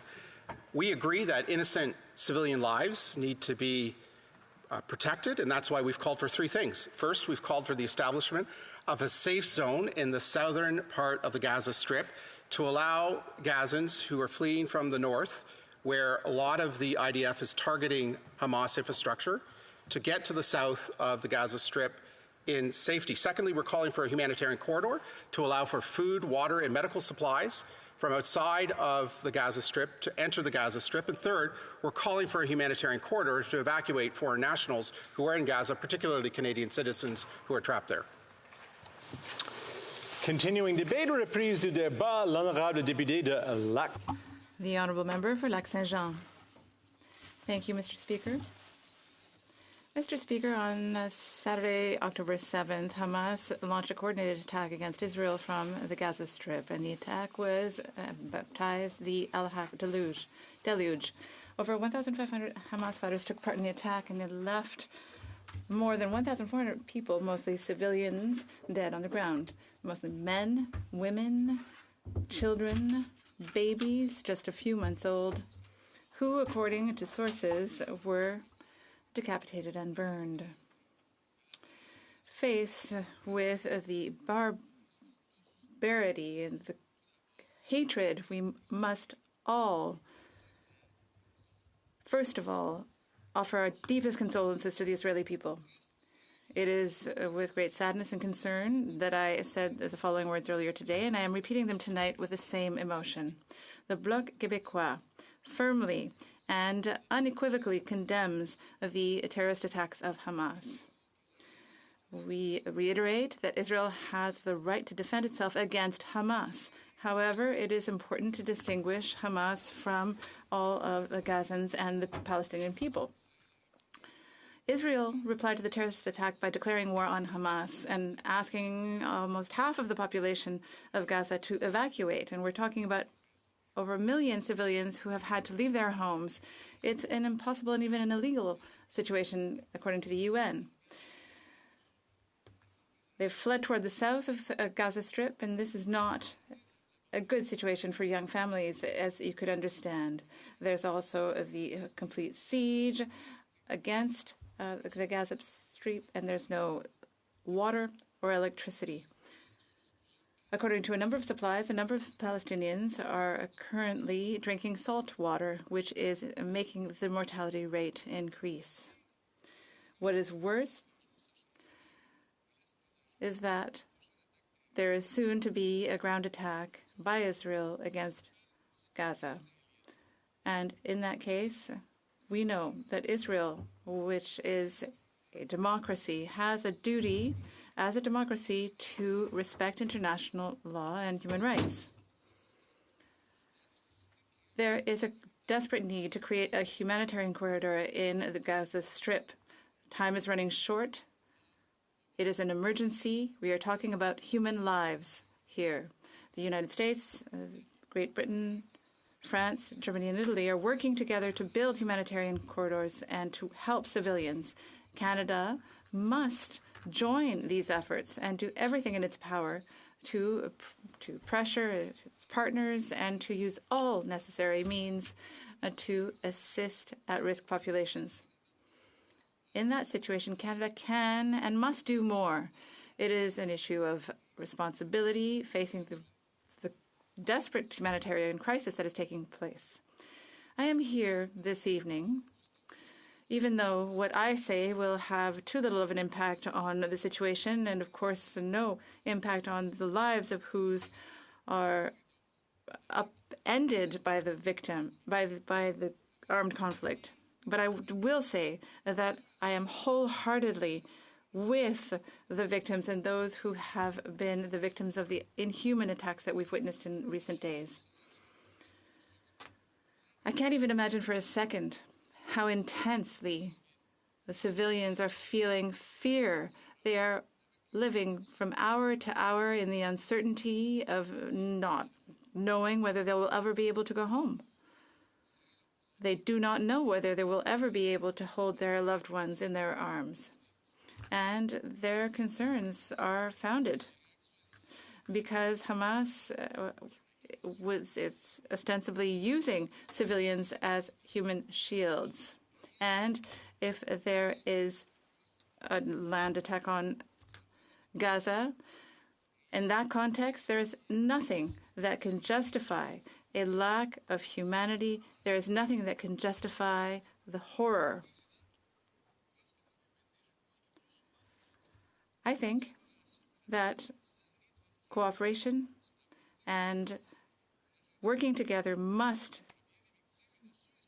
happen in order to ensure that we can assist effectively. And I would ask all parties to show wisdom and humanism. I would also like to recall the need to respect international rules and international law, which must prevail in a situation like this one. Mr. Speaker, I said this at the beginning of my speech, but I'd like to say it again. The Bloc Québécois firmly and unequivocally condemns Hamas's terrorist attacks and reiterates Israel's right to defend itself. Mr. Speaker, women, men, entire families are dying. Children are dying. It is therefore of the utmost necessity to create a humanitarian corridor in Gaza because we know history has taught us that time is always of the essence when it is a matter of human lives. Mr. Speaker, here in this House, we are all human beings. Well, let's prove that. Questions and comments? The Honourable Member for New Westminster Burnaby. This is a sad evening. Thank you very much to my colleague for his speech. We saw last week that Hamas attacked brothers, sisters, parents, children. This is something that these families are having to experience, sadly, and we're seeing how terrible this is for them. We're seeing their reaction. Today, even tonight, we're seeing with the bombing of Gaza that this is society itself that is being punished, that families are being punished. The honourable member spoke of the importance of a ceasefire and the importance of having a humanitarian aid corridor, that all hostages be released. I'd like to ask my colleague, how critical is it that Canada speak up after all these terrible events of these last few days? The Honourable Member for Lac-Saint-Jean. Mr. Speaker, I'll tell you once again, it's Quebec sovereigntists who will once again tell you that Canada is not a military power, it's not an economic power. Canada has a history when it comes to leadership and international human rights. Mr. Mulroney with human rights, with apartheid, Lester B. Pearson as well. But for some time now, Canada hasn't necessarily been wearing that hat internationally. And now is the chance for Canada to step up and be a leader in this respect. The 338 members of all the parties here can ask one thing, that this humanitarian corridor, which is so important to save lives, be a setup to save lives. Canada and all politicians here must join together and ask Israel to set up a humanitarian corridor so that international aid can go to the those affected. Sherwood Park, Fort Saskatchewan. Well, thank you, Mr. Speaker. Thanks to my colleague for his speech. I agree with him about the importance of having a humanitarian corridor. I would add that the setting up of a humanitarian corridor will require the buy-in and the collaboration of multiple parties, but it's certainly important for the international community to work on delivering that outcome. I wonder if he could share specifically what he thinks the response of Israel should be to this terrorist attack. I don't know if I got that specifically, and I'd appreciate hearing what he thinks the response of Israel should be to these events. The Honourable Member for Lac-Saint-Jean. Thank you very much, Mr. Speaker. I'll repeat what our leader has said to answer my colleague's question. Israel has the right to defend itself, of course. We're stating that firmly, we at the Bloc Québécois. However, international law must be upheld. And I honestly believe that if we one day want to arrive that if we one day want to see the dream of two nations in the area be realized, then Hamas will not be part of the solution. given what's happened, Israel is perhaps justified in wanting to unroot Hamas from the area. There needs to be help for the population, however. The honourable member for Winnipeg South Centre. Thank you, Mr. Speaker. Does my colleague think that the Israeli government's actions constitute, and the interpreter did not hear the last word? Could you ask your question again? Thank you very much. Does my honourable colleague think that the Israeli government's actions constitute revenge? Saint-Jean. The honourable member for Lac-Saint-Jean, no. In comments, question, commentaire. The honourable member for Trois-Rivières. Thank you, Mr. Speaker. I'd like to congratulate my colleague on his excellent speech. I wonder if he believes that the current Israeli government has everything it needs to solve this situation in a peaceful manner. The honourable member for Lac-Saint-Jean. Obviously, Israel is the only democracy in the region with such a large army. It's supported by nations around the world. It has a very large responsibility then. Israel is a democracy. I believe that it will be possible, it would be possible to solve this situation peacefully. However, peacefully depends on what Hamas does as well. Is Hamas ready to solve the situation peacefully? That's another question, Mr. Speaker. Honourable member for Saanich Gulf Islands. Merci, Monsieur. Thank you, Mr. Speaker. I'd like to ask my colleague of the Bloc Québécois. I agree with everything he said so far. It is essential to have a humanitarian corridor, and I'd also like to thank him in particular because he underscored the role that our country can play. It may have been difficult for him as a sovereigntist. He underscored the historic role that Canada has played. Canada has played the role of a leader in favor of peace and in favor of international human rights, and I'd like to thank him for that. The honourable member for Lac-Saint-Jean. I'd like to thank my colleague for thanking me. It's always a pleasure to work with the member from Saanich Gulf Islands, and will continue to do so. We're all human, as I said. If someone's a good person here in this House, it's definitely the member for Saanich Gulf Island. The deputy. Resuming debate, the honourable member for Burnaby South. Merci, Monsieur le Président. Thank you, Mr. Speaker. We woke up to the news of the brutal terrorist attack by Hamas on Israelis. And today we've learned that the 5th Canadian is among the victims of Hamas, Neda Epstein, who was just 21 years old. He died trying to protect his girlfriend by jumping on top of a grenade and saving her life by sacrificing his own. May his memory and the memories of all those killed be a blessing. Like many of us in this chamber, I've heard the pain and devastation felt by Jewish and Palestinian Canadians. People who are worried for their loved ones stuck in Gaza, where every day brings more destruction, death, and despair. Canadians who are afraid for their family and friends in Israel.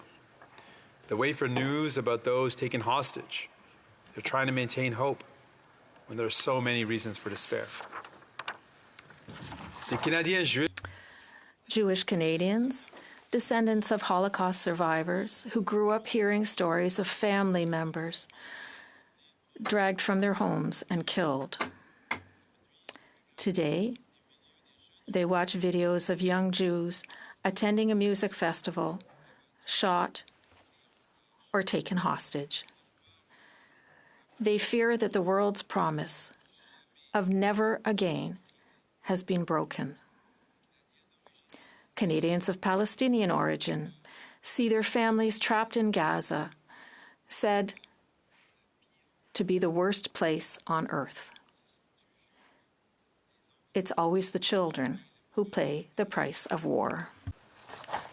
This is a time when we must speak clearly. We condemn Hamas. We condemn the brutal murders of whole families and the taking of hostages. Terrorism is abhorrent to all of us who love peace and strive for justice. But we cannot allow the world to use this terrorism to justify the human catastrophe unfolding before our eyes in Gaza. The United Nations have said that nearly half of Gaza's people have been forced to flee from their homes. Morgues are overflowing. Hospitals are running out of supplies like painkillers, leaving those injured to endure terrible suffering. Food and water is scarce. There is raw sewage in the streets. Canada cannot stand by while the people of Gaza are left to die. It took the Prime Minister a full week to put a statement about the suffering in Gaza. Surely, we must recognize that the lives and suffering of Palestinians concern us equally. I want to tell the story of Reem Sultan. She has spoken of her relatives in Gaza who have fled for their lives, moving from shelter to shelter. There is no electricity and little water and food. Some have died. Everyone is in fear. There is no way to help those fleeing for their lives. After ordering Palestinians to evacuate, Israel hit the remaining access roads to Egypt with airstrikes. These are Reem Sultan's words. They need the supplies to come in. They need the border open. They need the water, the medicine, and the food to come in by trucks. They're in an open-air prison right now. We're also witnessing a disturbing rise of anti-Semitism, Islamophobia, and of anti-Palestinian racism in Canada. Jewish and Muslim parents are worried, as threats make them wonder if they should send their children to school. Places of worship are targets requiring police protection. Palestinian and Muslim Canadians report ugly harassment and threats on the streets, as they are blamed for crimes they did not commit. We have seen the devastating impact of Islamophobia in Canada before. We saw it yesterday in Chicago with the killing of a 6-year-old boy, a 6-year-old Muslim boy who was stabbed to death. At this moment, I take courage from the life and work of Vivian Silver, an Israeli-Canadian peace activist from Winnipeg, who is currently believed to be among the hostages. Like so many in Israel and Palestine, Vivian has worked tirelessly for peace. She has done this work for decades, trying to build understanding between Israelis and Palestinians.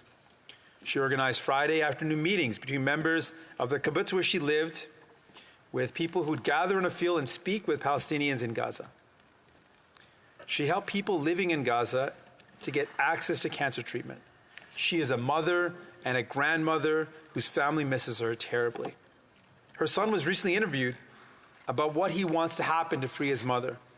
These are his words. We need to stop the violence now. Vengeance is not a strategy. Her son describes the last moments he spoke to her.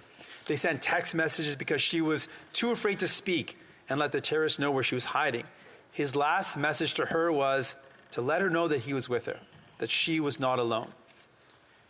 If he can resist the call for revenge, surely we must demand the same of the Israeli government. I also want to share Vivian's own words describing her life's work advocating for peace. I am driven by the intense desire for security and a life of mutual respect and freedom for both our peoples. The thought of yet another war drives me mad. Like the last three, it will not solve the conflict. It will only bring more dead and wounded. Vivian is not alone. Millions of Israelis and Palestinians all over the world desire peace. They want to live in safety and security. New Democrats have always been the ones who nurture the desire for peace even when louder voices call for war. This is why we are calling on Canada to work with our international allies to end the bloodshed.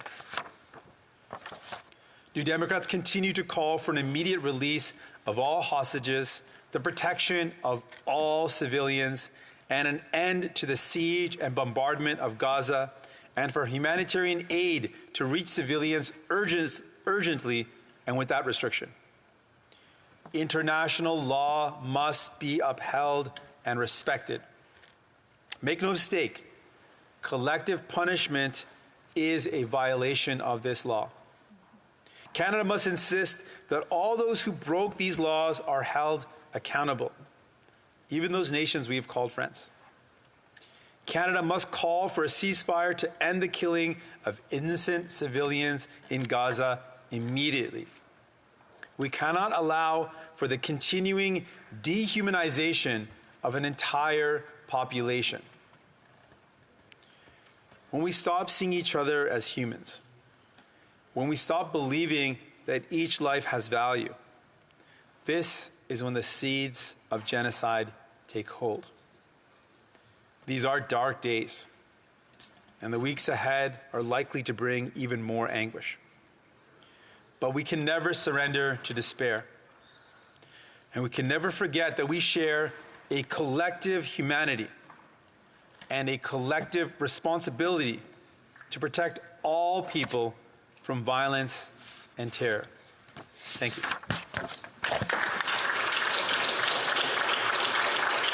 Questions and comments? Question commentaire. The only member for Winnipeg South Centre. Thank you, Mr. Speaker. All week since the events in Israel as a result of Hamas's terrorist attack took place, I have been saying that we have to be able to condemn without the insertion of the word but.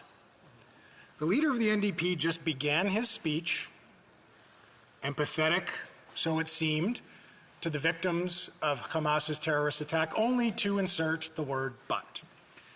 He then goes on to talk about, and perhaps I misunderstood him, but it sounded to me like he was suggesting that perhaps Israel is committing genocide or on the verge of committing genocide. Now, genocide, Mr. Speaker, of course, is the intent to eradicate a people. So my question for the leader of the NDP is twofold. One, does he believe that Israel has a right to self-defense? And does he believe that what Israel is currently doing in its response to a terrorist organization with anti-Semitic and genocidal objectives, does he believe, Mr. Speaker, that that reaction on the part of the Israeli government is revenge? Thank you, Mr. Speaker. The honourable member for Burnaby South. The concerns I want to raise are that we want to protect all lives. The outcome of war is more death and destruction. And as Vivian Silver, who I quoted and I cited, a peace activist, spent her life trying to advocate ways for us to move towards peace and security. Herself, she suggested that conflict and war only bring more death and destruction. And so while we unequivocally condemn the terrorist acts of Hamas, we continue to implore that the only way forward to save lives is peace. And we continue to be a voice to say war will only beget more destruction, more despair, more loss.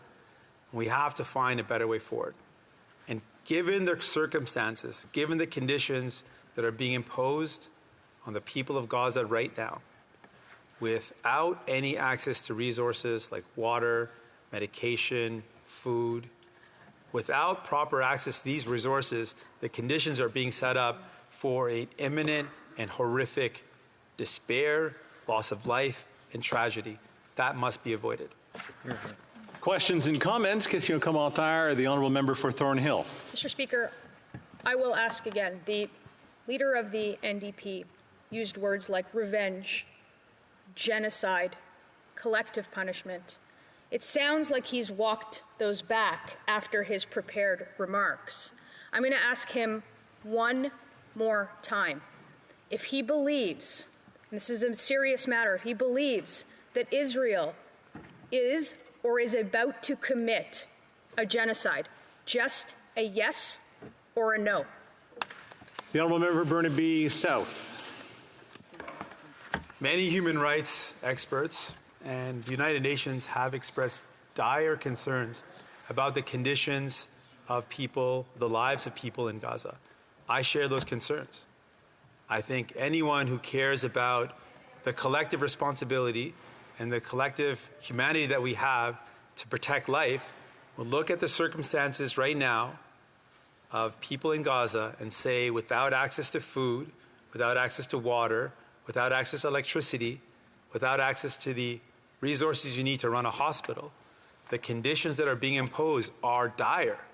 That is something that is deeply concerning. And we know that there are innocent people in Gaza.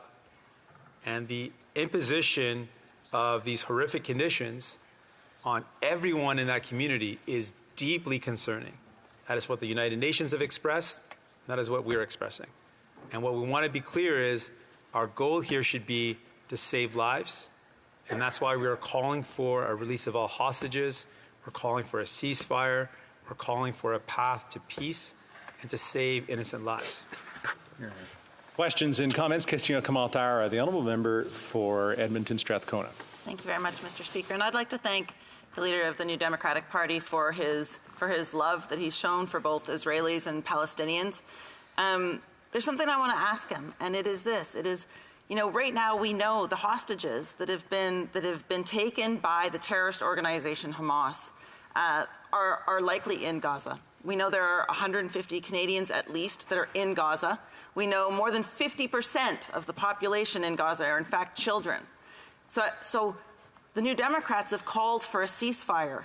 What I want to know is, why does he think that the other parties in this House think that it is all right to be bombing the hostages, to be bombing children, to be bombing Canadian citizens that are in Gaza right now? Isn't a ceasefire a much better solution right now as we try to get those hostages out?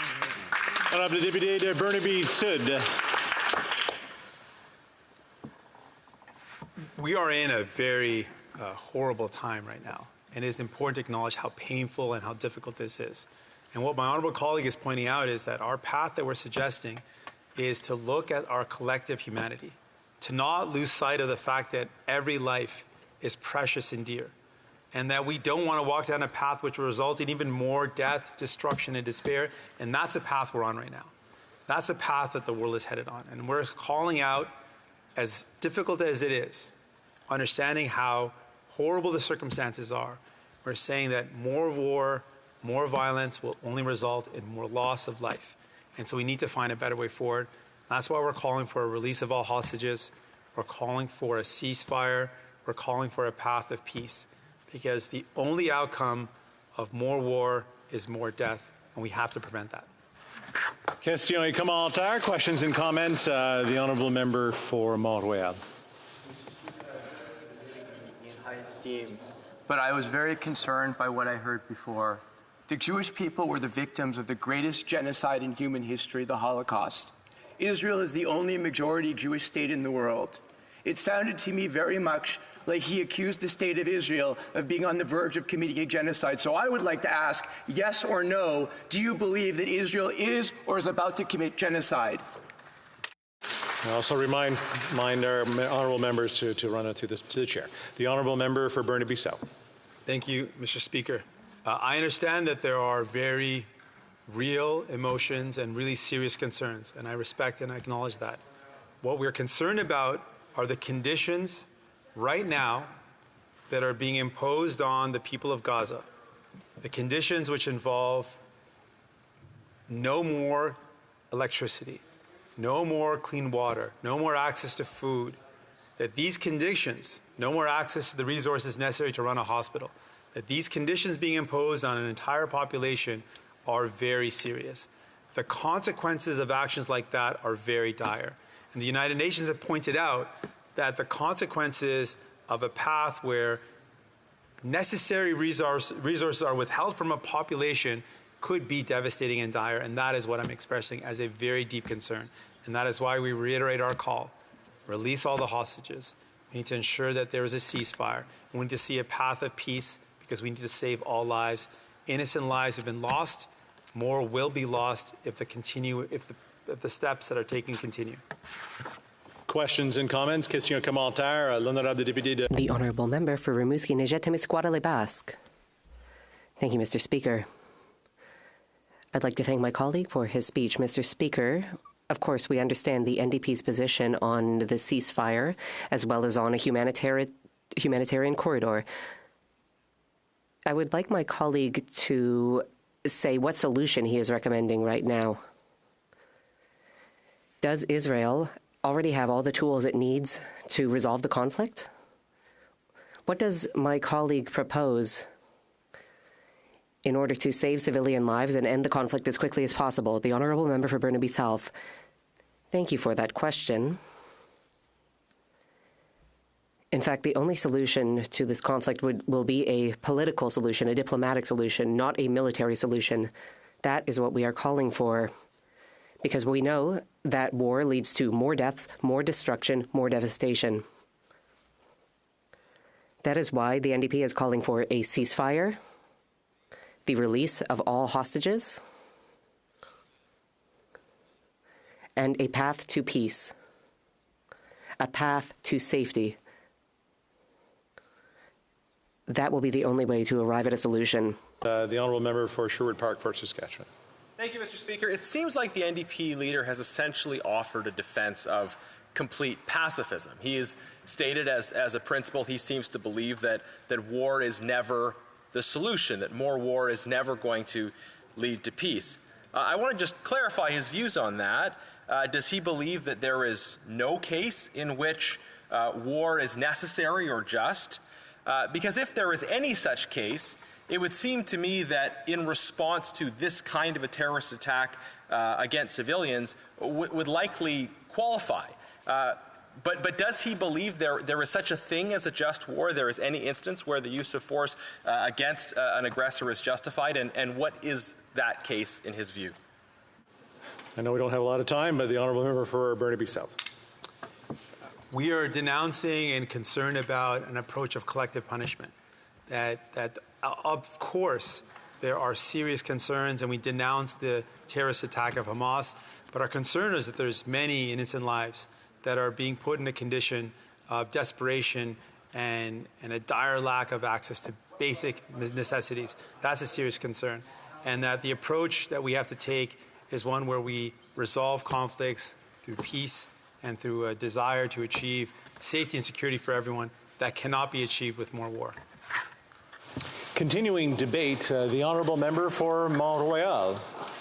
Thank you very much, Mr. Speaker, and I will be sharing my time with the member for Winnipeg South Centre. Mr. Speaker, let's start by asking ourselves, why are we here tonight?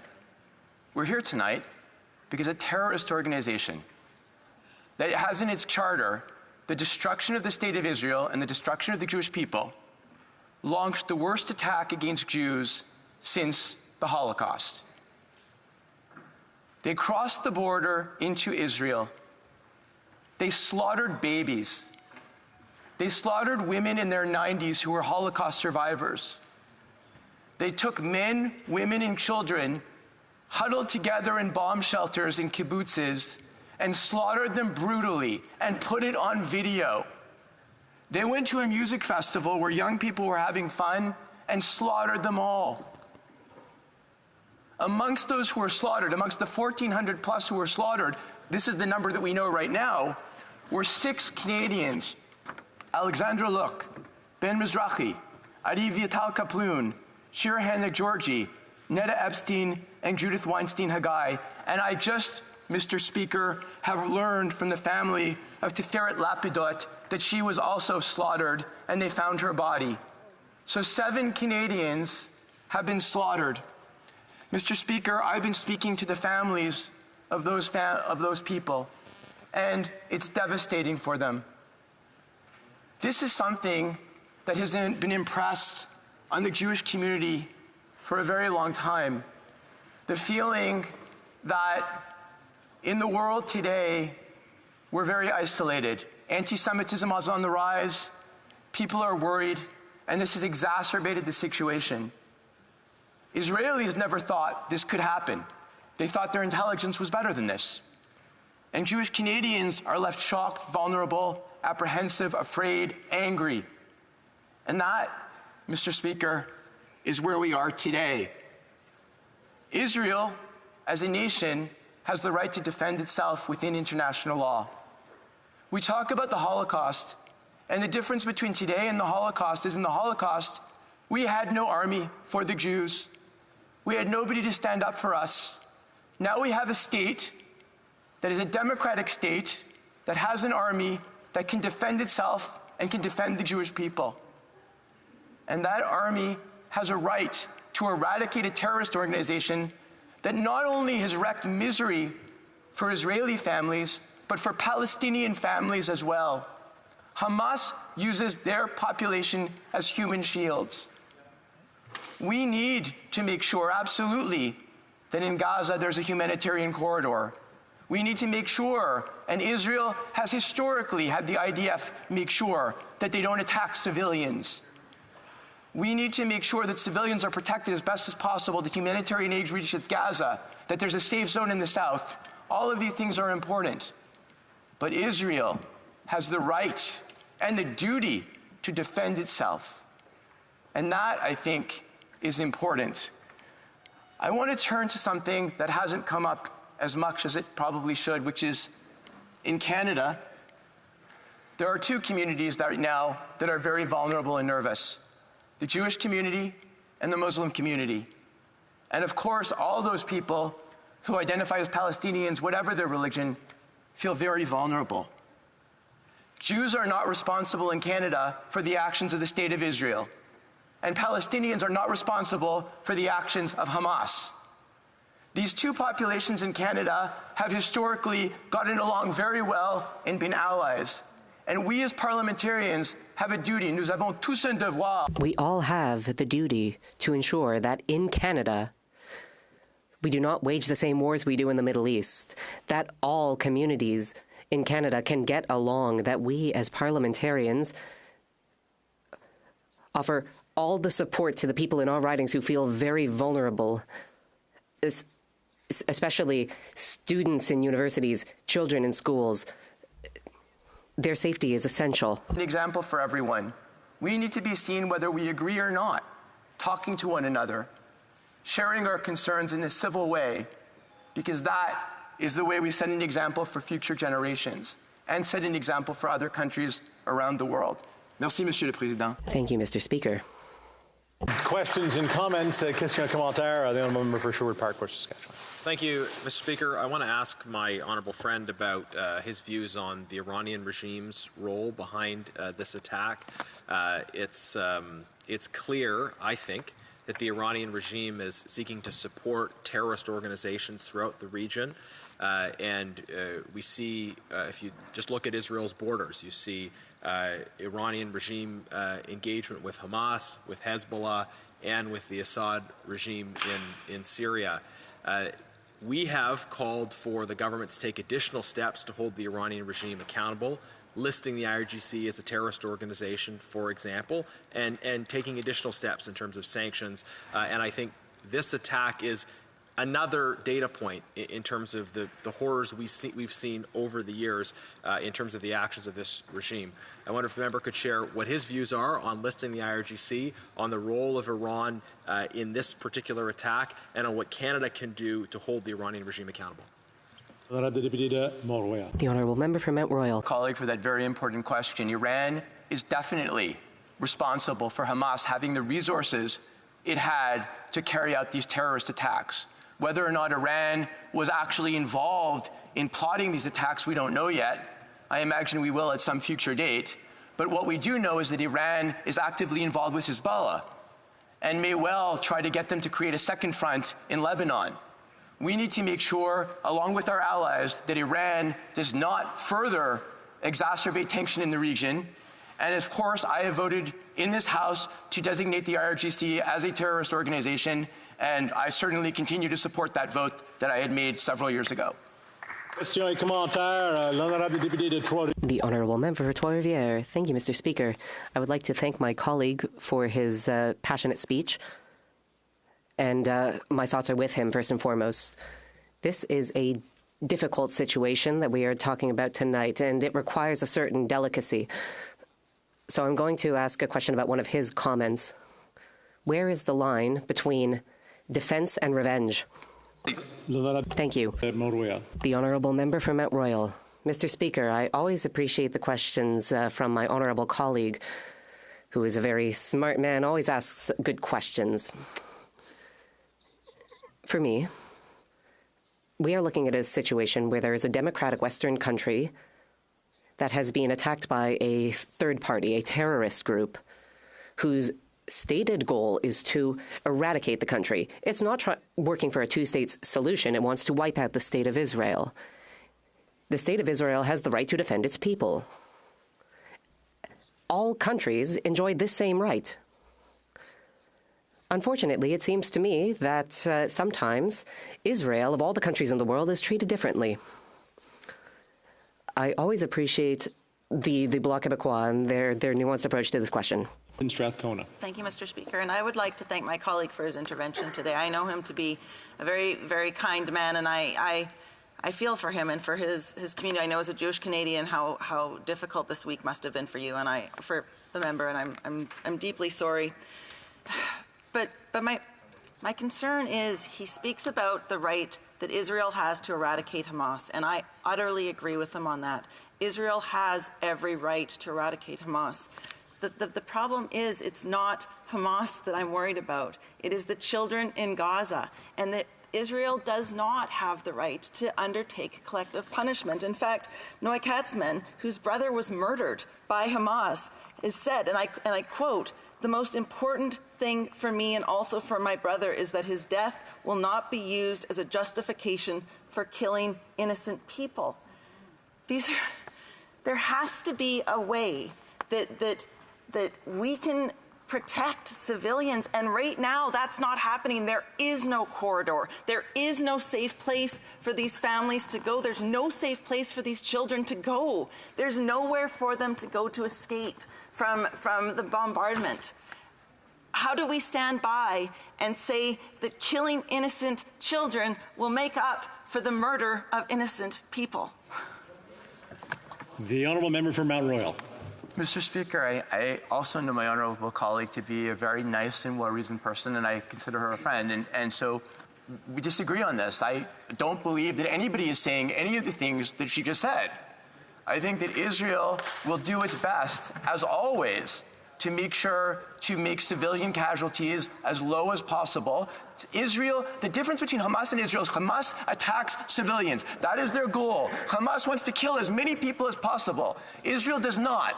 Israel wants to go after military targets of Hamas, and I trust the state of Israel will do that.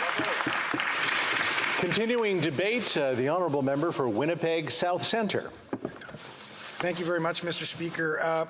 I wanted to start by sharing a story. When I was a kid, my father used to talk to me often about his life as a kid. And mostly they were positive and filled with wisdom and great life lessons. But one story was about at the Crescentwood Community Center when he was about 12 years old. He and some other Jewish kids from the neighborhood were attacked behind the building, beat up, bloodied, because they were Jews.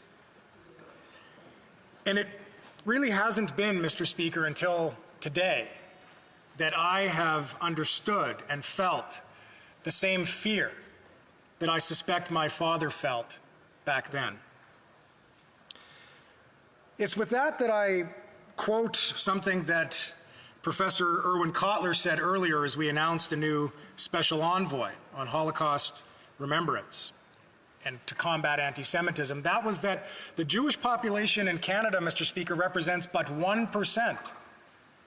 67% of all hate crimes in Canada are levied, Mr. Speaker, against the Jewish community. This is not to say, Mr. Speaker, that we do not have an issue in diaspora communities across the world and across the country. I appreciate that emotions are running raw.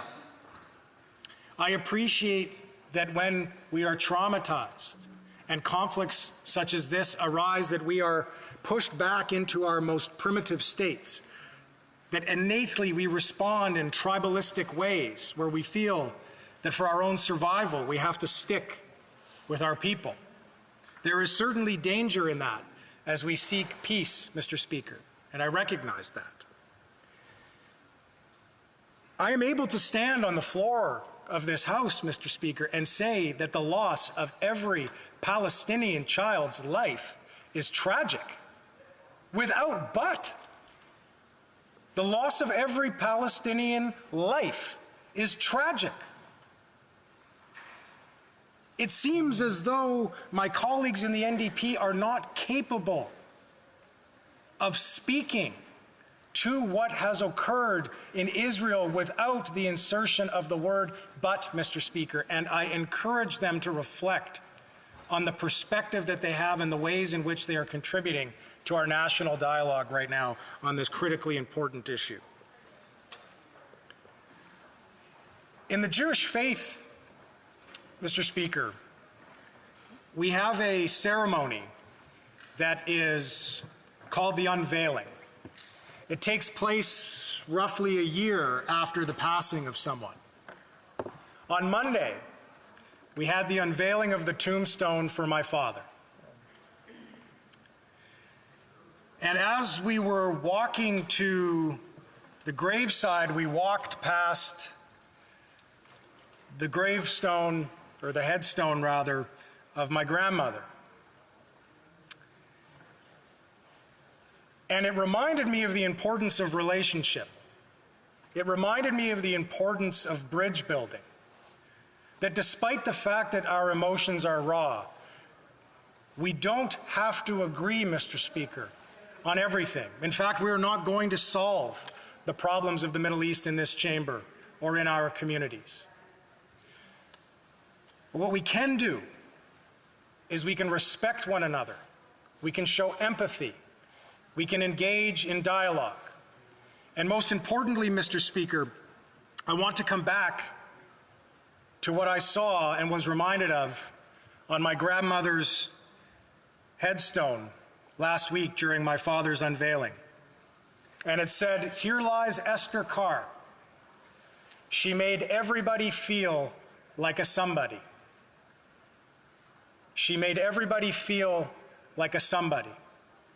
Right now, Mr. Speaker, all of us in this chamber and all of us across the country must make one another feel like a somebody as we work through this incredibly difficult period. Thank you, Mr. Speaker. I just want to say I was here for the last speech from the honourable member for the previous member for Winnipeg South Centre, and it does seem like he did pass on some great genes to the member. Questions and comments? Questions et comments. Questions and comments? The honourable member for Sherwood Park, for Saskatchewan. Thank you, Mr. Speaker. I'm not sure if this is this member's first speech in this place. We were actually at the same university together years ago, and I didn't expect to be agreeing with him when I asked my first question to him in the House, and I look forward to opportunities in the future we'll have to no doubt cross swords with more. With a greater sharpness in the exchange, but I do want to thank the member for what he shared in his comments, and also invite him to reflect on some of the foregoing discussion about proportionate response versus vengeance, because some members of the House have, I think, tried to characterize any kind of military response to a terrorist attack as being necessarily vengeful. To me, vengeance implies a kind of vicious desire to inflict harm rather than a response that's survival or protection oriented. I wonder if the member can reflect on that distinction as well. Member for Winnipeg South Centre. Thanks very much, Mr. Speaker. Yes, I remember fondly the member opposite and I would debate one another on local Ottawa campus radio some years ago, and he has since then arrived here much sooner than I and made important contributions to our public discourse. The definition of genocide, Mr. Speaker, has a particularly important adjective deliberate. Deliberate. So when I think of the innocent loss of life of Palestinians and Palestinian children, that my honorable colleague from Edmonton, Strathcona, is certainly right, absolutely, to point out in regards to the tragic nature of how it came to be. I would suggest, Mr. Speaker, that the reason that we are seeing such loss of life is as a result of the common enemy to the Israeli people and the Palestinian people. That is Hamas. Hamas is the enemy of Palestine and of Israel, Mr. Speaker. And this is something that we must be incredibly mindful and steadfast in our repetition of as we engage in this debate. Very quickly, with the time I have remaining to answer my colleague's question specifically, revenge is not a response to an organization whose fundamental pursuit and objective is to eradicate you and your people from the earth, Mr. Speaker. Thank you. Questions and comments? We do have time for one more. The honourable member for New Westminster Burnaby. I welcome the member to the House. And there is no doubt Hamas is the enemy of the Israeli people, the Palestinian people. The human rights violations have been widespread. The killing of 1,400 innocent people attest to that. And those are brothers and sisters and parents and children who died. And I know that member and any member in this House, if we could have done anything to stop the deaths of 1,400 people, we would have stepped forward. I think the point that the member from Edmonton Strathcona and the leader of the NDP made, I think in this somber occasion, is that because of the collective punishment that is taking place, the bombing in Gaza right now, the death toll is rising. 3,000 people, 1,000 children dead so far, 10,000 wounded. And the question comes, if we could stop the killing of those innocent lives through this bombing, of those brothers and sisters and parents and children, wouldn't we step up to do that? And isn't that what is behind the important call for a ceasefire, to have that humanitarian corridor so that food and water can go to those people who have no food, no medicine, no water, and ensuring that the hostages are released? That is absolutely fundamental as well. Isn't that our role? Shouldn't that be Canada's role, to ensure that there is no further loss of life? We're almost out of time, but I'll let the honourable member respond. The honourable member for Winnipeg South Centre. Thank you, Mr. Speaker. The collective punishment is the collective punishment that Hamas is creating. The conditions that Hamas is creating is collective punishment on its own people and the people of Israel. Mr. Speaker, I would ask my honourable colleague to reflect for a moment throughout this debate and afterwards on what would happen should there be a ceasefire. Of course we want the end to conflict. Of course we want the end of innocent lives lost. Mr. Speaker, what would happen if Hamas were able to continue is that they will rebuild. They will rebuild stronger. They will attack again, because their objective is the eradication of the Jewish people from the face of the earth, Mr. Speaker. So although I have a deep appreciation for the moral objectivity that the members from the NDP feel that they bring to the conversation, this is not a pragmatic, a practical, or a realistic way in which you deal with a terrorist organization hell-bent on genocide. Thank you, Mr. Speaker. Reprise du débat, l'honorable député. Resume debate. The member for Charlebourg, Saint-Charles. Thank you, Mr. Speaker. I would like to share my time with the member with my colleague. I think it is very difficult to understand who exactly we're dealing with when we talk about Hamas. Last week, I was astonished to hear CBC and Radio-Canada that they had asked their journalists not to talk about terrorists when talking about Hamas. And I know that on In answering Guy Lepage, Ms. Galipeau said, well, we want to remain neutral and we prefer to use more specific and more neutral words. We want to talk about, about combatants and those who are taking hostages rather than use the word terrorist. But I would like to use my time to talk about Hamas in greater detail, because I think there are people who do not understand exactly who we're dealing with here. Hamas was created at the end of 1987, at the end of the first Palestinian Intifada, and they wanted to create a Palestinian state in Israel's place and rejected all agreements between the Palestinian Authority and Israel. Hamas has a military branch that has carried out a number of anti-Israeli attacks in Israel and in the Palestinian territories, and has been doing so since the 90s. Hamas continues to refuse to recognize Israel and refuses to give up violent resistance against Israel. And it proactively encourages terrorist attacks and uses all means at its disposal to foster hate against Jews. That is why the U.S. government has designated Hamas as a terrorist organization. It did so in 1997, and in 2002, Canada followed suit. Hamas's goal is to assassinate Jews, to raise Israel from the face of the earth, and to create a Taliban-style state. And we know that on social media, Hamas documents acts of torture, sexual violence, violence against children, and the humiliation of victims and of corpses. We know that the envoy for human rights in Palestine states that every rocket launched against Israel is a humanitarian crime because it hits civilian targets.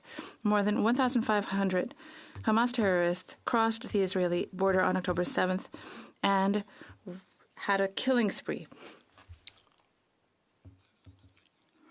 The target of that deadly attack, which was also accompanied by 5,000 rockets that were launched indiscriminately against villages in Israel, is over 1,300 people killed and thousands injured. That is the toll. So why deny reality? Hamas is a terrorist organization. The proof is there. Mr. Speaker, we must be clear about how violent these criminals are. We're not talking about a simple conflict between two peoples. We're talking about terrorist acts and crimes and war crimes. I think that anyone in Canada who supports Hamas, knowing that at least 5 Canadians are among the victims, including Alexandre from Montreal, if they are defending Hamas's right to exist, that is unacceptable. We must always denounce terrorist act without mincing words. Hamas must be destroyed and Israel must be supported. Hamas provoked this and they must pay. Questions and comments? The Honourable Member for Trois-Rivières. Thank you, Mr. Speaker. I would like to thank my colleague for his speech. You know, it doesn't happen often, but we agree. Hamas is a terrorist organization and wants to eliminate Israel. Hamas is evil. We all agree. However, is the fact that these are terrorists who want to raise Israel from the map, does that mean that all Palestinians must suffer? I would like to know whether he agrees with the establishment of a humanitarian corridor, therefore. Answer, yes, I would like to thank my colleague for his question. Yes, we have said it today. We want a humanitarian aid corridor to be established, and we want support in safe areas, and we support the evacuation of civilians, and we ask Hamas to free the 3 Canadians who are among the hostages and to allow all other Canadians who are in the Gaza Strip to leave the area. Questions and comments? For Mont-Royal. Merci, Monsieur le Président. Thank you, Mr. Speaker, and I would like to thank my colleague for his excellent speech. Unfortunately, Mr. Speaker, and perhaps the honourable member did not hear that 2 of the 3 Canadians who we thought were perhaps hostages were found. Their bodies were found today, so there have been 7 7 Canadians are dead. And I would like to know, does my honourable colleague agree that it wasn't just an attack against Israel, it was also an attack against Canada, against the United States, against humanity? The honourable member for Charlesbourg, Haute-Saint-Charles. I would like to thank the member from Montreal for his questions. Yes, I'm sorry, I did not know that unfortunately 2 other Canadians had died after those despicable attacks by Hamas. And that's why I took the time to describe what Hamas is. I think it's important to come back to it because we often hear, oh yes, of course we are against Hamas, but then we hear buts, and those buts should not be taking place. It must be 100% unequivocally, we must be behind Israel so that Hamas can be defeated. Questions and comments? The Honourable Member for Mégantic-L'Érable. Thank you very much, Mr. Speaker. Mr. Speaker, I did not think I would ever have to stand in this House to talk about such tragic events.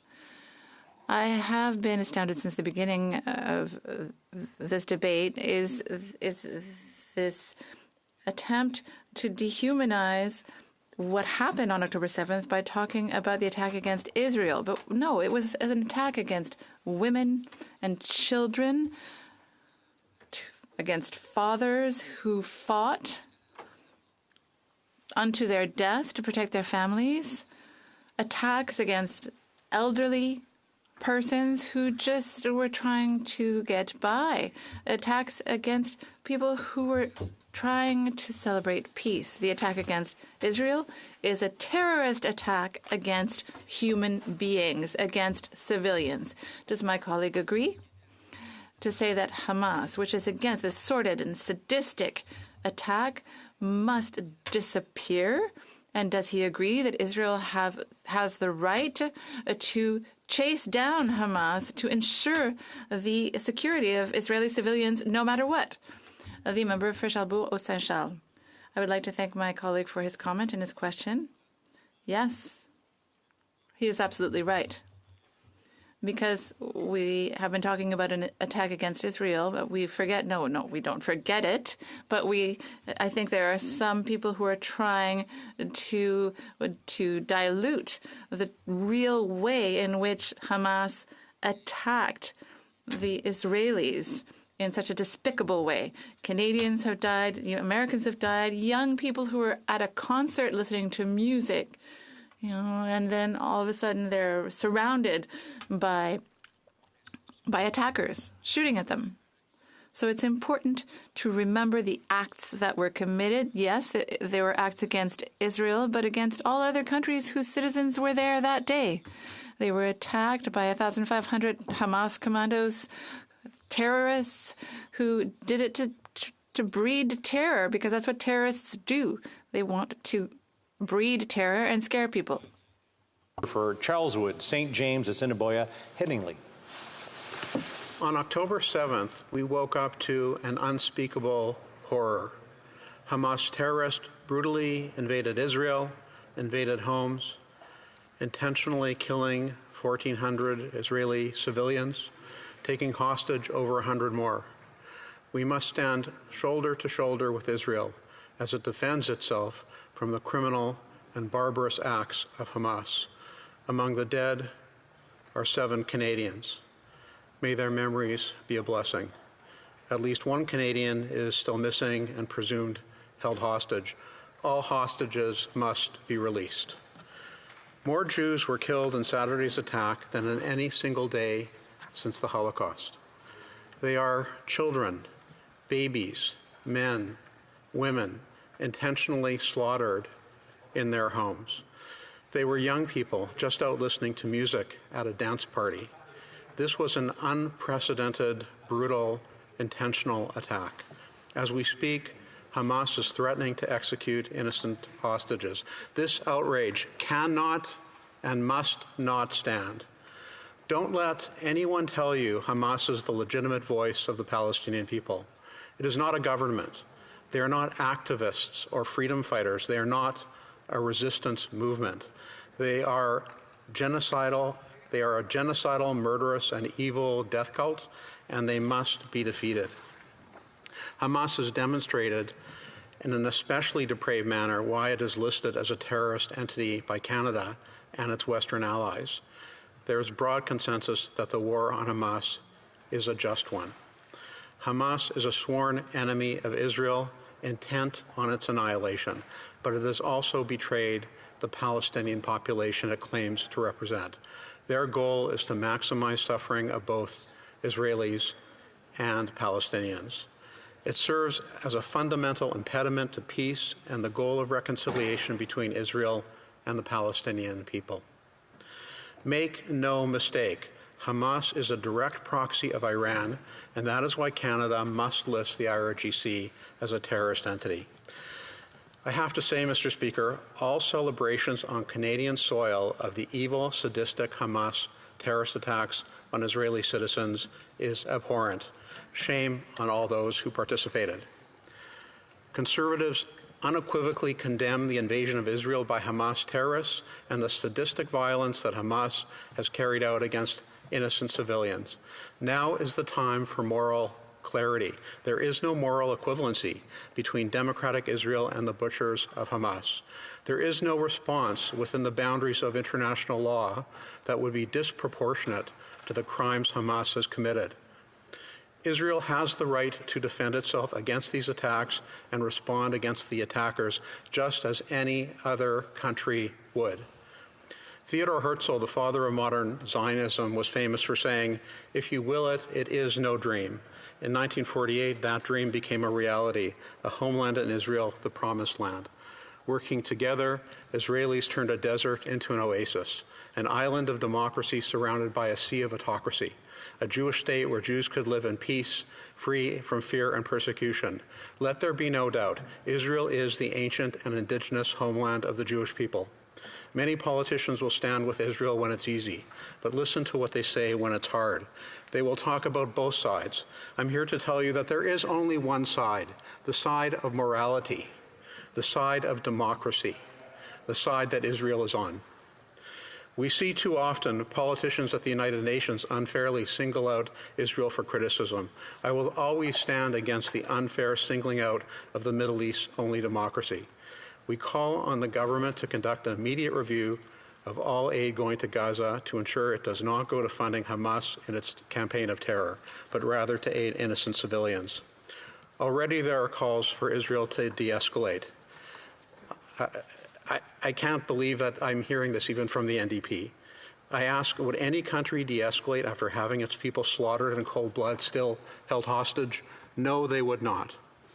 I wish the people of Israel and its brave soldiers Godspeed on their mission to defend the Promised Land from pure evil. As Prime Minister Stephen Harper said, through fire and water, Canada will stand with you. Am Yisrael Chai.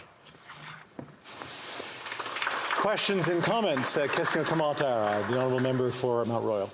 Thank you, Mr. Speaker, and thank you to my honourable colleague, a good friend who I thought delivered an excellent speech. Mr. Speaker, at the United Nations, at international organizations, there's frequently something that happens, which is Israel being treated differently than everyone else in the community of nations. At the UN Human Rights Council, Israel is the only regular item on their agenda. Israel is disproportionately singled out for condemnation in every UN agency. And it seems with this war, there are certain who would treat Israel differently as well than every other country in terms of its right to self-defense under international law. I'm wondering if the honourable member might comment on that issue. The honourable member for Charleswood, St. James, Assiniboia, Headingley. Well, I want to thank my colleague for pointing out what is an excellent question. Israel is perpetually singled out. It seems that there is a unique obsession, not only in the United Nations, but particularly in the United Nations, to hold Israel to a different standard and to say that Israel is not a supporter of human rights or even Palestinian rights. When we see countries in the region, autocracies who don't treat their populations with the same rights, and they cannot be allowed to stand. Thank you, Mr. Speaker. The honourable member for Lac-Saint-Jean. Thank you, Mr. Speaker, and I'd like to thank you, my colleague, for his excellent speech.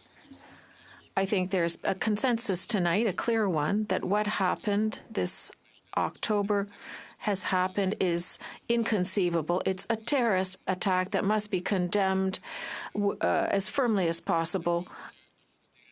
We've agreed that Hamas should no longer be operating in Gaza, but currently there is a situation in Gaza, and according to international human rights law, there have to be humanitarian corridors.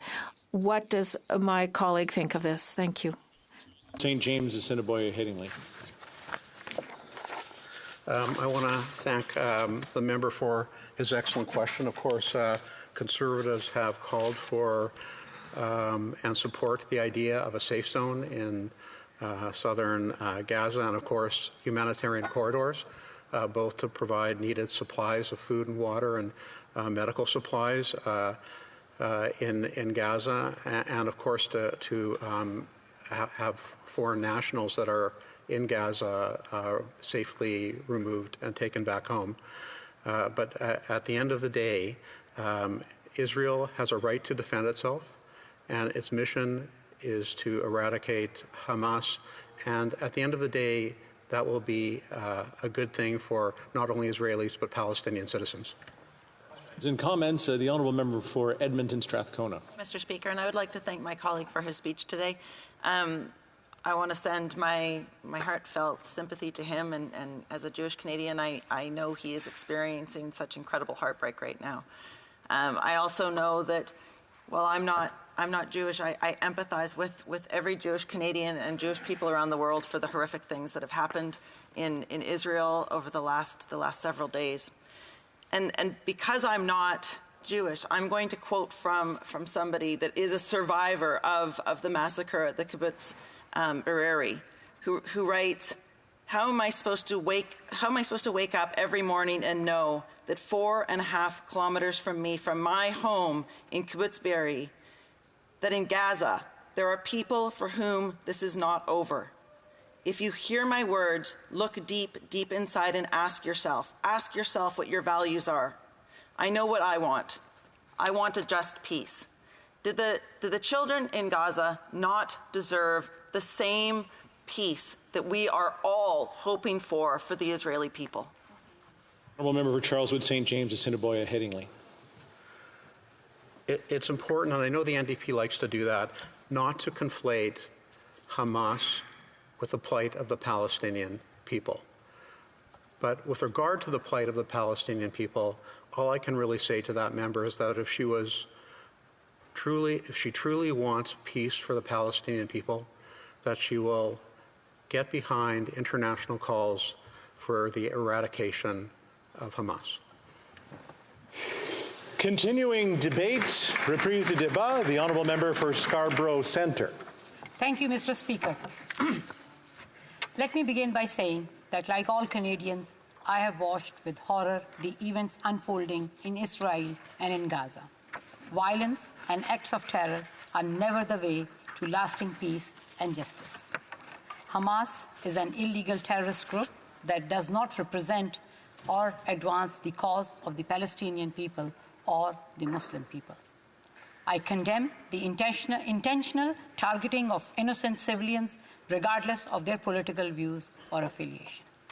I worry for the safety of the innocent civilians caught in the middle of this escalating conflict, especially the children.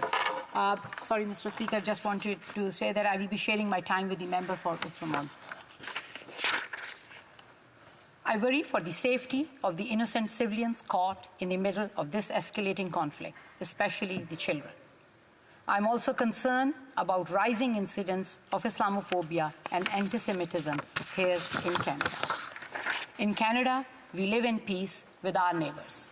While we worry for our friends and loved ones overseas, we must treat each other with patience, kindness, and understanding. My prayers are with all those deeply worried and traumatized by the events in Israel and Palestine. As a mother, I worry about the trauma so many children must be experiencing. I know everyone has been traumatized by the news of the attack on a Muslim family in Chicago and the death of a 6-year-old boy targeted because they are Muslim. As a mother, I worry for the safety of my own children when they go out to eat, play basketball, or go to work. We are all worried. I came to Canada to live a peaceful life.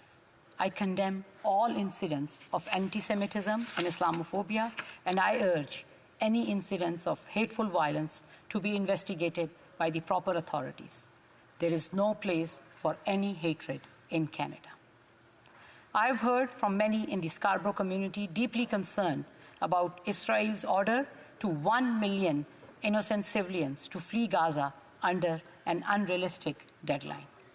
International law is clear. Civilians must be protected and must not be the targets. It is painfully clear that a humanitarian crisis is underway in Gaza. The situation is dire. There are serious shortages of water and food. Hospitals have run out of vital supplies. Electricity is not available. Casualties are mounting by the day. The siege of Gaza must end.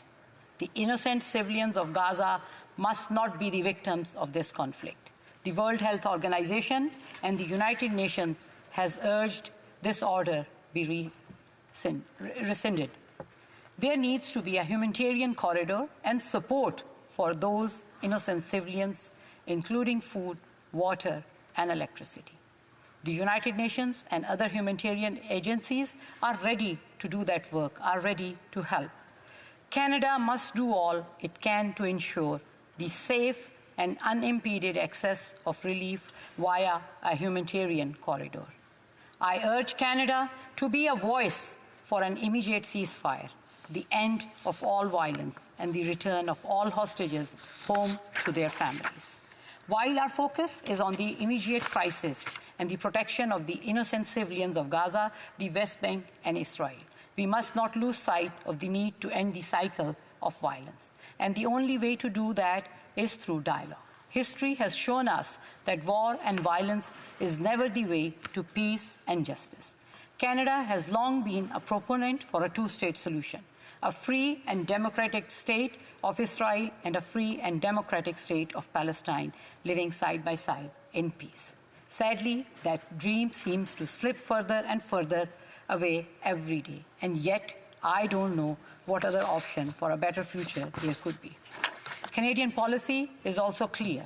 Israeli settlements in the occupied territories are a violation of the 4th Geneva Convention and constitute a serious obstacle to achieving a comprehensive, just, and lasting peace.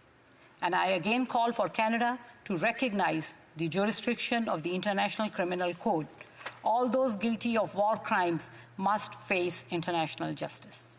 When I speak to the members of the Palestinian community, I speak, Mr. Speaker, they are tired. They are in pain. They feel their future has been on hold for generations. They feel their freedom has been denied.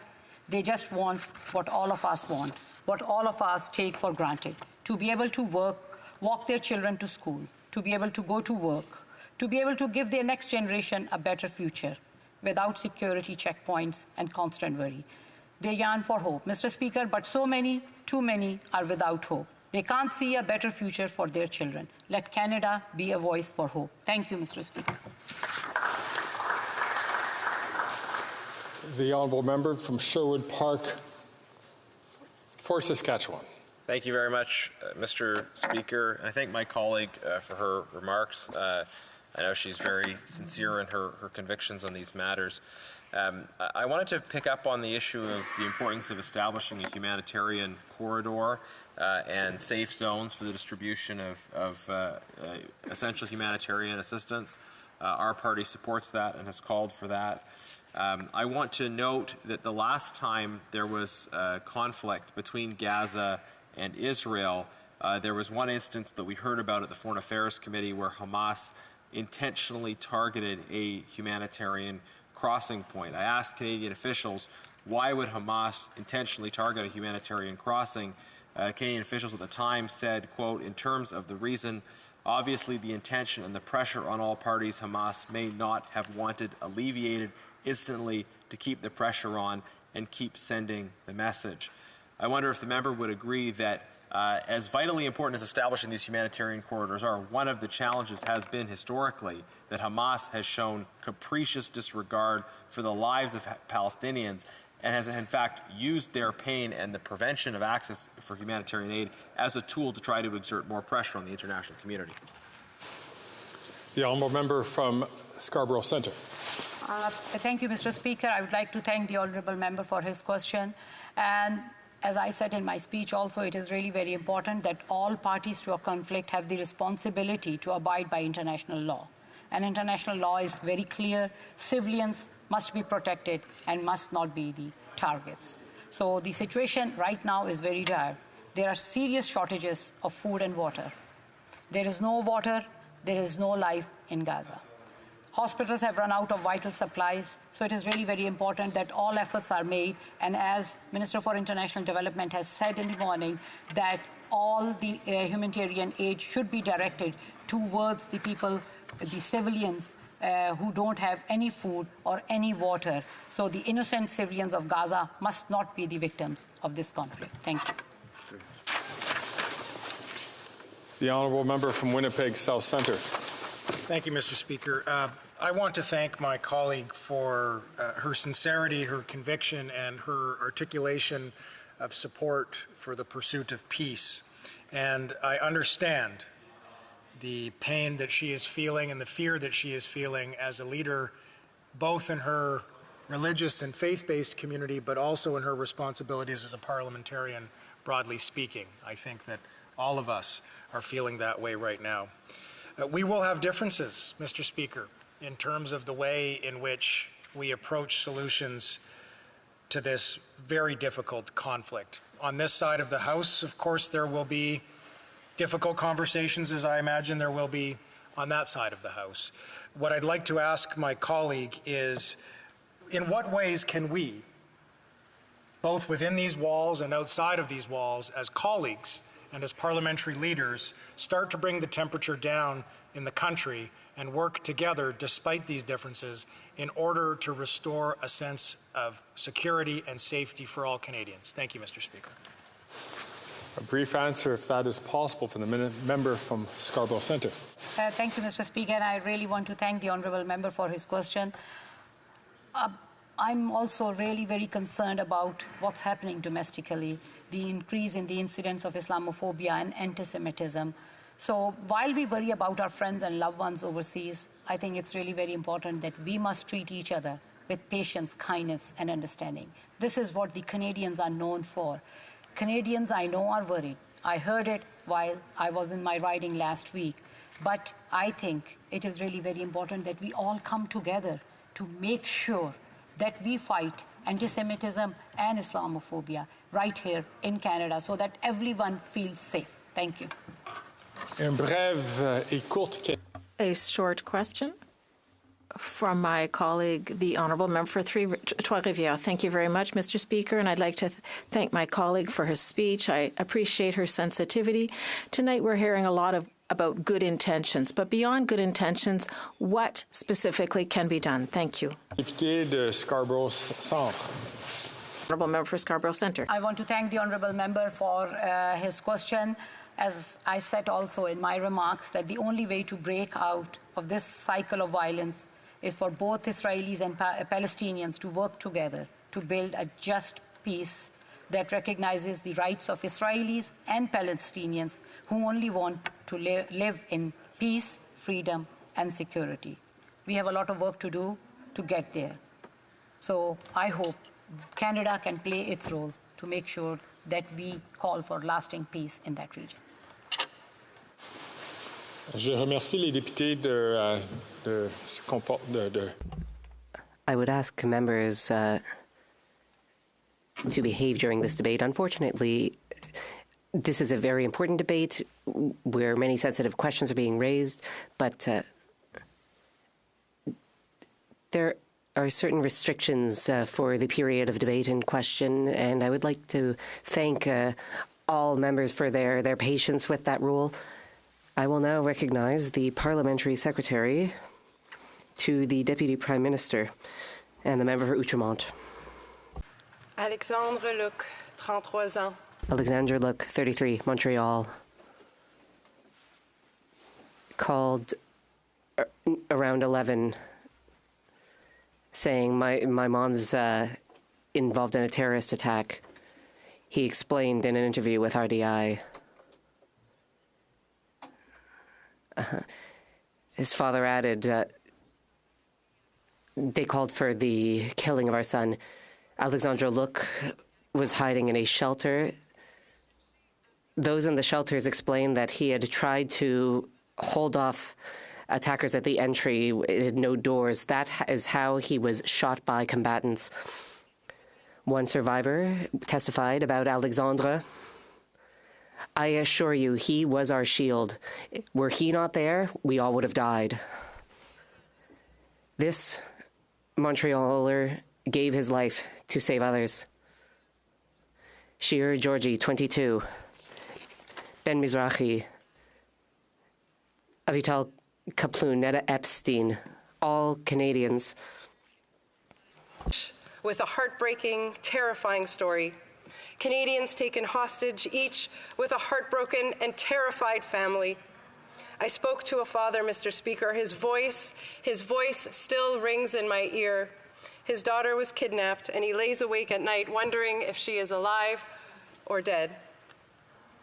Canadians in Gaza hoping to come home, hoping to find safety. Canadians in Israel hoping to come home, hoping to find safety. You see, Mr. Speaker, there are families, many families from my community in Outremont who found themselves in Israel for the Jewish holidays. As I'm sure many members of Parliament have heard from families with loved ones understand, I have been immersed night and day, day and night, in one thing, and that is the safe return of our Canadians.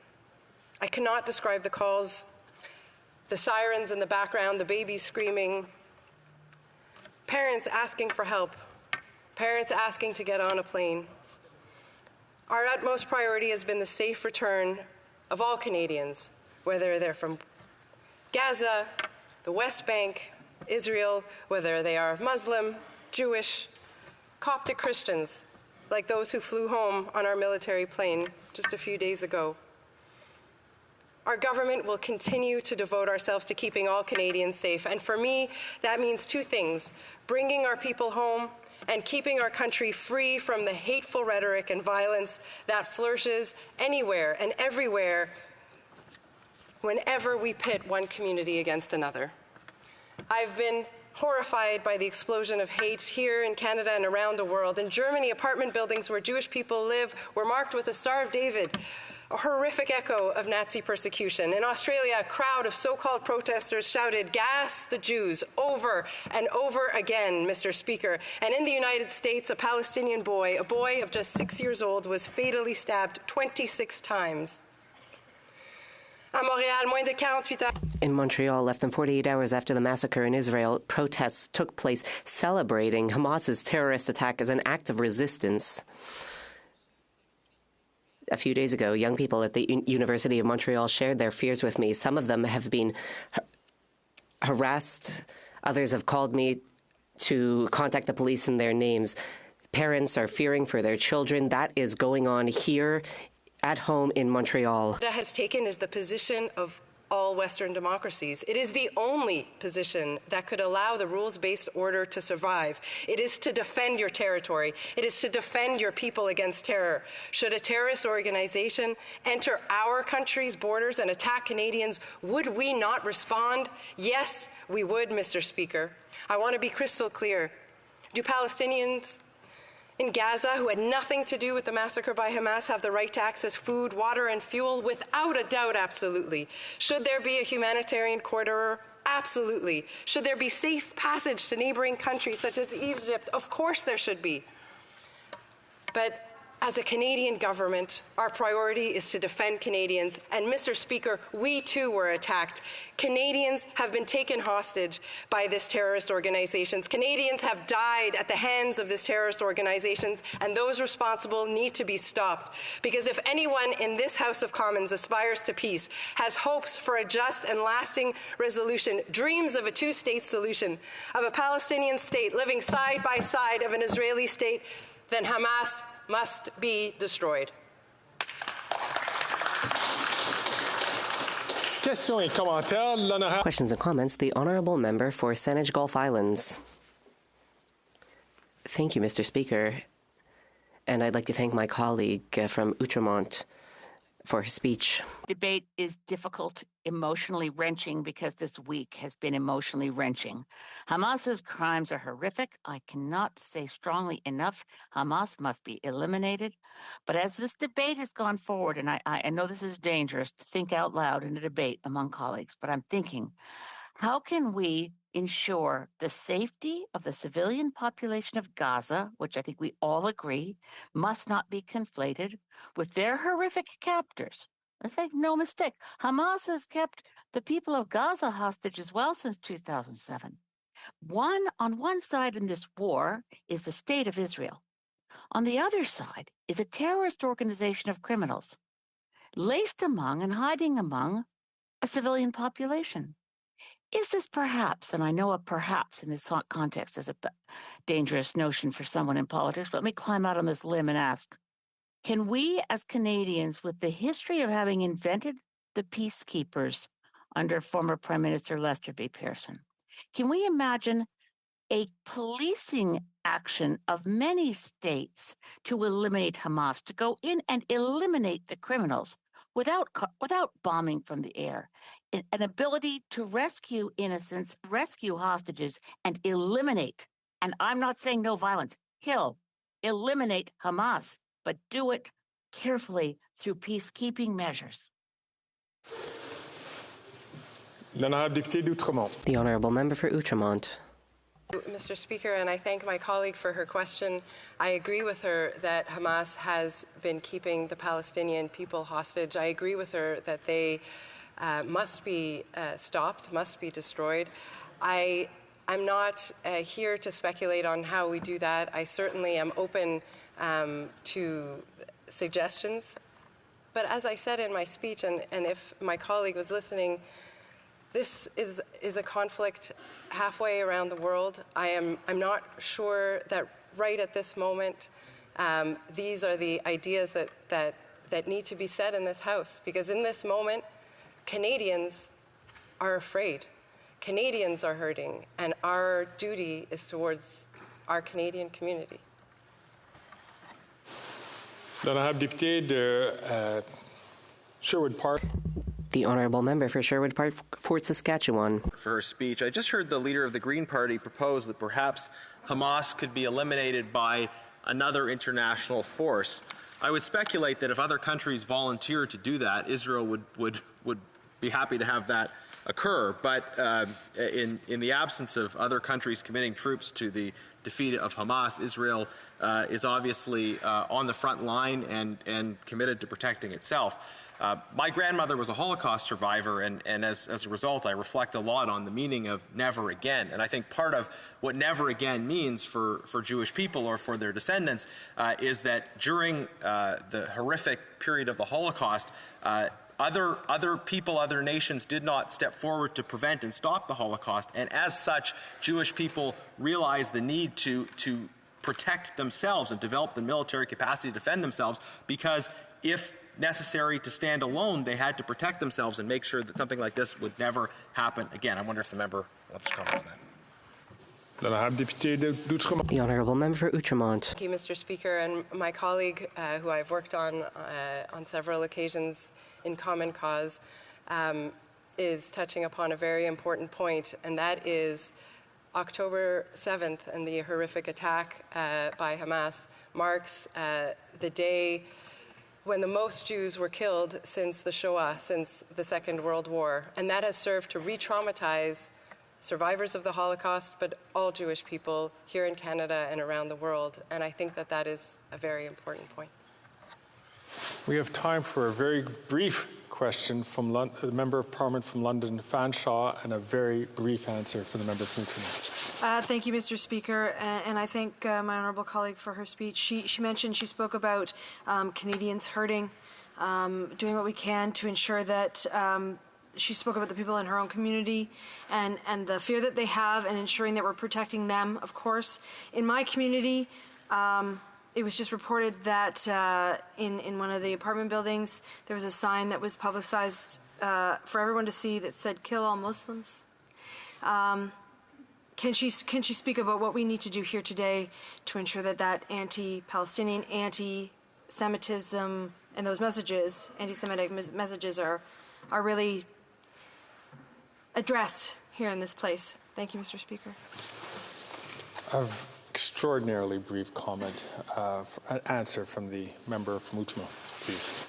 Thank you. It is a subject that I care very deeply about, and in the short time that I have, Mr. Speaker, I would like to just make absolutely clear that acts of hatred, where they be Islamophobic or anti-Semitic, have no place in this country, and we all must work together in order to bring people together, in order to ensure the safety of all Canadians.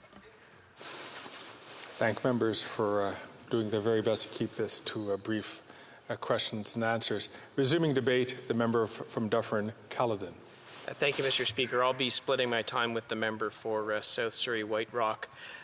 Like most of us in this chamber and around the world, I woke up on October 7th to looking through my phone on Twitter, well, I guess it's now called X, and to the unspeakable horror that was going on in Israel. This was, it's hard to describe what happened and what transpired in Israel, the brutality of Hamas, and how they did it so joyfully. They engaged in live streaming of the atrocities as they committed them, as if it was some kind of badge of honor. These are despicable, unspeakable acts, and it is unimaginable for us here in Canada that these things could even happen. So when we look at the context of what's going on from the safety of being here in Canada, we actually can't understand the horror that went through the people in Israel. The suffering is enormous. The brutality is extreme. And we have to always remember, Hamas is not a government. Hamas is not a military. Hamas is a brutal terrorist organization with one purpose. And they carried out that purpose in a disgusting way in Israel. Now, I've spoken with my friends in the Muslim community, I've spoken with my friends in the Jewish community, and there is deep pain right now. There is deep pain of the suffering that's gone on in Israel, the fact that there are still close to 200 hostages being held in who knows what kind of conditions, and of course there's suffering that's going on in Gaza right now. What we have to always remember is this: Hamas is responsible for all of this suffering. They engage in despicable tactics where they hide in Gaza. They precipitated all of this conflict. We do, of course, have to try and find ways to protect civilian lives, and that is something that we on the Conservative side have absolutely called for, and we are committed to that. Because the lives of innocent Israelis that were taken, civilians that were deliberately targeted, and the lives of innocent Palestinians have equal value. And that's why we have been very clear. We've called for safe zones. We've called for a humanitarian corridor. And we've called for an ability to evacuate foreign nationals. All of these things should occur because it's the responsible thing for Canada to advocate for. We also have to make sure that none of the issues that are going on, whether it's in Israel or Gaza, happen here in Canada. We have to combat any hate that's going on in this country. And in speaking to my friends in the Muslim community, speaking to my friends in the Jewish community, there is a lot of fear right now here in Canada. And the government has to take the lead on this. There are people who are afraid to go to their places of worship, whether that is a mosque or a temple. And the government has a responsibility to ensure that Canadians feel safe in their places of worship. And that is why we are calling on the government to do more to ensure that that protection takes place. Mr. Speaker, I know I speak for all members in this chamber about the solemnity and the seriousness of this situation. We also always have to remember as well, despite what we hear from some of our colleagues in the NDP, Israel has the right to defend itself, and they are doing that in a way to minimize any civilian casualties. And on the Conservative side here, we support Israel's right to defend themselves. Thank you, Mr. Speaker. Questions et commentaires. Questions and comments. The Honourable Member for Outremont. Thank you, Mr. Speaker.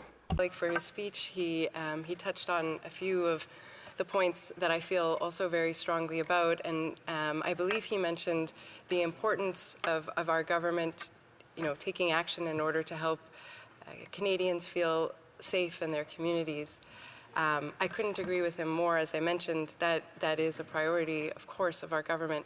But I would like to ask him if he does not feel that that should be the priority of every single member of this House of Commons. Every elected parliamentarian should feel that it is also their responsibility to ensure that communities come together, that hate is tamped out, and that we here in Canada can live peacefully and safely regardless of our origin or religion.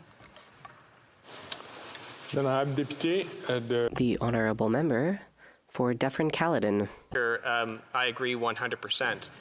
It's something that we all have a responsibility to do. It's why I have conversation with my friends in the Muslim community and have conversations with my friends in the Jewish community, and we all have to work together towards that. However, there are some things that the government can do. They could rapidly disperse funds to religious organizations to beef up their security, because I think there is a feeling of insecurity right now. As much as we would hope that would not happen here in Canada, that's some of the things that I'm hearing. And I think that member can speak to her government to make sure that that happens. The Honourable Member for Lac-Saint-Jean. Thank you, Mr. Speaker. I'd like to thank my colleague for his speech. I enjoy working with him from time to time on committees. I've asked this question before and I haven't received an answer. Currently, there is a blockade in Gaza, and international law requires humanitarian corridors to be put into place. It's not a recommendation, it's a requirement under international law. Do Conservatives share the opinion of the Bloc Québécois?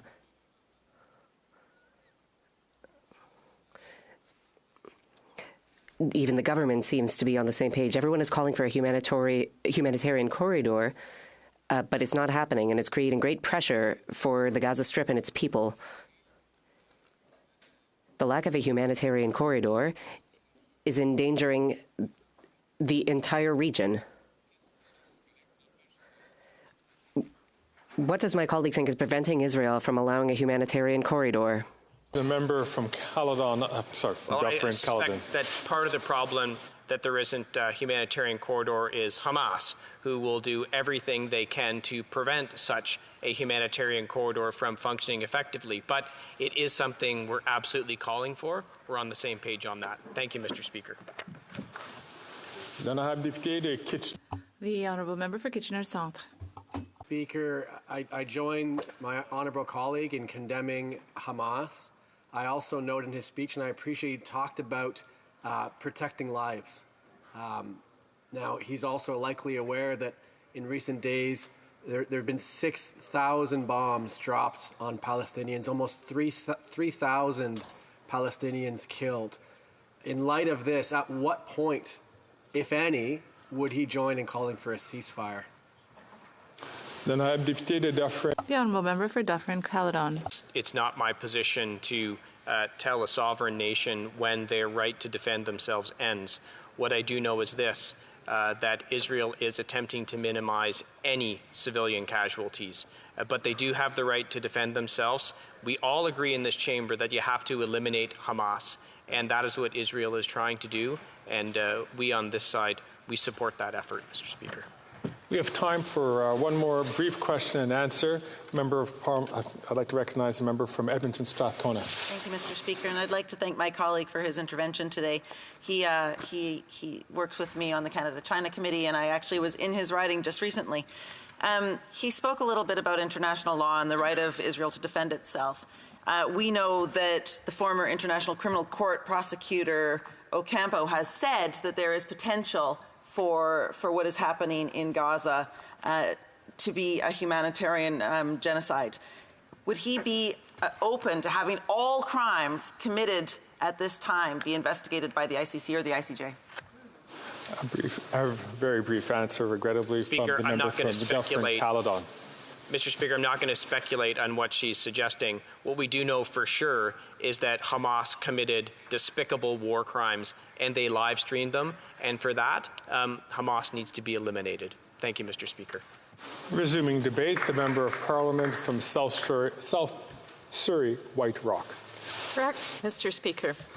October 7th, 2023, a day now permanently pierced into history when the world witnessed evil in its purest form. Israelis were wrapping up the festival of Sukkot when sirens rang out. Israel was under violent attack. Like many Canadians, I was horrified to wake up to the news, images, and videos coming out of Israel.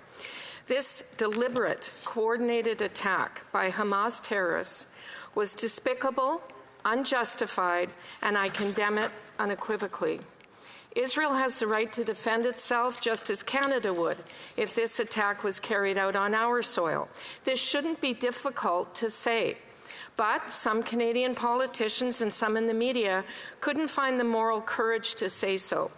We've seen statements put out by both Liberal and NDP politicians that were so outrageous and morally bankrupt they had to be walked back or deleted.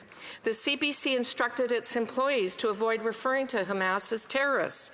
Our own state broadcaster ignored the fact that Hamas was put on the terrorist entity list by the Government of Canada in 2002, describing Hamas as, quote, a radical Islamist nationalist terrorist organization, end quote. We've seen reprehensible celebrations of these terrorist attacks right here in Canada, including shamefully in my own community in BC. On Friday in my community, a rabbi's home was vandalized with eggs and had a swastika drawn on his window. This is disgusting, unacceptable, and this hate should not be tolerated in our country, full stop. I condemn these celebrations and condemn the ideology of hate that has no place in Canada. There is no moral equivalence between Hamas terrorists who slaughter innocents, savagely rape women and children, behead babies, use their own people as human shields, and Israel exercising their right to defend themselves. This is a time for moral clarity. I hope the CBC is paying attention when I say that Hamas is not a militant organization, a resistance, or an activist group. Hamas is a sadistic, barbaric, terrorist death cult with no respect for human life. There can be no negotiating with Hamas. They must be defeated and destroyed. Their enablers must be exposed for the vile anti-Semites that they are. This includes state sponsors of terrorism, including the dictatorship in Tehran. I have seen firsthand the strength of the Israeli people and how Israelis live under existential threat from Hamas, funded by Iran and other hostile actors in the region. Now this threat is reality.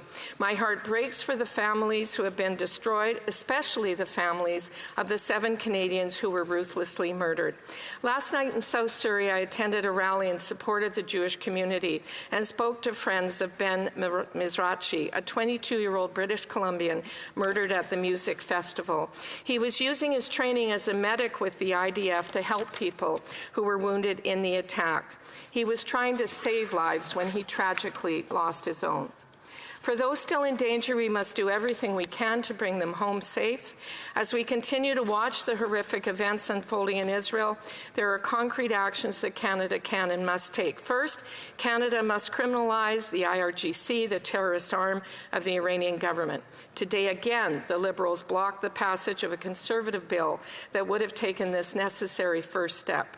Second, there are Canadians missing and presumed to be among the hostages. The government must demand the immediate release of our citizens and all hostages taken by Hamas. Third, Conservatives are calling for a full review of all foreign aid programs to ensure no Canadian tax dollars are going to support terrorism. Fourth, we must protect Canadian places of worship. Every person of faith has a constitutional right to worship here in Canada.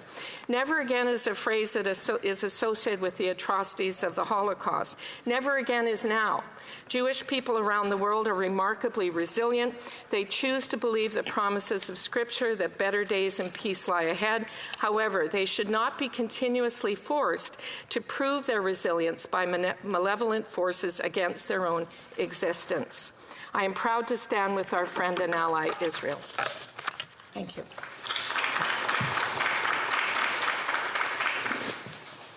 The honourable member from, I want to say Perth Grey, Wellington Halton Hills. Thank you, Mr. Speaker.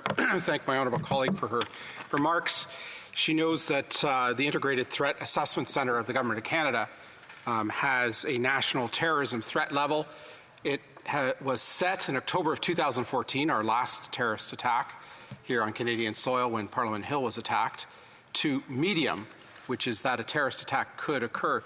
Does she not think it's a good idea for the Government of Canada to update Canadians about the threat level that communities like the Jewish community, like the Muslim community might be facing, and either to reaffirm the threat level at medium or to upgrade the threat level to a likely chance of an attack occurring in order to either reassure Canadians or arm them with the information they need to protect their religious and cultural communities? The honourable member from South Surrey, White Rock. Thank you, Mr. Speaker, and I thank my colleague for his question. I am very concerned about the threat level here in Canada and in United States as well. We know that we are seen as one North American entity by a lot of the bad actors in the world. We're referred to as the little Satan, to the U.S. being the big Satan, and we know that there are people amongst us here who would do harm, and I think it is essential that the Government of Canada assess the present threat level and inform Canadians. Question, the Honourable Member for Edmonton Strathcona. For her intervention today. I think everyone in this House recognizes that the adherence of international law is key and that international law needs to be applied equally. Would the member agree that collective punishment is an example of international law against international law? The honourable member from South Surrey, White Rock. Well, I agree that international law should be observed, Mr. Speaker, but we are talking about extraordinary circumstances. We are talking about a surprise attack on a sovereign nation in the most brutal and horrific manner, where innocents were slaughtered. These were not soldiers. These were people in their homes having Shabbat dinner or asleep in their beds. And babies are no threat to anyone. So I understand Israel's right to defend itself, and it must choose how and when to do so, and it is making every effort, from what I can see, to warn those who were not involved to go to safety. Thank you. The honourable member from Kitchener Centre. Thank you, Mr. Speaker. Just following up on the question from the honourable colleague from Edmonton Strathcona, it's clear that international law was violated by Hamas. This, I think, we agree on. Would the honourable colleague not also agree that it would be inappropriate for any state to violate international law in response and to do everything possible to protect lives of civilians? The honourable member from South Surrey, White Rock. Thank you, Mr. Speaker. I believe that Israel as it has many times in the past, under violent attack from aggressor states all around it. We must remember, Israel is a very small country with vast aggressor states around it that mean to do it harm, who have vowed to push Israelis and the state of Israel into the sea. And in these circumstances, I think that Israel has always tried to follow international law, absolutely, and I believe it will do so again. Thank you. Questions et commentaires? Questions and comments? The honourable member for Mégantic l'Érable. Thank you, Mr. Speaker. I would like to know something. It is obvious that the terrorist organization Hamas was not able to organize such an attack, such a broad attack, without having some kind of funding. And here I am talking about the IRGC. So I want to know whether my colleague thinks that it is important and necessary to have the IRGC condemned as a terrorist group. Very short answer from the member for South Surrey, White Rock. Called personally, and all my conservative colleagues have called many times for the IRGC to be declared a terrorist organization by this government so that it cannot organize here in Canada, raise funds here in Canada. They have gone so far in the Liberal side to call it a state sponsor of terrorism. So again, this isn't a drill, this is reality. Iran sponsors terror throughout the region and, in fact, probably elsewhere than outside the Middle East. And we need to see it for what it is, call it out, and stop the flow of funds to terrorist organizations like Hamas. Resuming debate, le secrétaire parlementaire. The Parliamentary Secretary for Diversity, Inclusion, and Persons with Disabilities, the member for Pierrefonds Dollard. Thank you, Mr. Speaker. Member from Toronto Danforth, my friend, within my party. Mr. President, all of those who are tuning in today, this debate, this moment, this week has been extremely difficult for all who are watching what is happening overseas.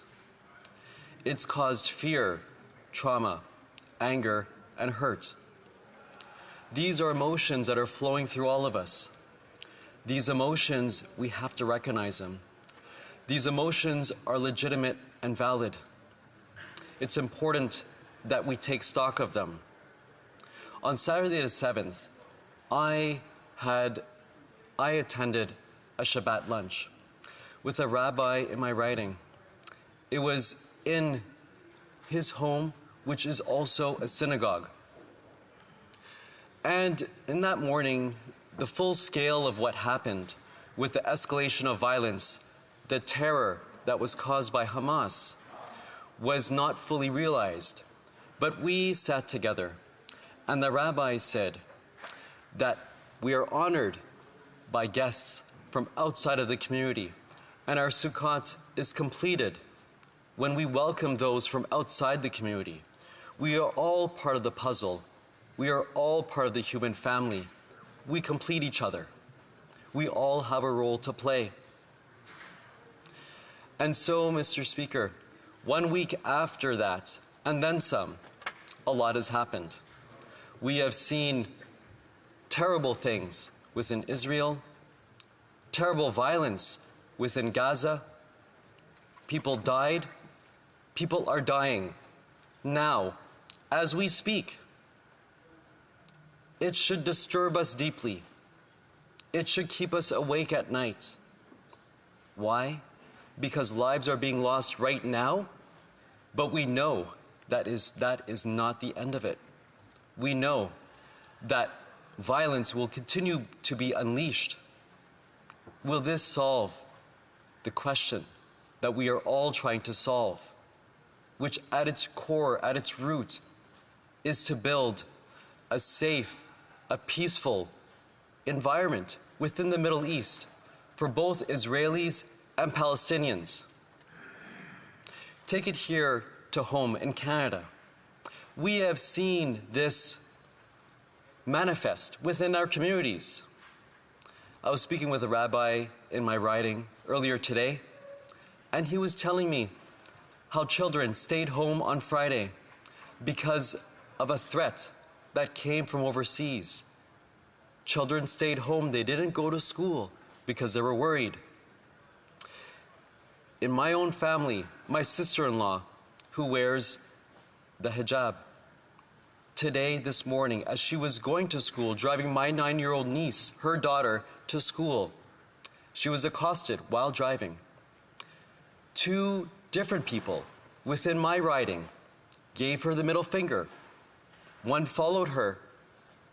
She thought it was too unsafe to complete that drive. She returned back home. Things are happening within our communities. We have to recognize this. It is critical that we do so. We should have vigorous debate within this House, even within our communities. But there are limits, there are bounds, and we must know those bounds, we must recognize those limits. Now, to get to the nub of the issue, the core of it, how do we not find ourselves in this cycle that has continued for so long? We must, at the end, choose to ensure that everyone in the region lives in peace and dignity.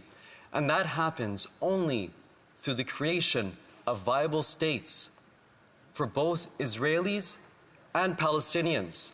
A viable state for Palestinians too. Once everyone in the region can live in peace and security, when our neighbor can live in peace and security, only then will we live in peace and security. Thank you, Mr. Speaker. Questions et commentaires. Questions and comments. The Honourable Member for Edmonton Strathcona. I'd like to thank my colleague for his intervention today. I know he cares deeply about his constituents and deeply about the community. Like him, I've been hearing horrific tales. I've been hearing stories about people who have one of my colleagues' mother was speaking Urdu, and she had to tell her mom to stop speaking that and to go home because she was so worried that there would be violence perpetrated against her. The entire Jewish community is afraid. The entire Palestinian community is afraid. I'm deeply worried that there's going to be an increase in violence in this country, that we are going to see an increase in hate crimes, that people are going to get harmed. I'm wondering if the member could talk to me about how he sees his government taking action on this and what can be done to protect people. The Honourable Member for Pierrefonds-Dollard. Thank the member from across the aisle for raising it.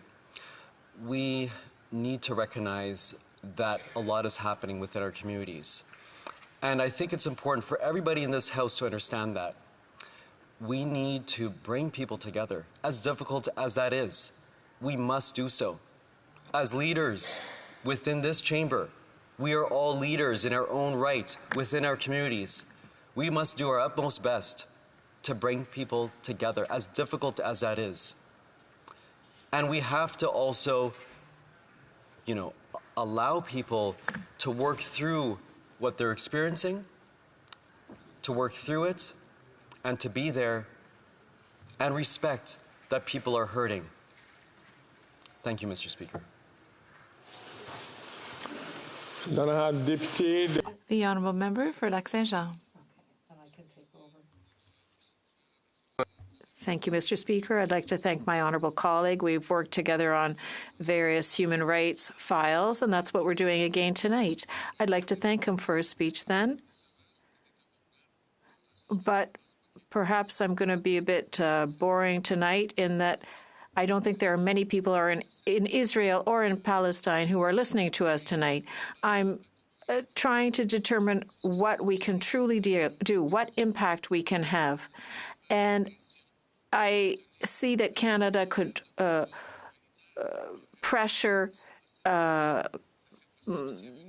place pressure in the situation so that there are humanitarian corridors.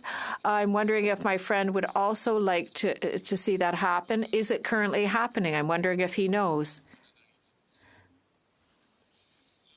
The honourable member for Pierrefonds-Dollard. I'd like to thank the honourable bloc member for this question. I believe that dialogue is important. We must have conversations and be in touch with other countries as well to promote peace and to promote a viable solution. I know that's extremely, ça c'est tellement difficile de parler. It's so difficult today. It's a difficult conversation because of this war that's unfolding right now, but it's absolutely necessary. It's absolutely necessary that we keep this objective. A society and a world that is better than the one we see at this moment. The honourable member for Wellington Halton Hills for a short question. Since he's part of the ministerial party, about the question I asked one of my colleagues earlier, there's a lot of fear, as he's mentioned, in both the Jewish and the Muslim communities across Canada who fear they may be attacked individually, or they fear that their cultural, religious, or educational institutions may be attacked. The government's Integrated Threat Assessment Centre has assessed Canada's national terrorism threat level at medium since October 2014. Does he not think it would be useful for the Integrated Threat Assessment Centre to publicly indicate to the public whether the level remains at medium, or to elevate the level to a different, assess the level at a different level, in order to either reassure Canadians or to better equip Canadians to ensure their safety? The honourable member for Pierrefonds-Dollard. Thank you, Mr. Speaker. There is certainly a spike right now that's happening with respect to discrimination. Anti-Semitism, anti-Palestinian discrimination, anti-Arab discrimination, Islamophobia. This is happening within our society and community. In America, we saw that a 9-year-old boy was stabbed to death over 30 times. I am deeply concerned about the future, not only overseas, but here right now. And, you know, we need to really bring the temperature down, and we need to be there for our communities. Resuming debate, l'honorable secrétaire. The Honourable Parliamentary Secretary, to the Minister of Environment and Climate Change, and to the Minister of Energy and Natural Resources, the Honourable Member for Toronto Danforth. Thank you, Mr. Speaker. Tonight I'm going to be taking a bit more of a personal approach to this debate. I'm going to be speaking to you as a Jewish woman, as a Jewish mother here in Canada, and a little bit of what the past week and few days have been like. On the day of the mass murder and kidnappings by Hamas in Israel, I, like many people, tuned in to television. I felt horror and fear. Me and my daughters, we were watching TV on a constant loop, watching every piece come out. We were on social media, and I'll get back to that because that wasn't a good place to be. And the whole time we were just so focused, so many innocent Israeli people killed, people we could relate to, people in their homes, people at a concert, and it was so much emotion for us. But perhaps the feeling that had me struggling the most over this past week is disappointment. And when I say that, the disappointment comes from the reactions that we saw around us on day 1 and 2, from neighbors, friends, commentators on TV. And they all jumped from the expression of sympathy and empathy to talking about context. And that was so hard because, we were listening to people who were saying that, violent action against innocent Israeli people, largely Jewish people, that could all be explained if we just talked a little bit about history. And that hurt. It hurt to hear that. It made me sad. I think it's important to say that the fact that so many people around us, and I'm speaking, for me, my daughters, other people I saw, they weren't able to just stop the clock for a moment and mourn and support. That left me and a lot of people like me feeling vulnerable. And so I'm taking this moment to talk to people who, like me, just needed that moment to process, to be believed and to be comforted, because surely we can do that for each other without having to delve into historical context. I saw that this hurt was felt by a lot of people who saw some pretty churlish things on social media. It can be a very difficult point. So let me start by saying what Hamas did was most unimaginably awful of things by murdering and kidnapping over 1,000 people in a single day, and Hamas must be brought to justice. I want to be clear when I say that, when I'm speaking against Hamas, I'm not talking about the Palestinian people. That's an important thing right now where we find ourselves, because I find too many people are conflating the two, and they're not the same. One's a terrorist organization, one is a people. And many of those people are now paying a heavy price for the actions taken by the terrorist organization of Hamas. Now, I am concerned about the safety of people in Gaza. And I know so many Canadians, like me, Canadians in our communities, are worried about friends and family and people in Gaza right now. So the fact that people that I felt around me were so quick to jump over from fear and anger and grief, doesn't justify people skipping over that when we're talking about the situation of the Palestinian people in Gaza. We must call for the release of the hostages that are being held by Hamas. We must allow for humanitarian support corridors. But I want to get back to talking for the last couple of minutes that I have, Mr. Speaker, or you might say one, about people here at home. I want to make sure that we take this moment, because it's been a really difficult week, for us to know that I hear you. Jewish people in our communities who are concerned about their safety, concerned for their children to be wearing the Star of David out there. I hear you. I'm with you. We can be there for each other. And for Palestinian people in our community and Muslims in our community who are concerned about their children being harassed or attacked, they're concerned about safety, about being visible in our communities, I hear you and see you too. Because we can come together in this moment and we can show why Canada is such an amazing place to live. And so while I feel and have felt a lot of sadness and disappointment, I also know that I feel great hope and strength from the community around us. Thank you, Mr. Speaker.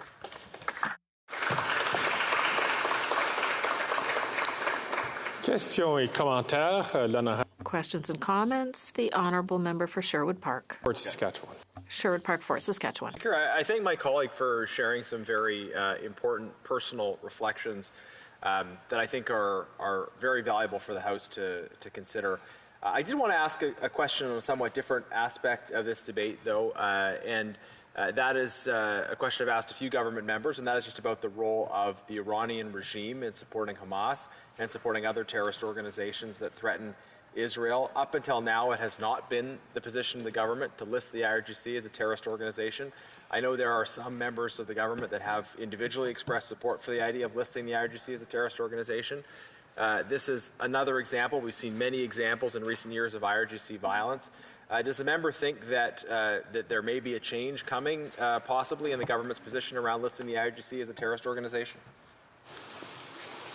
The honourable member from Toronto Danforth. Thank you, Mr. Speaker. And as the member noted, I wasn't really focusing in my speech today on the fundamentals of international policy and foreign policy.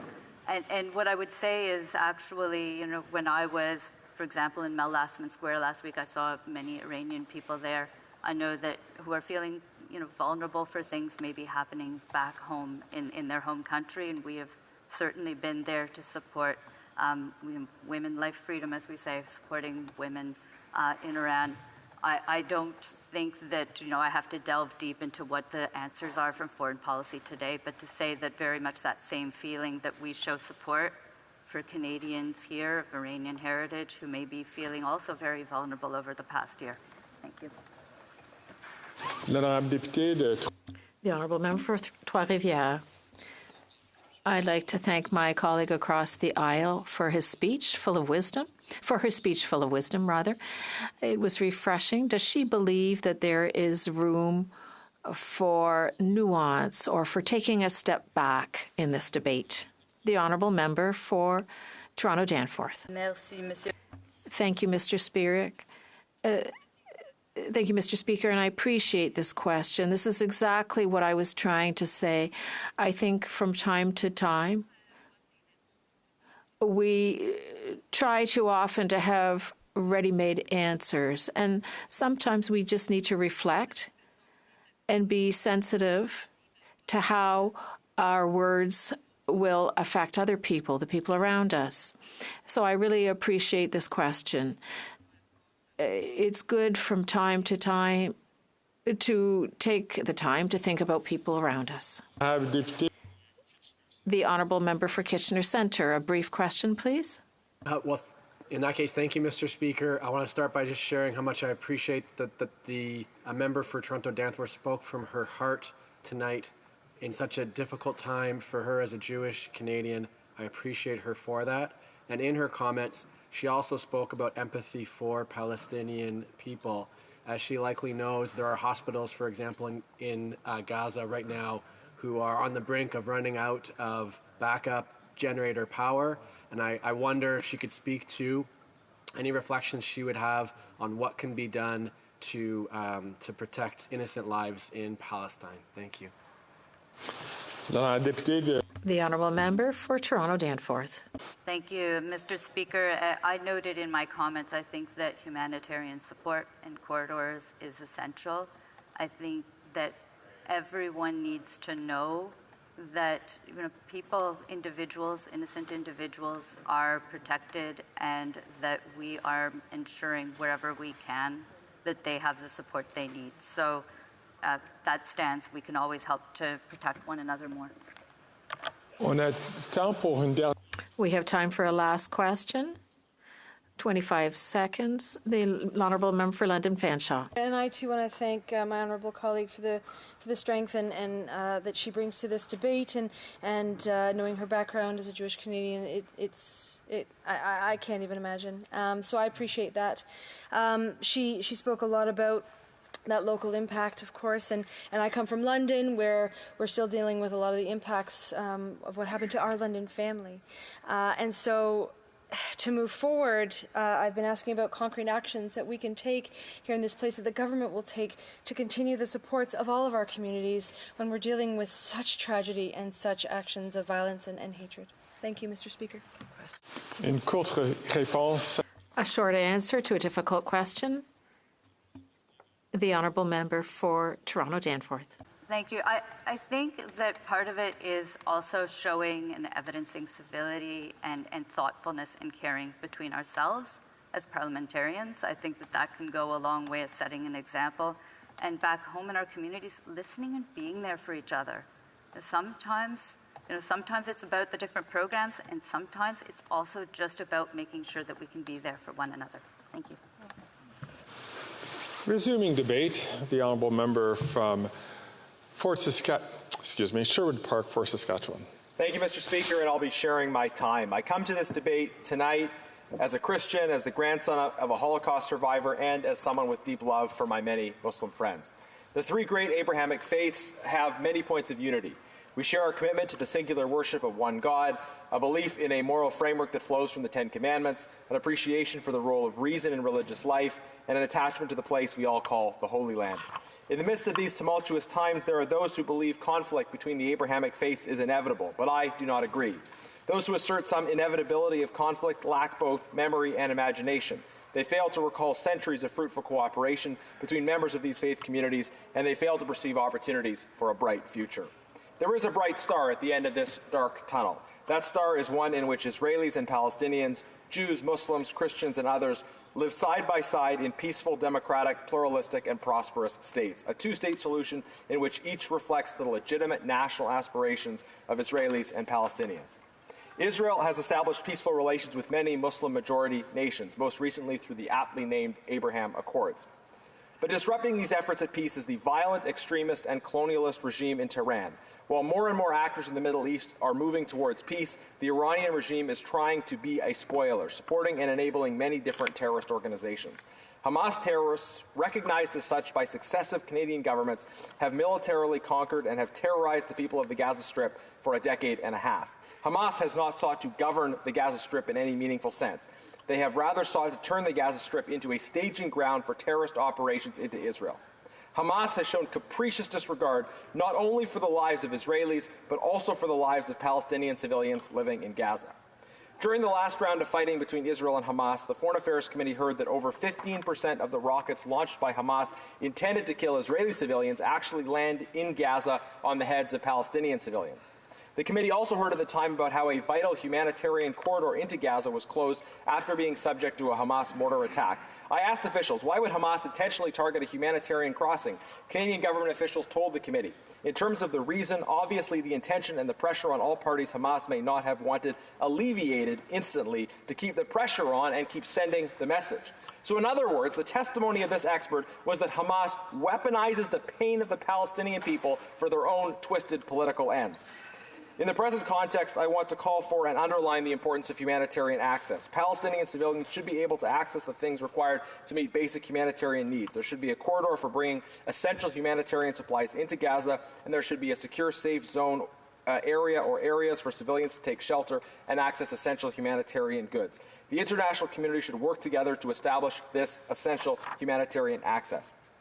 Israel has a right to defend itself by targeting Hamas terrorists who have attacked it, and all steps should be taken to minimize harm to civilians. But Hamas must be called out for how they intentionally, constantly put Palestinian as well as Israeli civilians in harm's way. The latest fighting began after Hamas launched a horrific terrorist attack, killing over 1,000 Israeli civilians in the most brutal ways imaginable and taking well over 100 hostages. This was the largest mass killing of Jews since the Holocaust.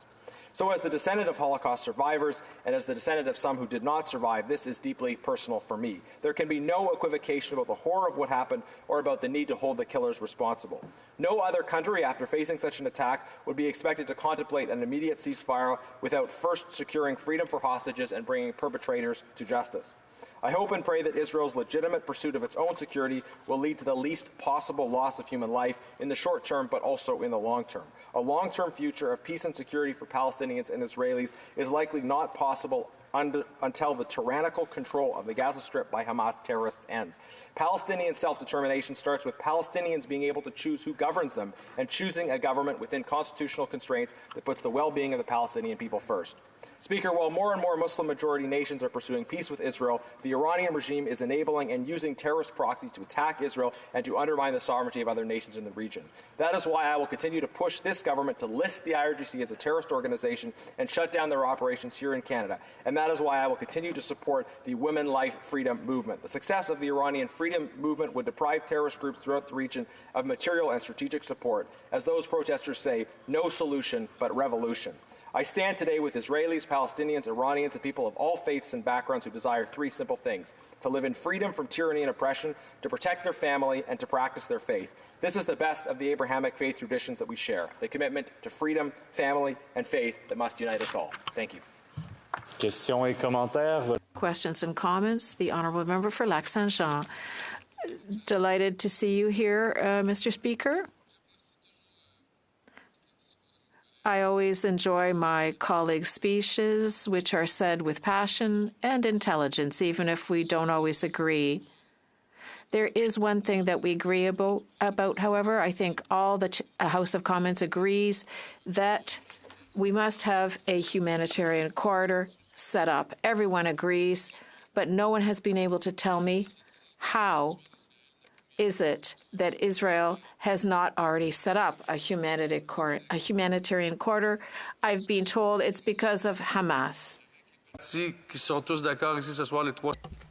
Now, all 338 members are agreed about a humanitarian corridor, so are many countries of the world. I think it could be, could expect Israel to act on the matter and to do so promptly. What does my colleague think? That's right. Thank you, Mr. Speaker. I think we all agree with absolutely the importance of having a humanitarian corridor. In terms of the particular logistics around that, I think all of us need to be working on that solution. In particular, the governments of the world need to be working on that solution. Of course, the different actors have a role to play, but it's not as simple as Israel deciding there's going to be a humanitarian corridor. There has to be negotiation, likely involving Egypt, and there has to be a willingness by Hamas to allow such a corridor to be established. I'll be honest in terms of saying how could I know all of the particulars of those ongoing negotiations, but we should keep the pressure up to highlight the importance of that humanitarian corridor and push for all actors involved to do what they can to make it happen as quickly as possible. Questions et commentaires. Questions and comments. Questions et commentaires. Questions and comments.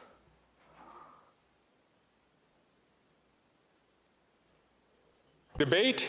The honourable member from Calgary Heritage.